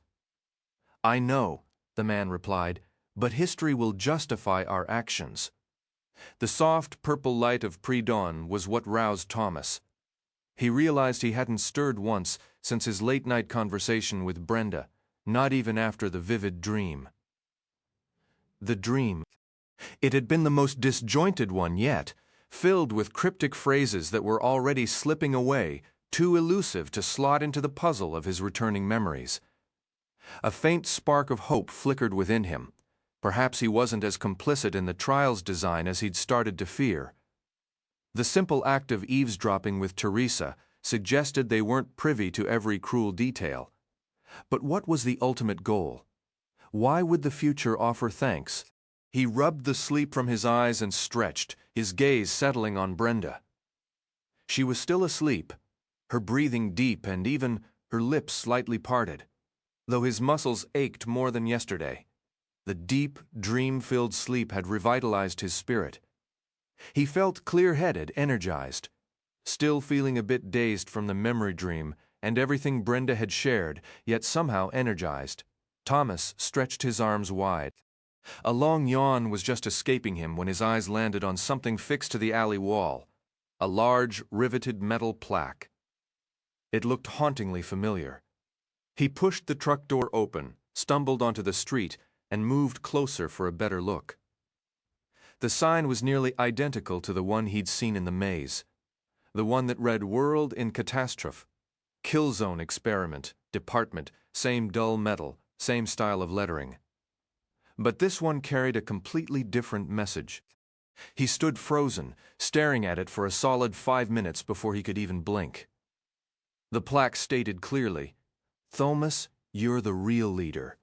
He might have stayed there staring all day if Brenda hadn't stepped out of the truck behind him. "I was waiting for the right time to tell you," she said, her voice pulling him sharply from his trance. Thomas jerked his head toward her. "Tell me what? What are you talking about?" She avoided his eyes, keeping her gaze locked on the sign. "Ever since I learned your name, Jorge, too. It's probably the reason he decided to risk everything and guide you through the city toward your so-called safe haven. Brenda, explain this, Thomas demanded again, his voice tight. She finally met his look. These signs are posted all over the city. Every single one says the same thing, word for word. A sudden weakness hit Thomas in the knees. He turned and slid down the wall, sitting heavily on the ground with his back against the cold brick. How? How is this even possible? This thing looks like it's been here for years, he trailed off, unsure what else to say. No idea, Brenda replied, settling beside him. None of us understood what it meant. But when you showed up and told us your name, well, it didn't feel like a coincidence anymore. Thomas fixed her with a hard stare, anger simmering up inside him. Why keep this from me? You'll hold my hand. Tell me about your father being killed, but not this. I didn't tell you because I was afraid of how you'd react. I thought you might run off searching for every sign and forget I existed. Thomas let out a heavy sigh. He was so tired of all the mysteries. Letting the anger drain away, he exhaled slowly. I guess it's just another piece of this nightmare that doesn't make any sense. Brenda twisted to look up at the sign again. How can you not see what it means? It's pretty straightforward. You're supposed to be the leader to take charge. I want to help you earn my place. Earn a spot in that safe haven you're looking for? Thomas couldn't help but laugh, a dry, humorless sound. So here I am in a city overrun with brain-fried cranks, being hunted by a pack of girls who want me dead, and I'm supposed to worry about who the real leader of my group is? It's beyond ridiculous. Brenda's face wrinkled in confusion. Girls who want to kill you, what are you talking about? Thomas stayed quiet, weighing whether he really wanted to recount the whole story from the beginning. Did he have the energy to relive it all? Well, she pressed. Deciding it would be a relief to share the burden, and feeling like she had earned his trust, he gave in and told her everything. He'd given her pieces before, but now he laid it all out in detail. The maze, the rescue, waking up to find everything had gone to hell again. He told her about Eris and Group B. He didn't dwell on Teresa, but he could tell Brenda picked up on something when her name came up, maybe from the shift in his expression. So, you and this Teresa girl, you have a little something going on, she asked when he finished. Thomas wasn't sure how to answer. Did they? They were close. They were friends. He knew that much. Even with only fragments of his memories returned, he sensed that he and Teresa had maybe been more than friends before the maze, back during that terrible period when they'd helped design the wretched thing. And then there was that kiss. Tom? Brenda's voice cut into his thoughts. He looked at her sharply. Don't call me that. She flinched, a flicker of hurt crossing her face. Why not? Just please don't. He instantly regretted the harshness in his voice. But the name was a ghost he couldn't face. That was Teresa's name for him, a private echo from a world that felt lifetimes away. Fine, she shot back, her tone turning icy. Should I go with Mr. Thomas? Or perhaps Your Highness? What's your preference? Thomas sighed, the fight draining out of him. I'm sorry, call me whatever you want. Brenda let out a short, humorless laugh, and a heavy silence settled between them. They slumped against the cold alley wall, the minutes dragging by in a tense, uneasy truce. The quiet was almost peaceful until a distant, rhythmic thudding broke through. Thomas stiffened. Do you hear that? He whispered, his senses snapping to alert. Brenda had gone still, her head tilted. Yeah, sounds like someone beating on a hollow pipe. I guess our break is over. He pushed himself up and offered her a hand. What do you think it is? Odds are it's nothing friendly. But what if it's the others? The low, persistent thump, thump, thump seemed to swell, echoing off the tight alley walls until it felt like it was coming from all directions. After a tense moment, Thomas pinpointed the source. A shadowy corner at the dead end. Against his better judgment, he darted toward it. What are you doing? Brenda hissed, but when he didn't stop, she was right behind him. They reached a crumbling brick wall where 4 concrete steps descended to a battered wooden door. Just above it, a small, grimy window frame held a single dagger-like shard of glass. The noise was unmistakable now, a violent blast of music, all pounding bass, shrieking guitars, and frenzied drums. Beneath the instrumental chaos were human sounds. Wild laughter, slurred shouts, off-key singing. There was a manic, unhinged energy to it that made Thomas's skin crawl. This wasn't a search party. This was a descent into madness. "We need to leave now," Thomas said. "You think?" Brenda retorted, her shoulder brushing his as she peered past him. "Let's go." They turned in unison and froze. 3 figures now blocked the alley's exit, having closed the distance silently, while they were distracted. 2 men and a woman stood just a few yards away. Thomas's heart sank as he took them in. Their clothes were ragged, their hair unkempt, their skin smudged with grime. But a closer look revealed no fresh wounds, and their eyes held a sharp, calculating awareness. They were cranks, but not the mindless kind. "Well, hello," the woman purred. She had fiery red hair tied back, and her shirt was cut so low Thomas had to consciously keep his gaze locked on her face. Her smile didn't reach her eyes. "Come to join the festivities. Plenty of dancing, plenty of companionship, plenty of drinks." There was a taunting lilt to her voice that set Thomas on edge. This wasn't a welcome. It was a provocation. No thanks," he managed. "We were just, Brenda cut in smoothly. "Just looking for our friends. We're new here. Still getting our bearings." "Welcome to Wickdeed's personal playground," said one of the men, tall and gaunt with stringy, greasy hair. He jerked a thumb toward the thumping door. "Don't sweat it. Most of the crowd down there are only halfway gone. Worst you'll get is an elbow to the ribs or a knee where it counts. Ain't nobody gonna try and take a bite out of you." "Where it counts," Brenda echoed, her voice flat. "Care to elaborate?" The man grinned, pointing a dirty finger at Thomas. "I was talking to the young man here. But for you, sweetheart, things could get a bit more complicated if you wander off alone. You catch my drift?" The entire exchange was making Thomas feel sick. "Sounds like a real party. But we have to go find our people. Maybe we'll swing by later." The second man stepped forward. He was shorter, with a handsome face and a buzz of blonde hair. "You 2 are just babies," he said, his voice deceptively soft. "Time you learned a few things about how the world really works. Time you had a little real fun. We're officially inviting you to the party." He spoke the final words with deliberate precision, each one devoid of any warmth. "Thanks, but I'll pass," Brenda replied. The blond man drew a pistol from his long coat pocket. It was a tarnished silver handgun, its finish dulled by grime. Yet it appeared every bit as lethal as any weapon Thomas had ever encountered. "I don't believe you heard me correctly," the man stated. "You've received an invitation to our gathering. That isn't the sort of offer you decline."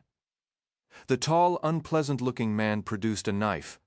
The woman with the ponytail brandished a screwdriver, its tip stained a dark, ominous color that could only be dried blood. "So what's your answer?" The blond man pressed. "Care to join our celebration?" Thomas glanced at Brenda, but her gaze remained fixed on the blond man, her expression telegraphing a reckless intention. "All right," Thomas said swiftly. "We'll go. Let's get on with it."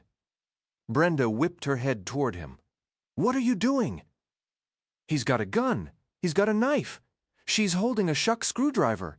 I'm not really in the mood to have my eye socket rearranged." "Seems your friend here has some sense," Blondie remarked. "Now, let's go enjoy ourselves."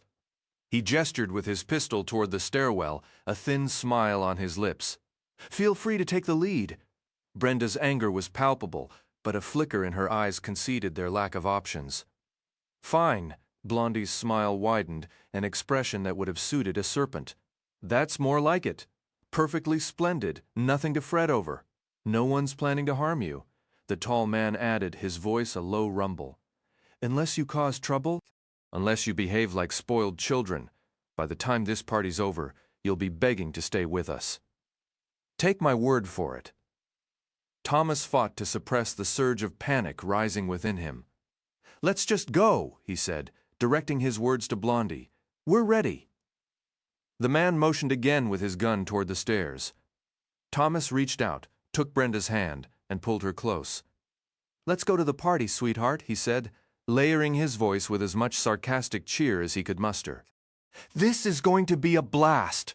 How touching, Ponytail cooed, pretending to dab at her eyes. It just makes me all teary to see such affection. With Brenda at his side, Thomas turned toward the staircase, acutely aware of the gun aimed at his back.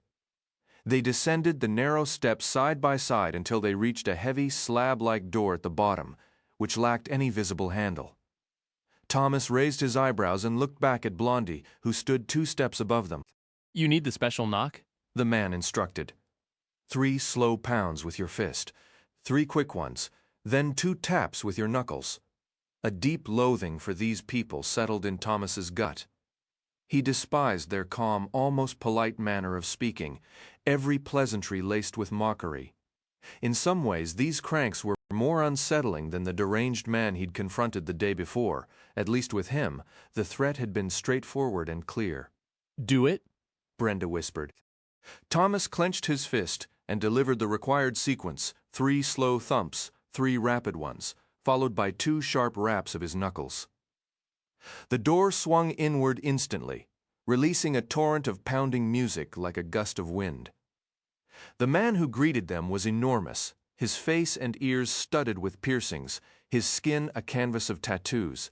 His long white hair fell past his shoulders. But Thomas had scarcely registered this before the man spoke. Hey, Thomas, we've been expecting you. Chapter 37.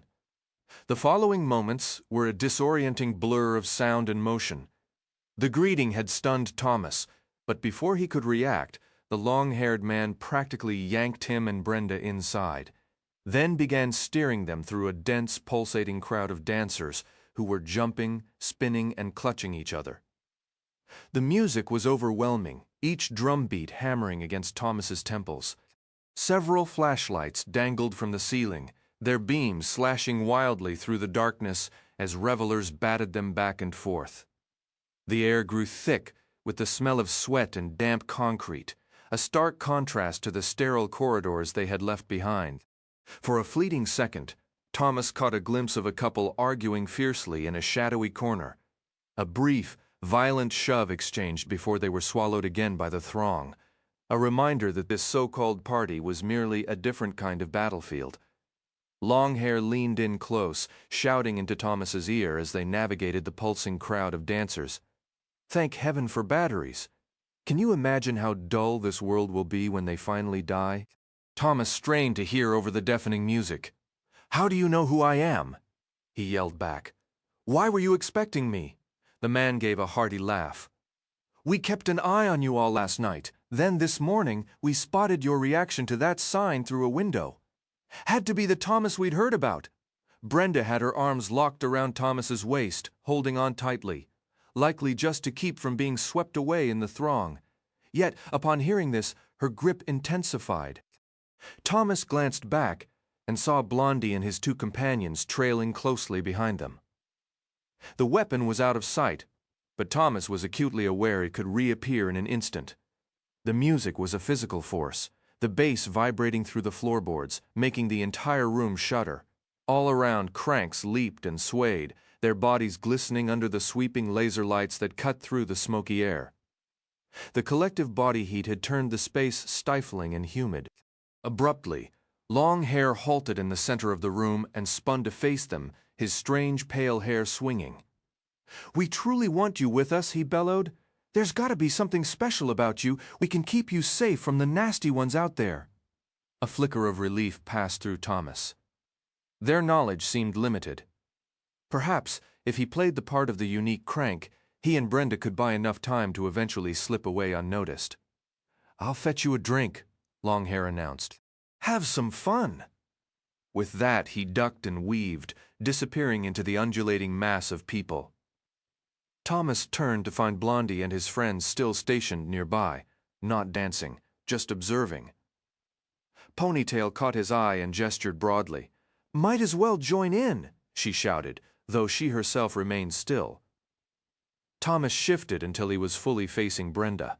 They needed to communicate. As if sensing his thoughts, she lifted her arms to circle his neck, drawing him close until her lips were nearly touching his ear. Her warm breath a startling contrast to the cool sweat on his skin. "How in the world did we end up in this ridiculous mess?" she whispered. Thomas, unsure what else to do, wrapped his arms around her back, feeling the heat from her damp shirt. A confusing rush of emotion swelled within him, tangled with a sharp pang of guilt and a distant ache for Teresa. "An hour ago, I wouldn't have believed any of this was possible," he finally murmured into her hair. It was the only honest thing he could muster. The song shifted to something darker, more haunting. The tempo slowed, the drumbeat growing heavier, more profound. Thomas couldn't decipher any lyrics. It sounded like the singer was mourning some unspeakable loss, the voice a high, sorrowful wail. "Maybe we should just stay with these people for a little while," Brenda suggested. Thomas realized then that, without conscious decision, the two of them had begun to move with the music, slowly turning, their bodies pressed close in a reluctant, desperate embrace. "What are you saying?" he asked, taken aback. "You're thinking of giving up already." "Not giving up, just exhausted. Maybe we'd actually be safer right here in this chaos." He wanted to trust her intuition. Part of him felt he could. But a nagging suspicion wormed its way in. Had she led him here intentionally? The idea felt far-fetched, yet it lingered. "Brenda, don't check out on me now. Our only real chance is to reach the safe haven. There's a cure waiting there." Brenda gave a slight, weary shake of her head. "It's just so difficult to believe it's actually real. Hard to let yourself hope for it. Don't talk like that." He refused to entertain the thought, and he didn't want to hear her doubt. Why would they have sent all these people here if a cure existed? The whole setup makes no sense. Thomas leaned back to look at her face, concerned by her sudden shift in demeanor. Her eyes glistened with unshed tears. "You're not making sense," he said, then hesitated. He harbored his own fears, of course, but he couldn't let her spiral. "The cure is real, we have to believe." His words faltered as he looked past her shoulder to where Blondie stood, his unwavering gaze still fixed intently upon them. The man likely couldn't hear them over the noise, but Thomas wasn't taking any chances. He leaned close to Brenda, his lips nearly brushing her ear. "We need to leave. You really want to stick around with people who threaten you with guns and tools?" Before she could answer, Longhair returned, shoving his way through the crowd with 2 cups in hand, the dark liquid inside threatening to spill. "Drink," he shouted, shoving the cups toward them. A sudden sharp instinct flared in Thomas's mind. Accepting a drink from these strangers felt like a terrible mistake. The whole situation had just gotten worse. Brenda was already reaching for one. "Don't," Thomas blurted out, then quickly tried to recover. "I mean, we shouldn't. We've been dehydrated for hours. We need plain water first. Let's just keep dancing for a bit." He forced a casual shrug, inwardly wincing at how lame he sounded, especially when Brenda shot him a puzzled look. Then he felt it, the cold, unmistakable barrel of Blondie's gun pressed firmly into his ribs. "I offered you a drink," Longhair repeated, his tattooed face now devoid of any earlier friendliness. "It's incredibly rude to refuse hospitality." He thrust the cups forward again. Thomas's panic surged. Any lingering doubt vanished. The drinks were definitely tainted. Blondie dug the gun in deeper. "I'm going to count to 1, the man whispered harshly into his ear. "Just 1. Thomas didn't hesitate. He grabbed the nearest cup and threw the contents down his throat. It burned like acid, scorching a path to his stomach and sending him into a fit of violent, choking coughs. "Now you," Longhair said, handing the second cup to Brenda. She glanced at Thomas, then drank hers down in one go. It barely seemed to affect her, only a slight squint of her eyes betrayed the burn. Long hair took the empty cups back, a wide, unsettling grin splitting his face. Excellent. Now get back to dancing. Thomas already felt a strange sensation blooming in his stomach. A false warmth, a creeping calm, began to spread through his limbs. He pulled Brenda back into his arms, holding her tightly as they moved to the music. Her mouth was against his neck, and every accidental brush of her lips sent a jolt of artificial pleasure through him. What was in that? He mumbled, hearing the thickness in his own words. Nothing good. She murmured, her voice faint. It's drugged, doing weird things to me. Yeah, weird things. The room began to whirl violently, far beyond the slow rhythm of their dance. The laughing faces around them stretched and distorted, mouths yawning into dark voids. The music warped, slowing and deepening into a distorted drawl. Brenda pulled back and cupped his face in her hands, her eyes shimmering and unsteady. She looked stunning, more beautiful than anything he could remember. The edges of the world were dissolving into shadow. His consciousness was slipping away. "Maybe this is for the best," she said, her lips moving out of sync with the words. Her face seemed to float, disconnected. "Maybe we can just stay with them. Maybe we can be happy until we reach the gone." Then she smiled, a twisted, horrifying expression. "After that, you can kill me." "No, Brenda," he protested, but his voice sounded distant, echoing down a long tunnel. "Don't say that. Kiss me, Tom," she insisted, her grip tightening on his face as she tried to pull him closer. Just kiss me. He resisted, pushing back. "No." She stopped, a wounded expression flickering across her blurred features. "Why not?" she asked. The darkness was almost complete now, swallowing his thoughts. "You're not her," he managed, his voice a faint echo. "You could never be her, then." She was gone from his grasp, and his mind followed, tumbling into nothing. Thomas stirred in the blackness, his consciousness returning with the sensation of being trapped inside some medieval contraption, iron spikes methodically boring into his temples. A low groan escaped him, ragged and pained, only amplifying the throbbing in his skull. He bit back the sound, attempting to lift a hand to his forehead. It wouldn't budge. A sticky, constricting pressure held his wrists fast against the chair. Duct tape, he jerked his legs, finding them similarly secured. The sudden movement sent a fresh, nauseating wave of agony through his entire frame, forcing him to slump back with a weak, defeated moan. How much time had slipped away? "Brenda?" he breathed into the void. Silence answered. Then a light ignited, harsh and invasive, like a blade to the eyes. He clenched his eyelids shut, then dared to crack one open, squinting against the glare. 3 silhouettes stood before him, backlit into featureless shadows. "Rise and shine," a gravelly voice announced. A snicker followed. "Care for another shot of that knockout cocktail?" A woman's voice chimed in, prompting another muffled laugh. As his vision adjusted, Thomas forced his eyes open fully. He was strapped to a plain wooden chair. Thick gray tape wound tightly around his wrists on the armrests, and his ankles to the chair legs. The 3 figures came into focus. Blondie, the one with the raspy voice, a tall, gaunt man with a severe face, and a woman with her hair pulled back in a severe ponytail. A wave of claustrophobic panic tightened his chest, but he pushed it down. "Why not just finish me in the alley?" Thomas asked, his voice steadier than he felt. "Finish you?" Blondie replied, his voice now sounding raw, as if he'd been shouting for hours. "What do you take us for, some old-school gangster movie extras? If we wanted you dead, you'd be decorating the pavement already. We don't want you dead." Ponytail cut in, her tone disturbingly conversational. "That ruins the freshness. We prefer our meals lively. There's nothing quite like the flavor you get while the heart's still beating, so tender, so vibrant." The tall man let out a chuckle, but Thomas couldn't decipher if she was joking. The very possibility chilled him. "She's messing with you," Blondie said with a dismissive wave. "We've only resorted to that when things got truly dire." "Honestly, human tastes like greasy, spoiled sausage." This sent the tall man into a fit of high-pitched giggles, an unnerving, childish sound that didn't match his frame. Thomas's fear wasn't about their cannibalistic claims anymore.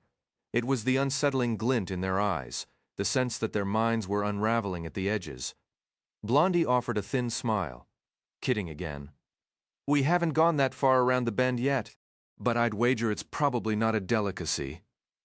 The other two nodded in eerie unison. These people are completely unhinged, Thomas thought. A stifled groan came from his left. He turned his head. Brenda was bound in an identical chair in the corner of the sparse room, but a strip of tape also sealed her mouth. It suggested a fiercer struggle before she was subdued. She was just coming to, and upon seeing their captors, she began to strain against her bonds, a furious, muffled sound vibrating behind the gag. Her eyes blazed with pure defiance. Blondie pointed at her, a pistol now inexplicably in his hand. Quiet! One more sound, and I redecorate this wall with your thoughts. Brenda went still. Thomas half expected tears, but she just stared, her breathing heavy through her nose. He felt a pang of foolishness for doubting her resilience. She'd already proven her grit. Blondie lowered the weapon to his side. Smart. We really should have dealt with her upstairs when she started all that screaming and the biting. He examined a long red welt on his forearm with a grimace. She's connected to him, Ponytail stated flatly. She stays alive for now. Blondie dragged a chair over from against the wall and sat down directly in front of Thomas, close enough that Thomas could smell stale sweat and dust. The other two followed, settling into seats with the relieved air of people finally taking a break. Blondie rested the pistol on his thigh, its barrel aimed unwaveringly at Thomas's chest. "All right," he began. His earlier manic humor gone, replaced by a cold, weary intensity. "We have a considerable amount to discuss. Let's skip the usual games. You hesitate, you lie, you play dumb, I put a bullet in your knee, then the other one? We'll see how chatty you get then. The third time, a bullet goes right into your girlfriend's forehead. I'm picturing it dead center between her eyes, and I'm sure you can imagine what happens on the fourth try." Thomas gave a slow nod. Part of him wanted to act tough, to prove he could face down these cranks. But common sense took over. He was strapped to a chair, unarmed and completely alone. Truthfully, he had nothing to hide. He'd answer anything they asked. Whatever came next, he really didn't want a bullet in his leg, and he had a strong feeling this guy wasn't joking around. "First question," Blondie began. "Who are you? And why is your name plastered on signs all over this ruined city?" "My name is Thomas."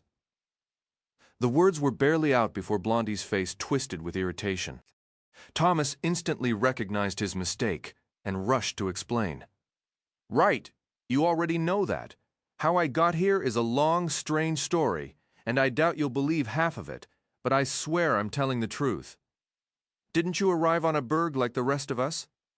Ponytail cut in. "Berg?" Thomas had no idea what that meant, but he shook his head and continued. "No, we came out of an underground tunnel roughly 30 miles south of here. Before that, we traveled through something called a flat trans. And before that?" Hold on, Blondie interrupted, raising a hand. "A flat trans? I'd shoot you right now for saying that, but there's no way you'd be dumb enough to make up something so specific." Thomas frowned, confused. "Why not? Because it's too wild a lie to try and sell. You actually came through a flat trans?" The man's disbelief was plain. Thomas glanced at the other cranks and saw matching looks of shock on their faces. "Yeah. Why is that so hard to believe? Do you have any clue how expensive flat transportation is before the flares hit? It had just been unveiled to the public. Only governments and the ultra-wealthy could ever afford to use it." Thomas shrugged. "Well, the people running things definitely have money. That's what the guy called it, a flat trans. It was like a gray wall that gave you this icy, tingling feeling when you walked through." "What guy?" Ponytail pressed. Thomas had only just begun, and already his thoughts were tangled. How do you even explain a story like this? I think he was with Wicht. They're putting us through some kind of experiment or trial. I don't have all the details. Our memories were wiped. A few of mine have come back, but not much. For a moment, Blondie didn't react. He just sat there, staring, not quite at Thomas, but through him, at the wall behind. Finally, he spoke. I was a lawyer before the flares, and this sickness destroyed everything. I know when someone's lying. I was very, very good at my job. Strangely, Thomas felt himself relax. So you know I'm not? Yeah, I know. I want to hear everything. Start talking, so Thomas did. He couldn't say why, but it felt okay. His gut told him these cranks were no different from anyone else, sent here to suffer through their final terrible years as the flare took hold. They were just scrambling for an advantage, looking for a way out like anybody would. And stumbling on a guy with special signs about him all over the city was a pretty good place to start. If Thomas were in their position, he'd probably be doing the same thing. Minus the gun and the duct tape, hopefully. He'd recounted most of this to Brenda just the day before, and he told it much the same way now. The maze, the escape, the dormitories, being given the mission to cross the Scorch, he took extra care to make it all sound urgent, emphasizing the promise of a cure waiting at the end. Since they'd lost Jorge's help getting through the city, maybe he could start fresh with these people. He mentioned his worry for the other Gladers. But when he asked if they'd seen them, or a large group of girls, the answer was no. Once again, he kept details about Teresa to himself. He didn't want to risk putting her in danger, even if he couldn't see how talking about her would do that. He also fudged a few things about Brenda. Well, he never outright lied. He made it seem as though she had been right there with him the whole time. After wrapping up his story, ending with their encounter in the alley with the three people now standing before him, he let out a long breath and shifted in the chair. Can you take this tape off now? A quick movement from the tall, rough-looking man drew his eye. A sharp, gleaming knife had appeared in the man's hand. What's your call? He asked the blonde one. Sure, go ahead, Blondie replied, his expression unreadable throughout the entire telling, giving nothing away about whether he bought the story. With a shrug, the tall man stood and walked over. He was just leaning in, blade extended, when noise erupted overhead. Heavy thuds shook the ceiling, followed by shouts. Then it sounded like a crowd stampeding frantic steps, leaps, more impacts, more yelling. Another group must have found us, Blondie said, his face going pale. He rose and signaled the other two. Seconds later, they were gone, disappearing up a shadowy stairwell. A door opened and slammed shut. The commotion above kept going, and the whole situation had Thomas on the verge of panic. He glanced at Brenda, who sat motionless, listening. Finally, her eyes met his. Still gagged, she could only lift her brows. Taped to chairs like this, their chances didn't look good.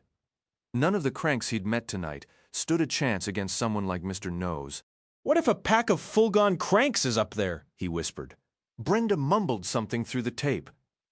Thomas tensed every muscle and began inching his chair toward her in tiny hops. He'd moved about 3 feet when the sounds of fighting and rumbling cut off abruptly. He froze, staring up at the ceiling. Silence stretched for several seconds. Then footsteps, maybe 2 sets, shuffled across the floor above. A loud thump, another, and another. Thomas pictured bodies being dropped. The door at the top of the stairs creaked open. Heavy, hurried footsteps came pounding down, all lost in shadow. A cold dread washed over Thomas as he waited to see who would emerge. Finally, a figure stepped into the light. Minho, filthy and bloodied, with burn marks on his face, a knife in each hand. Minho, you two look real cozy, he said. Even after everything he'd endured, Thomas couldn't recall ever being so completely speechless. What? How? He stammered, struggling to form words. Minho grinned, a sight for sore eyes, especially given how rough he looked. We just tracked you down. Did you really think we'd let these shuck-faces have their way with you? You owe me, big time. He walked over and started slicing through the tape. What do you mean you just found us? Thomas was so relieved he almost laughed out loud. Not only were they saved, but his friends were alive. They were alive. Minho kept cutting. Jorge's been guiding us through the city, dodging cranks, scavenging food. He finished with Thomas and moved to free Brenda, talking over his shoulder. Yesterday morning we fanned out, scouting different areas. Frypan was peeking around the corner into that alley just as those three shanks pulled a gun on you. He rushed back. We got furious and started planning our ambush. Most of those shucks were wasted or asleep anyway. The moment her tape was cut, Brenda pushed out of the chair and past Minho. She started toward Thomas but paused. He couldn't tell if she was angry or just shaken. Then she closed the distance, tearing the tape from her mouth as she reached his side. Thomas stood, and immediately his head throbbed again, the room tilting, nausea rising. He dropped back into the chair. Oh man, anyone got aspirin? Minho just laughed. Brenda had moved to the base of the stairs, where she stood with her arms crossed. Something in her posture did seem genuinely upset. The memory of his words right before the drug pulled him under hit Thomas, like a physical blow. Oh man, he'd actually told her she could never measure up to Teresa? Brenda, he ventured, his voice tentative. You all right? Bringing up their strange dance and that conversation with Minho around was absolutely not happening. She gave a tight nod without turning. I'm fine. Let's move. I want to see Jorge. Her replies were clipped, stripped of any feeling. Thomas groaned, almost grateful for the pounding in his skull as a distraction. Yeah, she was upset. Actually, upset wasn't quite it. She looked more wounded. Or maybe he was reading too much into it, and she was just indifferent. Minho stepped over, extending a hand. Up, and at him, man. Headache or not, we gotta roll. No clue how long we can keep our guests upstairs calm and contained. Guests, Thomas echoed. Call them what you want, Minho said with a shrug. We can't cut them loose until we're clear. Got about a dozen of our guys watching over more than 20, and they're getting restless. Once the party fog lifts, they might decide they like their odds. Pushing himself up slowly, Thomas felt his head pulse with a rhythmic, blinding ache, each throb pressing against the back of his eyes. He shut them until the room steadied, drew a long breath, and met Minho's gaze. I'll manage. Minho cracked a grin. What a hero, let's go. Thomas trailed his friend toward the staircase, pausing briefly beside Brenda. She remained still, her gaze fixed elsewhere. Minho glanced back with a raised eyebrow. What's her deal? And Thomas responded with a slight head shake, with a shrug. Minho clomped up the steps, but Thomas lingered for a moment with Brenda, who seemed rooted in place, deliberately avoiding his eyes. I'm sorry, he said, the regret for his cruel, fading moment words sharp in his throat. I think I said something pretty awful back there. Her eyes shot up to his, blazing. You think I care about you and your precious girlfriend? I was dancing, trying to feel something halfway decent before it all fell apart. What? You assume I'm pining for you? Dreaming of the day you propose and we live happily ever after in the crank pits? Get a grip. The fury in her voice made him step back, stung as if she'd struck him. Before he could form a reply, she was gone up the stairs, her footsteps heavy with frustration. In that instant, the absence of Teresa ached more than ever. On a desperate impulse, he reached out for her with his mind, but found only silence. The smell reached him before he even entered the dance room, a mix of stale sweat and sickness. Bodies were strewn across the floor, some unconscious, others huddled and shaking, a few looked frighteningly still. Jorge, Newt, and Eris stood watch, slowly pivoting with knives held ready. Thomas spotted Frypan and the other gladders, and despite the relentless headache, a wave of relief and adrenaline surged through him. Where have you guys been? What happened? Look who's here, Frypan bellowed. As ugly and breathing as always, Newt approached, offering a genuine smile. Really good to see you in one piece, Tommy. Seriously. You too. It struck Thomas with a dull sort of shock that this was his normal. Now this was how you welcomed someone after a day apart. Is everyone accounted for? How did you all get here? Newt nodded. Still, 11 of us. Jorge makes 12. The questions tumbled out. Any trace of Barkley and the others? Were they behind the blast? Jorge answered he was posted near the door, a vicious-looking sword propped on the shoulder of the man Thomas knew as tall and ugly. Ponytail was curled beside him, both on the ground. Haven't spotted 'em since. We cleared out fast, and they're too spooked to follow further into the city. The sight of Tall and Ugly triggered a sudden uneasy thought in Thomas. Blondie! Where was Blondie? Thomas scanned the room, his mind circling back to the man with the cropped blonde hair. Where had he gone? He leaned in, drawing Minho and Newt closer. That blonde guy, the one who seemed in charge, he whispered. What happened to him? Minho just shrugged, passing the question to Newt with a look. Slipped out, probably, Newt said, his voice low. A few of them made it past us. Why? Minho cut in, studying Thomas. You worried about that shank? Thomas glanced around, dropping his voice to a murmur. He had a gun. First one I've seen with more than a blade. And he didn't exactly seem friendly. Who cares? Minho shot back, his impatience clear. We'll be clear of this miserable city in an hour. We need to move now. It was the first solid plan Thomas had heard in what felt like ages. Good, he agreed. Let's be gone before he decides to come back. Listen up, Minho shouted, stepping away and moving through the gathered survivors. We're leaving. Stay here. You live. Follow us. You die. Simple enough, right? Thomas found himself wondering when Minho had reassumed command from Jorge. His eyes drifted to the older man, then to Brenda, who stood silently by a wall, her gaze fixed on the floor. A sharp pang of regret hit him about the previous night. He had wanted to kiss her, truly, but a wave of revulsion had stopped him.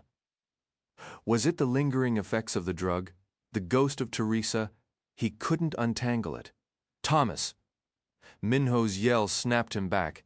Get your head in the game, we're moving. Several gladers were already filing out into the harsh daylight. How long had he been lost to the drug's aftermath? A full day or just a few hours since dawn? He started forward, pausing to give Brenda a gentle nudge. For a heart-stopping second, he feared she might refuse, but after a brief hesitation, she turned toward the door. Minho, Newt, and Jorge held their positions, weapons ready, covering the exit until only Thomas and Brenda remained inside. From the doorway, Thomas watched the three gladers retreat, their knives and swords held out in a wary, sweeping arc. No one in the room seemed inclined to challenge them. They all just looked relieved to still be breathing. The group reassembled in the alley, away from the stairwell. Thomas lingered near the top step, but Brenda drifted to the far side of the crowd. He promised himself he'd find a moment alone with her once they were somewhere safe to talk things through. He liked her, wanted at the very least to be her friend. More than that, he felt a sudden protective responsibility for her, a feeling that reminded him sharply of Chuck. Make a run for it. Thomas blinked, realizing Minho had been speaking. A fresh stab of pain lanced through his temples, but he forced himself to concentrate. Only about a mile to go, Minho was saying. These cranks aren't so tough after all, so let's… Hey! The scream came from behind Thomas, shrill and unhinged. He whirled around. Blondie stood on the bottom step by the open door. His arm outstretched. His grip on the pistol was white-knuckled, but eerily steady. The barrel aimed right at Thomas. Before anyone could react, he fired. The blast was a thunderclap in the confined alley, and a searing pain tore through Thomas's left shoulder. Chapter 40. The force of the shot threw him backward. He spun and landed hard on his face, the impact smashing his nose against the ground. Through the pain and the muffled roar in his ears, he heard another gunshot. Then the sounds of struggle, grunts, the thud of fists, metal skittering across concrete. Gritting his teeth, he rolled onto his back, his hand clamped over the wound. He had to look, had to see the damage. The ringing in his ears swelled, but from the corner of his eye, he saw Blondie had been tackled. Someone was on top of him, throwing punch after furious punch. Minho Thomas finally looked down at the injury. The sight made his heart hammer against his ribs. A ragged tear in his shirt exposed a pulsing, wet crimson mess high on his shoulder, just above his armpit, where blood flowed freely. The pain was immediate and brutal. If the headache from earlier had been a nuisance, this was a concentrated storm of agony, a vicious knot of suffering lodged in his flesh that radiated outward, setting every nerve alight. Newt was suddenly beside him, his expression tight with concern. "He shot me," Thomas mumbled, the statement landing on his own ears as profoundly stupid, even as he said it. The sensation was like hot nails being driven and twisted inside him, a grating internal tear. His awareness began to dim, threatening to pull him under for the second time that day. A bundled shirt was thrust into Newt's hands, and he pressed it hard against the wound. White-hot fire erupted through Thomas's torso, wrenching a sharp cry from his throat. He was past caring how it sounded. This was a new tier of hurt. The edges of his vision blurred further. "Just black out," he begged silently. "Go away! Just make it all go away!" Voices reached him as if from another room, muffled and distant, reminiscent of the haze on the dance floor after the drugging. "I can dig that piece of lead out of him." That was Jorge, surprisingly. "Gonna need a fire, though?" "Not here," someone snapped, Newt probably. "Let's get out of this cursed place." Minho's voice cut in, decisive. "All right. Help me lift him." Hands slid beneath him, gripping his legs and back. The pain was a constant, screaming presence. A voice counted to 3. On 1. The pain on 2. More pain on 3. He was hauled upward, and the world dissolved into a fresh, searing burst of torment before his wish was granted and darkness mercifully swallowed him whole. He swam back to consciousness, his thoughts thick and slow. A blinding light forced his eyes to slits. He was being jostled violently, strong hands keeping a firm grip on him. The sound of ragged breathing filled his ears, along with the frantic slap of shoes on asphalt. Someone was yelling, the words lost further off. The insane shrieks of cranks echoed, sounding far too close for comfort. The air itself was scorching, a dry heat that baked his skin. But it was nothing compared to the inferno raging in his shoulder. Pain, sharp and toxic, lanced through him, and he gratefully retreated back into the void. The next time he pried his eyes open, the light was softer, the deep gold of late afternoon.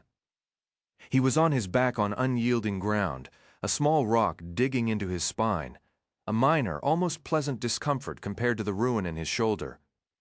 Shadowy figures moved around him, speaking in terse, hushed tones.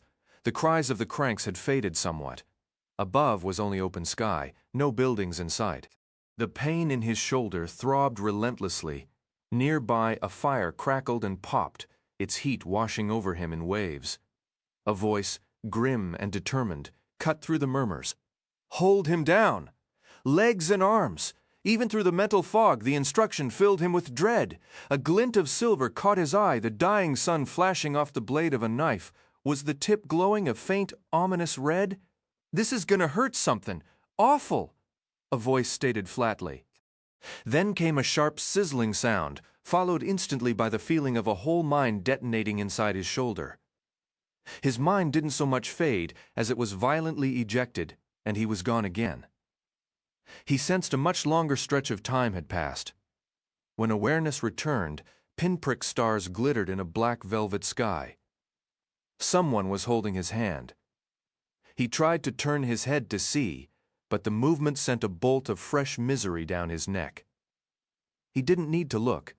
It was Brenda. Who else would it be? The hand was small and gentle. Brenda, for sure.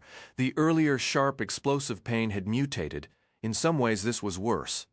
A sick, creeping foulness had taken root inside him, a gnawing, itching corruption. It felt like something vile was worming through his bloodstream, settling in the marrow of his bones, and between the fibers of his muscles, slowly consuming him from within. It was a deep, raw ache now. His stomach churned unpleasantly, and a feverish heat simmered in his veins. He had no idea where the certainty came from, but he felt it deep in his bones. Something was very wrong. The term infection surfaced in his thoughts and refused to leave. He slipped back into unconsciousness. Morning light pulled Thomas from his restless sleep. His first conscious realization was that Brenda's hand was no longer wrapped around his own. Next, he registered the crisp morning air against his skin, a fleeting sensation of relief.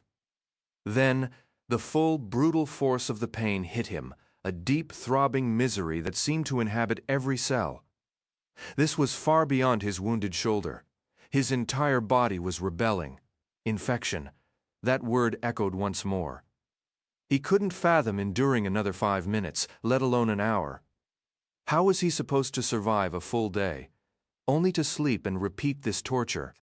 A crushing despair yawned open inside him, a dark pit threatening to swallow him whole. A frantic, panicked madness took hold, all of it underscored by the relentless, consuming ache. Then, the world turned strange. The others noticed it first. Minho and the rest were suddenly in motion, scrambling and searching, their eyes darting toward the sky. The sky? Why would they be looking up? Someone, Jorge, he thought, shouted a single word. Berg?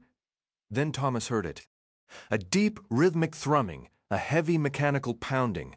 The sound swelled so quickly, it felt like it was inside his head, vibrating his teeth and shuddering down his backbone. A constant, thunderous drumbeat underscored by the massive hum of powerful engines.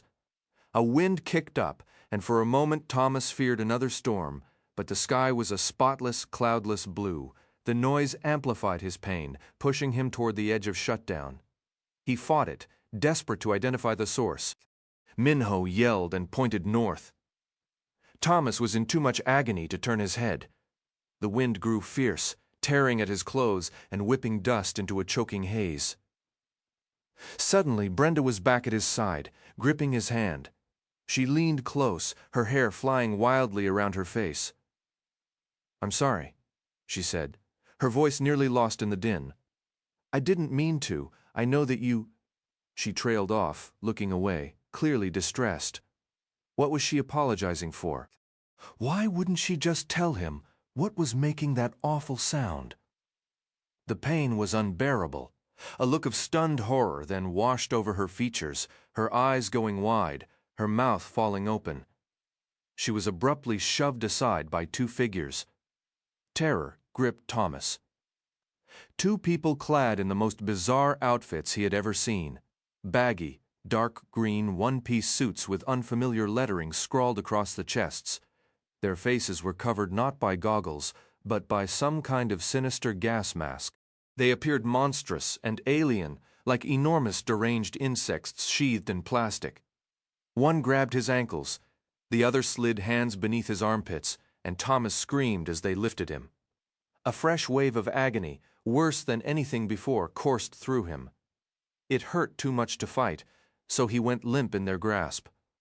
As they carried him, his vision finally focused enough to read the letters on the chest of the figure holding his feet. Wicked. Darkness beckoned him once more, and he surrendered to it, but the pain followed him into the void. He awoke again to a searing white light, shining directly into his eyes from above. He knew instantly it wasn't sunlight. This was artificial, harsh, and close. Even when he squeezed his eyes shut, the afterimage of a bulb burned against his eyelids. He heard voices, low, whispering murmurs just beyond comprehension. Beneath the whispers came the distinct, chilling sounds of metal clicking against metal.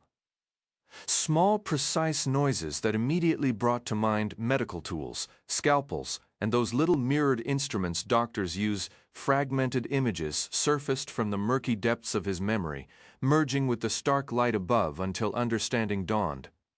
He was in a hospital. The very concept felt alien, impossible within the desolation of the Scorch. Had they transported him elsewhere? Perhaps through a flat trans? A shadow moved across the light, prompting Thomas to open his eyes. A figure loomed over him, clad in the same absurd ensemble as those who had captured him, the bulky gas mask, the enormous goggles behind the protective lens. Dark, focused eyes studied him. He somehow knew they belonged to a woman. "Can you hear me?" she asked, her voice distorted by the mask. Thomas attempted a nod, uncertain if his body obeyed. "This wasn't supposed to happen," she muttered, turning her head slightly, as if speaking to herself. "How did a functional firearm get inside the city? The rust and filth on that bullet alone, not to mention the bacteria." Her tone was thick with frustration. A man's voice cut in, impatient.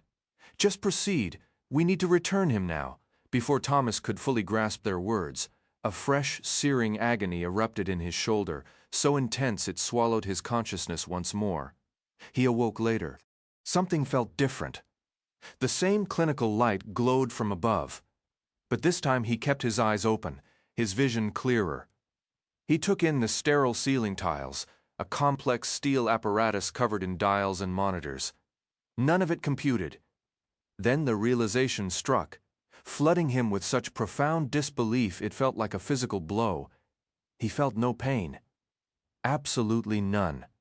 The absence was a dizzying, euphoric relief. He was alone. No figures in green suits. No surgical tools, just serene silence.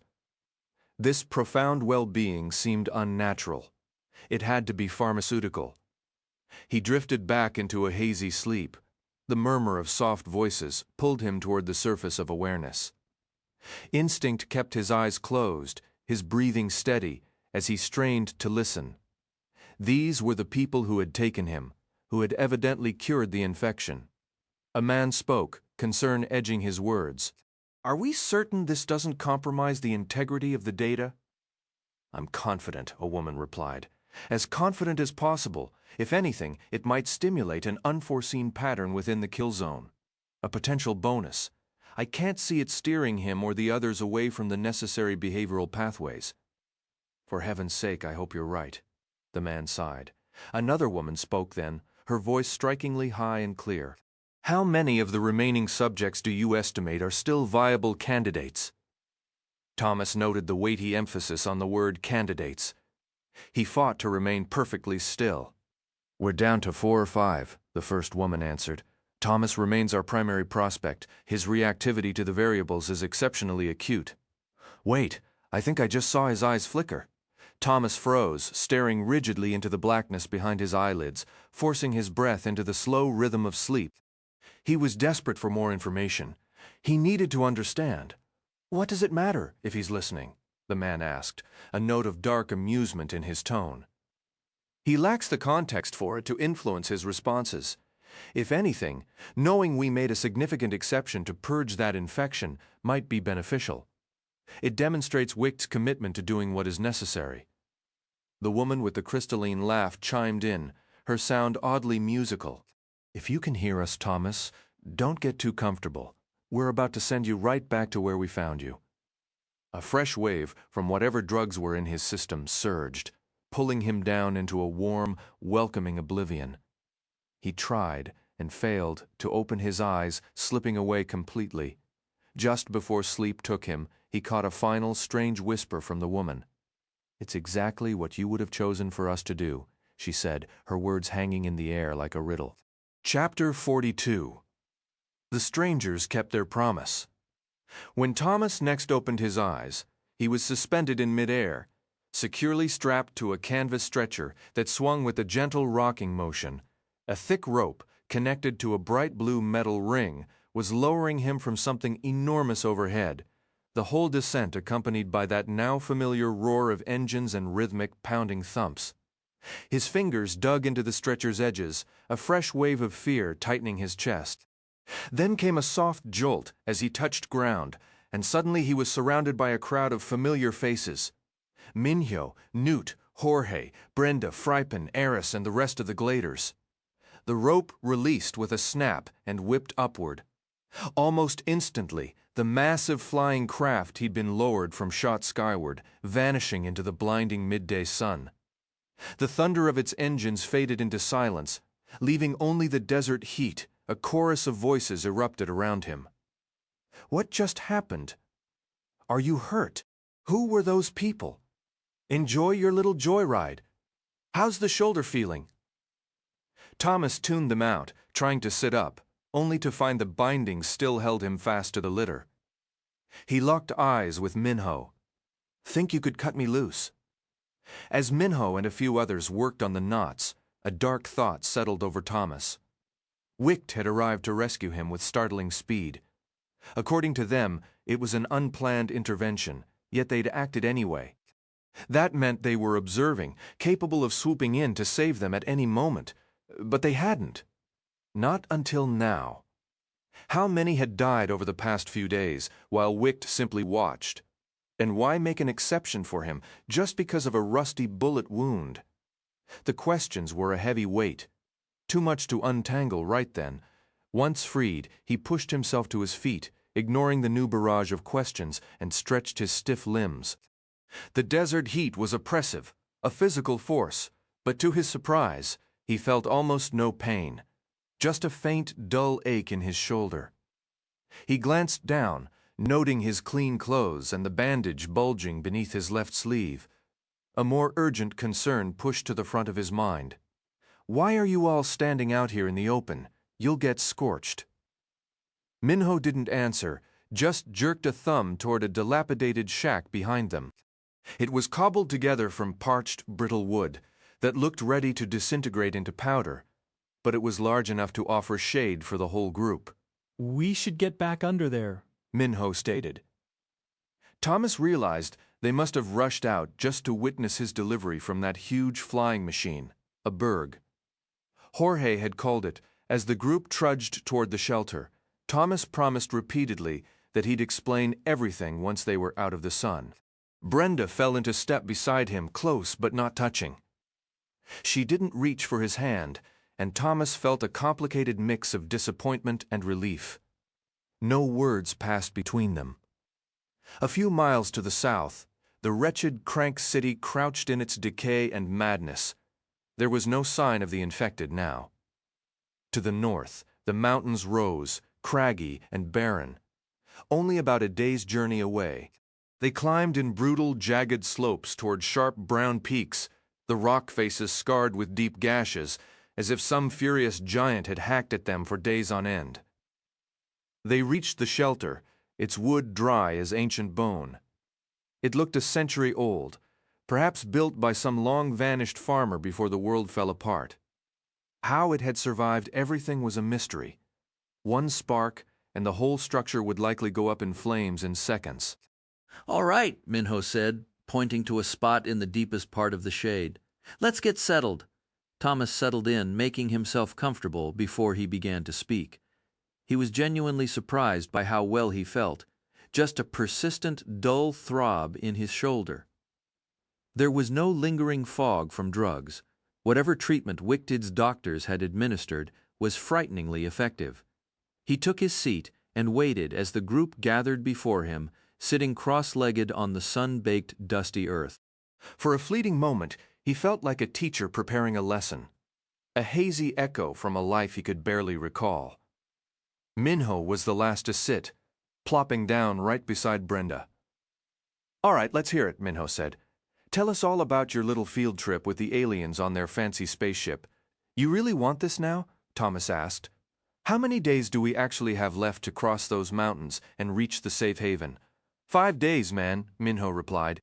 "But we're not marching anywhere in this heat without cover. You talk, then we rest, then we hike all night. So get on with it." "Fair enough," Thomas said. He briefly wondered what they'd been up to while he was gone, but pushed the thought aside. "Save your questions for the end, kids?" When no one even cracked a smile, he cleared his throat and continued. "It was Wicht. They came and got me. I kept fading in and out, but they took me to doctors who patched me up. I overheard them saying the gunshot wasn't part of the plan. It was an unexpected factor.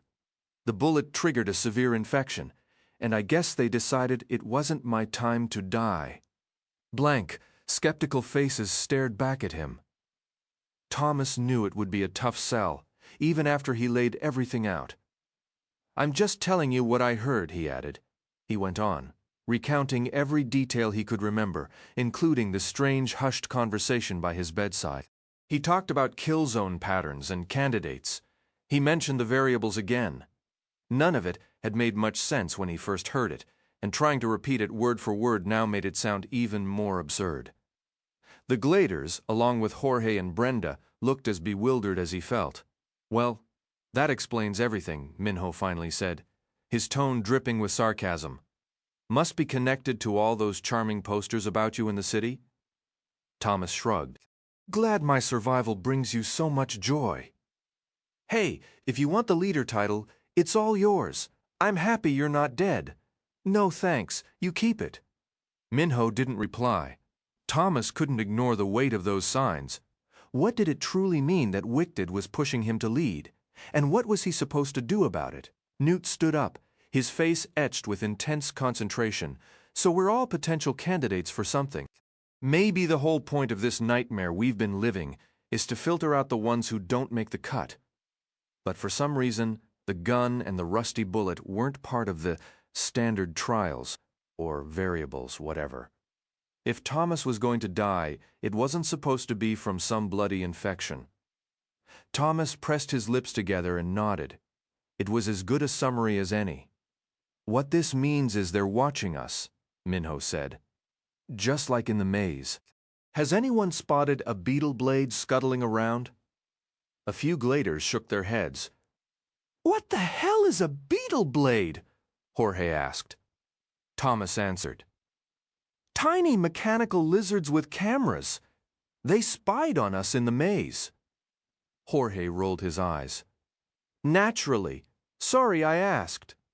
"The maze was clearly an indoor facility," Eris chimed in. "But there's no way we're inside something now. They could be using satellites or long-range cameras, though." Jorge cleared his throat. "What's so special about Thomas?" "Those city signs calling him the real leader. Them swooping in to save his hide when he got all sick." "I'm not trying to be rude, muchacho. Just curious. What sets you apart from the others?" Jorge asked, a knowing look in his eyes. Thomas shrugged, though he was aware he was holding something back. He just couldn't pinpoint what. "I'm nothing special. You heard them. There are plenty of ways to die out here, but a gunshot shouldn't be one of them. I think they would have helped anyone who got hit. It wasn't about me, it was the bullet that changed everything." "Maybe so," Jorge replied with a sly grin.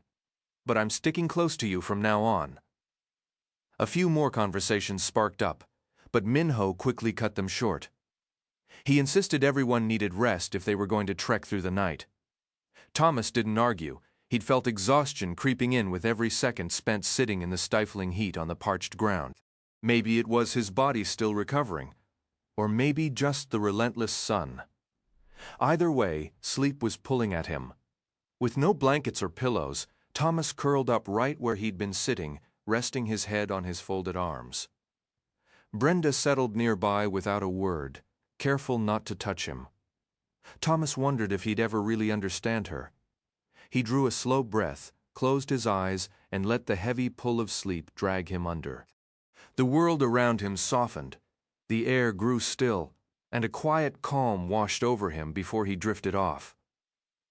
The sun was still fierce overhead when a voice cut through his dreams. A girl's voice, Teresa. After days of total silence, her thoughts rushed into his mind all at once. "Tom, don't try to answer. Just listen. Something terrible is going to happen to you tomorrow. Something horrible. You'll be hurt and you'll be scared. But you have to trust me. No matter what you see, no matter what you hear, no matter what you think, trust me. I won't be able to talk to you." She paused, but Thomas was too stunned to form a reply, scrambling to memorize every word before she continued. "I have to go. You won't hear from me for a while." Another beat of silence. "Not until we're together again." He fumbled for a response, but her presence vanished as quickly as it came, leaving that familiar hollow feeling behind. It took forever for Thomas to fall back asleep. He had no doubt it was Teresa, none at all. Just like before, he'd felt her there, sensed what she was feeling. She'd been with him, however briefly, and when she left, it was like reopening that empty space inside all over again. As if in the days since she'd been gone, some thick syrup had slowly filled that void, only to be sucked straight out the moment she returned and left. What did she even mean? Something awful was coming, but he was supposed to trust her. His brain couldn't twist that into anything that made sense, and as grim as her warning was, his mind kept circling back to the last part about them being together again. Was that just a cruel trick, a thread of false hope, or did it mean she believed he'd survive whatever was coming and they'd actually reunite? Possibilities spun through his head, each one hitting the same bleak wall. The day only grew hotter as he tossed on the hard ground, haunted by his own thoughts. He'd almost gotten used to Teresa being gone, and that realization turned his stomach. To make it worse, he felt like he'd betrayed her by letting Brenda become a friend, by growing close to her. Ironic, then, that his first urge was to reach over and wake Brenda up to talk about it. Was that wrong? He felt so frustrated and foolish he wanted to yell. Perfect mindset for trying to sleep in this miserable heat. The sun had crawled halfway toward the horizon before he finally drifted off again. He felt a little better when in the late evening Newt shook him awake. Teresa's fleeting presence in his thoughts already felt distant, like something half-remembered from a dream. He could almost convince himself it had never occurred. "Get any rest, Tommy?" Newt's voice cut through the quiet. "How's the shoulder holding up?" Pushing himself up, Thomas scrubbed at his eyes. He couldn't have slept more than a few hours, but it had been a heavy, dreamless slumber. He rolled his shoulder experimentally, a fresh wave of surprise washing over him. "It's good, actually. Just a dull ache. Hard to believe it was screaming at me yesterday." Newt's gaze swept over the gladers packing their meager supplies. "Feels like we haven't had a proper chat since we busted out of that dorm. Not exactly a lot of time for lounging about and sharing stories, is there?" "No," Thomas agreed, and the simple word brought Chuck's face to his mind with a painful clarity. The old grief surged, sharp and fresh, fueling his simmering anger toward the architects of their misery. Teresa's message echoed in his head. "I just don't buy that Wick did as good. What's that?" Remember what Teresa had written on her arm when she first woke up. Wicked is good. I'm finding that incredibly difficult to swallow. He didn't bother masking the bitter edge in his voice. Newt responded with a peculiar, knowing smile. "Well, they did just patch up your sorry hide. Yeah, absolute angels." Thomas shot back, the sarcasm thick. He couldn't deny his own confusion. They had saved him. He also knew, in some buried part of his memory, that he'd once worked alongside them. What any of it truly meant remained a locked box. Nearby, Brenda stirred from sleep, sitting up with a massive yawn. Morning or night, who even knows anymore? "Another glorious day above ground," Thomas replied. Then it struck him that Newt might not know her. He had no clue what had transpired in the group after he was shot. "I guess you all got introduced. If not Brenda, this is Newt, Brenda." "We've managed," Newt said, reaching out to shake her hand with exaggerated formality. "But thanks again for making sure this klutz didn't get himself permanently retired while you two were off on your little adventure." A ghost of a smile touched her lips. Adventure, right. My favorite part was definitely when those lunatics tried to carve us up. Her expression shifted then, a fleeting mix of shame and raw fear. "Won't be long before I'm just like them, seeing things that aren't there." Thomas fumbled for a response. "You're probably not that far ahead of us. Try to remember that." Brenda cut him off. "Yeah, I know. You're my ticket to the magical cure. I've got it." She stood up, ending the discussion. Thomas glanced at Newt, who just shrugged. As Newt got to his knees, he leaned in close, his voice a theatrical whisper. "She, your new crush? Teresa's gonna be thrilled," he chuckled to himself and moved off. Thomas remained seated for a long moment, utterly weighed down by it all. Teresa, Brenda, his friends, the dire warning, The flare, the impossible mountains they had to cross in mere days. Wicht, the mysterious safe haven, the entire uncertain future. It was an avalanche of dread. He forced himself to stop. He was hungry, and that, at least, was a problem he could solve. He got up to scavenge for food, and Frypan, as reliable as ever, hadn't let them down. They began their trek as the sun vanished, painting the dusty landscape in deep shades of violet and indigo. Thomas felt stiff and restless, eager to move and work the tension from his muscles. The mountains ahead transformed into stark, jagged silhouettes, growing more imposing with each step. The valley offered no gentle approach. The flat earth simply ended where the cliffs erupted violently toward the sky, all barren rock and bleak slopes devoid of any life. Thomas clung to a frail hope that a clear path would reveal itself when they got closer. The group marched in near silence. Brenda stayed nearby but said nothing, not even to Jorge. Thomas hated the new tension that had settled between them. He liked her, perhaps more than he liked anyone now, aside from Newt and Minho. And Teresa, of course. Always Teresa. Newt fell into step beside him after full dark had fallen, their world reduced to the pale light of the stars and a sliver of moon. The faint glow from the sky was sufficient. You didn't require much illumination. When the terrain was level and your only task was to march toward the massive stone barrier ahead. The steady crunch of their boots on the dry ground was the only sound. Been doing some thinking, Newt remarked. About what? Thomas wasn't particularly interested in the topic, but he was grateful for the distraction, something to pull his thoughts away from the endless loop in his head. About Wicht. They bent their own rules for you realize? How so? They declared there were no rules, told us we had a set amount of time to reach the safe haven, and that was the whole deal. No rules. Then people start dropping, and they swoop in with that monstrous flying contraption to rescue you. Doesn't add up. He hesitated. Not that I'm complaining. I'm bloody glad you're still breathing. Touching, Thomas replied dryly. It was a valid observation, but he was weary of dissecting Wicht's motives. And then all those strange markers in the city, that was odd.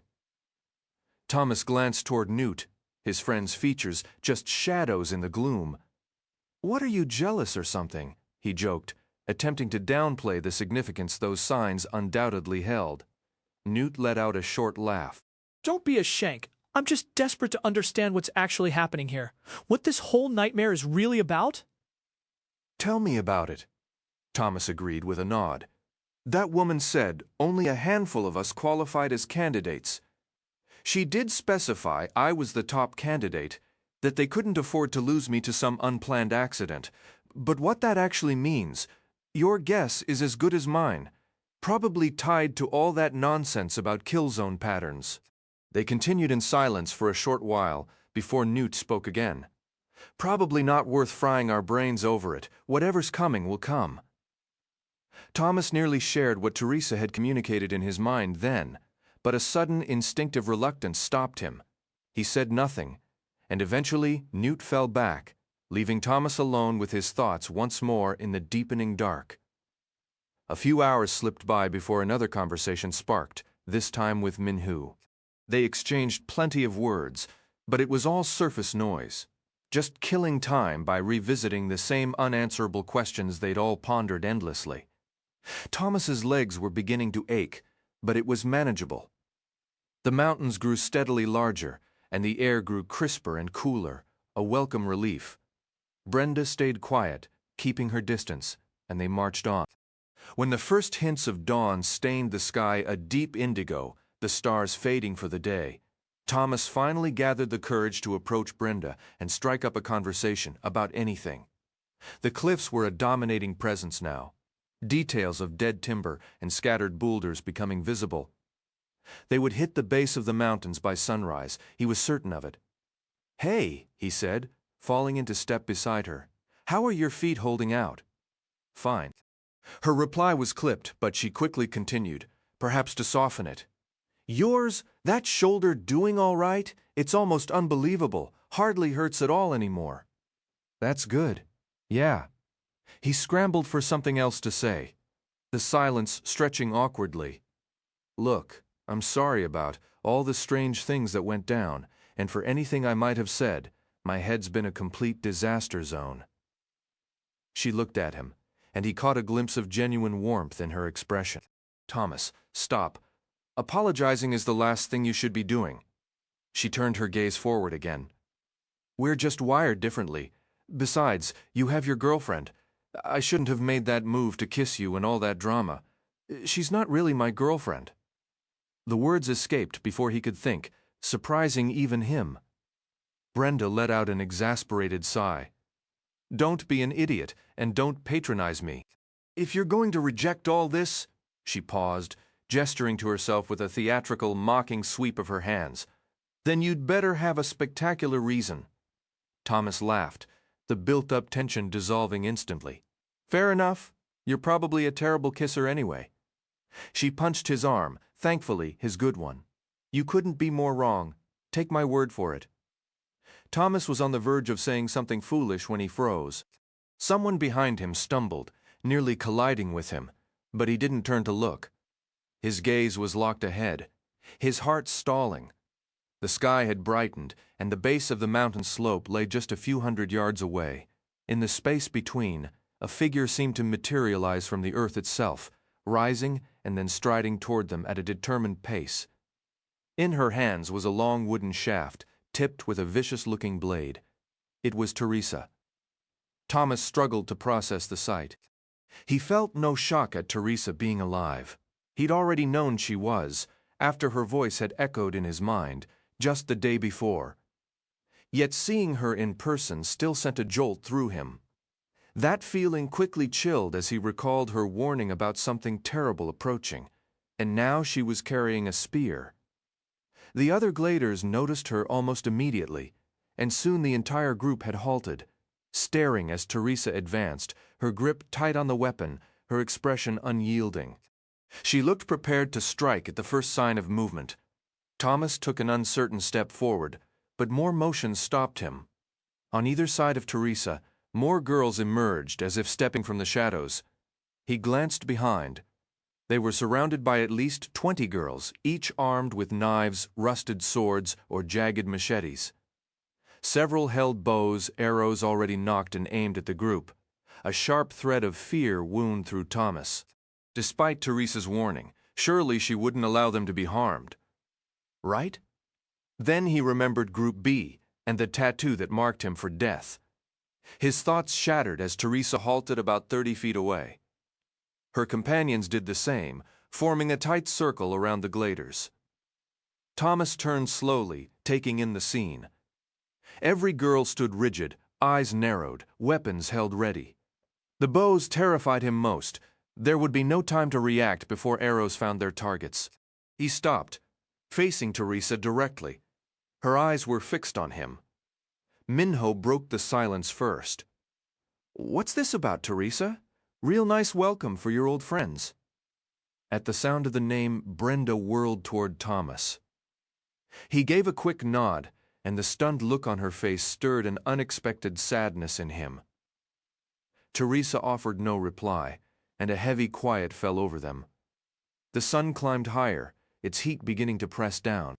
Teresa moved forward again, stopping only 10 feet from where Minho and Newt stood side by side.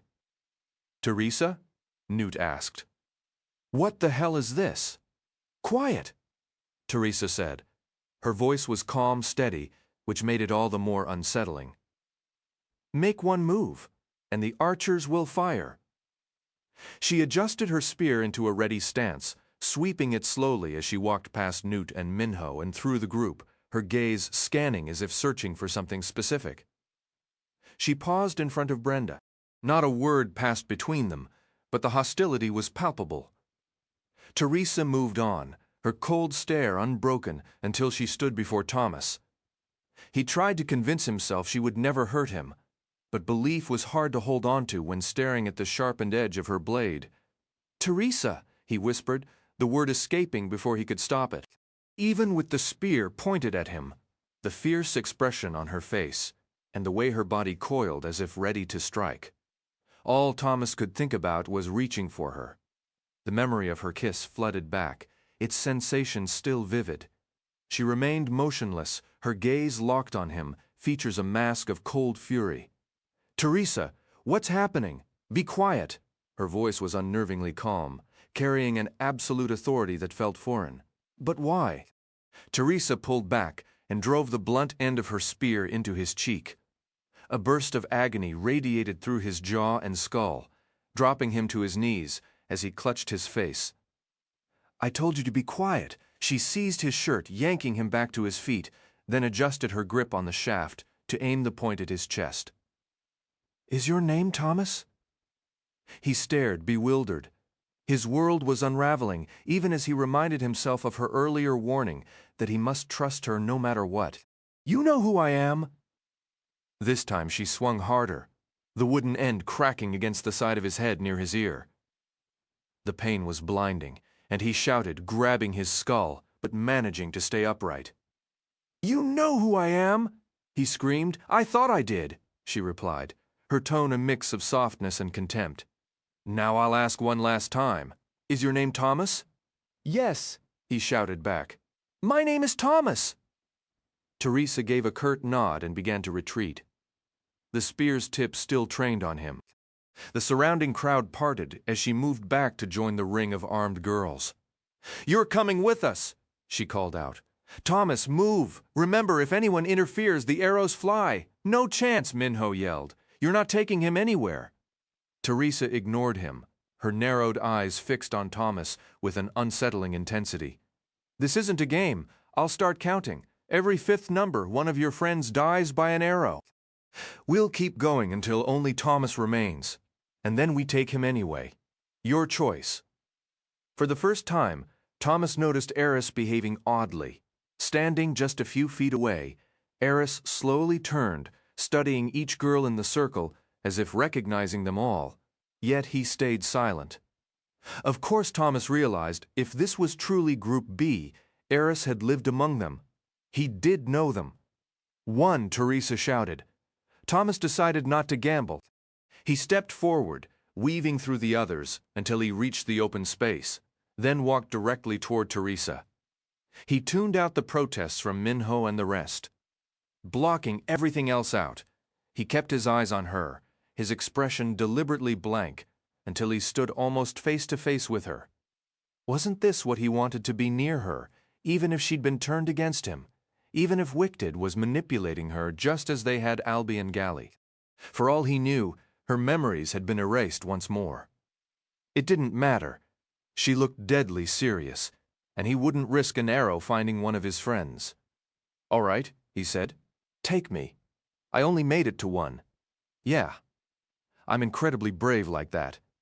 She struck him with the spear again, the impact so forceful he crumpled to the dirt. His jaw and head throbbed with a burning ache. He spat and saw blood speckle the ground. "Bring the bag," Teresa ordered from above.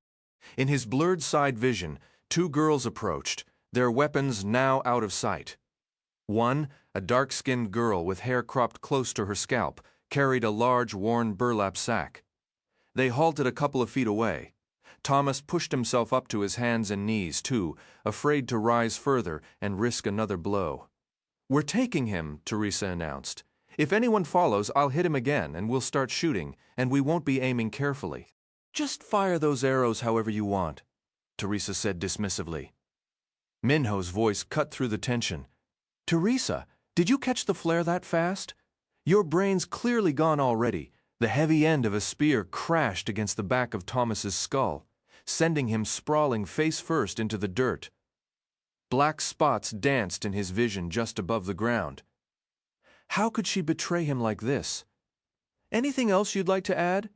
Teresa asked coldly. After a prolonged silence, she spoke again. "Didn't think so!" "Get the sack over him." Rough hands seized his shoulder, flipping him onto his back. Their grip pressed into his old bullet wound, sending a sharp, deep throb radiating through his chest and shoulder for the first time since Wicht had patched him up. He groaned. Faces devoid of any real anger loomed above him as two girls positioned the open mouth of a burlap sack right over his head. "Don't fight it!" A girl with dark skin said, her face glistening with perspiration. "It'll only make things harder for you." Thomas was confused.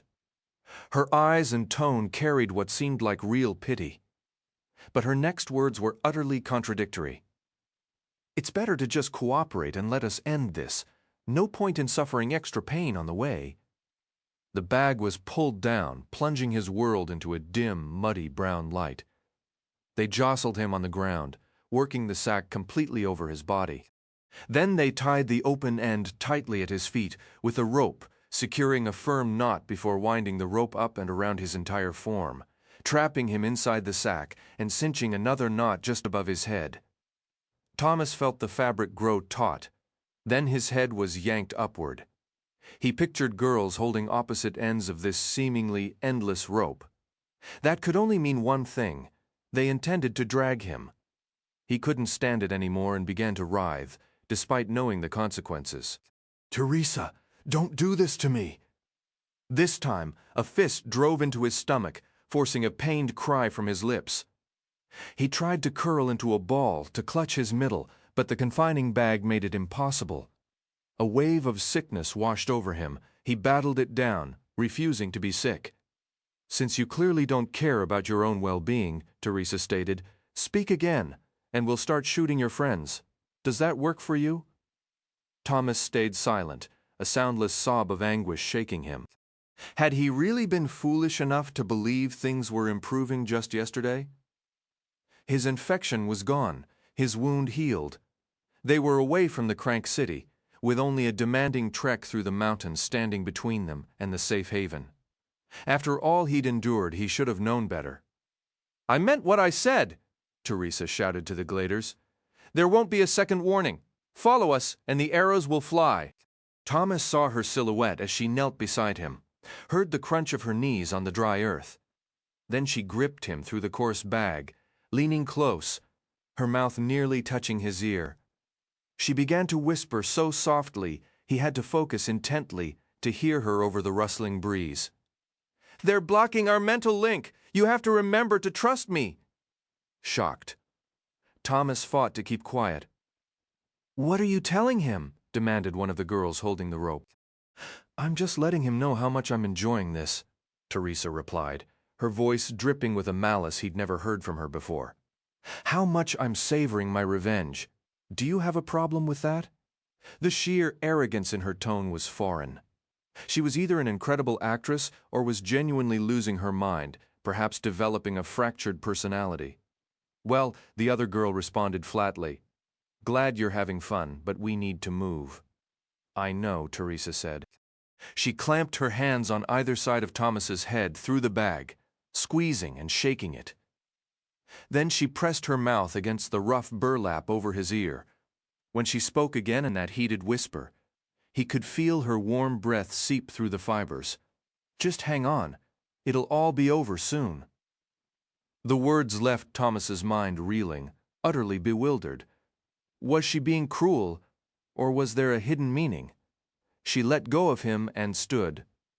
"All right, let's get moving." "Make sure you hit as many rocks as you can on the way," one of them said, and the journey began. They hauled him forward, his body scraping across the unforgiving ground. The burlap sack was no shield at all. Every pebble and ridge bit into him. Pain shot through his back, so he strained to lift himself, shifting his weight onto his heels to let his shoes absorb the worst of the punishment. He knew this desperate effort wouldn't last. Teresa kept pace right beside him, a blurry shape visible through the coarse fabric. Then Minho's shouts cut through the air, growing fainter as distance swallowed them, the noise of his own body being dragged making the words hard to catch. What Thomas could decipher offered no comfort. Amid the muddled stream of insults, he picked out phrases like "we'll track you down when the moment comes," and weapons. Teresa drove her fist into his gut again, silencing Minho for good. They moved on, Thomas tumbling and bumping across the desert floor like discarded laundry. As they went, dark visions filled his head. His leg muscles were failing by the second, and he knew he'd soon collapse completely onto the abrasive earth. He imagined the gashes, the lasting marks. But perhaps it was pointless to worry. Their endgame was his death regardless. Teresa had insisted he trust her.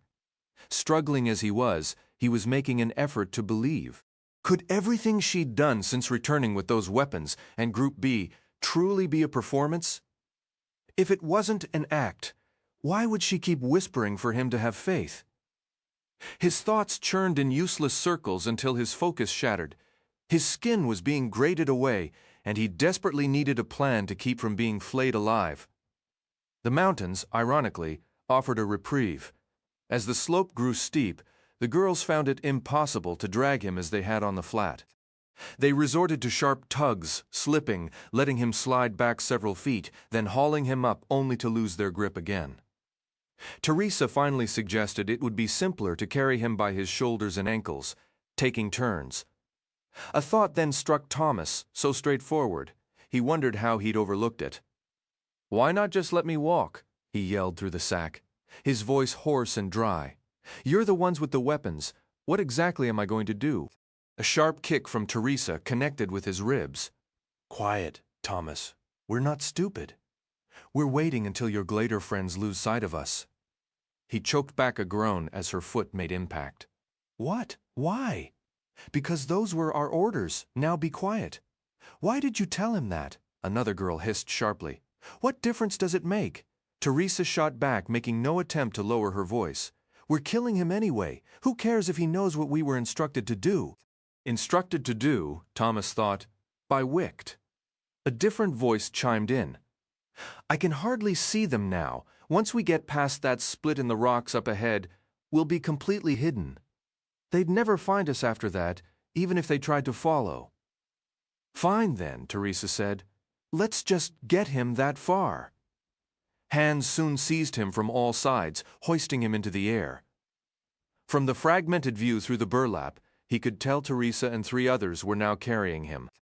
They navigated a path through scattered boulders and past the skeletons of long-dead trees, climbing steadily upward. He heard their labored breathing, caught the sour scent of their sweat, and with every jarring step, his hatred for them. Teresa included deepened. He made one final futile attempt to reach her with his thoughts, to claw back some shred of trust, but her mind was closed off. The grueling climb lasted perhaps an hour, with occasional pauses for the girls to swap carrying duties. It felt like twice that long since they'd left the Gladers behind. The sun climbed to a punishing height, the heat becoming oppressive and dangerous. But then they moved around a colossal rock face. The ground evened out slightly, and they finally stepped into the relief of cool shade. The chill in the air was a welcome change. "All right," Teresa commanded. "Put him down." They followed her order without hesitation, and he hit the dirt with a solid thud, the impact forcing the air from his lungs. He lay there, wheezing, while they worked on the ropes. By the time he could breathe again, the sack was gone. Blinking up at Teresa and her crew, he saw all their weapons trained on him, a sight that struck him as utterly absurd. A flicker of defiance sparked inside him.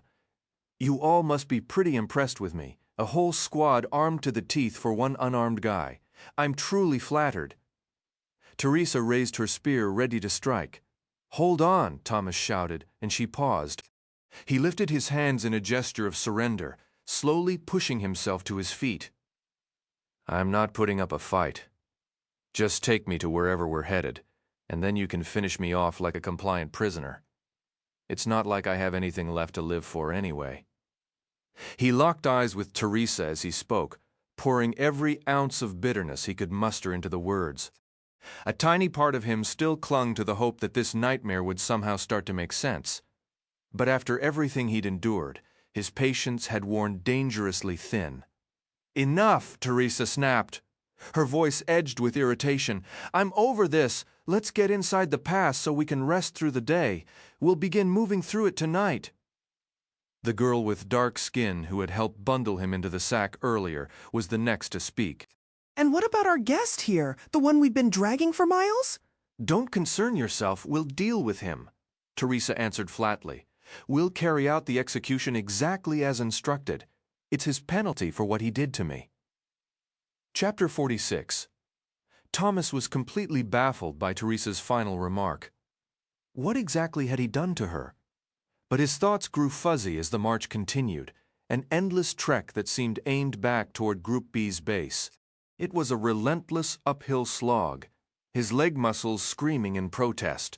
A steep cliff face to their left provided some shade during the hike, yet the world remained a scorching panorama of reds and browns. The air was parched, the ground dusty. The girls allowed him a few small swallows of water, but each sip felt like it vanished into the dry heat before it could even reach his throat. They arrived at a broad recess in the eastern rock wall, just as the midday sun erupted overhead, a blazing golden orb determined to reduce them to cinders. The shallow cave extended roughly 40 feet into the mountainside. Clearly, this was their campsite, and it appeared they'd occupied it for a day or two. Scattered blankets, the cold remnants of a fire, and a small heap of trash near the edge were the only signs of life. Only 3 other girls were present when they arrived, similar to the others, meaning they had deemed nearly their entire force necessary to capture him, with all their bows, arrows, knives, and machetes. The whole operation began to feel a bit theatrical. A handful of them could have managed it just fine. During the journey, Thomas had picked up a few details. The dark-skinned girl was named Harriet, and her constant companion, with reddish blonde hair and very pale skin, was Sonia. Though he couldn't be sure, he suspected those two had been largely in charge until Teresa showed up. They carried themselves with a certain authority, but ultimately always yielded to her. "Okay," Teresa announced. "Let's secure him to that sad-looking tree." She indicated the bleached skeleton of an oak, its roots stubbornly gripping the rocky earth, despite having been dead for decades. "And we should probably feed him so he doesn't whine and complain all day and disturb our sleep." She's really laying it on, isn't she? Thomas thought. Whatever her real game was, her comments were becoming increasingly over the top, and he could no longer ignore the truth. He was genuinely beginning to despise her, regardless of what she might have claimed before. He offered no resistance as they bound his upper body to the trunk, leaving his hands unrestrained. Once they had him thoroughly secured, they handed him a couple of granola bars and a water bottle. No one spoke to him or even made eye contact. Oddly, if he wasn't imagining it, he detected a hint of guilt on every face. He began to eat, and as he did, he meticulously observed his surroundings. As the others settled in to sleep through the last of the daylight, Thomas's mind refused to quiet. A deep unease had taken root. Teresa's performance, if it was a performance, felt utterly real. It always had. Could she be executing the opposite of what she'd claimed, earning his trust only to shatter it? A sudden cold memory surfaced, the label beside her dorm room door, the betrayer. He'd pushed it from his mind until now. Pieces began shifting into a darker, more coherent picture. Wicht held all the power. They were the supposed lifeline for every survivor.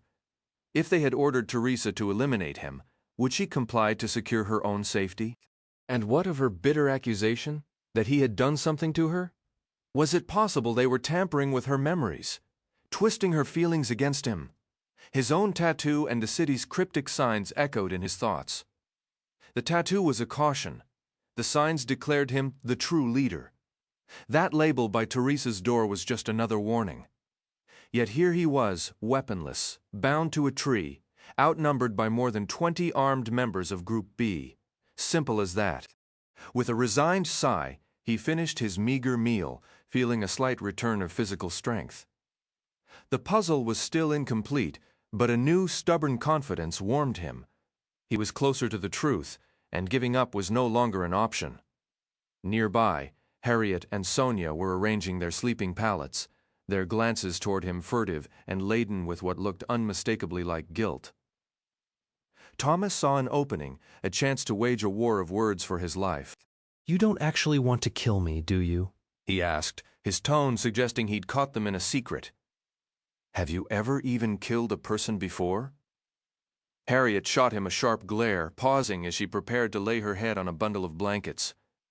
She propped herself up on an elbow. According to Teresa, we solved our maze 3 days faster than your group. We lost fewer people and took down more grievers doing it. Snuffing out one insignificant teenage boy isn't going to keep me up at night. Think of the guilt, Thomas pressed, hoping the idea would burrow under their skin.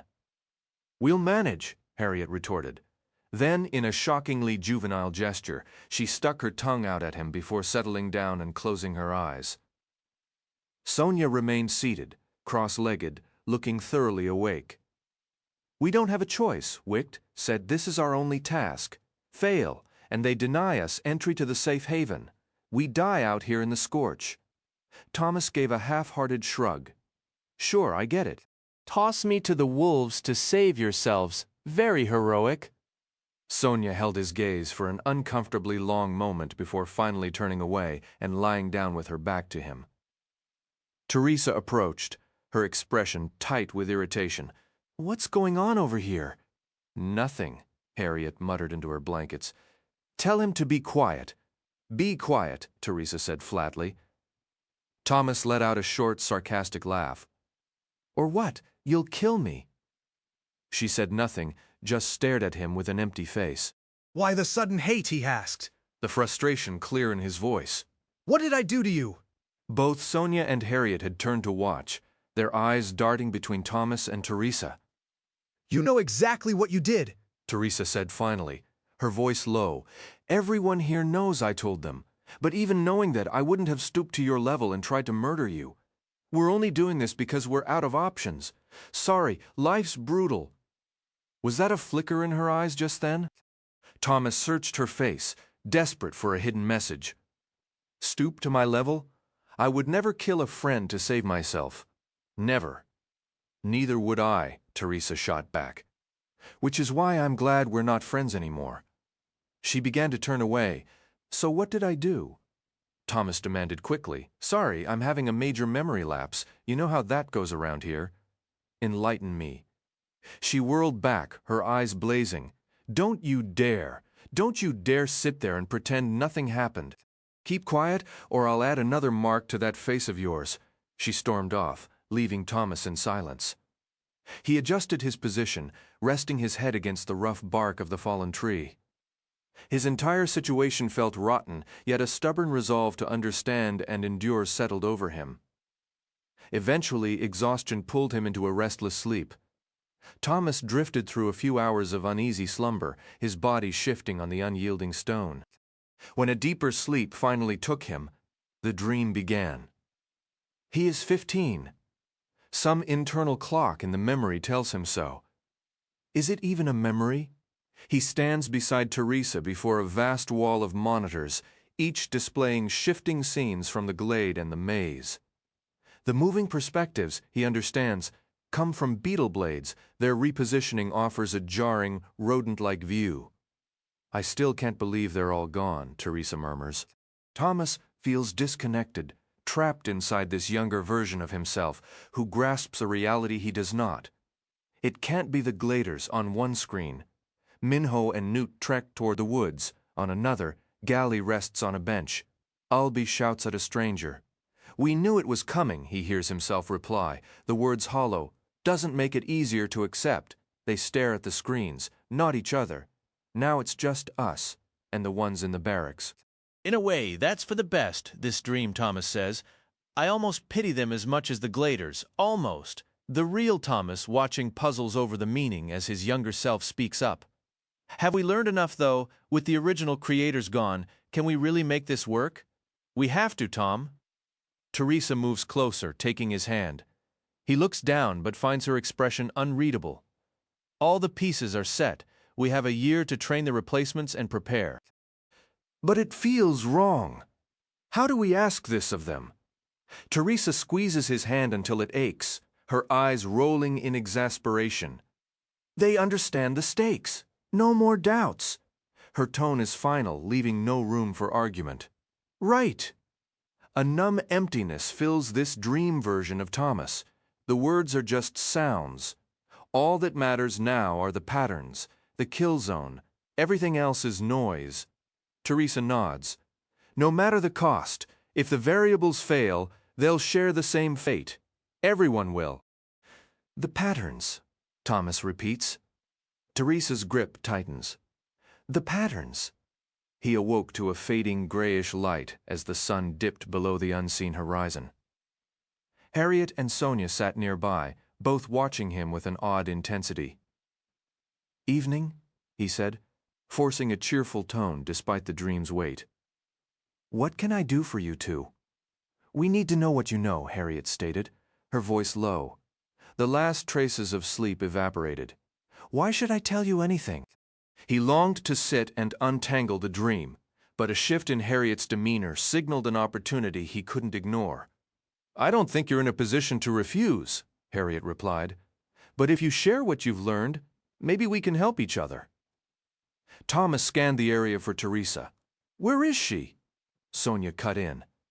She went to scout, to see if your friends tracked us. She left about an hour ago. In his mind, the Teresa from his dream lingered, monitoring those screens, speaking of dead creators and kill zones of patterns. How did it connect? Forgot how to speak? Sonia's question pulled him back. No, So you're having second thoughts about ending me? The question felt ridiculous even as it left his mouth. How many people throughout history had ever found themselves asking something so absurd? Harriet gave a thin, knowing smile. Don't get ahead of yourself, and don't mistake this for a sudden attack of conscience. Let's just say we have our reservations and want to talk first, but your chances aren't looking great. Sonia picked up the thread. Honestly, the safest move right now seems to be following orders. There are a lot more of us than you. Think about it.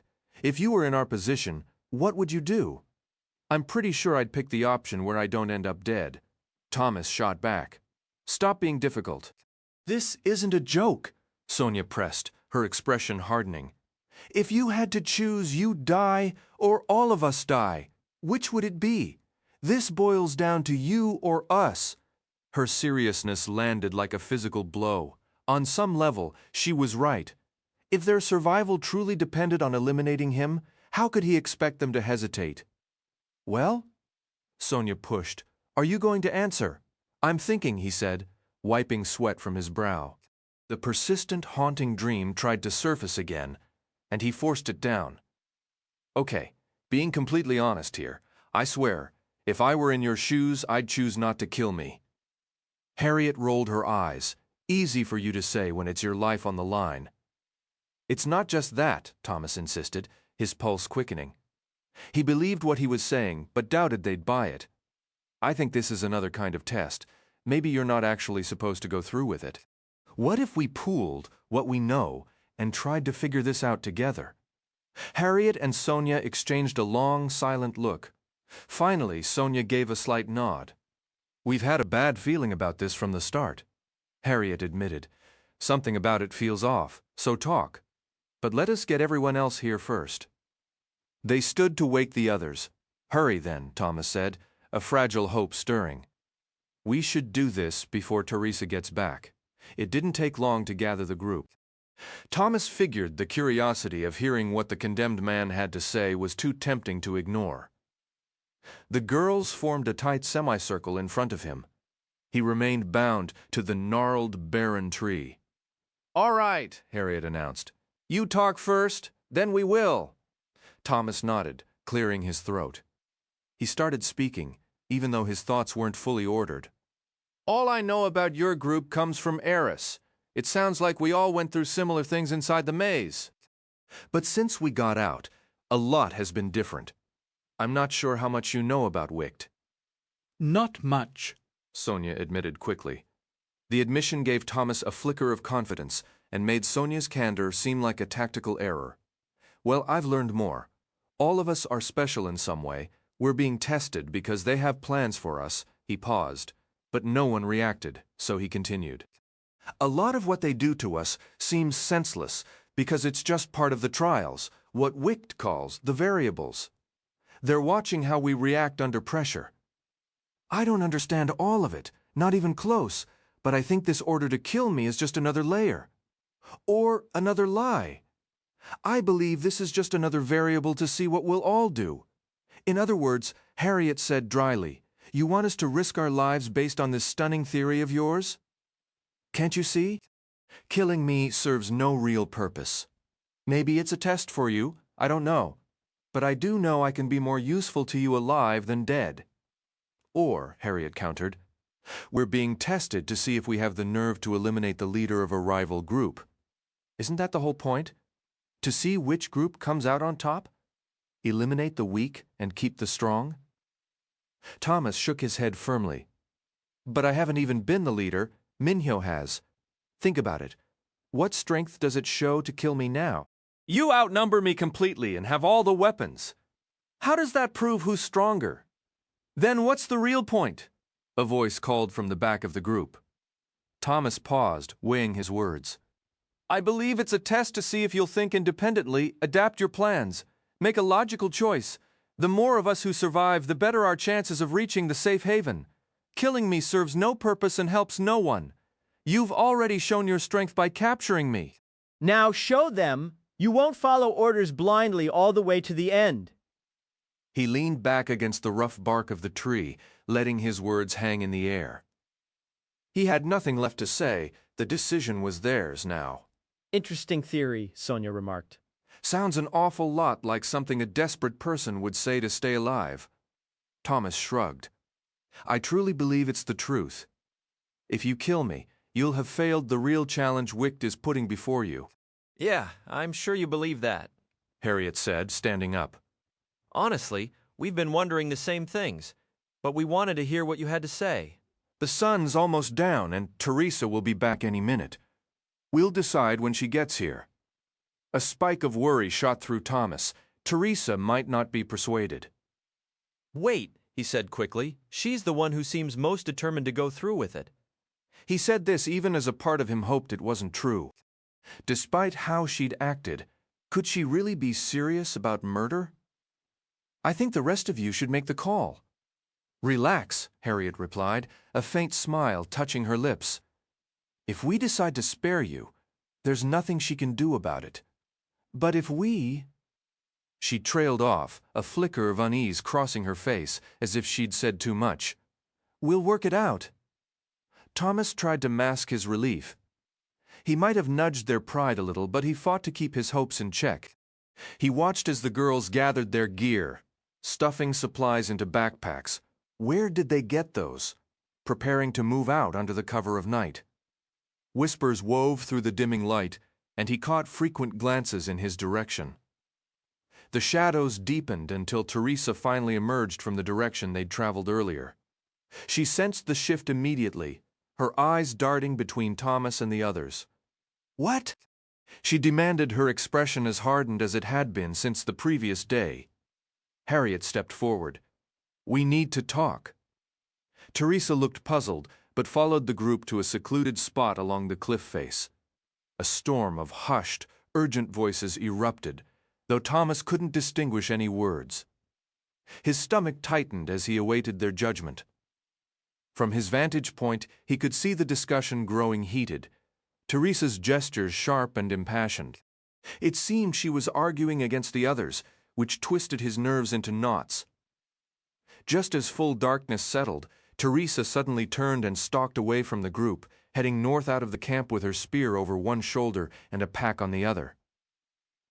Thomas watched her until she vanished between the narrow walls of the pass. When he looked back, many of the girls appeared relieved. Harriet walked over to him, knelt without a word, and began untying the rope from the tree. Well, Thomas finally asked, did you come to a decision? Harriet waited until she had fully released him before responding, settling back on her heels and meeting his gaze.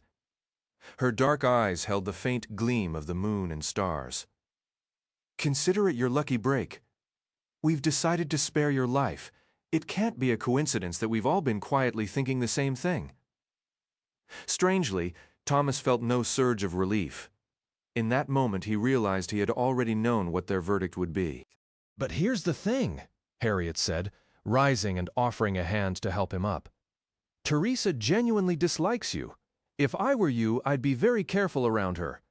Letting Harriet pull him to his feet, Thomas felt a confusing mix of hurt and bewilderment take hold. So Teresa truly did want him gone. Chapter 49. Thomas remained quiet as he ate with Group B and got ready to depart. Soon they were moving through the shadowy mountain pass, aiming for the supposed safe haven on the other side. It felt strange to suddenly be on friendly terms with these girls after everything they had put him through, but they acted as if nothing out of the ordinary had ever occurred. They treated him almost like one of their own, though he kept a slight distance, lingering toward the rear of the group. Could he really trust this sudden change of heart? What was he supposed to do now? Even if Harriet and the others let him go, should he try to find his own friends, Minhyo, Newt, and Brenda? He ached to be with them again, but time was slipping away, and he had no supplies to survive on his own. His only hope was that they would find their own path to the safe haven. So he kept walking, staying near Group B, but not too close.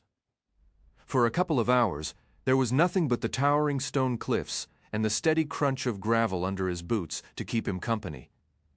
It felt good to be moving again, to stretch his legs and feel his muscles working. Yet the deadline loomed, and who knew what new obstacle might appear? Or had the girls planned another surprise for him? He pondered the fragmented dreams he'd been having, but the pieces still wouldn't fit together into a clear picture. Harriet fell back until she was walking beside him. "Sorry about the whole desert and sack routine," she said. In the fading light, he couldn't make out her expression well, but he pictured a smirk. Oh, no trouble at all. It was nice to take a load off for a while. Thomas knew he had to play along to show a little humor. He couldn't fully trust them yet, but he had no other choice. She laughed, a sound that eased some of his tension. Yeah, well, the Wick man gave us very specific orders about you, but Teresa was the one who got completely fixated on it. Almost like eliminating you was her personal mission. The comment stung, but Thomas saw an opening to learn more, and he wasn't about to let it pass. Was this guy in a white suit sort of looked like a human-sized rat? Yep, she answered without pause. Same one who spoke to your group? Thomas nodded. What exactly were those specific instructions? Most of our journey has been through underground tunnels. That's why you never saw us in the desert. The first thing we were supposed to do was that strange setup where you and Teresa talked in that building on the south side of the city. Remember that? Thomas's stomach dropped. She had been with her group even then? Yeah, I remember. You've probably pieced it together. But all of that was an act, a kind of rehearsal to lull you into a false sense of security.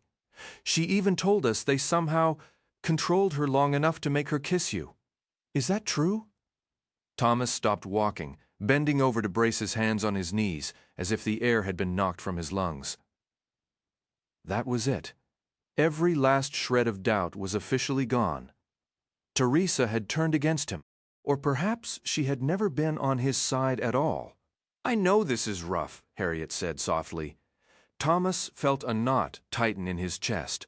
I used to think we were close, he admitted, rising to his feet and drawing a slow, steadying breath. A part of me kept hoping she was being controlled, that she fought through it just long enough to, well, to do what she did. Harriet's hand settled gently on his arm. From the moment she arrived, she painted you as this villain who'd done something unforgivable to her, though she'd never say what. But having walked with you these past days, you're nothing like that portrait. I think that's what finally made us all reconsider. Closing his eyes, Thomas fought to steady his racing pulse before giving a firm shake of his head. Keep going, he said, resuming his pace.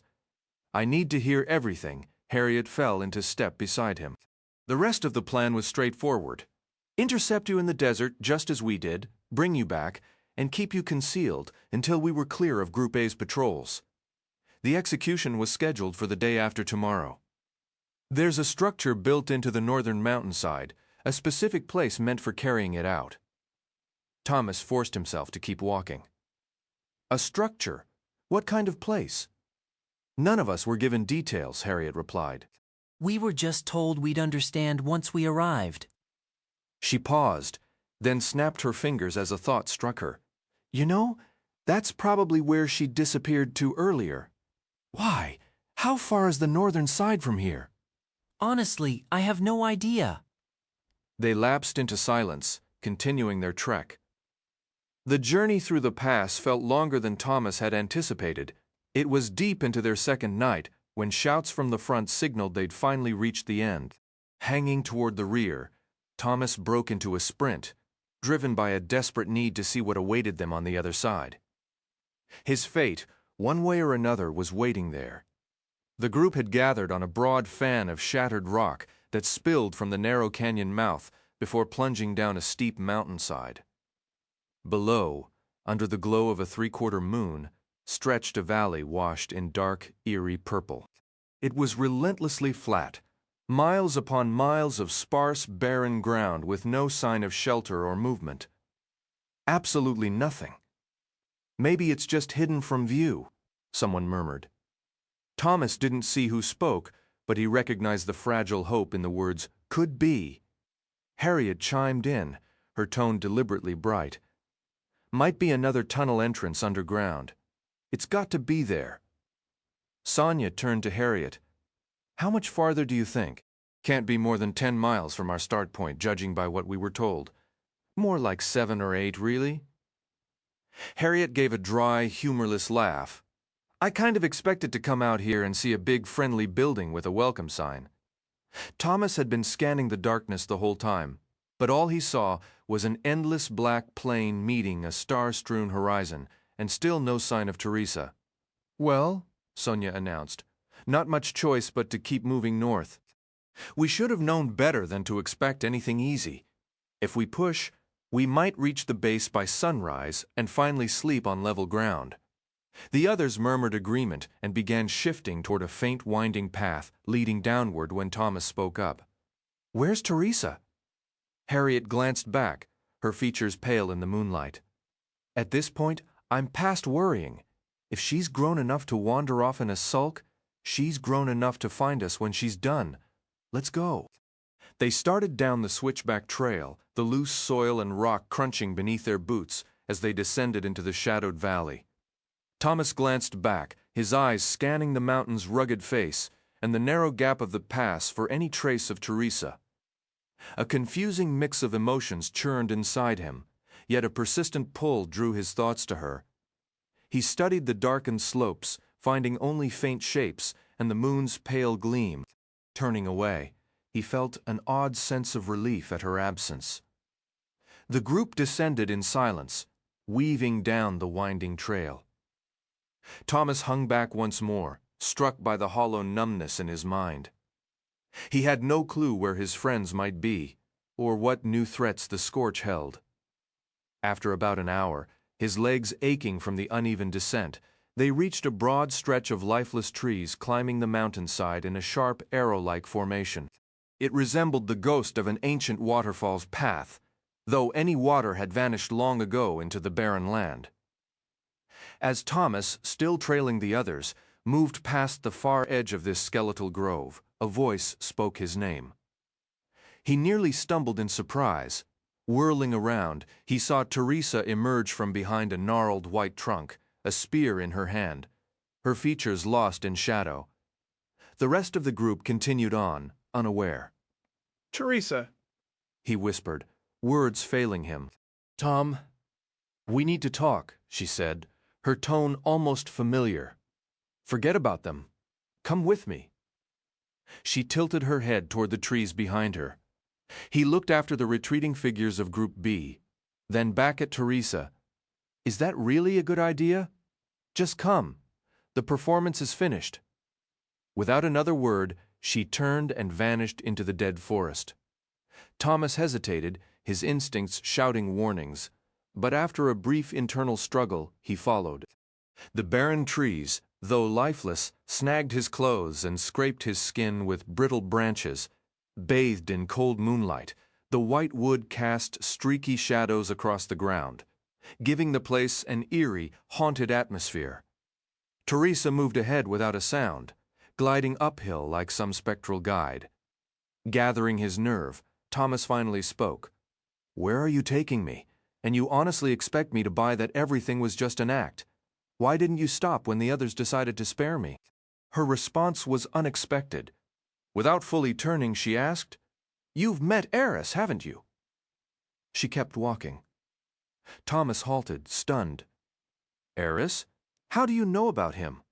What does he have to do with any of this? He hurried to catch up, a knot of dread tightening in his stomach. She didn't answer immediately. Navigating a thicket of branches, one swung back and struck his cheek. On the other side, she finally stopped and turned where a beam of moonlight fell across her face, revealing a troubled expression. "I know Eris very well," she said, her voice strained. "Better than you'll be comfortable with. He was a significant part of my life before the maze, and he and I can speak in our minds, just like you and I once did. We communicated constantly, even when I was in the glade. We always knew they'd reunite us eventually." Thomas scrambled for words, convinced this was another cruel joke orchestrated by Wicht. She stood waiting, arms crossed, as if amused by his speechlessness. "You're lying," he managed. "That's all you ever do. I don't get why, or what's happening." "Oh, Tom, really," she cut in, her tone shifting to one of blunt impatience. "How can you still be so naive? After everything you've witnessed, how does anything shock you now? Our entire story was just another stage in their absurd experiment. And it's done, Eris, and I are following orders now, and that's all there is to it. Wicht is the only thing that matters anymore. End of story. What are you even saying?" Thomas felt a hollow void open up inside him. Teresa's gaze drifted past him over his shoulder. He heard the sharp crack of a twig underfoot, and somehow he kept enough pride to not whirl around and see who had crept up behind him. "Tom," Teresa stated flatly. "Eris is right behind you, and he's holding a very large knife. Make one wrong move, and he'll cut your throat. You're coming with us, and you will do exactly as we say. Is that clear?" Thomas stared at her, hoping the fury churning within him was blazing from his eyes. He couldn't recall ever feeling this level of raw anger in his entire remembered life. "Say hello, Eris," she instructed. Then the ultimate betrayal. She offered a small, chilling smile. "Hey, Tommy." The boy's voice came from behind. It was unmistakably Eris, but all the previous warmth was gone. "What a joy to be reunited!" The sharp tip of the blade pressed lightly against Thomas's back. Thomas stayed silent. "Well," Teresa remarked, a hint of mockery in her tone. "At least you're being mature about this. Just keep following me. We're almost there." "Where are you taking me?" Thomas demanded, his voice like cold iron. "You'll see soon enough." She turned and resumed walking through the forest, using her spear more like a walking stick. Thomas hurried to follow, not wanting to give Eris the pleasure of shoving him forward. The trees grew denser, their branches weaving together to blot out the moonlight. Darkness closed in, seeming to leach the very light and energy from the air. They arrived at a cave, its entrance almost hidden by a tight wall of thick undergrowth. There was no transition. One moment they were pushing through scratchy branches. The next, they were inside a tall, narrow fissure in the mountainside. A faint, sickly green light emanated from deep within, casting a rectangular glow that made Teresa look cadaverous as she stepped aside for them to enter. Eris moved around him, keeping the knife pointed at Thomas's chest like a pistol as he retreated to the wall opposite Teresa and leaned there. Thomas could only stand trapped, his eyes darting between them. Two people, every fiber of his being had screamed, were his allies until this moment. "Well, we're here," Teresa announced, glancing at Eris. He never took his eyes off Thomas. "Yeah, we're definitely here. You're really sure he can talk the others into letting him live? What is he, some kind of miracle negotiator?" It smoothed things over, actually. Made bringing him here less of a struggle. Teresa shot Thomas a look of pure disdain before crossing the cave to Eris. Thomas watched, stunned, as she rose onto her toes to kiss Eris on the cheek, a wide grin spreading across her face. I'm so happy we're finally a team again. Eris smiled back. He flashed Thomas a sharp, warning look, then dared to glance away long enough to tilt his head toward Teresa, and he kissed her, fully on the mouth. Thomas wrenched his gaze away and squeezed his eyes shut. All her pleas for his trust, her quick whispers to just hold on, it had all been a performance to lure him here, to deliver him more smoothly to this exact spot, so she could carry out some twisted scheme engineered by Wicht. Just get on with it, he finally spat out, not daring to open his eyes. He didn't want to see what they were doing, or why they had fallen silent, but he needed them to believe he was broken. Just finish it. When they didn't respond, he couldn't resist a glance. They were whispering to each other, stealing quick kisses between hushed words. A sensation like hot, bitter oil churned in his gut.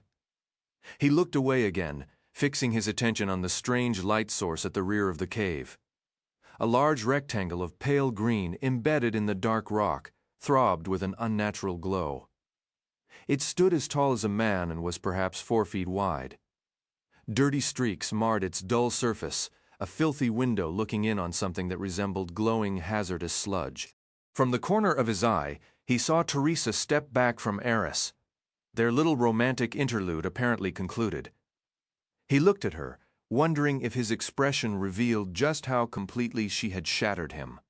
"Tom," she said, her voice softer now, "if it means anything, I truly am sorry for hurting you.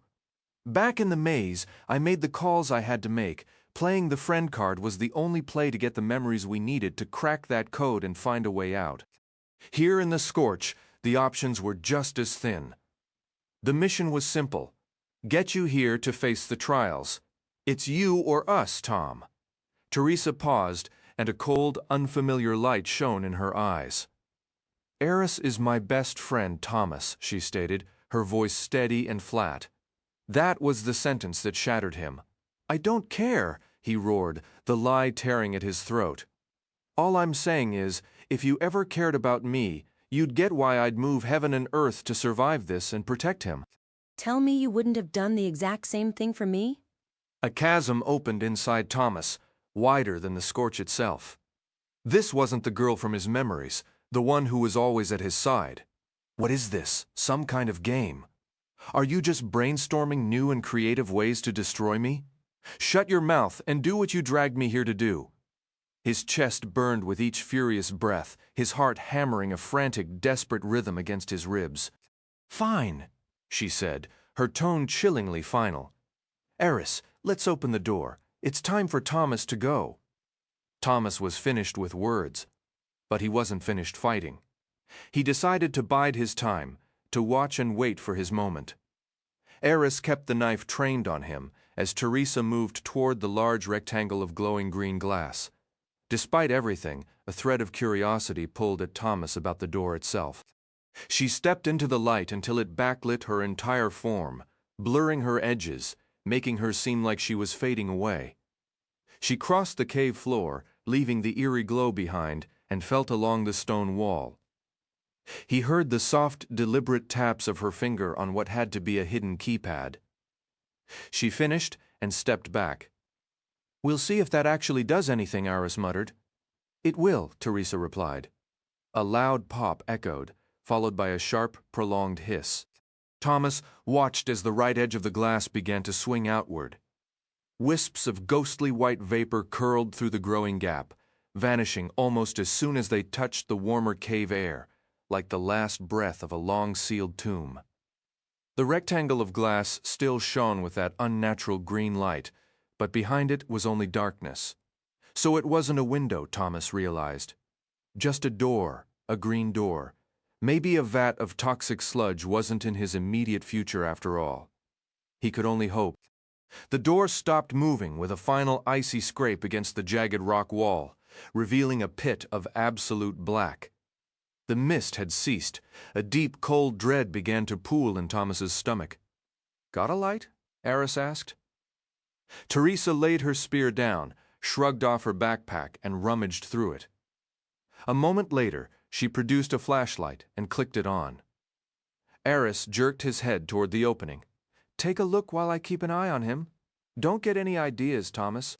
I'm pretty sure whatever they've got cooked up for you in there is a picnic compared to being carved up by this knife. Thomas held his tongue, clinging to his pathetic vow of silence. His mind raced, calculating the distance to Eris, the grip on the knife. Teresa had moved to the very edge of the dark rectangular hole and shone her flashlight inside. She swept the beam methodically up and down, side to side. It cut through a lingering faint haze, thin enough now to show the space within. It was a small chamber, only a few paces deep. The walls seemed to be made of a dull, silvery metal, studded with small, inch-high protrusions, each tipped with a dark opening. These little nozzles or knobs were spaced about 5 inches apart in a perfect grid across every surface. Teresa turned back to Eris, clicking off the flashlight. Looks about right, she said. Eris jerked his head around to stare at Thomas, who had been so absorbed by the bizarre chamber that he'd let another opportunity slip away. Just like they described it, Eris murmured. So this is really it then? Teresa's voice cut through the tension. Eris gave a single nod, shifting his knife to his opposite hand and tightening his grip. This is it, Thomas. Be a good sport and step inside. Who knows, maybe it's all one last trial. You walk in, they let you go, and we all get a cheerful little reunion party. Enough, Eris! Teresa snapped. For once, her words didn't make Thomas want to lash out. She turned toward Thomas, her gaze deliberately avoiding his. Let's just finish this. Eris gestured with the blade, motioning Thomas forward. Move. I'd rather not have to carry you.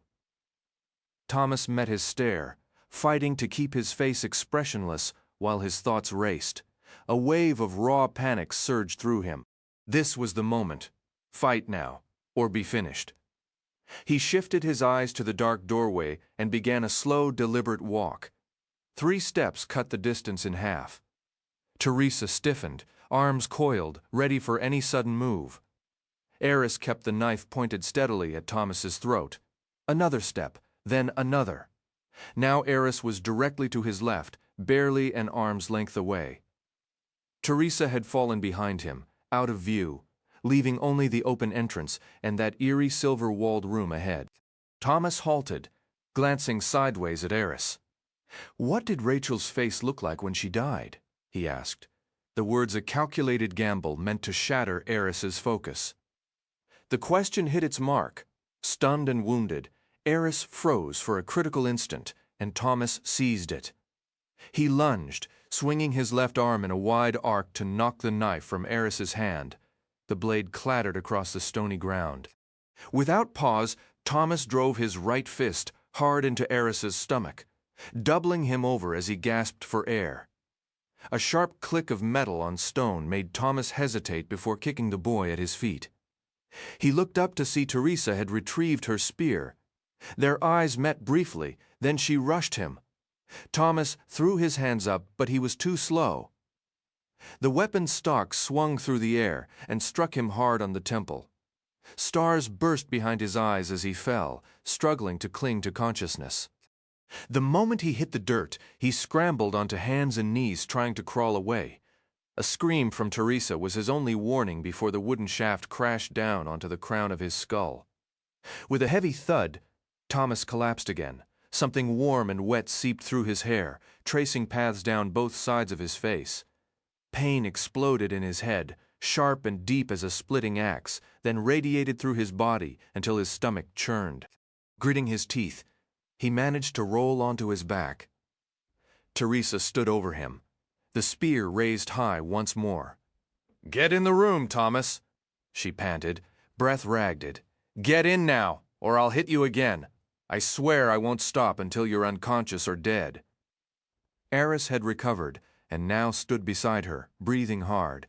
With a last burst of defiance, Thomas drew both legs back and kicked out violently, striking a knee on each of them. They cried out and crumpled together in a heap. The effort sent fresh agony screaming through Thomas's skull. White flashes blinded him. The world tilted and spun. Groaning, He tried to move, managed to get back onto his stomach, and attempted to push himself up. He'd barely lifted a few inches when Eris landed heavily on his back, driving him down. An arm locked around Thomas's throat, squeezing tight. "You're going in that room!" Eris hissed into his ear. "Teresa, help me!" Thomas couldn't muster the strength to resist. The 2 blows to his head had drained him completely, as if his muscles had gone numb, waiting for commands his dazed brain could no longer send. Soon Teresa had his arms pinned. She began dragging him toward the doorway while Eris shoved from behind. Thomas kicked weakly, the rough rocks scraping his skin raw as they hauled him forward. "Don't do this," he breathed out, the plea scraping against his raw throat. Each syllable sent a fresh jolt of agony through his system. "Please!" His vision had dissolved into a chaotic flicker of white against darkness. A concussion, he understood dimly. A severe skull-splitting concussion. He was only vaguely conscious of being dragged across the doorway, of Teresa maneuvering his limp arms against the chilling metal of the rear wall, then stepping over him to help Eris heave his legs up and over. He collapsed into a crumpled heap on his side. Thomas couldn't muster the energy to lift his head. "No," he whispered, the sound vanishing into the air. The memory of Ben, that sick boy being banished from the glade, flooded his mind with terrible clarity. What a strange moment for that recollection. But now he understood perfectly the sheer terror that kid must have felt in those final heartbeats before the walls sealed, leaving him to the maze. "No," he said again, so faintly he doubted it was audible. A deep, throbbing ache consumed his entire body. "You're impossibly stubborn," Teresa's voice cut through the fog. "You had to make this more difficult, harder on everyone." "Teresa," Thomas managed. He fought through the pain, trying to reach her with his thoughts, a connection that had been silent for so long. "Teresa? I'm sorry, Tom." Her voice echoed back in his mind, clear and cold. "But thank you for being the necessary sacrifice." He hadn't even registered the door moving, but it boomed shut, just as that final awful word settled into his darkening consciousness. The sealed door's surface emitted an eerie green glow, transforming the cramped space into a nauseating cell. He might have broken down, might have sobbed uncontrollably, if the pounding in his head weren't so overwhelming. The pain was a drill bit in his skull, his eyes burning as if submerged in acid. Yet, even beneath that physical torment, a deeper, more desolate ache took root. The crushing finality of losing Teresa for good. He refused to let the tears fall. Time lost all meaning as he lay there. It felt intentional, as if those pulling the strings wanted him to stew in the aftermath, to fully absorb how Teresa's constant mantra to trust her had been nothing but a vicious lie, amplifying her betrayal. An hour might have passed, or 3, perhaps only minutes. He had no way to tell. Then the hissing began. The sickly green light illuminated thin jets of mist spraying from numerous small holes peppering the metal walls before him. He turned his head, igniting another wildfire of pain, and saw every opening emitting the same sinister fog. The collective sound was like a pit of agitated, venomous snakes.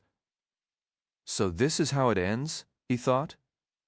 After all the trials, the unsolved puzzles, the desperate fights and fragile hopes, they would simply erase him with poison gas? It was absurd. Pathetically absurd. He'd faced grievers and cranks, endured a gunshot wound and infection. Wicked. They were the ones who had supposedly saved him, and now they were going to asphyxiate him in this box. He pushed himself up to a sitting position, a sharp cry escaping him at the movement. He scanned the room, searching for anything, any possibility. He was just so tired. An unnatural heaviness settled in his chest. Something felt sick, corrupted, the gas, exhaustion, pain. His body was giving up. He was breathing it in. He couldn't fight it. So incredibly tired. Something inside him was breaking. Teresa. Why did it have to end like this? Tired, on the very fringe of his awareness, He felt his head loll forward and thump against the cold floor. Betrayal. So very tired. Thomas existed in a limbo, uncertain if he was dead or alive, floating in a hazy state between sleep and waking. He drifted into another memory dream. He is 16. He stands before Teresa, a girl he doesn't recognize, and Eris. Eris? All three regard him with solemn, resigned expressions. Tears streak Teresa's cheeks. "It's time to go," Thomas says, the words feeling scripted. Eris gives a single, grim nod, into the swipe, then into the maze. Teresa says nothing, merely brushing the tears away with the back of her hand. Thomas extends his hand.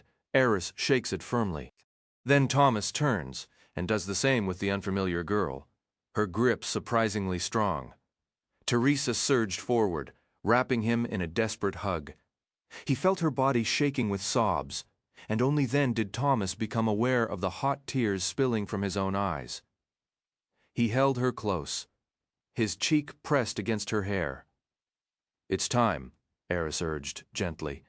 Thomas met his gaze, then looked back at Teresa, trying to soak in every detail of this moment, the last one where he would remember everything. Things would be different between them for a long time. She pulled back just enough to look at him, her eyes glistening. "This is going to work. Everything will work out." "I know," Thomas whispered, the words thick with a sorrow that seemed to hollow him out from the inside. Eris opened a heavy door and gestured. Thomas followed, but he couldn't resist a final glance over his shoulder. He forced what he hoped was a convincing, hopeful smile onto his face. "See you tomorrow," he said, the simple truth of it cutting deeper than any lie. Then the dream dissolved, and he was pulled down into a profound and absolute darkness. The first thing he became aware of was the whispering. It was a low, grating sound, like gravel being dragged over stone, filling the black space around him. He couldn't make out any words. It took him a moment to realize his eyes were already open, staring into pure nothingness. Something cool and unyielding was against his cheek.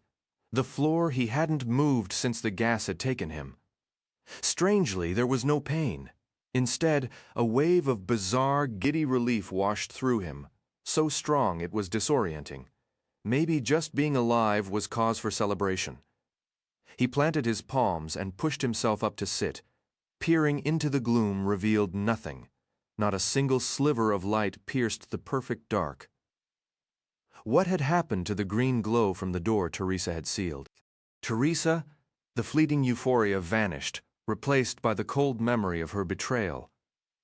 And yet he wasn't dead. Unless the afterlife was a featureless, pitch-black box, he sat for a few minutes, letting his mind clear, before finally standing and feeling his way around. 3 walls were cool metal dotted with raised holes. The fourth was smooth, like polished plastic. He was definitely still in that small room. He slammed a fist against the door. "Hey, is anyone out there?" His thoughts began to churn. The memory dreams were stacking up, a confusing flood of images and half-truths. The fragments that had returned during his changing in the maze were slowly sharpening, forming a terrible picture. He had been a part of Wicht's schemes. He and Teresa had been inseparable, best friends who believed they were heroes. They had told themselves it was all for the greater good. What a joke now. All Thomas felt was a boiling rage and a deep, sickening shame. What possible greater good could ever excuse any of this? Wicht, and by extension they, himself included, were monsters. They were just kids, for crying out loud. Kids who had been twisted into instruments of cruelty. The person he saw in those memories was someone he no longer recognized, and he wasn't sure he wanted to. And Teresa? How could he have ever felt that way about her? A sharp crack and a hiss of air cut off his spiraling thoughts. The door began to swing open. Teresa stood in the weak morning light, her face tear-streaked. The moment the gap was wide enough, she rushed in and threw her arms around his neck, burying her face against his shoulder. "I'm so sorry, Tom," she choked out, her tears warm on his skin. They said they'd kill you if we didn't follow every order, no matter how awful it was. I'm so sorry." Thomas stood rigid, his arms at his sides. Betrayal. The sign on her door, the conversations from his dreams, the pieces were clicking into a damning whole. For all he knew, this was another act. The trust was shattered, and his heart felt too heavy to offer forgiveness. Some detached part of him understood she had been forced, that her words in the shack had been true. She had, in a twisted way, kept her first promise to protect him, but that understanding didn't change anything. Some bridges, once burned, can never be rebuilt. He placed his hands on her shoulders and firmly pushed her away. The honesty in her blue eyes did little to ease the suspicion still coiled inside him. "Maybe you should start by telling me what actually happened," he said, his voice flat. "I asked you to trust me," Teresa replied. "I warned you that terrible things were coming, but it was all a performance." She offered a smile then, so disarming that Thomas felt a fleeting urge to let everything go. A convincing one, He countered, unable to keep the edge from his words. "You didn't hold back much, beating me with that spear and shoving me into a gas chamber."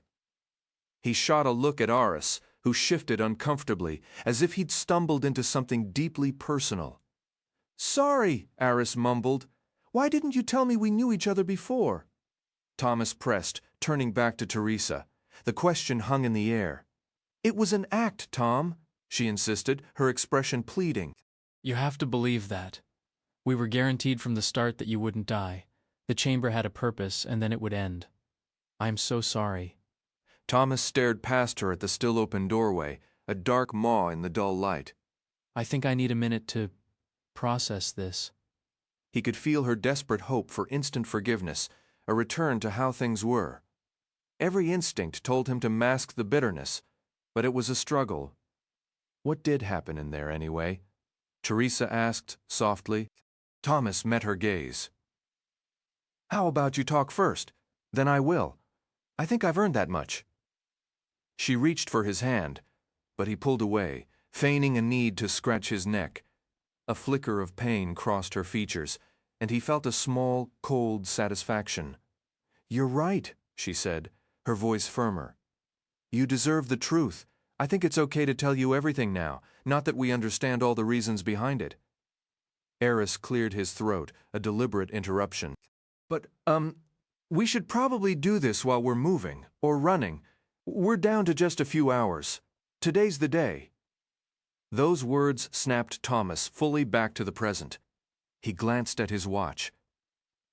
If Eris was right about the 2-week deadline, and Thomas had honestly lost track of time in the chamber, they had only about 5.5 hours left. None of this personal drama mattered if they didn't reach the safe haven. He could only hope Minho and the others had already found it. "Fine. We table this for now," he said, deliberately shifting gears. "Is anything different out there? I saw it in the dark, but—" "We know," Teresa cut in. "There's no building, nothing. It looks even more hopeless in the daylight. Just endless, flat wasteland in every direction. Not a tree, not a hill, and certainly no safe haven." Thomas looked from Eris to Teresa. "Then what's the plan? Where do we go?" His mind raced to Minho, Newt, the other Gladers, Brenda and Jorge. "Have you seen anyone else?" Aris answered. "All the girls from my group are already a couple miles out, walking north like the instructions said.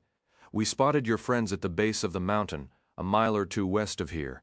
Hard to be certain from a distance, but it looks like everyone's accounted for, and they're heading the same way as the girls." A wave of relief washed over Thomas. His friends had made it. "We need to move," Teresa urged. "Just because we can't see anything doesn't mean it's not there. Who knows what Wicked is planning? We just have to follow the instructions. Come on." For a brief, crushing moment, Thomas felt the urge to simply give up, to sit down and let whatever was coming just happen. But the feeling vanished as quickly as it appeared, burned away by a stubborn spark of defiance. "Okay, let's go, but you're going to tell me everything you know." "I will," she promised. "You both ready to run once we're clear of these dead trees?" Eris nodded. Thomas just rolled his eyes, a faint, familiar smirk touching his lips. Please, I'm a runner. She raised an eyebrow, a challenge in her gaze. Well then, we'll just have to see who has to stop and catch their breath first. In answer, Thomas stepped out of the small clearing and into the bleak forest, first deliberately pushing back the storm of memories and emotions that threatened to pull him under. The morning offered little light as the hours crept forward. A mass of heavy slate-gray clouds rolled in, so dense that without his watch, Thomas would have lost all sense of time. Clouds. The last time they'd appeared, perhaps this storm would be different. Maybe, once they cleared the tight cluster of lifeless trees, they pressed on without stopping. A clear, winding path carved its way down the mountainside toward the valley floor, zigzagging like a rough-hewn seam across the rock. Thomas guessed the descent alone would take 2 hours. Attempting to run on such steep, slick terrain was a surefire way to snap an ankle. An injury like that would end their journey for good. The trio agreed to move with speed but caution, saving a full sprint for the flat ground below. They began the descent, Eris in the lead, then Thomas with Teresa bringing up the rear. Overhead, the dark clouds twisted and churned as erratic winds buffeted them from all sides. Just as Eris had promised, Thomas could make out 2 distinct clusters of people on the desert floor. His friends from the glade were gathered not far from the mountain's base, while Group B was positioned maybe a mile or 2 farther out. The sight brought a wave of relief, and Thomas found his steps growing lighter as they navigated the trail. After the 3rd sharp turn, Teresa's voice cut through the wind from behind him. Guess I'll pick up the story where we left off. Thomas gave a curt nod. Physically, he felt surprisingly strong. His stomach was no longer empty. The aches from the beating had faded, and the sharp mountain air left him feeling alert. Whatever was in that gas he'd inhaled, it was anything but poison. Still, a thread of distrust toward Teresa nagged at him. He wasn't about to get friendly? It started right after we were talking that first night. The one right after the maze rescue, she began. I was half asleep when these people just appeared in my room. Dressed weird, really creepy. Baggy jumpsuits and goggles. Seriously? Thomas asked, glancing back over his shoulder. That matched the description of the figures he'd seen after being shot. It freaked me out. I tried reaching you, but the connection just cut off. The telepathy, I mean. I don't know how I knew, but it was just gone. Since then, it's only come in bits and pieces. Then her voice sounded clearly in his mind. You can hear me perfectly now, right? Yeah, he thought back. Did you and Eris really talk while we were in the maze? Well, she hesitated. When Thomas glanced back, her expression was tight with unease. What's wrong? He asked, forcing his focus back to the treacherous path before he tripped and went cartwheeling down the slope. I don't want to go into that yet. Go? He almost said it aloud. Go into what? Teresa didn't reply. Thomas pushed mentally, trying to shout inside her head. Go into what? She remained silent for several long seconds before finally answering. Yeah, he and I have been talking since I first showed up in the glade, mostly while I was in that stupid coma. It took every bit of Thomas's self-control not to halt and spin around to face her. What? Why didn't you tell me about him back in the maze? As if he needed another reason to be irritated with either of them. Why'd you 2 stop talking? Eris called out suddenly from ahead. You yapping about me and those pretty little heads of yours? Strangely, he didn't sound sinister at all now. It was almost as if the whole tense confrontation back in the dead forest had been a figment of Thomas's imagination. Thomas let out a heavy breath he hadn't realized he was holding. I can't believe this, you 2 have been.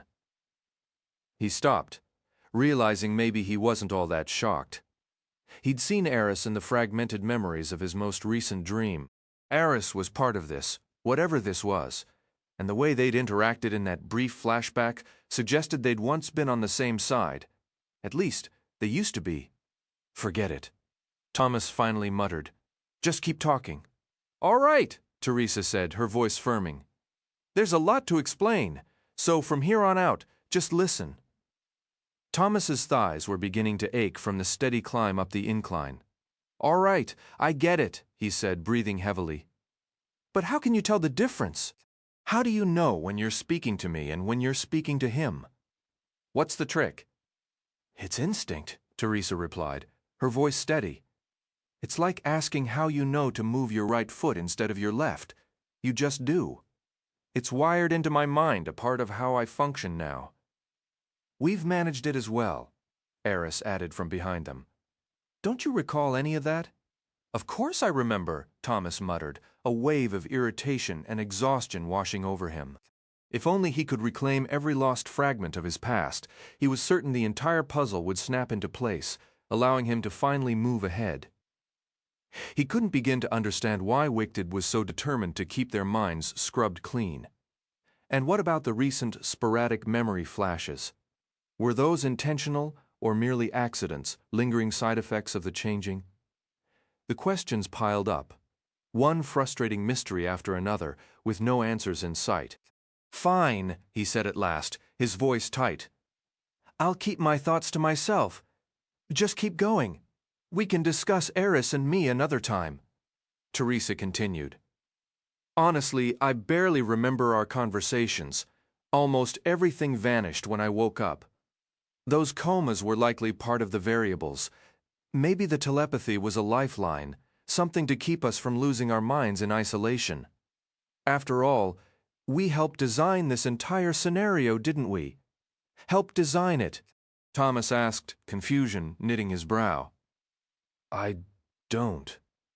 Teresa reached forward and gave him a light tap on the shoulder. I thought you were going to stay quiet. Yeah, Thomas grumbled, shaking his head. Anyway, these people in those unsettling white suits entered my room, and just like that my connection with you went dead. I was terrified, only half conscious, part of me hoping it was just some awful dream. Then they pressed something over my face. It had this sickening chemical smell, and everything went black. I woke up in a different bed, in a different room, with a group of observers seated behind a strange transparent wall. I didn't even notice the barrier until I reached out and touched it. It felt like some kind of energy field. We had something similar, Thomas acknowledged quietly. Then they started explaining everything. Teresa went on. They laid out the entire plan, what Eris and I were supposed to do to you, and they expected me to relay it all to him. Through our mental link, even though he was already with your group, our group, Group A. They moved me from my room and placed me with Group B, then briefed us on the mission to the safe haven and about being infected with the flare. We were frightened, completely disoriented, but what choice did we have? We traveled through a network of underground tunnels, bypassing the city entirely until we reached the mountains. That meeting in that small structure, and everything that followed from the moment we descended into the valley, armed to the teeth, all of it was staged. Thomas considered the hazy, dreamlike memories that had been surfacing lately. A deep, unsettling feeling told him he'd once understood that a confrontation like this might be necessary, even before he ever entered the glade in the maze. He had a torrent of questions for Teresa, but he bit them back, deciding to wait a little longer. They rounded another sharp bend in the trail, and Teresa picked up her story. I only know two things for absolute certain. First, they told me that if I deviated from their plan in any way, they would kill you. They said they had other options, whatever that's supposed to mean. The second thing is that the entire point of this charade was for you to genuinely, completely feel betrayed. Every single thing we did was engineered to make that feeling real for you. Once again, Thomas's mind drifted to those elusive memories. He and Teresa had both spoken of patterns right before he walked away from her. What was the significance? So, Teresa asked after they had walked in silence for several minutes, the only sound their footsteps on the rocky path. So what? Thomas replied, his voice flat. So, what do you think about all this? That's it. That's the whole explanation? Thomas's tone shifted, a sharp, sarcastic edge cutting through his words. And I'm just supposed to be thrilled now? To welcome you back with open arms after that performance? Tom, I couldn't risk it.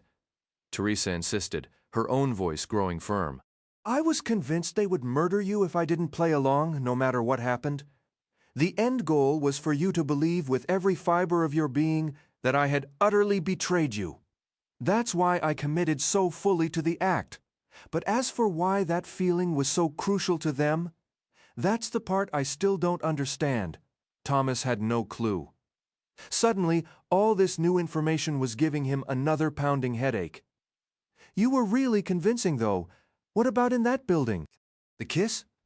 And why did Eris have to be part of it? Teresa took his arm, stopping him and making him look at her. They had it all mapped out. Every detail for the variables. I don't understand how the pieces connect. Thomas shook his head slowly. None of this garbage makes any sense to me, and forgive me for being more than a little annoyed. Did it work? What? For whatever reason, they needed you to feel betrayed. And it worked, didn't it? Thomas paused, holding her gaze for a long moment. Yeah, it did. I'm sorry for what I had to do. But you're alive. I'm alive. Eris is alive. Right, he said again. He really didn't want to keep talking. Wicht got what they wanted, and I guess I got what I wanted. Teresa looked past him to where Eris had walked ahead, and now stood waiting on a lower section of the trail. Eris, turn around, face the valley. What? He called back, looking confused. Why, just do it. The harsh edge was gone from her voice. Hadn't been there since the gas chamber, but that somehow made Thomas more wary. What was she planning now? With a sigh and an eye roll, Eris complied, turning his back to them. Teresa didn't wait. She slipped her arms around Thomas's neck and drew him in. He didn't have the energy to pull away. Their lips met, but it was empty. He felt absolutely nothing. Chapter 56. The wind picked up, howling and twisting around them. A low rumble of thunder rolled across the darkening sky, giving Thomas the perfect excuse to step back from Teresa. He decided once more to bury his resentment. Time was slipping away, and they had miles to go. Putting on his best performance, he managed a thin smile. So, let me get this straight. You did some messed up things, but you were following orders, and here I am, still breathing. That's the story, right? Basically, yes. Then I'm done thinking about it. We need to find the others. His best shot at reaching the safe haven was to stick with Teresa and Eris. So that's what he'd do. He could deal with Teresa and her choices later. If you say so, she replied, with a tight, unconvincing smile, as if she could tell something was off. Or maybe she just dreaded facing the Gladers after everything. Are you two finished up there? Eris yelled, still facing away. Yes, Teresa shouted back. And don't expect another peck on the cheek from me. I think my lips picked up a fungus. Thomas nearly choked, hearing that. He started back down the mountain before Teresa could reach for his hand. It took another hour to reach the base. The terrain gradually leveled, letting them quicken their pace.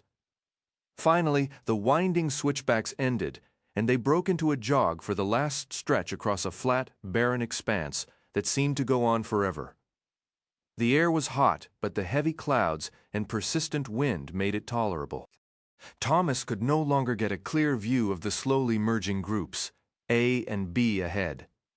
Especially now that he'd lost the high ground and dust was swirling thick in the air. But he could see both the boys and the girls still moving in tight clusters, pushing north.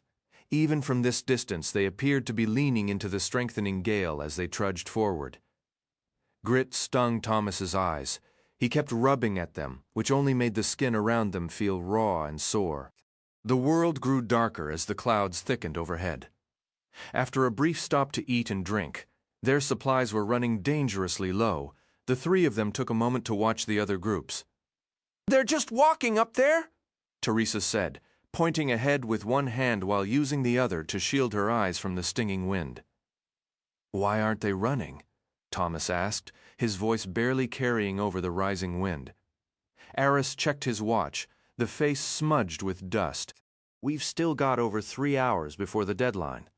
Unless our calculations are completely off, the safe zone should be just a few miles past the foothills. But I don't see a thing out there. Thomas had to concede the point.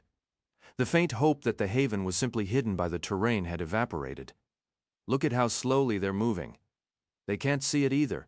There's nothing for them to run toward but more empty desert. Aris squinted at the churning slate-colored clouds. That sky looks nasty. What are the odds we get another one of those delightful lightning shows? If that happens, we'd be smarter to turn back and take shelter in the mountains, Thomas replied. A grim, almost sarcastic thought crossed his mind. What a fitting end that would be, fried by 1,000 volts while chasing a refuge that never existed. Let's just catch up to them. Teresa cut in, turning to face the boys with her hands planted firmly on her hips. We can decide what to do once we're all together. You two ready? Yeah, Thomas said, fighting the swell of dread that threatened to pull him under. There had to be a solution to this. There simply had to be. Aris merely offered a resigned shrug. Then let's run, Teresa declared. Before Thomas could even nod, she was already sprinting away. Aris quickly following, Thomas drew a sharp breath. For some reason, the moment vividly recalled his first desperate dash into the maze with Minho, a memory that did nothing to ease his nerves. He exhaled and launched himself after them. After 20 minutes of battling a headwind that felt twice as punishing as anything the maze had thrown at him, Thomas reached out to Teresa with his thoughts. I've been having more memories lately, in my dreams. He'd been waiting for a private moment to tell her, away from Aris. This was partly a test, to gauge her reaction to what he'd seen and to search for any hint of her real motives. Really? Her mental reply was tinged with genuine surprise. Yeah, strange scattered pieces, things from when I was really young. And you were in some of them. I saw flashes of how Wicked handled us. A little bit from right before we were sent to the glade. She hesitated before responding as if bracing herself. Does any of it help us now? Do you remember much detail? Most of it, but nothing that adds up to a clear picture yet. He proceeded to describe the fragments, fleeting images of his mother, overheard whispers about surgical procedures, the two of them eavesdropping on Wicked officials and catching cryptic phrases that made little sense. He told her about their early sessions practicing telepathy, and finally about their tense farewell just before his departure for the glade. So Aris was there too? She asked, then quickly added, Not that it's news. I knew the three of us were connected to all this. But the talk about people dying, about replacements, that's unsettling. What do you think it means? I don't know, Thomas admitted. But I feel like if we just had time to sit and piece it together, we could help each other remember everything. Me too, Tom. I am truly sorry. I can feel how hard it is for you to trust me again. Would you act any differently if you were in my place? No. In a way, I've come to terms with it. Saving you was worth sacrificing whatever we might have had. Thomas had no idea how to answer that. Even if he had wanted to continue, the opportunity was gone. The wind screamed around them, hurling grit and sand while the clouds boiled into an inky blackness ahead. The gap to the other group was closing, but there was no time for a deeper conversation, so they kept running. Up ahead, the two distant clusters of figures finally converged. What struck Thomas most, however, was that their meeting didn't look accidental at all. It looked planned. The members of Group B had halted at a specific spot, and Minho, Thomas could finally see him clearly, a wave of relief washing over him at the sight of his friend alive, along with the other gladers had shifted their course eastward to join them. Now, gathered in a tight cluster about half a mile ahead, they were all focused on something Thomas couldn't yet make out. What's happening up there? Teresa's voice echoed in his mind. No idea, he shot back. He, Teresa and Aris quickened their pace across the desolate, wind-scoured plain, reaching the combined groups in just a few more minutes. Minho had broken away from the crowd and stood waiting for them, arms crossed. His clothes were caked with grime, his hair slick with grease, and the lingering marks of burns were visible on his face. Yet, impossibly, he wore a familiar, cocky grin. The sight of that smirk filled Thomas with a sudden, profound sense of relief. "Took you lazybones long enough to catch up?" Minho shouted. Thomas stopped directly in front of him, bending over briefly to gulp air before straightening up. "Honestly, I figured you'd be at each other's throats with these girls after everything they pulled, especially after what they did to me."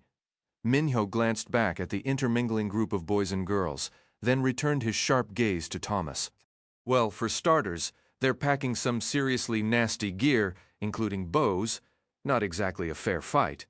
Plus, a girl named Harriet laid everything out. We're the ones who should be shocked that you're still hanging around with them." He directed a venomous look past Thomas at Teresa and Eris. Never did trust those shuck traitors for a second. Thomas fought to keep his conflicted feelings off his face. "They're with us. You have to believe me." In a strange, convoluted way, he was beginning to believe it himself, however much it unsettled him. Minho let out a short, bitter laugh. "Knew you'd say something like that. Let me guess. It's a long story." "The longest," Thomas confirmed, swiftly steering the conversation elsewhere. "Why did everyone stop here? What is everyone staring at?" Minho stepped aside with a theatrical sweep of his arm. "Take a gander for yourself." He then barked at the crowd. "Hey, make a hole, people." Several gladers and girls turned and slowly shuffled apart, creating a narrow gap. Thomas immediately saw the focus of their attention, a plain wooden stick thrust into the parched earth. A strip of orange ribbon was tied to its top, snapping wildly in the relentless wind. Words were printed on the fluttering material. Thomas and Teresa shared a brief, puzzled glance before he moved forward for a closer look. Even from a few steps away, he could read the black letters stark against the orange background. The Safe Haven. For a moment, despite the howling wind and the murmur of voices, the world seemed to fall silent around Thomas, as if someone had plugged his ears. He dropped to his knees, reaching out numbly to touch the whipping ribbon. This was the promised safe haven? Not a structure or a bunker, but this. Then sound crashed back in all at once. The wind's roar, the buzz of conversation jolting him back to reality. He turned to look at Teresa and Minho, who stood together with Eris peering over their shoulders. Thomas checked his watch. "We have over an hour left. Our entire safe haven is a stick in the dirt?" Bewilderment clouded his thoughts, leaving him unsure what to feel or say. "It ain't all bad if you think about it," Minho offered, his tone almost philosophical. "More than half of us made it.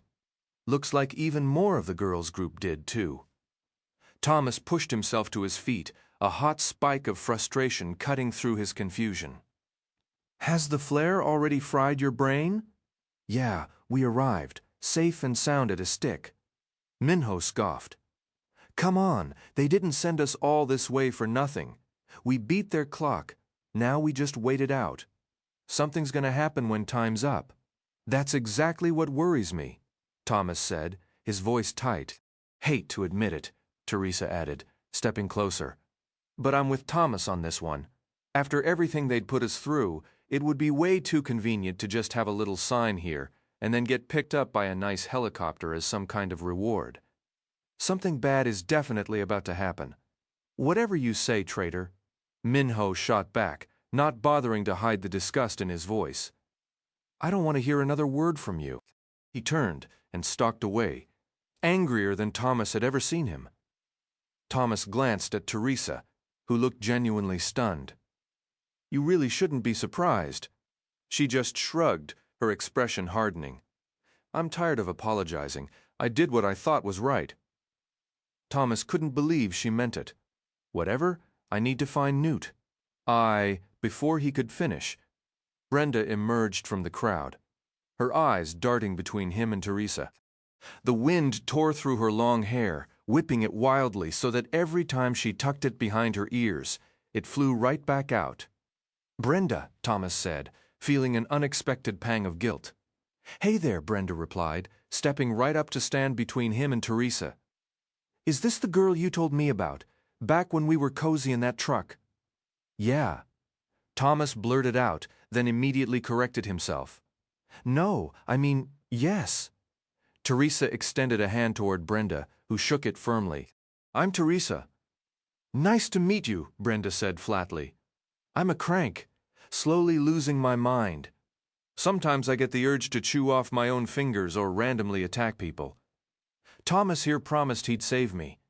She delivered the line without a trace of humor, her face completely serious. Thomas had to fight back a wince. "Very funny, Brenda. Glad you can still joke about it," Teresa replied, though her expression was cold enough to freeze water. Thomas checked his watch. 55 minutes left. I need to talk to Newt." He turned and hurried off before either of them could respond, wanting nothing more than to put distance between himself and both girls. He found Newt sitting on the ground with Frypan and Minho, all three looking like they were waiting for the world to end. The wind had grown damp, and the churning clouds above had sunk lower like a dark fog ready to swallow the earth. Flickers of light pulsed in the sky, burning patches of purple and orange into the gray. Thomas hadn't seen actual lightning yet, but he knew it was coming. The last big storm had started exactly like this. "Hey, Tommy," Newt said as Thomas joined them. Thomas sat beside his friend and wrapped his arms around his knees. Newt's greeting was eerily casual, as if Thomas had just returned from a stroll instead of being kidnapped and nearly killed. "Glad you guys made it," Thomas said. Frypan let out his familiar gruff laugh. "Same to you. Looks like you had more excitement, though. Hanging out with your love goddess, did you two kiss and make up?" "Not exactly," Thomas replied. "It wasn't exactly a good time." "So what happened?" Minho pressed. "How can you even think about trusting her after everything?" Thomas hesitated, but he knew he had to tell them the whole story. Now was as good a time as any. He took a deep breath and began explaining Wicted's plans for him, the camp, his conversation with Group B, the gas chamber. None of it really made sense, but sharing it with his friends lifted a small weight off his chest. "And you actually forgave her?" Minho asked when Thomas finished. "I haven't. Whatever those shuck Wict people want to do, fine. Whatever you decide, fine. But I don't trust her. I don't trust Eris, and I don't like either one of them." Newt seemed to be turning it over more carefully. "They went through all that, all the planning and the acting, just to make you feel betrayed?" Doesn't make any bloody sense. "Tell me about it," Thomas muttered. "And no, I haven't forgiven her. But right now, I think we're all stuck in the same boat." He looked around. Most people were sitting quietly, staring into the distance. There wasn't much conversation, and the two groups weren't mingling much. "What about you guys? How did you manage to get through?" Thomas asked. "We discovered a narrow pass cutting through the mountains," Minho replied, wiping sweat from his brow. "Ran into a pack of cranks holed up in a cavern, had to brawl our way past them. Aside from that, the journey was clear. Our supplies are nearly gone, though. My feet are killing me, and I'd bet my last drop of water another monstrous lightning strike is about to turn me into something crispier than Frypan's breakfast special." Thomas nodded, his gaze drifting back toward the jagged peaks. He estimated they had covered roughly 4 miles from the base. "Maybe we should scrap this safe haven search and just find somewhere to ride out the storm," he muttered, though even as the words left his mouth, he knew retreat wasn't an option. Not until the clock hit 0. "Absolutely not," Newt cut in, his voice firm. "We haven't slogged all this way to turn tail now. Let's just pray this bloody storm gives us a little more time." He scowled up at the brooding, nearly black clouds. The other gladers had fallen quiet. The wind howled louder, whipping across the barren landscape with such force that their shouts were nearly swallowed whole. Thomas checked his watch. 35 minutes left. There was no chance the weather would hold. "What is that?" Minho suddenly yelled, springing to his feet and pointing past Thomas's shoulder. Thomas spun around, a jolt of alarm shooting through him. The raw fear on Minho's face was unmistakable. About 30 feet from the group, a massive square section of the desert floor was grinding open, pivoting on a diagonal axis. A 15-foot wide slab of packed earth slowly rotated away, revealing a dark cavity beneath.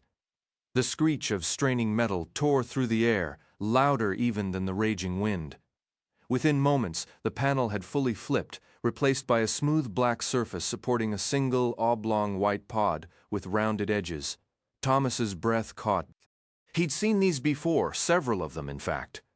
Back in the vast chamber beyond the maze, after their escape, these same coffin-like containers had lined the walls. At the time, he hadn't lingered on the thought, but now it struck him. Those must have been where the grievers rested between hunts.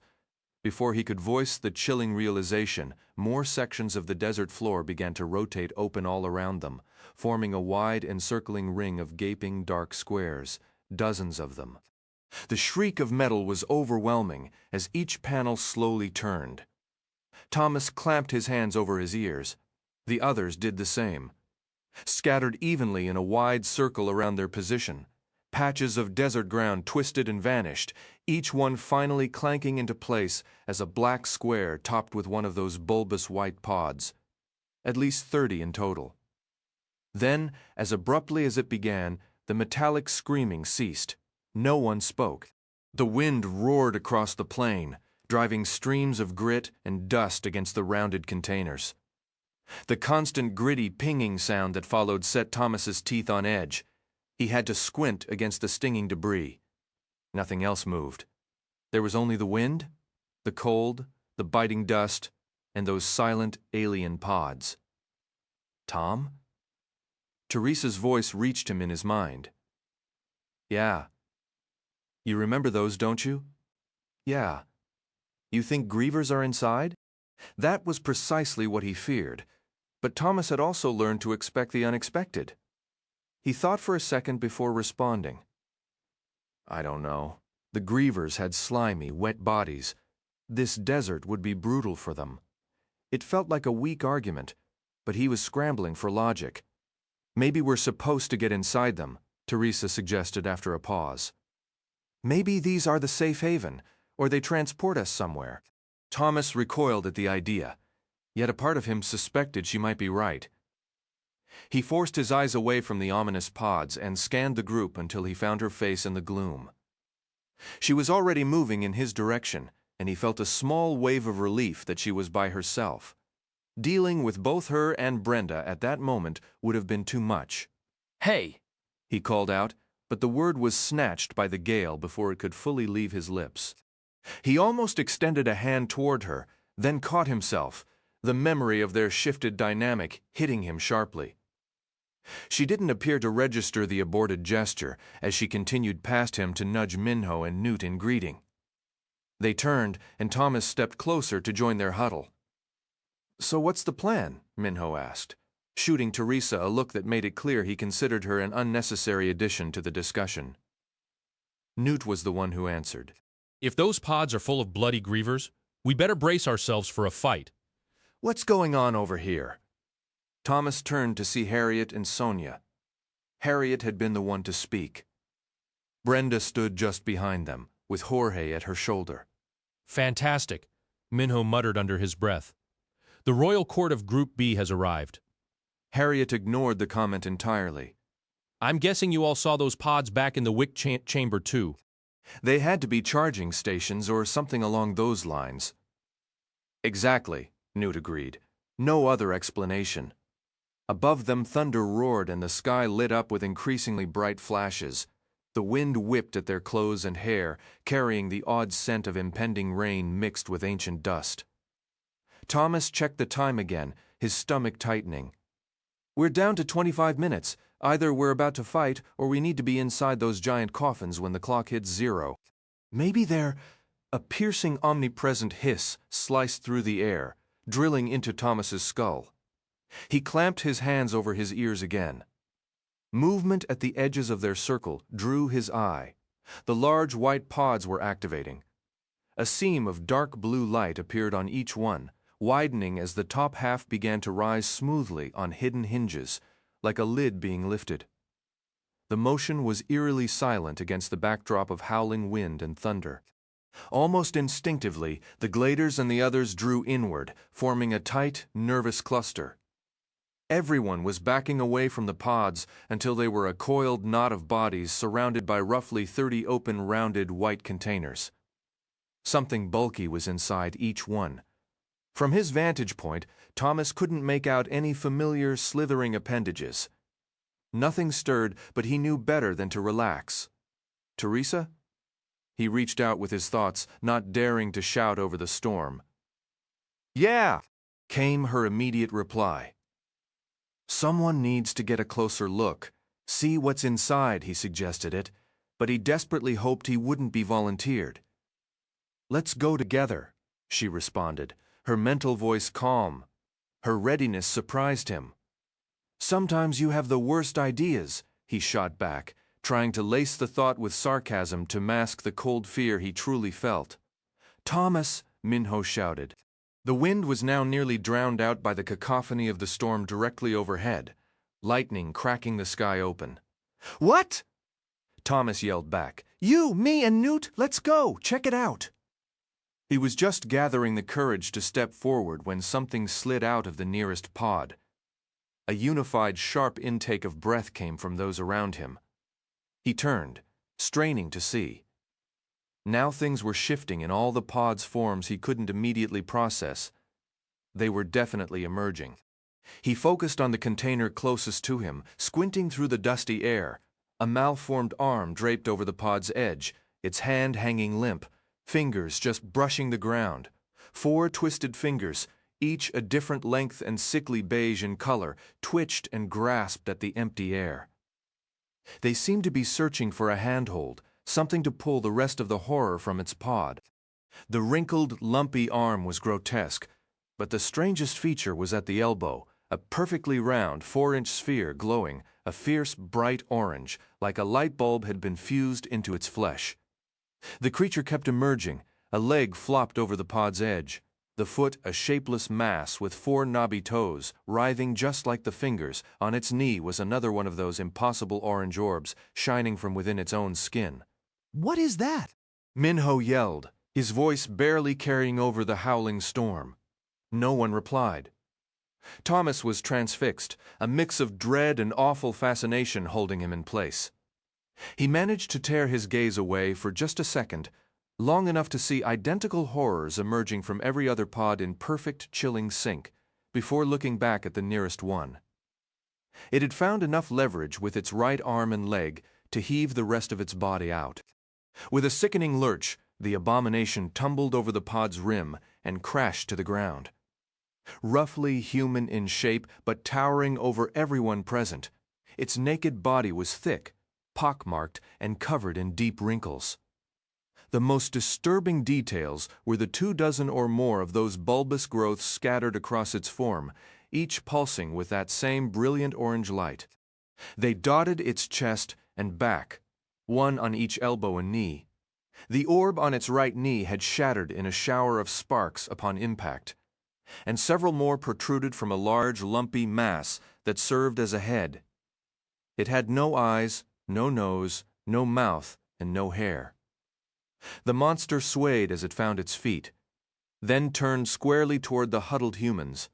A quick scan confirmed every pod was now empty, each creature standing to form a silent, glowing circle around the gladers and Group B. As if on a silent command, the creatures raised their arms toward the stormy sky. Then, all at once, thin, razor-sharp blades shot from the tips of their stubby fingers and toes, and even from their shoulders. Lightning flashed, glinting coldly off the silver edges. Though they had no visible mouths, a deep, resonant moan emanated from their bodies, a sound Thomas felt in his bones more than heard, somehow cutting through the roar of the thunder. Maybe Grievers would have been better, Teresa's voice whispered in his mind. They're similar enough to know who made these things. He shot back, fighting to keep his panic in check. Minho spun to face the stunned crowd. They outnumber us. Grab anything you can use as a weapon. Almost as if they'd heard the command, the light bulb creatures began to advance. Their first steps were clumsy and heavy, but within moments they moved with a terrifying agile purpose, closing the distance with every stride. Chapter 59. Teresa thrust a long knife, almost a short sword, into Thomas's hand. He had no idea where she'd been concealing the weapons, but she now held a dagger alongside her spear. As the glowing giants drew nearer, Minho and Harriet barked orders at their respective groups, maneuvering them into position, though their shouts were stolen by the vicious wind. Thomas risked a glance upward. Veins of lightning cracked and forked beneath clouds that seemed to press down just feet above their heads, filling the air with the sharp scent of ozone. He forced his focus back to the monster closest to him. Minho and Harriet had managed to position everyone into a tight, outward-facing ring. Teresa stood shoulder to shoulder with Thomas, and though he wanted to speak, no words came to mind. He was utterly silent. The newest horrors from Wicked were now just 30 feet away. Teresa nudged him sharply with her elbow. When he looked, she was pointing decisively at one of the approaching forms, her expression making it clear she had claimed her target. Thomas gave a quick nod, then indicated the creature he had already marked as his own. It was 25 feet out now. A sudden urgent thought struck him. Waiting was a tactical error. They needed to fan out. Minho must have reached the same conclusion. Now their leader's shout cut through the storm's roar. Take them! In that split second, a whirlwind of images and fears flooded Thomas's mind. Concern for Teresa, despite the distance that had grown between them. Worry for Brenda, standing resolute just a few people down the line, and a pang of regret for how little they had spoken since finding each other again. He pictured her journey ending here, cut down by a manufactured nightmare. Memories of the grievers surged forward, that desperate charge through the maze with Chuck and Teresa, gladers sacrificing themselves so they could reach the cliff, enter the code, and end the nightmare. After all they had endured to reach this moment, here they were again, confronting another army of bioengineered soldiers sent by Wicht. For a fleeting moment, he questioned the point of it all, whether survival was even worth the relentless fight. Then, the memory of Chuck stepping in front of that knife flashed before his eyes. That was all it took. It shattered his hesitation and fear. With a raw scream tearing from his throat, he raised his massive blade with both hands and charged forward, zeroing in on his designated monster. To his left and right, the others surged ahead as well. But he blocked them out. He had to. If he couldn't handle his own fight, worrying about anyone else was pointless. The distance closed. 15 feet. 10. 5. The creature halted, planting its feet in a combat stance, arms extended, its own blades aimed directly at Thomas. Those glowing orange lights on its body began to pulse rhythmically, brightening and dimming as if some grotesque heart beat within. The absence of a face was unnerving, but it helped Thomas mentally reduce the thing to a mere machine, a manufactured weapon whose sole purpose was his death. Just before impact, Thomas made a split-second choice. He dropped into a slide on his knees, swinging the sword-like knife in a wide, powerful arc behind him, driving the blade into the monster's left leg with all his strength. The edge bit an inch into the synthetic flesh before clanging against something unyielding, the impact vibrating painfully up his arms. The creature didn't flinch, didn't cry out. Instead, it brought both bladed hands slashing down toward where Thomas now knelt, his weapon still lodged in its leg. Thomas wrenched the knife free and threw himself backward just as those blades met in a clash of metal where his head had been a second before. He landed hard on his back and scrambled away as the creature advanced, kicking out with the knives on its feet, the tips grazing the air beside him. This time, the monster released a guttural roar, a sound eerily reminiscent of the haunted moans of the grievers, and dropped to the ground, thrashing its arms wildly in an attempt to spear him. Thomas rolled away, hearing the scrape of metal tips against the hard-packed earth as he tumbled 3 times over. Seizing an opening, he sprang to his feet and sprinted several yards before whirling around, his weapon held ready.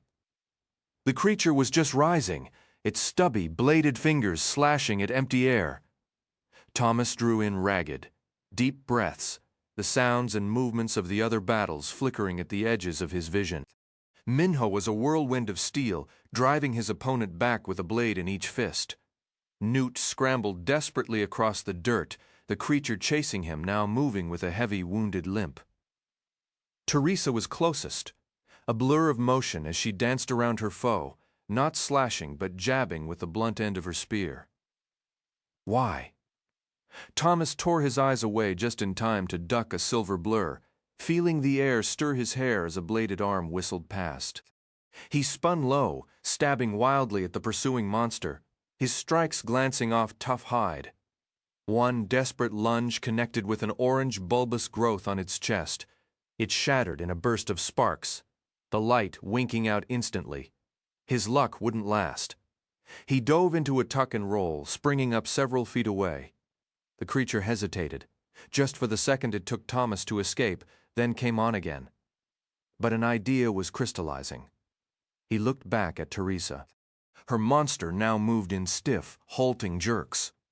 She wasn't trying to kill it, she was targeting the bulbs, popping them one after another in small fireworks displays. She'd destroyed most of them. The bulbs, they were the key. Somehow linked to the creature's vitality. Could it really be that simple? A frantic scan of the chaotic field showed a few others had caught on, but most hadn't. They fought with a bloody, desperate fury, hacking at limbs and missing the glowing weak points entirely. A couple of bodies already lay still on the ground. One boy, one girl. The sight sent a cold jolt through him. Thomas shifted his entire strategy. No more reckless charges. He became a darting, calculated nuisance. He feinted in, aiming a quick stab at a chest bulb, but missed, his blade slicing into wrinkled, sallow skin instead. The creature retaliated, its blades shredding the front of his shirt as he jerked back. He thrust again, targeting the same bulb. This time he connected pop, a spray of sparks. The creature froze for a full, stunned second before resuming its attack. Thomas circled, a grim dance of advance and retreat. Pop, pop, pop. A blade caught his forearm, drawing a bright red line. He ignored the sting and pressed on pop, pop, pop. With each shattered sphere, the creature shuddered, its reactions growing slower, its movements becoming more of a slump. Each small victory was a sip of its strength. The fight was turning, bulb by bulb, each one easier to destroy than the last. If he could just finish this one, he could help the others. End this nightmare. A searing white light flashed behind him, followed instantly by a sound that felt like the sky itself being torn in two. The brief surge of hope was ripped away as an invisible force slammed into his back, throwing him face first into the dirt. His sword skittered away. The creature was down too, and the sharp scent of ozone and burnt meat filled the air. Rolling over, Thomas saw a massive, smoldering crater in the earth. On its charred edge lay a single-bladed hand and foot. The rest of the monster was gone, vaporized by a lightning strike right behind him. The storm had finally broken. Even as he understood, he looked up to see thick, violent shards of white heat beginning to fall from the blackened sky. The lightning exploded all around him with deafening cracks of thunder. Plumes of dirt flew into the air from every direction. Screams tore through the air. One, a girl's, was severed mid-cry. The acrid scent of ozone and scorched earth hung thick. As suddenly as it started, the barrage of lightning ceased, though the sky still flickered with trapped energy, and the rain began to fall in a relentless heavy curtain. Thomas had stayed frozen during the initial assault, knowing no spot on that open ground was truly safe. Once it paused, he pushed himself up, scanning the chaotic scene for any direction to run before the storm returned. The creature he'd battled lay dead, one side charred black, the other simply gone. Teresa stood over her own defeated foe, driving the spear's haft down to crush the final glowing bulb until its light died with a sputter. Minho was slowly rising from the mud. Newt stood nearby, chest heaving with deep, ragged breaths. Frypan was bent over, vomiting. Others were still on the ground, while Brenda and Jorge fought on, their shapes blurred by the downpour. Thunder rolled overhead. Lightning glimmered through the rain. "We need cover now," Thomas shouted into Teresa's mind. "How long do we have?" Squinting at his watch, he made out the numbers, 10 minutes. "We should get to the pods," she replied, pointing to the nearest one lying open like a halved egg, surely flooded by now. He hated the idea of that dark, watery space, but what choice did they have? What if it won't close, he thought. Got a better plan? She shot back. He didn't. Grabbing her hand, he broke into a run. "We have to warn the others," Teresa urged as they neared the pod. "They'll figure it out." He couldn't afford to wait. Another strike could vaporize them all in an instant. He had to trust his friends to save themselves. He did trust them. They reached the pod just as multiple bolts of lightning jagged down, striking the earth around them in searing detonations. Mud and water sprayed violently. A high-pitched ringing filled Thomas's ears. Peering into the left half, he saw only a shallow pool of filthy water, from which a rotten, metallic smell rose. "Move!" he yelled. Climbing in, Teresa followed. Without a word, they knelt, gripped the rubber-lined edge of the other half, and heaved. Thomas braced against the pod's rim, muscles burning, and pulled. The heavy cover began to swing upward. Just as he shifted to sit, Brenda and Jorge sprinted into view, sliding to a halt beside them. A wave of relief washed over Thomas at seeing them alive. "Room for 2 more?" Jorge shouted over the storm's roar. "Get in!" Teresa yelled. They tumbled over the edge, splashing into the cramped space. Thomas scooted back to make room, holding the cover slightly ajar as rain hammered its outer shell. Once everyone was wedged in, he and Teresa ducked their heads and let the pod seal shut. Inside, the world muted to a hollow drumming of rain, distant thunder, and the sound of their own labored breathing, though that persistent ringing still echoed in Thomas's skull. He could only hope the others had found similar refuge. After a moment, Jorge broke the quiet. "Thanks for not shutting us out, muchacho." "Of course," Thomas replied. In the absolute darkness, he could feel Brenda pressed beside him. Then Jorge, then Teresa at the far end. Brenda's voice came softly, edged with a dark humor that hadn't been there before. "Honestly thought you might have used the chance to ditch us? Would have been convenient?" "Please," Thomas muttered, too drained to muster any tone but weary. They'd all nearly died, and safety was still just a hope, not a guarantee. A flicker of unexpected camaraderie warmed his chest. These were the people who'd fought beside him, not just survivors he was stuck with. "So," Teresa asked from the darkness, her voice steady, "is this tin our safe haven now?" Thomas pressed the tiny button on his watch, illuminating the face. 7 minutes remained. "Right now, I'm really hoping so. Maybe in a few minutes these ridiculous squares of earth will flip over and dump us into some cozy room where we can all relax forever. Or maybe not." A deafening crack tore through the air. Thomas cried out as something massive struck the top of their shelter, the impact shuddering through the metal. A thin, jagged line of gray light now split the ceiling, and beads of water immediately began to form and fall. "That had to be lightning," Teresa said. Thomas rubbed his ears, the ringing intensifying.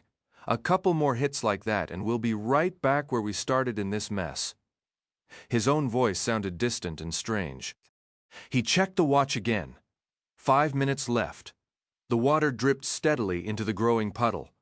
The foul odor hung in the air. The pounding in Thomas's skull eased just a little. "This isn't exactly what I pictured, brother," Jorge muttered. "I thought we'd arrive, and you just talked the big shots into letting us in. Hand over that cure. Didn't figure we'd be trapped in a stinking metal coffin, waiting to get fried." "How much time is left?" Teresa asked. Thomas looked. 3 minutes. Beyond their fragile walls, the storm unleashed its fury. Lightning stabbed the ground, and rain hammered down in sheets. Another tremendous boom rocked the pod, widening the crack in the ceiling, enough that a stream of water began pouring in, drenching Brenda and Jorge. A sharp hissing sound joined the chaos, and steam seeped through the seam. The lightning had superheated the outer shell. "We're not going to last much longer, no matter what the clock says!" Brenda shouted over the din. "It's almost worse just sitting here waiting for it." "Only 2 minutes left," Thomas yelled back. "Just hold on." A new sound emerged from outside. Faint at first, almost lost beneath the storm's roar. A deep, low hum. It grew steadily in volume until Thomas could feel it vibrating in his bones. "What is that?" Teresa asked. "No clue," Thomas answered. "But given how our day's gone, I'm sure it's nothing friendly. We just have to last another minute." The humming grew louder and deeper, now drowning out the thunder and rain. The very walls of the pod trembled. Thomas heard a new kind of wind outside, a powerful rushing noise that sounded almost mechanical. 30 seconds left, Thomas announced, a sudden, desperate idea taking hold. "Maybe you all were right. Maybe we're missing something crucial. I think we need to look." "What?" Jorge shot back. "We need to see what's making that sound.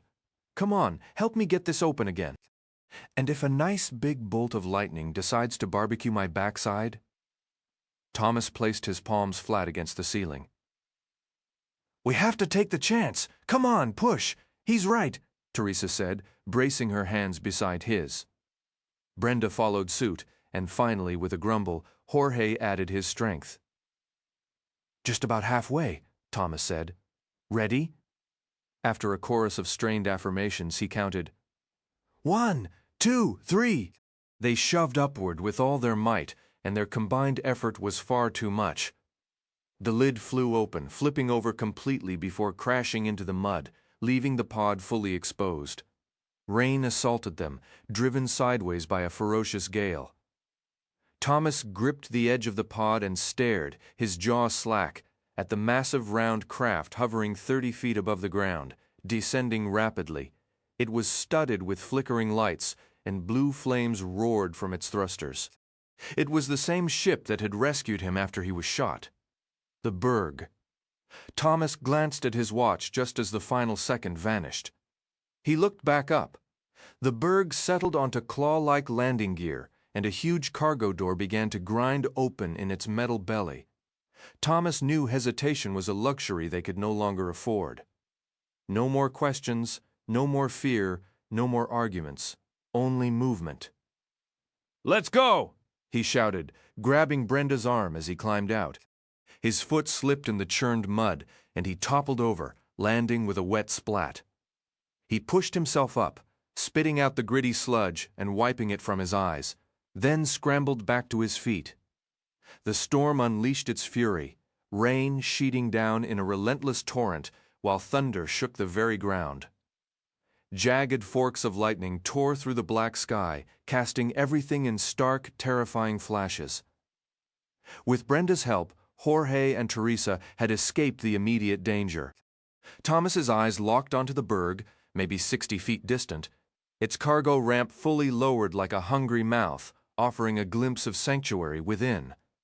Dark figures stood framed in that warm light, weapons in hand, simply watching. They weren't coming out to help.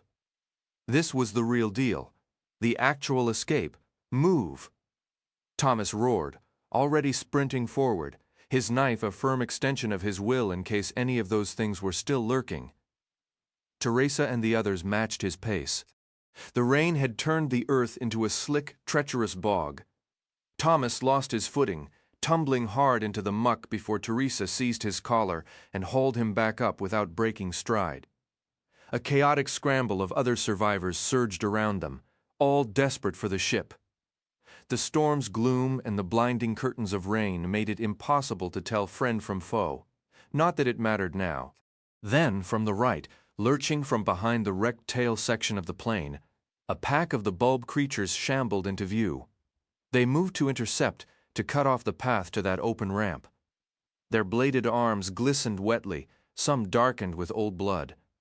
Many of their eerie orange bulbs were shattered, making their movements even more unsteady and grotesque, but they were no less deadly for it.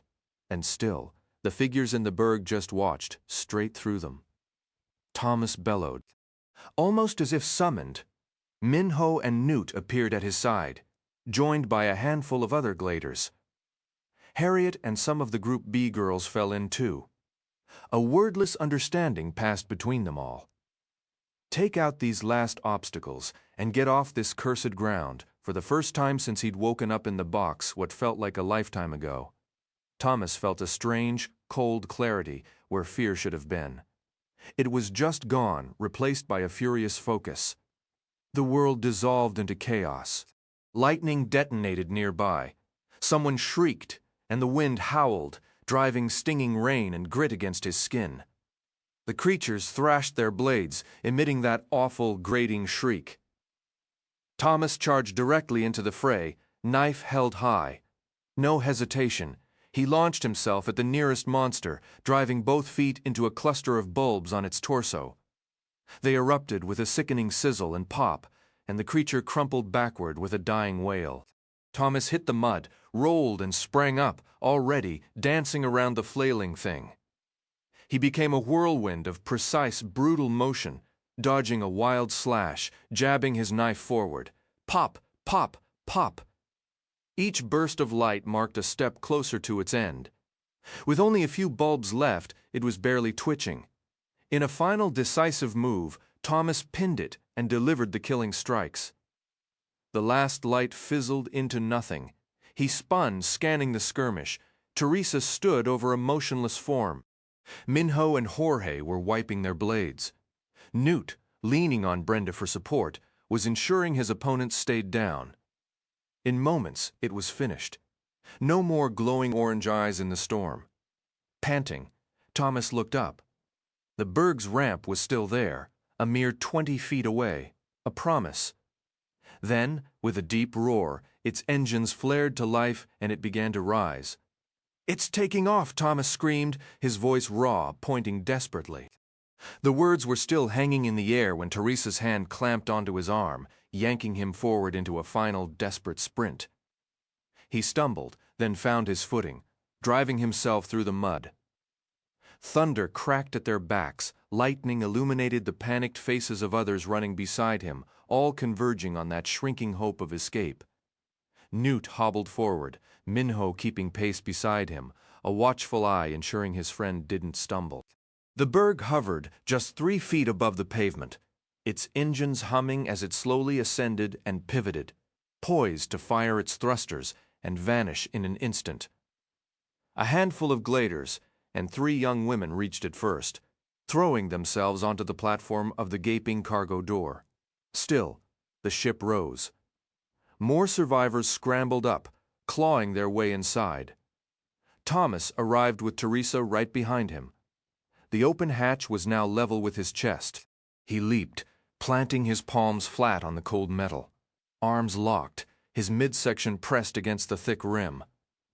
Swinging a leg up for leverage, he rolled his body fully onto the door.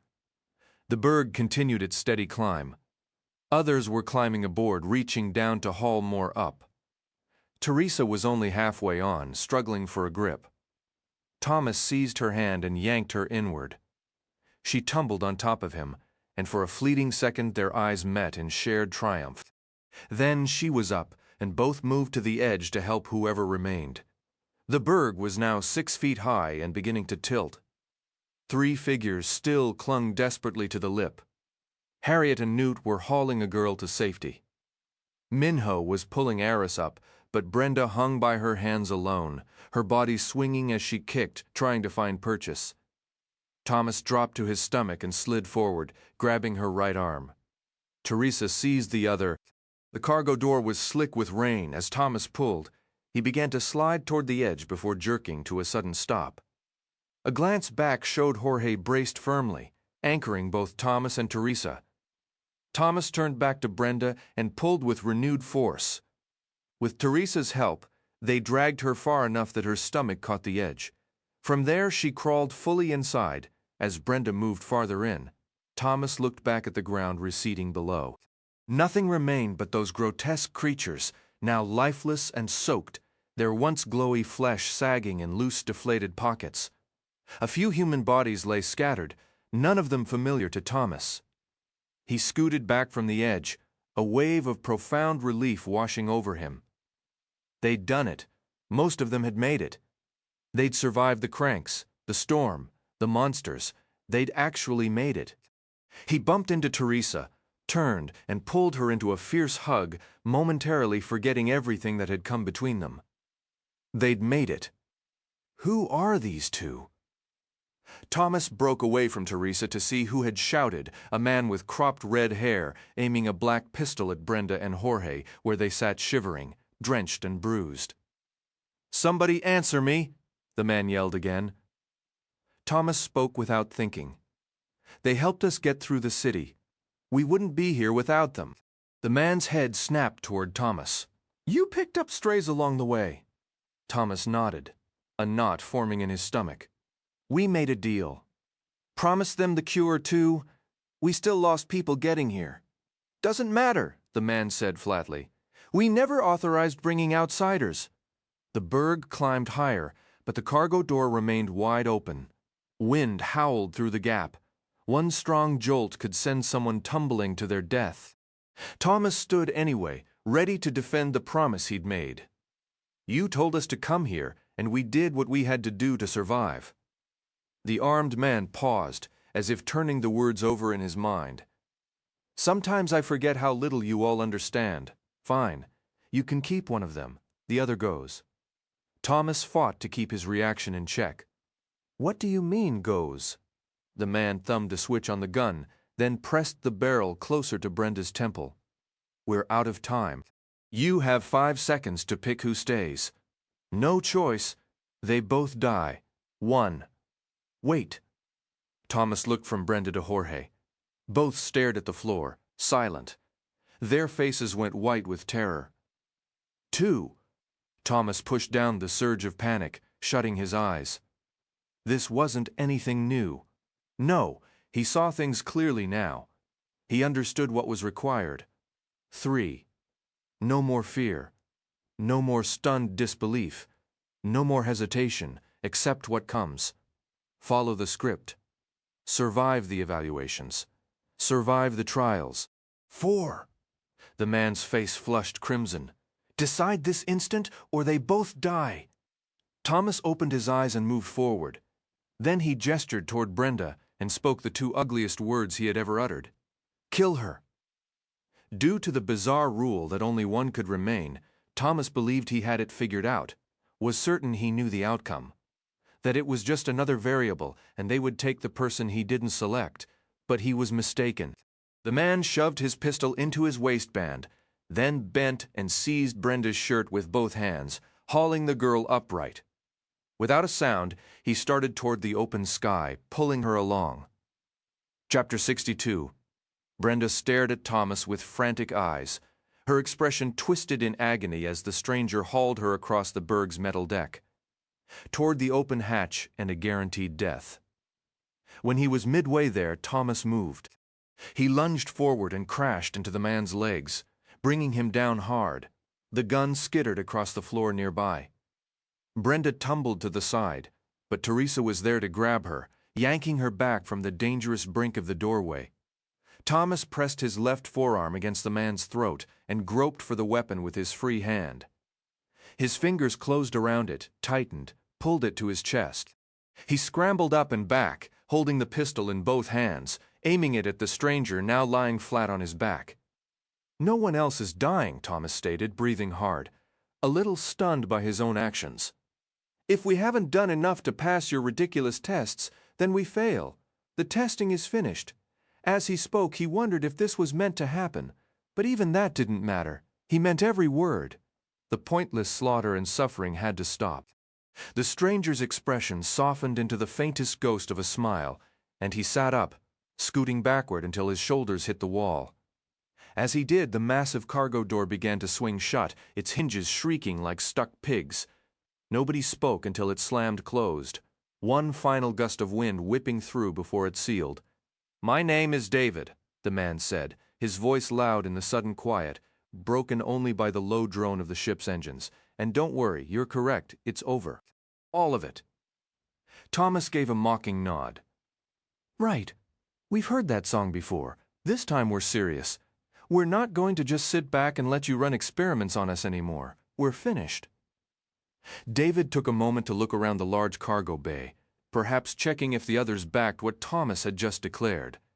Thomas didn't dare look away, though. He had to believe they were all with him. Finally, David looked back at Thomas, then slowly rose to his feet, raising a hand in a placating gesture as he did. Once standing, he shoved both hands into his pockets. What you don't get is that everything has proceeded and will continue to proceed exactly as intended. But you're right, the trials are complete. We're taking you to a safe place, a genuinely safe place. No more tests, no more deceptions, no more traps, no more charades. He paused, letting the hum of the ship fill the space. I can only promise one thing. When you hear the reason we've put you through all this, and why it's so crucial that so many of you made it, you'll understand. I promise you'll understand. Minho let out a derisive snort. That's the biggest pile of clunk I've ever heard in my life. Thomas felt a flicker of relief that his friend hadn't lost his edge. And what about the cure? We were promised for us and the two who helped us get here. How can we trust a single word you say? Believe what you want for now, David replied. Things are different from here on out, and you'll get the cure just as you were told. As soon as we reach headquarters, you can hold on to that weapon, by the way. We'll even provide you with more if you wish. There will be no more enemies to face, no trials to endure or refuse. Our transport will land. You'll see you are safe and restored, and then you are free. The only thing we will ever ask of you again is to listen. Just listen. I imagine you must be at least a little curious about what all of this is for. Thomas felt a scream building in his throat, but swallowed it down, knowing it was useless. He forced his voice to stay level. No more tricks. First hint of anything wrong, Minho cut in. We fight, even if it kills us. David's smile widened. You know, that's precisely what we anticipated you'd say at this stage. He gestured toward a narrow door at the rear of the cargo bay. Shall we? This time it was Newt who spoke. What's the next item on this brilliant schedule? I just assumed you might want a meal, perhaps a shower, some rest, he began, moving past the group of gladers and the girls. It's an extremely long flight. Thomas and the others shared a long, silent look, but in the end they followed. What other choice did they really have? Chapter 63. Thomas worked hard to keep his mind blank over the next several hours. He'd taken a stand, but all that resolve and courage seemed to drain away as the group fell into the rhythm of utterly normal routines. A hot meal, iced drinks, basic medical checks, long steaming showers, clean clothes. Through it all, Thomas couldn't shake the feeling that it was happening all over again, that he and the others were being softened up, gently steered toward another brutal revelation like the one they'd faced after waking in the dormitory, following their rescue from the maze. But honestly, what else could they do? David and his team made no threats, did nothing to cause suspicion. Clean, fed, and weary, Thomas eventually found himself on a couch lining the narrow central section of the berg, a cavernous space filled with an assortment of dull, mismatched furniture. He'd been keeping his distance from Teresa, but she came over and sat beside him anyway. Being near her was still difficult. Talking to her or anyone felt like a chore. A storm of anger and confusion churned inside him, but he pushed it down. There was nothing else to do.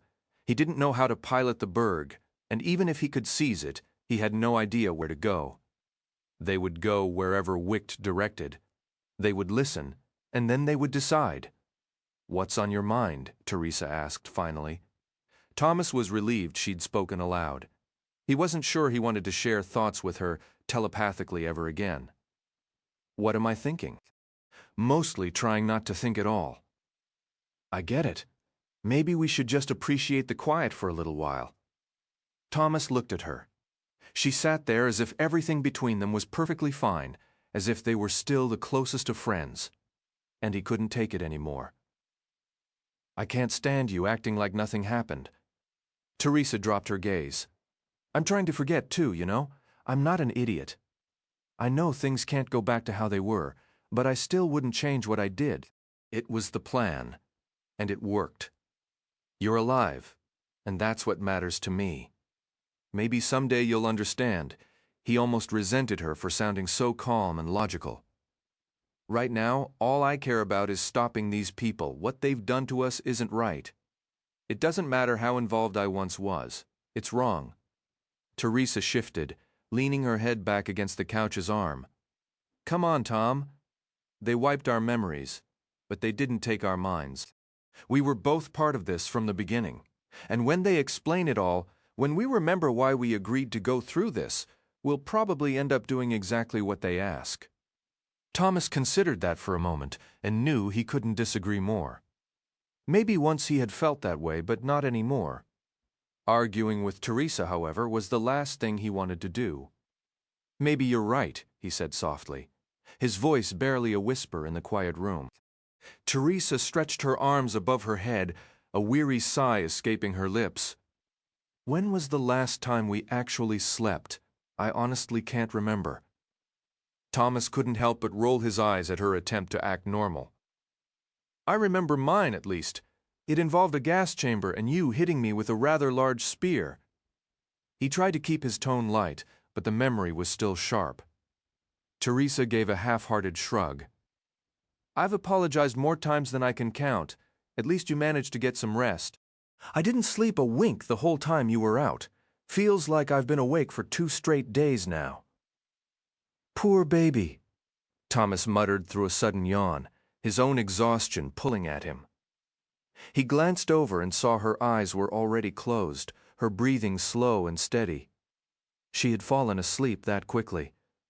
Looking around at the others, he noticed most of the gladers, and the Group B members were also sound asleep. Minho was the exception, attempting to chat with a girl who had already dozed off. Jorge and Brenda were conspicuously absent, which struck Thomas as odd and more than a little concerning. A sharp pang of missing Brenda hit him, but his eyelids grew heavy, and a deep weariness settled into his bones. Sinking back into the couch, he told himself he could look for her later. Then he finally surrendered, letting the comforting darkness of sleep pull him under. He woke suddenly, blinking and rubbing his eyes, only to see nothing but a blinding, pure white. No shapes, no shadows, no detail of any kind, just white. A jolt of panic shot through him until he reasoned it must be a dream, a strange one, but a dream nonetheless. He could feel his body, his fingers against his skin, feel the rise and fall of his own breath, hear it in the silence, yet he was suspended in a seamless, bright emptiness. Tom, a voice, her voice. Could she speak to him in a dream? Had she done this before? He thought maybe she had. Hey, he responded in his mind, are you okay? She didn't just sound troubled. He could feel her distress. Huh, yeah, I'm fine. Why? Just thought you'd be a little more surprised right about now. Confusion pierced through him. What are you talking about? You're about to understand more, very soon. For the first time, Thomas realized the voice wasn't quite right. Something was off about its tone, its cadence. Tom? He didn't answer. A horrible, sickening fear began to coil in his stomach. Tom? Who are you? He finally asked, dreading the response. There was a pause. It's me, Tom. It's Brenda. Things are about to get bad for you. Thomas screamed before he could stop himself, a raw, endless scream that tore from his throat until it finally shocked him awake. He bolted upright, drenched in cold sweat. Even before his mind could fully process his surroundings, before the signals finished traveling along his nerves, he knew with absolute certainty that everything was wrong. That everything had been ripped away from him once more. He was lying on the floor, completely alone, in a stark room. The walls, the ceiling, the floor, everything was a sterile, unbroken white. The floor beneath him was firm yet slightly spongy, smooth, but with enough give to be oddly comfortable. The walls were padded, dotted with large, button-like indentations spaced about 4 feet apart. A harsh, bright light shone from a rectangular panel set high in the ceiling, far out of reach. The air carried a clean, sharp scent of ammonia and soap. Looking down, he saw even his clothes were devoid of color, a plain white t-shirt, cotton pants, and socks. The only object in the entire room that wasn't white was a brown desk about 12 feet in front of him. It was old, battered, and covered in scratches, with a simple wooden chair tucked into the space on the other side. Behind the chair was a door, padded just like the walls. A strange calm settled over Thomas. Instinct screamed at him to jump up, to yell for help, to pound on that door. But he knew, with a cold certainty, that the door wouldn't open. No one would listen. He was back in the box all over again. He should have known better than to let himself hope. "I'm not going to panic," he told himself firmly. This had to be another phase of the trials, and this time he was determined to fight, to find a way to change things, to end it all for good. A strange thing happened. Just having a plan, a determination to do whatever it took to find his way out, brought a surprising calm over him. He reached out with his mind. Teresa? He knew she and Eris were his only possible link to anything beyond these walls. Are you there? Can you hear me? Eris? Silence answered him. No Teresa, no Eris, and certainly not Brenda. That had only been a dream, a trick of his exhausted mind. Brenda couldn't possibly be with Wicht, whispering in his thoughts. Teresa, he pushed harder, focusing every bit of mental energy he had. Eris, still nothing. He stood and moved toward the desk, but 2 steps from it, he hit an invisible barrier, solid as glass, just like the dormitory. Thomas didn't let the panic take root. He refused to let fear win. Drawing a slow breath, he retreated to the corner, sat down, and leaned back. He closed his eyes, forced his muscles to relax, and waited. Eventually, he slept. "Tom? Tom!" Her voice broke through, repeating his name until he finally stirred. "Teresa?" He jerked awake, the stark white room rushing back into focus. "Where are you? After the Berg landed, they put us in another dormitory. We've been here for days, just waiting. Tom, what happened to you?" He could feel it. Teresa was worried, even scared. His own feelings were a tangled mess of confusion. Days? What are you talking about?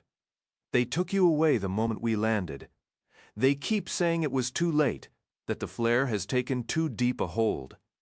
They claim you've become violent, unstable. Thomas fought to keep his composure, pushing away the terrifying thought of how easily Wicht could rewrite a person's past. "Teresa, this is just another phase of the trials. They have me locked in a white room. But you've been there for days. How many, Tom? It's been almost a week." Thomas went silent. A part of him wanted to pretend he hadn't heard those words. The fear he'd been holding back began a slow, cold creep into his chest. Could he trust her? She had lied to him so many times before, and how could he even be sure this was really her? It was time, past time to sever this connection. "Tom?" Teresa's voice came again, hesitant. "What's happening? I don't understand." A sudden rush of emotion burned inside Thomas, hot and sharp, threatening to spill over. Once, he had thought of her as his closest friend. Those days were gone now. Thinking of her only stirred a deep, simmering anger. "Tom, why won't you? Teresa, just listen. Hello. That's what I'm trying to. No, stop. Don't say another word. Just listen." She went quiet. Okay. Her mental voice was small, frightened. Thomas couldn't hold it in any longer. A raw, pulsing rage took over. Thankfully, he only had to think the words. Speaking them aloud would have been impossible. "Teresa." "Go away, Tom." "No. Not another word. Just leave me alone. And you can tell Wicht I'm done. Tell them I'm finished playing their games. Several seconds passed before she replied. Okay. Another pause. Okay, then I have one last thing to say to you. Thomas let out a weary sigh. I can't wait. She didn't speak immediately, and he might have thought she'd left, but he could still sense her presence, lingering. Finally, her voice returned, clear and deliberate. Tom, what? Wicked is good. And then she was gone.